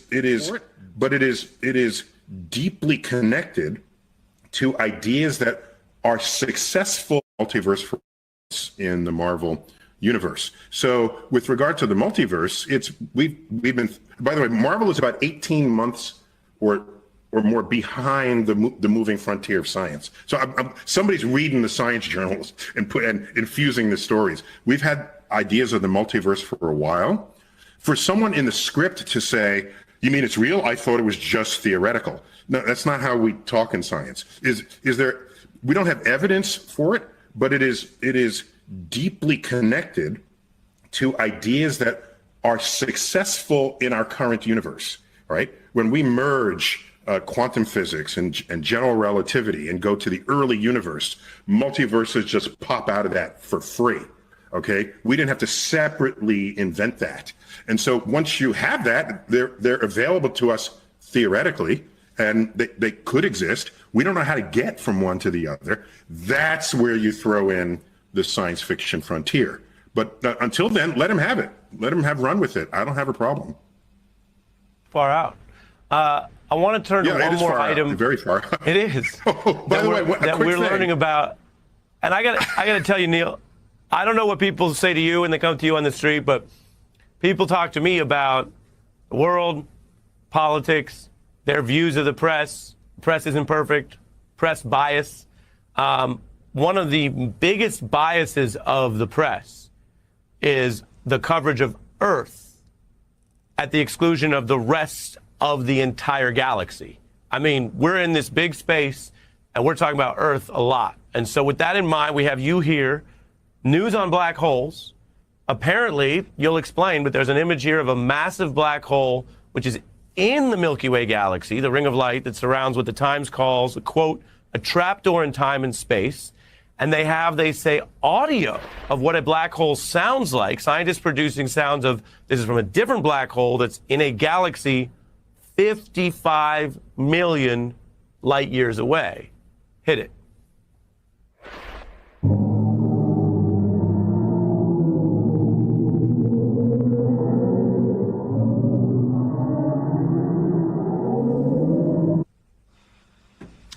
Neil, explain. Well, clearly there's a monster there. That's what those sounds like. So I'm not as much a fan as other people are of assigning musical notes to cosmic phenomena. I don't have anything against it. I'm just not a big fan of it. Only because anytime you have a pressure wave, that's a wave that's pressing back and forth as it moves through a medium, it is technically sound. Whether or not that frequency lands within the low to high range of the human sensory system, those sounds exist at 48 octaves lower than anything audible to the human ear. So in order to turn it into sound that we would care about, you have to basically shift it artificially so that it lands in our acoustic range, and then to then say it's sound is a little bit misleading. Last question, does it matter that today science is at a place where it can observe more directly about black holes this far away than in history? Yeah, what we're seeing is a brand new portal of access to what's going on in the universe. And anytime we have new capacities such as that, new discoveries just flow like rivers through that portal. So I'm just delighted that we can image. So what we're seeing is really the shadow of the black hole and light distorted around it. So but that's great. Let's keep going. And by the way, we always knew our galaxy had a black hole. We had other indirect means, but now we have a direct measurement. So we're all there. So now I'll be ready for the next Marvel story to go through that black hole and come out the other side.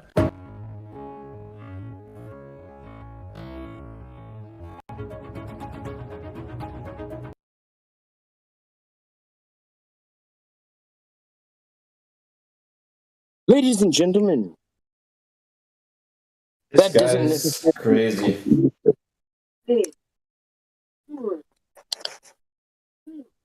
God, Jackie, I can't say nothing.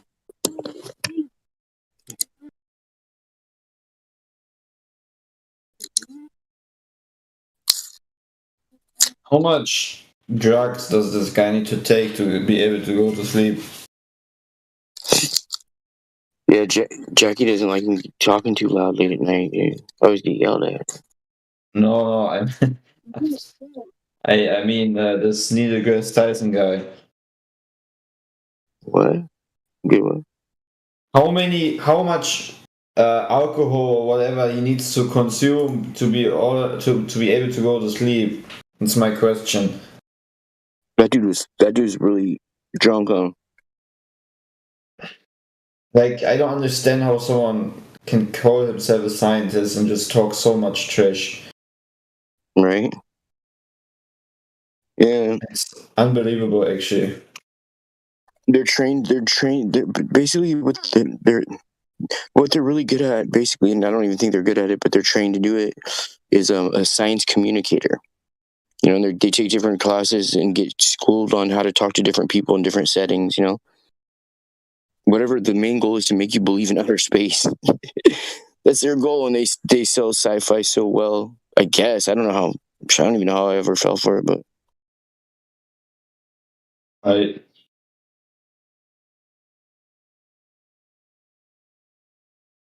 Just some very bad acting. just because you fell for it once doesn't mean you have to stay down. You know what I mean? All right. You are now free to move about the country.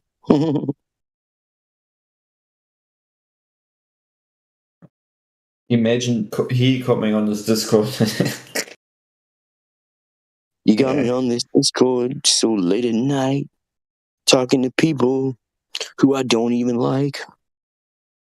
Alright. See you later. Are you taking off? All right then, bro. Yep. Just remember, 2 a.m, got the fat burger, even saw the lights on the Goodyear blimp, and it said flat earther. All right, bro. Alright, man. Have a good night, right? For you. All right, bro.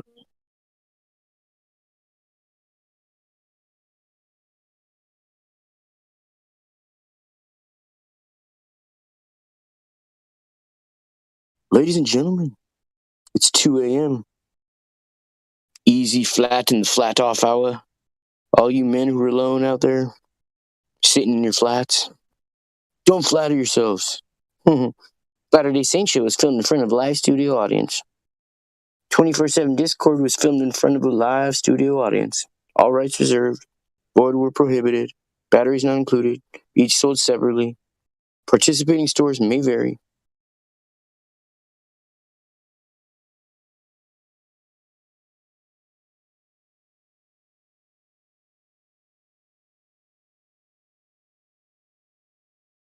Participating stores may vary.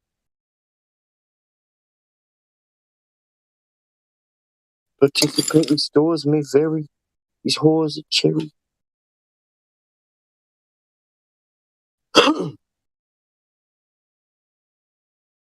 Jackie, can I have a cigarette, please? I had one pack left and I couldn't find it in the car. Please, I really need just a cigarette. Please. Thank you. What I want to do for my bros. I try to quit smoking, but I don't have you. What I want to do for Marlboro. I tried everything, but I can't quit smoking. Yeah.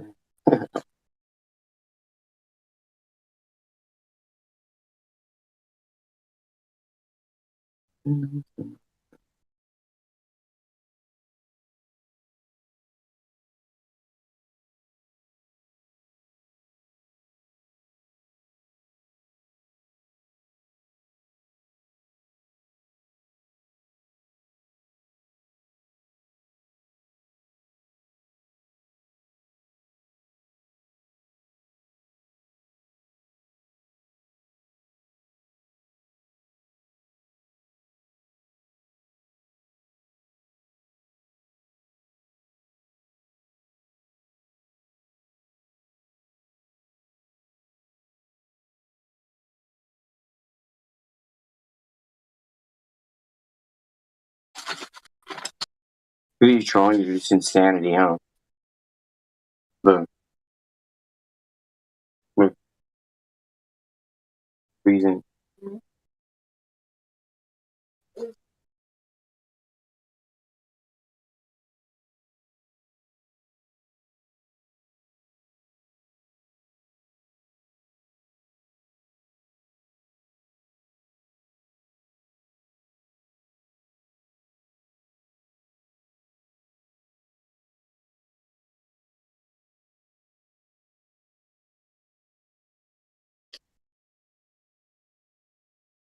That's actually pretty cool picture. See if I can get a picture. I'll post that on the live stream. We have Island 32 in the house, apparently. Hello? Hello?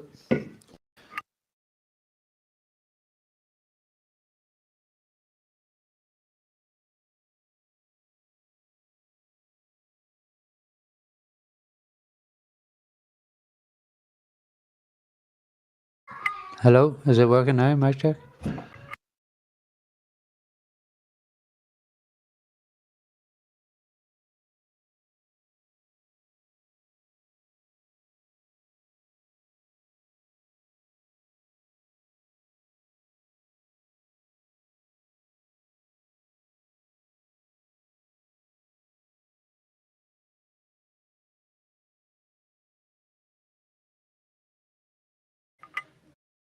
Hello, try this again. Mic check?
Ireland 32.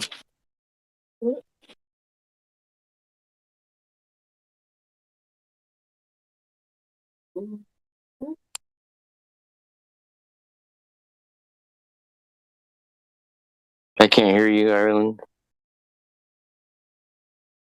Can you hear me? I can hear you now. Yeah, I can hear you now.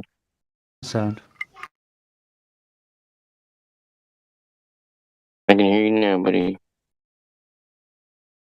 Yeah, it's a bit hard to talk here. I've got kids in the background, but Well, if you're feeling a certain type of way,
All right, Ireland.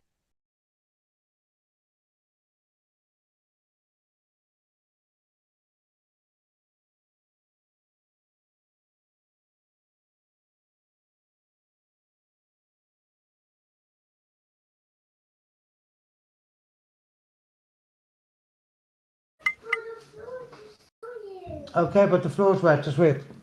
Sorry.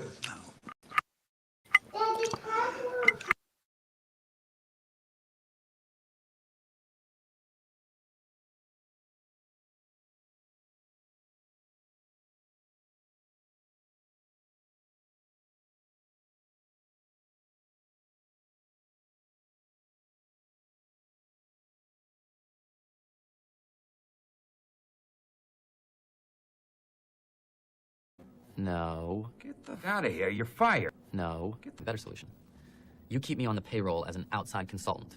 And in exchange for my salary, my job will be never to tell people these things that I know. I don't even have to come into the office. I can do this job from home.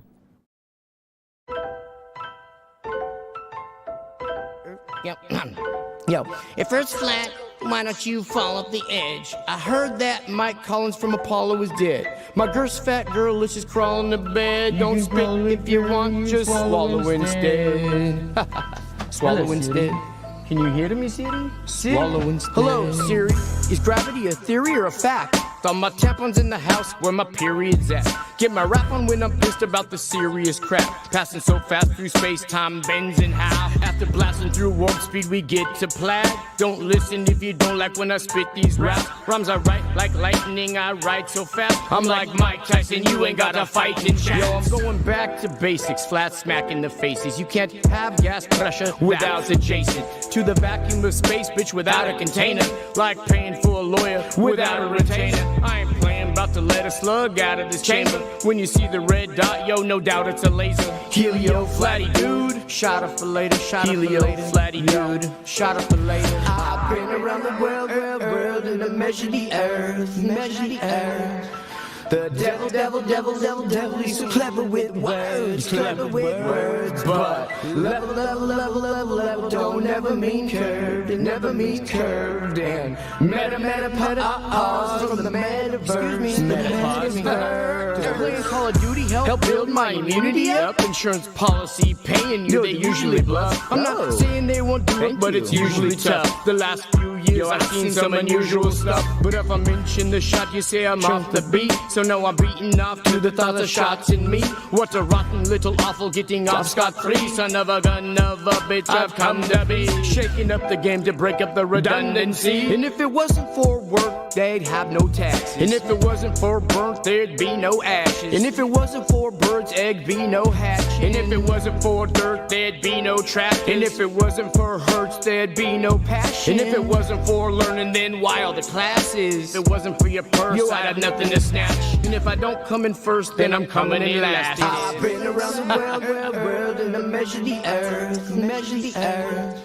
The devil, he's so clever with words, but level don't never mean curved, it never means curved, and meta pause from the man. All these atheists must hate my guts, cause I say to their face, space is fake and stuff. NASA astronauts, everything you say is suspect, cause I suspect you make it up. Not your average FE thespian beast, faster than faggots fasting at a lesbian feast. She that loves me the least will give me nothing to eat, but he that loves me the most will give me something to smoke. This ain't how I met your mother loving murder, she wrote. The spin of the earth should have made your vertebrae broke. Every word that I spoke, you couldn't refute it. Water finds a true level, so you couldn't dilute it. You couldn't dilute it.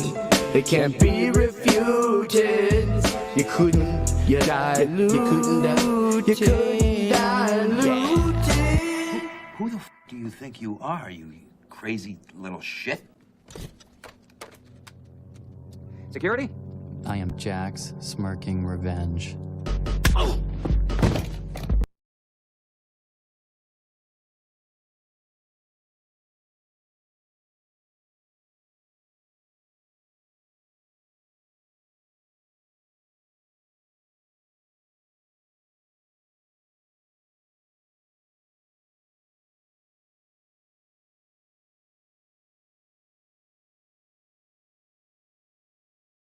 How long you been in flat Earth for?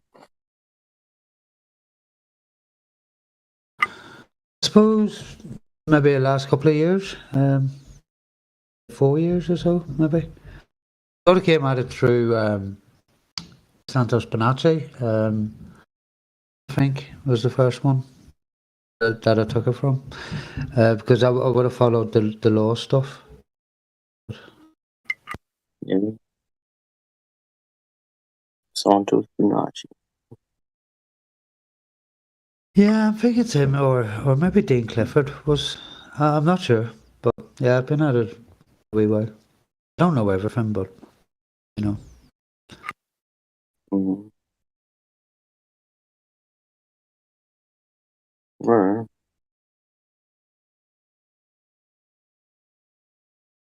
When did you get verified recently? Or have you been on here for a while? Do you have a different name? Or am I tripping?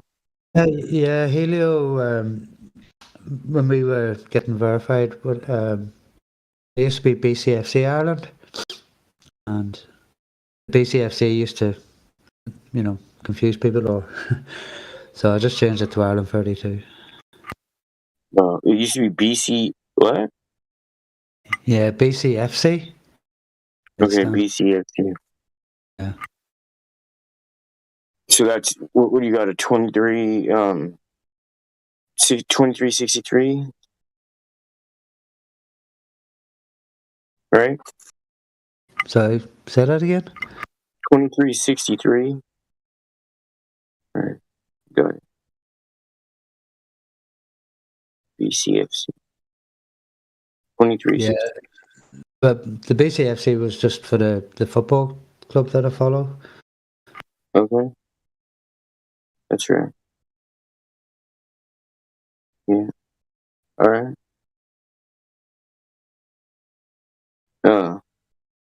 Do you have any questions, comments, regrets? complaints, suggestions, compliments you want to throw at me? Well, there is one question. I've never been asked it, so I actually don't know the answer to it. But how do volcanoes work on the flat Earth? We know it's not a molten metal iron core, whatever, or I all think that. I think volcanoes work the same way they'd work on any Earth, no matter what shape it was. And if they didn't, how would I to know that they didn't? You know what I mean? Yeah, I don't know. no, it's just the thing that has annoyed me, because I don't know. No, that's. It's always okay to say you don't know something. You know what I mean? Yeah, because I know the drill take, was it 8 kilometers down, often, but obviously volcanoes are a real thing, when lava does come out. And it's the only thing really I haven't, worked out any answer to. I'm glad I've never been asked it. Well, I would say that there's certain books that were written a long time ago that talk about, below us being hell or whatever with fire and lakes of fire. A lake of fire would be describing lava pretty well, but that's not proof. Those are just my opinion. Yeah, I get that. Yeah. Yeah, you don't really, whatever your truth is, you don't really need to try to make it fancy and dress it up. They're either going to get it or they're not. You know what I mean? True. I mean, obviously the lack of curvature. I hear my son fighting with my other son. I'm gonna have to run here. Hey bro, there's no age, creed, color, race, religion, socioeconomic background, or ethnicity that I think anybody's ever been able to make an algorithm say this person has this characteristic, this trait, 98% chance they're going to be a flat earther. But they say, nope, no such algorithm. The shit baffles them and has them befuddled to this day. Jaws agape, mouths agape, looking flustered, looking like a fish out of water, like a deer in headlights, girl. Yeah, straight up. Straight up. I didn't just come here to say the Earth is flat. I came here to argue with you and show you that NASA's bad.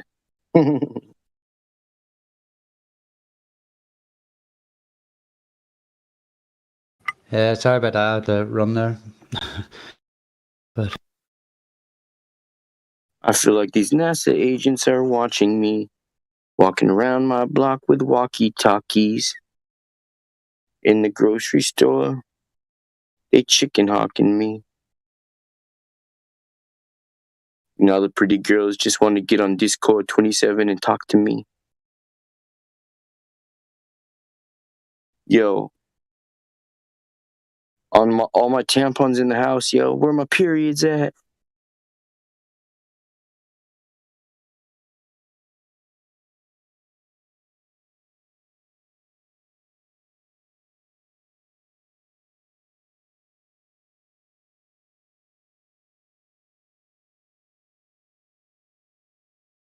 Because I see some ladies tonight that should be having my baby.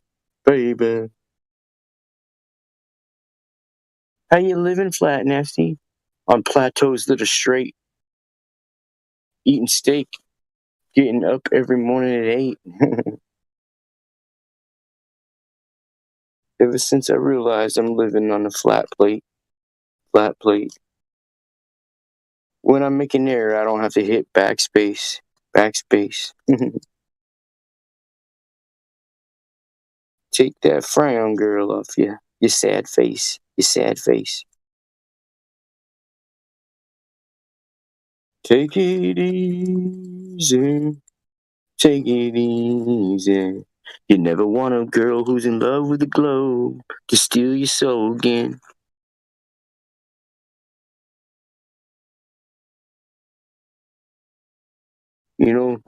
They say it's better to have been a flat earther and never loved than to have been a flat earther and been in love with a girl who's in love with the globe. Because no matter what you give that girl, no matter how pure your intentions are, no matter how much money you have in your pocket, if that girl's in love with the globe, there's nothing you can do, boy. You might as well just sit your beyond down on that couch Get comfortable, because that girl's in love with the globe. She ain't going nowhere. But she spins me round, round, right round, baby, right round. Boy, if you in love with that girl who's in love with the globe, you better sit your ass down on that couch. Get comfortable, because that little girl ain't going nowhere. She's in love with a sphere. All right, Jack, you got it. You don't have to tell me to be quiet like every 15 seconds. Jesus. I'm trying to put on a little entertainment for the fellas who are in the bunker holes and the, you know what I mean, the foxholes and stuff right now. But you never give me a cigarette. If you give me a cigarette, I'll be quiet. I'll leave the room. I'll go outside and smoke. Just waiting for you. I've been waiting for a Marlboro menthol to be inhaled in my lungs. Yeah. I've been waiting. Jackie, keep going back to sleep. Please, can I just have a cigarette? Come on, man. This ain't rocket science, Jax. Come on. Well, actually, it's could be argued could be argued that it actually is in fact neither rocket science or theoretical astrophysics at the same time. Never in the same room or place, though. Consecutively, chronologically, theoretically, metaphorically, esoterically, literally, and phallocologically. Girl, it's easy to love me now. Would you love me if I believed the earth was a sphere and round? Would you still have love for me? Girl, it's easy to love me now. Would you love me if I thought the earth was a sphere and round? Would you still have love for me? Would you love me on a square? Would you love me on a circle? Would you love me if I was wearing purple? You could get back to me, girl. Get back to me. It's 2:25 past the hour. This has been Shoeless Joe Flatson on the mic. Coming to you from that 1918 Black Sox, baby. Shoeless Joe Flatson on the mic.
She's a very pretty flat earth, the kind I don't take home to glow ball.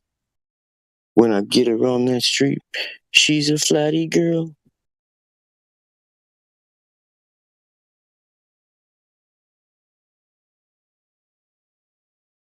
She's a very freaky glober, the kind you don't take home to flat earth mother.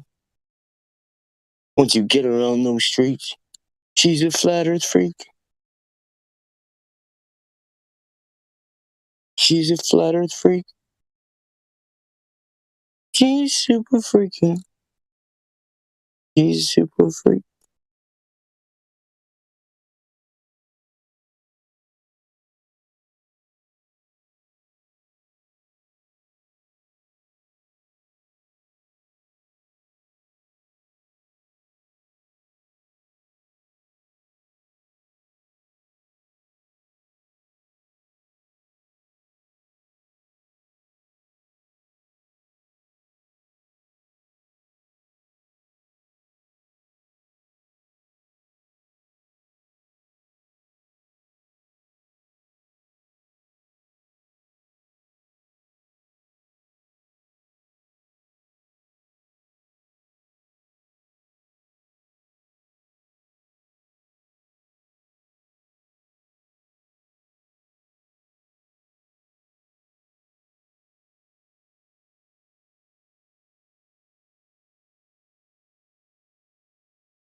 Alright, I'll pop off the conversation. How's everyone's day been today? Excellent. Oh, that's lovely, jubbly, Flatter Day Saints. Yeah, that's what they call them.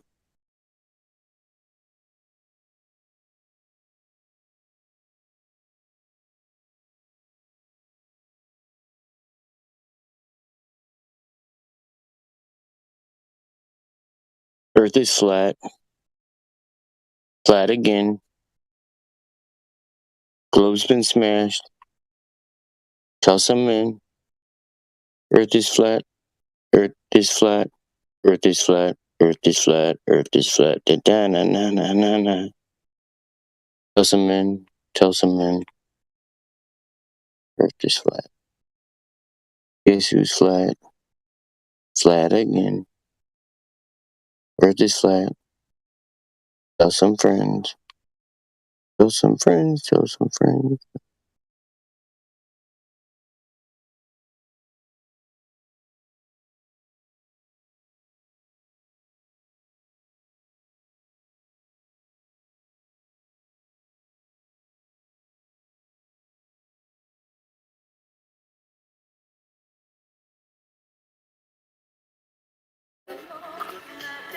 Very wise words, Mr. Man. True that. Nobody has any questions about Flat Earth? Yeah, I'll pop a milk one. I've seen that you have the channel Why Lie, you know? Sure. Like, most of it is religion or money related. Like, is that really... like...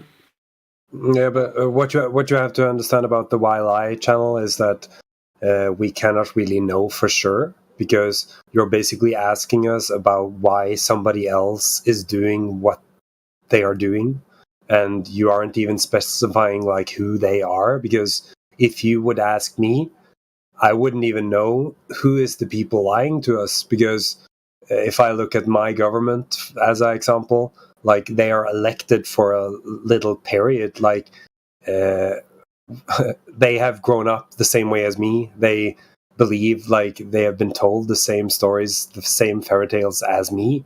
So how could I verify if they just believe or if they actually know that it's not true?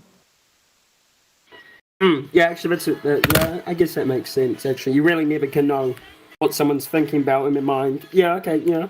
So That why lie really is was just a collection of suggestions for why we think somebody who lied about that could lie about it, if you understand what I mean.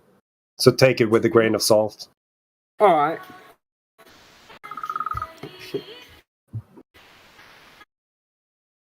All right, so just, yeah, okay, no, that makes sense, man. Yeah, appreciate that. Thank you. Salam alaikum for that. All right.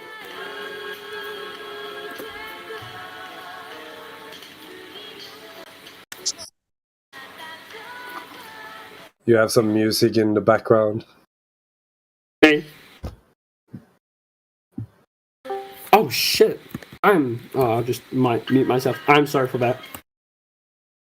But what about Netherlights and that other guy, George? Maybe he bailed. I'm kind of just here to listen at the moment. Like what I said. Yeah, sure. No worries. Yeah, I guess, as you said before, Matt, chicken, good to just sit there. Oh, what Flatty said, good to just sit there, just take it in like a sponge, just learn about it. Yeah, sure. But if we don't have to debate or anything, if there is somebody having just a question or just want to know how anything is claimed to be working, or I don't know. But these hours are usually the most quietest ones, I think. So yeah.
If nobody wants to ask a question or anything, do you new people want to hear flat Earth music or? I don't think there's anybody in the chat anymore. Yeah, I'll have some flat Earth music. Can I hear that? Sure. I didn't know that music. Yeah. I'll post the link in live stream as well, but 2 seconds I'll put it on. Cheers.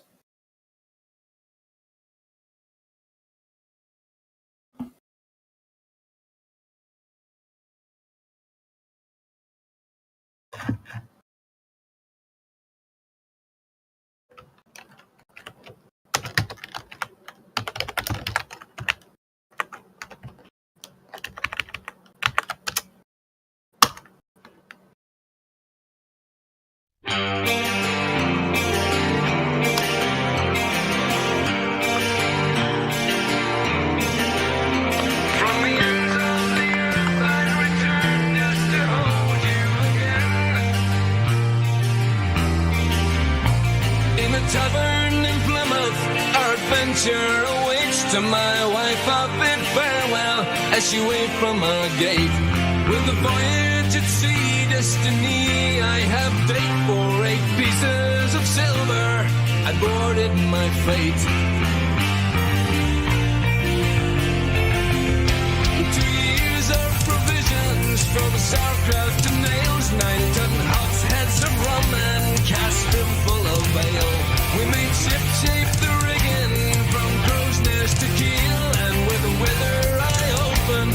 captain cook set sail. Hang on to the winds and head out to sea. Beyond the horizon, the ends of the earth beckon we. In 3 years of discovering new lands for the crown, 200,000 leagues of boat tape sailed around. On a mission for the mythical southern continent bound. Well, we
People's thoughts on how big the Earth is. What did you say? What are people's thoughts on how big the Earth is? If you think there is a certain size to it. I wouldn't have any idea how to actually verify it or test it. Fair enough.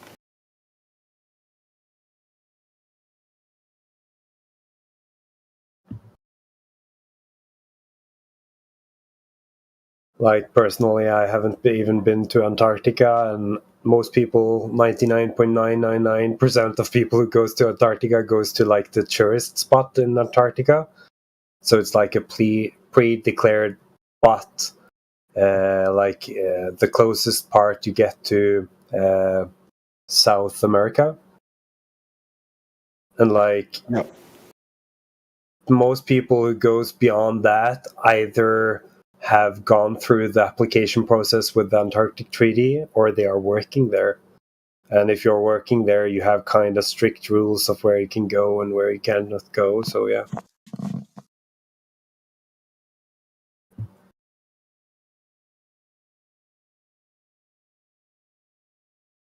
Yep.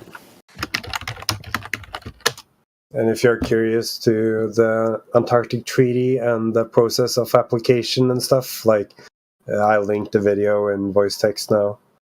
It's basically just going through what you have to do to send the application, or to it's not just one application, it's several, but it's what you have to go through to actually like apply for a custom trip to Antarctica.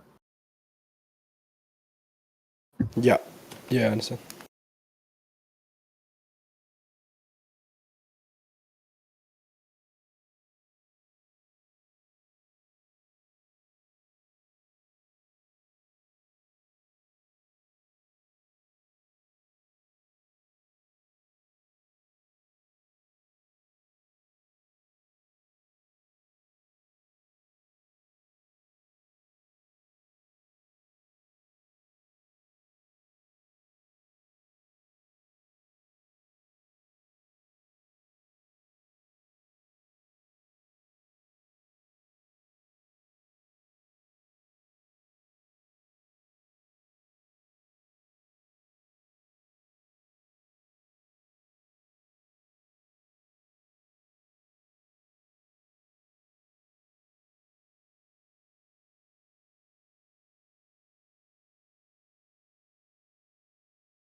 You got a bunch of guys about to turn blue. We're breathing again. Thanks a lot.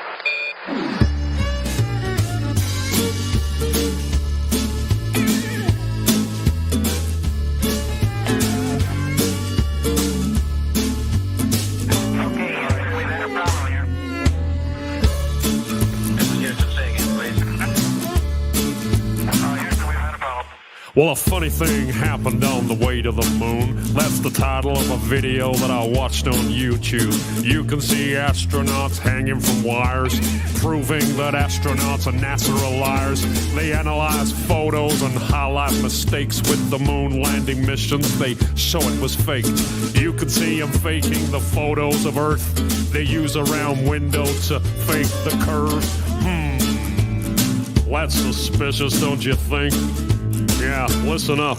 I watched another documentary called Astronauts Gone Wild. Astronaut Buzz Aldrin gets a little riled. All he was asked to do was to swear to God that he went to the moon, but he would not. He was faced with a moon landing denier. Had a chance to show that he ain't no liar, but Buzz decided to punch that dude just for asking him to swear if he went to the moon. That's suspicious. So, do you still believe we went to the moon? Do you still believe what they're telling you? Just connect the dots and pretty soon you'll find out what I found out too. But if you question this stuff, you'll be labeled a loon. You'll be called a conspiracy theory buffoon, but I don't care, man. I'm still gonna make this tune, cause I know that we didn't go to the moon. Why don't you swear in the Bible that you walked on the moon? You're the one who said you walked on the moon when you didn't. And how about those moon rocks they gave to museums? And thousands of people did see them. But one museum took a closer look.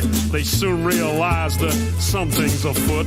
The rock they were given turned out to be a fake. Just a piece of old wood, not a rock from space. Yeah, when God made the moon, he saw it was good, but apparently made it from petrified wood. Yeah, that's suspicious. Listen up. In another museum sits an astronaut suit. Take a good look at the tread on the boot. It doesn't match up with the prints on the moon. And y'all still believe what they're telling you? Or how about that phone call that Nixon made to the moon that's 250,000 miles away? When I can't get a signal on my cell phone line, I guess phones were better in '69. Well, do you still believe we went to the moon? Do you still believe what they're telling you? Just connect the dots and pretty soon you'll find out what I found out too. But if you question this stuff, you'll be labeled a loon. You'll be called a conspiracy theory buffoon, but I don't care, man. I'm still gonna make this tune, cause I know that we didn't go to the moon. And this certainly has to be the most historic telephone call ever made in the White House. Yeah, you went straight through those Van Allen belts. It wasn't a problem, right? Nothing was felt. But now you say it's a problem and you can't get through. This problem needs to be solved, according to you. But didn't you solve that problem back in '69 and you flew straight through them 5 more times? You wonder why I think it's fake when there are so many Apollo mistakes, like the telemetry data that's all gone missing. 13,000 reels, are you kidding? A giant leap for all mankind, but you lost the data and no one can find. Come on, man, are you kidding? Do you still believe we went to the moon? Do you still believe what they're telling you? Just connect the dots and pretty soon you'll find out what I found out too. But if you question this stuff, you'll be labeled a loon. You'll be called a conspiracy theory buffoon, but I don't care, man. I'm still gonna make this tune, cause I know that you can't go. No, there's no blast crater from the lunar module. Probably because that thing is just a model. Or the flag that flutters with no atmosphere. Don't you think that's a bit queer? Intersecting shadows means another light source. Do I think it's fake? Yeah, of course. The whole thing was filmed on a Hollywood set. Directed by Kubrick is my best bet. The moon's so cool, we'd love to explore it, but we can't get past low Earth orbit. Do your research, people. I think you'll find that NASA admits that a bunch of times. Listen. Right now, we only can fly in Earth orbit. That's the farthest that we can go. And this new system that we're building is going to allow us to go beyond and hopefully take humans into the solar system to explore. So the moon, Mars, asteroids, there's a lot of destinations that we could go to. And we're building these building block components in order to allow us to do that eventually.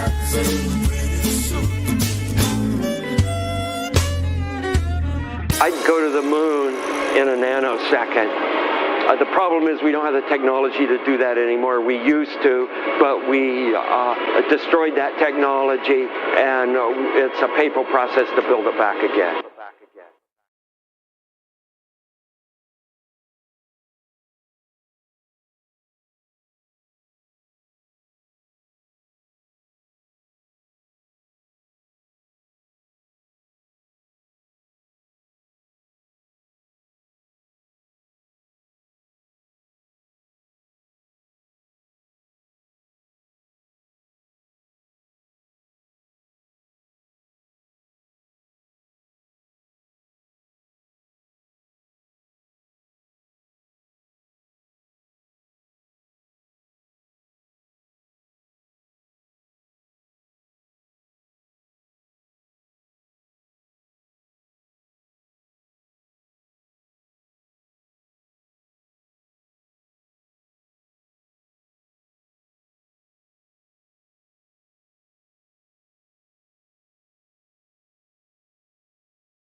Welcome to the satellite hoax. All right, let's do this.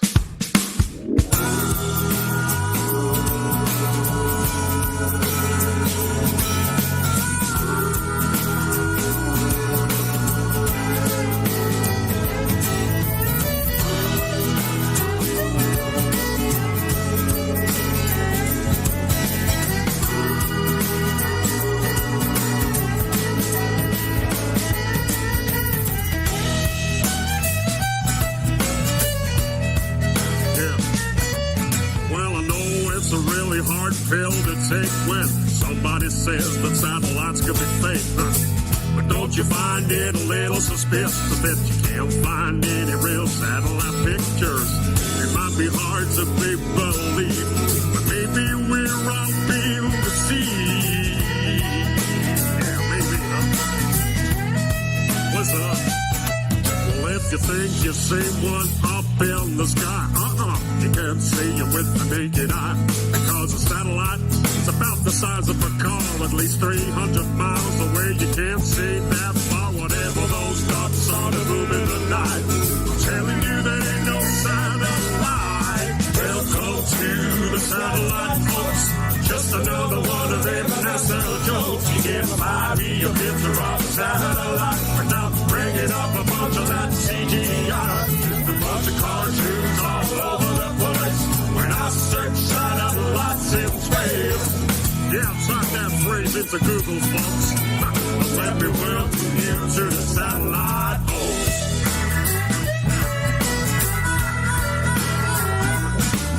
Now, before all of y'all start getting pissed, I ain't saying that satellites don't exist. I'm saying that it's theoretically absurd to think these devices orbit the Earth. Cause I've seen them hanging from big balloons. Even Google's doing it too now, man. Have you seen that? Yeah, go check out Project Moon. And every now and then a satellite crashes, but that information never gets to the masses. Cause then you'll find out how these things really work. They're just on balloons, man. They don't orbit the Earth. Cause once upon a time, one crashed in Brazil with the balloon attached to its steel. Welcome to the satellite folks. Just another one of them NASA jokes. You give 5E a picture of a satellite without bringing up a bunch of that CGI. A bunch of cartoons all over the place. When I search satellites in space. Yeah, type that phrase into Google, folks. Let me welcome you to the satellite hoax. Yeah, check it out, man. How could satellites be in the thermosphere when the temperature up there is way too severe? How can that type of equipment survive? How comes those satellites aren't burned alive? I'm telling you, man, it's just a pack of lies. There ain't no orbiting satellites because 99% of our communication comes from undersea cables and cell tower stations. A GPS is ground-based too, man. Go check out a system called LORAN. It's a military system for navigation that uses ground towers to track your location. Are you seeing it yet? Welcome to the satellite folks. Just another one of them NASA jokes. You get 5E a picture of a satellite without bringing up a bunch of that CGI. A bunch of cartoons all over the place. When I search satellites in space. Yeah, type that phrase into Google, folks. Let me welcome you to the satellite hoax.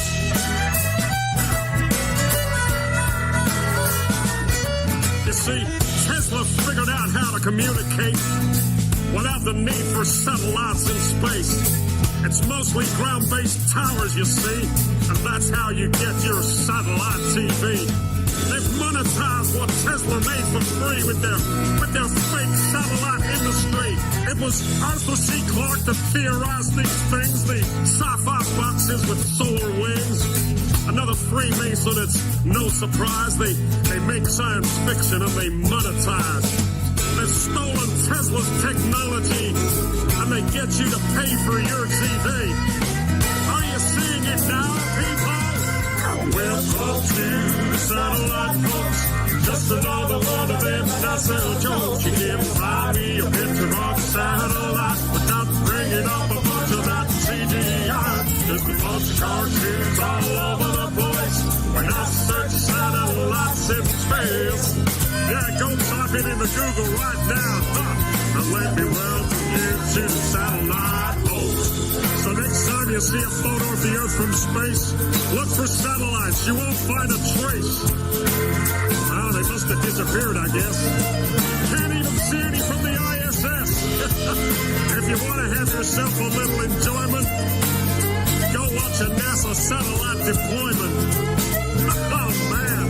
Well, let me welcome you to the satellite folks.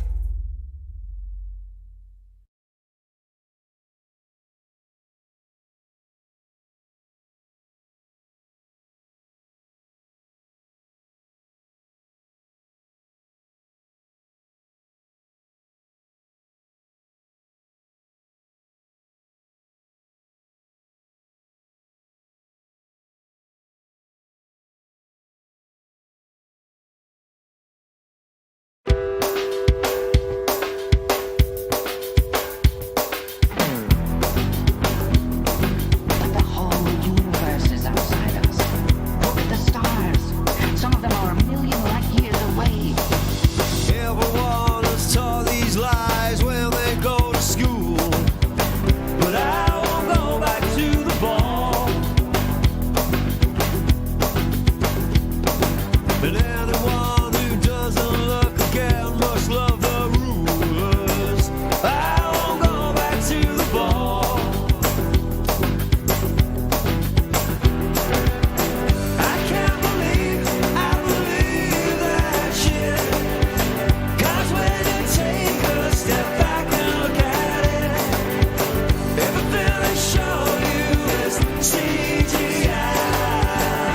Gotta ask yourself why. You can tell me gravity accounts for space and time, but I won't go back to the ball.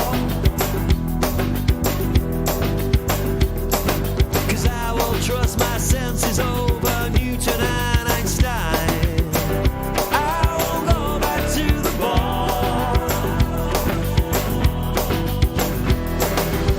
I can't believe we believe that shit.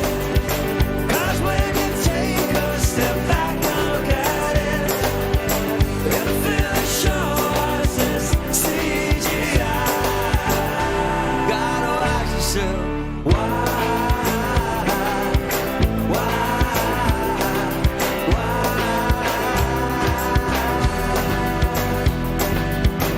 Control, this is Houston. We are go for launch.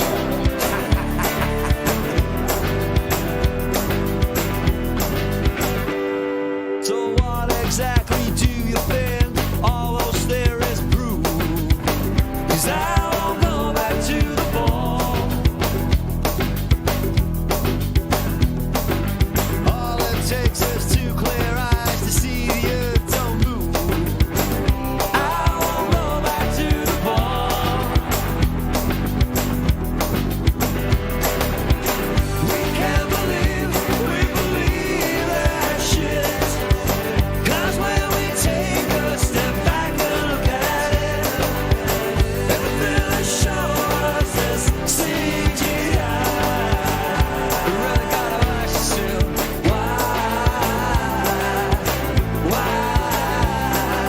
why don't they just take a photograph?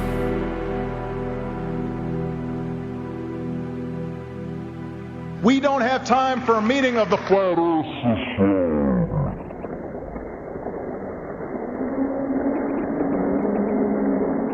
Do you suppose it is beyond us to produce a dual system of astronomy? The stars can be near or distant according as we need them. Do you suppose our mathematicians are unequal to that? Have you forgotten doublethink?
Have you ever looked away from Earth into the black void? Because you can see the stars. Oh, yeah. You know, We were never able to see stars from the lunar surface or on the daylight side of the moon. It's not a black void. I mean, it's black, but there's all kinds of little polka dots. Space is fake AF. Space is fake AF. There's more than stars. You can see planets. You can see moons. you see the gas. It don't matter. Say the sky's not the limit. We fly to the moon in another second, but we haven't been back since 1972. Destroyed all the papers and blew up the Challenger crew, except for the twinsies. Space is fake AF. Space is fake AF. Look out into deep space away from the sun, it's the darkest night you can imagine. Hey, space boy, you broke my rocket man heart. Where are the stars? Is it bright or is it dark? The vacuum of space, oh, the tomfoolery.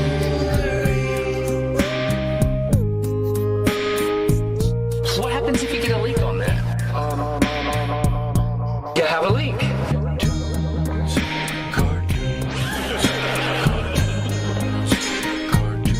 Debunk my bubble.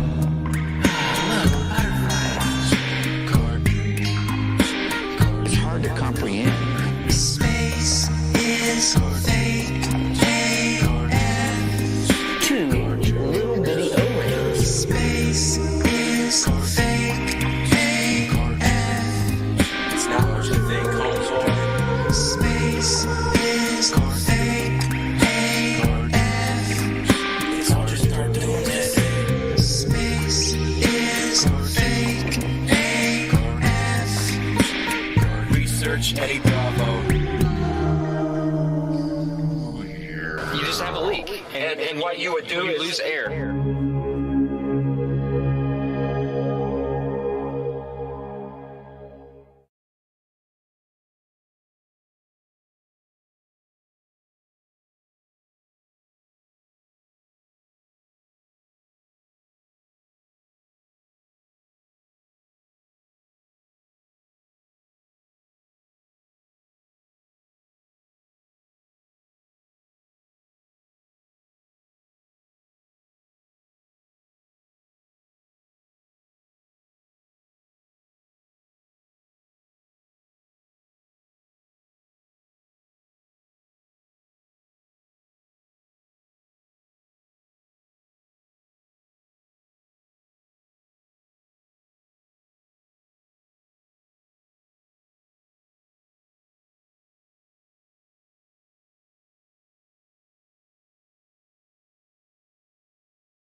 it made me loaded, and I smoked pot twice and it gave me COVID, and I hotboxed the house and my brain reloaded. Yo, shot goes out to plain decoded.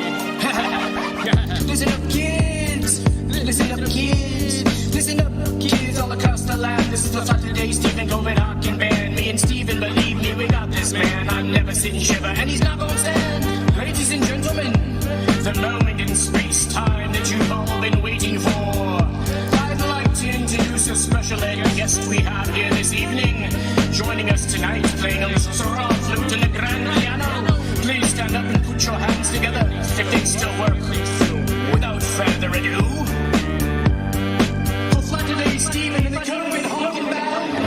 I'll shut the light and let it go free, and I can't be quiet. Y'all already know me, but to survive AI, gotta be low key. Still let it shine. Just keep the low beams on at all times so they don't close me down at night like a ball with no drinks. We do an AA meeting just to shatter their faith. Saturday saints walking barefoot while you stay masking your face till eventually all your masculinity breaks down like solid waste drains into a lake. And if you're still sipping lattes, the astronauts make you couldn't stomach the fact that NASA's fake. Critics say my rap sucks like the back end of space. Adjacent to Amy's gas, pressure debates. And if the jab was medicine, you was pressure to take. The these scabs are shedding wherever they lay, like Apollo 11's confetti parade. Build a wall if you want to make America great, or just pay Bill Gates to build a gate. All these buffoons want to debate with me about the vacuum of space being make-believe. The sea level line always looks straight to me, a big waste of time they get paid to be. All these buffoons want to debate with me about the vacuum of space being make-believe. The sea level line always looks straight to me, a big waste of time they get paid to be. These mass talks get so exasperated, follow me around Target, asking, hey, did I want to put a mask on, cause that's what they did. So if all your friends got vaccinated, like 100%, yeah, go ahead and take it. Well, I'm a son of a bitch, handsome maybe, you loving the piss, that today becomes somehow decaffeinated. Club the astronauts, having the spaceship ready to drink by tomorrow. How amazing! By now I'm wowing the crowd and the ladies all get aroused. When I talk about space, pennies falling on the ground when I'm on a debate, till eventually they want to slap me in the face. Liberation warp speed, I don't need any brakes, until the wheels fall off, I don't feel any shakes. This airplane spray is peeling the paint, everything you were taught not's real is fake. Ladies and gentlemen, give them a standing ovation. Let's hear it again for Saturday saying all these buffoons want to debate with me about the vacuum of space being make-believe. Sea level line always looks straight to me, big waste of time they get paid to be. All these buffoons want to debate with me about the vacuum of space being make-believe. Sea level line always looks straight to me, a big waste of time they get paid to be. Think you need medicine just to live, then you're living on the medicine they love to give. Your freedom is something that they love to strip. Try breathing through a mask when it's 110 degrees outside. Is a shoveling shit? Well, that's astronauts. I'm smuggling kids. No wonder why Craig says I'm a son of a bitch, cause I never forget about these events. If you think you need medicine just to live, then you're living on medicine they love to give. Get hungry enough and you'll be jumping ship. Justify it by saying, no, it's just a chip. Only thing I don't trust is the government. Doctor's office is ground zero for a kid. No wonder why Craig says I'm a piece of shit, cause I never forget to speak at these events. And if you think you need medicine just to live, then you're living on medicine they love to give. I get awfully nauseous when I'm nearest a ranch. I'm a baraka, and I'm nearly unhinged. These buffoons wanna debate with me about the vacuum of space being make-believe. The sea level line always looks straight to me, a big waste of time they get paid to be. All these buffoons wanna debate with me about the vacuum of space being make-believe. The sea level line always looks straight to me, a big waste of time they get paid to be. All these buffoons wanna debate with me about the vacuum of space being make-believe. The sea level line always looks straight to me, a big waste of time they get paid to be. All these buffoons wanna debate with me about the vacuum of space being make-believe. The sea level line always looks straight to me, a big waste of time they get paid to be. Ladies and gentlemen, that concludes our show. So until next time, can I have another round of applause for the flat-a-day Stephen COVID Hawking man? Everybody, please stand. Everybody except Stephen. He may stay seated. I hope that doesn't get deleted. Play this song or repeat it. Yo, Steve Grant, let's do that. Diet Woke too. I'm the man for the job, homie. I'm the man, homie. Flat-a-day Saints, aka Flat Nasty. This has been the Flat-a-day Saints show. Yes, it has.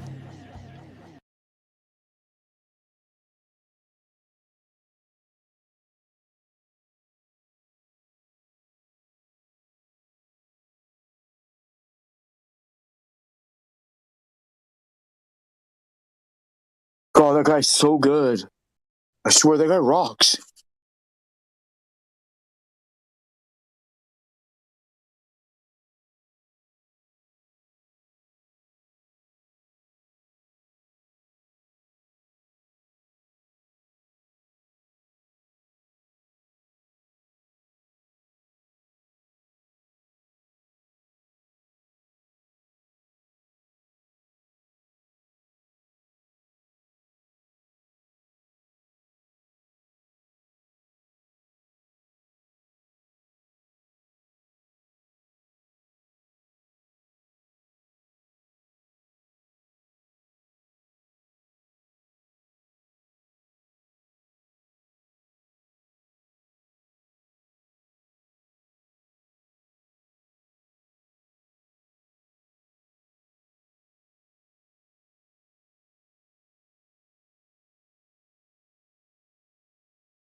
a flat earth.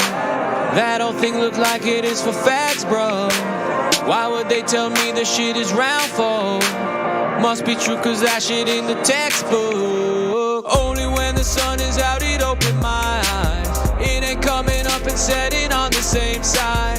Then I saw the moon and sun is about the same size. Now I know that what I learned is a pseudoscience. When I throw a bowling ball at a pin, it doesn't roll around and come in my day. So then how the world is supposed to rotate unless the sun revolves around all our heads? You probably see a thing fall to the ground, to the ground. You only see that cause it's not around, not around. It doesn't roll but fucking settles down, settles down. They made up everything, they made up everything. You probably still believing up and down, up and down. But can't explain the fucking middle ground, middle ground. It's gravity, then why does shit still bounce, shit still bounce? They made up everything, they made up everything. Whoa, I seen the pic took from the moon. Was Photoshop real pretty too? The bucket fill was overused. Africa had too many Jews. And I once took everything in faith, like I'm setting monkeys into space. But when a map is open I can say that it is flat and not a fucking sphere. The stuff you see is really meta now, meta now. You know the world is really not around, not around. You are the realist in the ghetto now, ghetto now. You question everything, don't believe anything. You telling people now, ban it now. The landing moon was shot in and out, in and out. They made up everything since 1983. Whoa, I'm mocked and disrespected, told that I'm gay cause I don't believe.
Ali.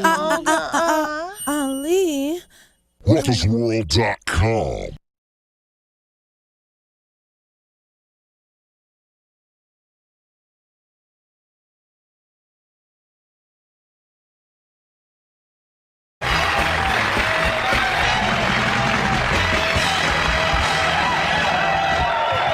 When I was a kid, nobody was nice. I was 6 years old. I found out there's no such thing as Alpo baby food. I mean, I don't get no respect from anyone.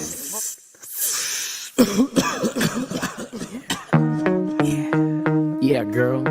I see you over there staring at me like Karen B. Why don't you come on over here before I get up and flat smack you? The very first time I saw you, it was snowing. Standing in line to get tested for COVID. Before you know it, Jackie May started to grow on me. Ever expanding, yo, the more she would blow on me. Gave her HIV and she gave her COVID to me. Took away my breath, no, I won't even breathe. Swear I'll never ever look at another girl again, unless the girl happens to be your girlfriend. Caught in a whirlwind of cartoon violence, like my boy Soul 7, yo, I'm hard to silence. But her scarlet eyelids melt my heart away. Now it's hard to say how long we've been together. When's our anniversary? Yo, I don't know whenever. She happens to be clever and start reminding me. Put my blinders on, or she'll be blinding me. All the times that we gotten crazy ass fights, I beat flat Nasty's ass. Yeah, you may be right, I get no respect. And all the ladies be like, they call me Flat E, mother loving Dangerfield. You can track me but never know the pain pain I feel. This ain't no Fortnite, baby, I don't play for real. Till one of our blood done stained the steel. I'm losing my mind like NASA data. Ask James from modern day, I'm a masturbator. And I'ma crash the data and give Macintosh a virus. Still walking barefoot while you rock Osiris. And I can talk all night about the cash NASA stole. On the Baby Truth Show with a Jack the asshole. You mean Jake the asshole? I don't take Tabasco on my pineapple and Target when I eat them whole. Yo, grapefruit goes out to Karen B. When I'm high on Jeranism, she's always staring at me. Not to mention how Pharisees precariously, nefariously, trying to be embarrassing me. They call me flat knee, mother loving Dangerfield. You have you heard the way he raps? Yeah, it's strange for real. Pittsburgh stole my mind to use my brain for steel. Call it Coriolis going down the drain for real. All the pain I feel inside of my noggin, Lithuanian baby, and it made me froggy. They say I'm crazy as piss. The astronauts drink, I'm attacking my shrink wrapped in foil psychology. Jackie May never knows she owes me an apology. I pour my soul into this song, baby, it's all of me. They call me flat knee, mother loving Dangerfield. I get no respect, baby, this pain's for real. This ain't no Halo, I don't play no games for real. I hope none of our blood done stained the steel. They call me flat knee, mother loving Dangerfield. I get no respect, baby, this pain's for real. Really, really real. It's really, really for real. Super real. I'm out. Super duper real. I'm out. Don't forget to write. Have a safe flight. I tell you, Johnny, I told you it's tough to be funny when you're coming off drugs, I'll tell you that.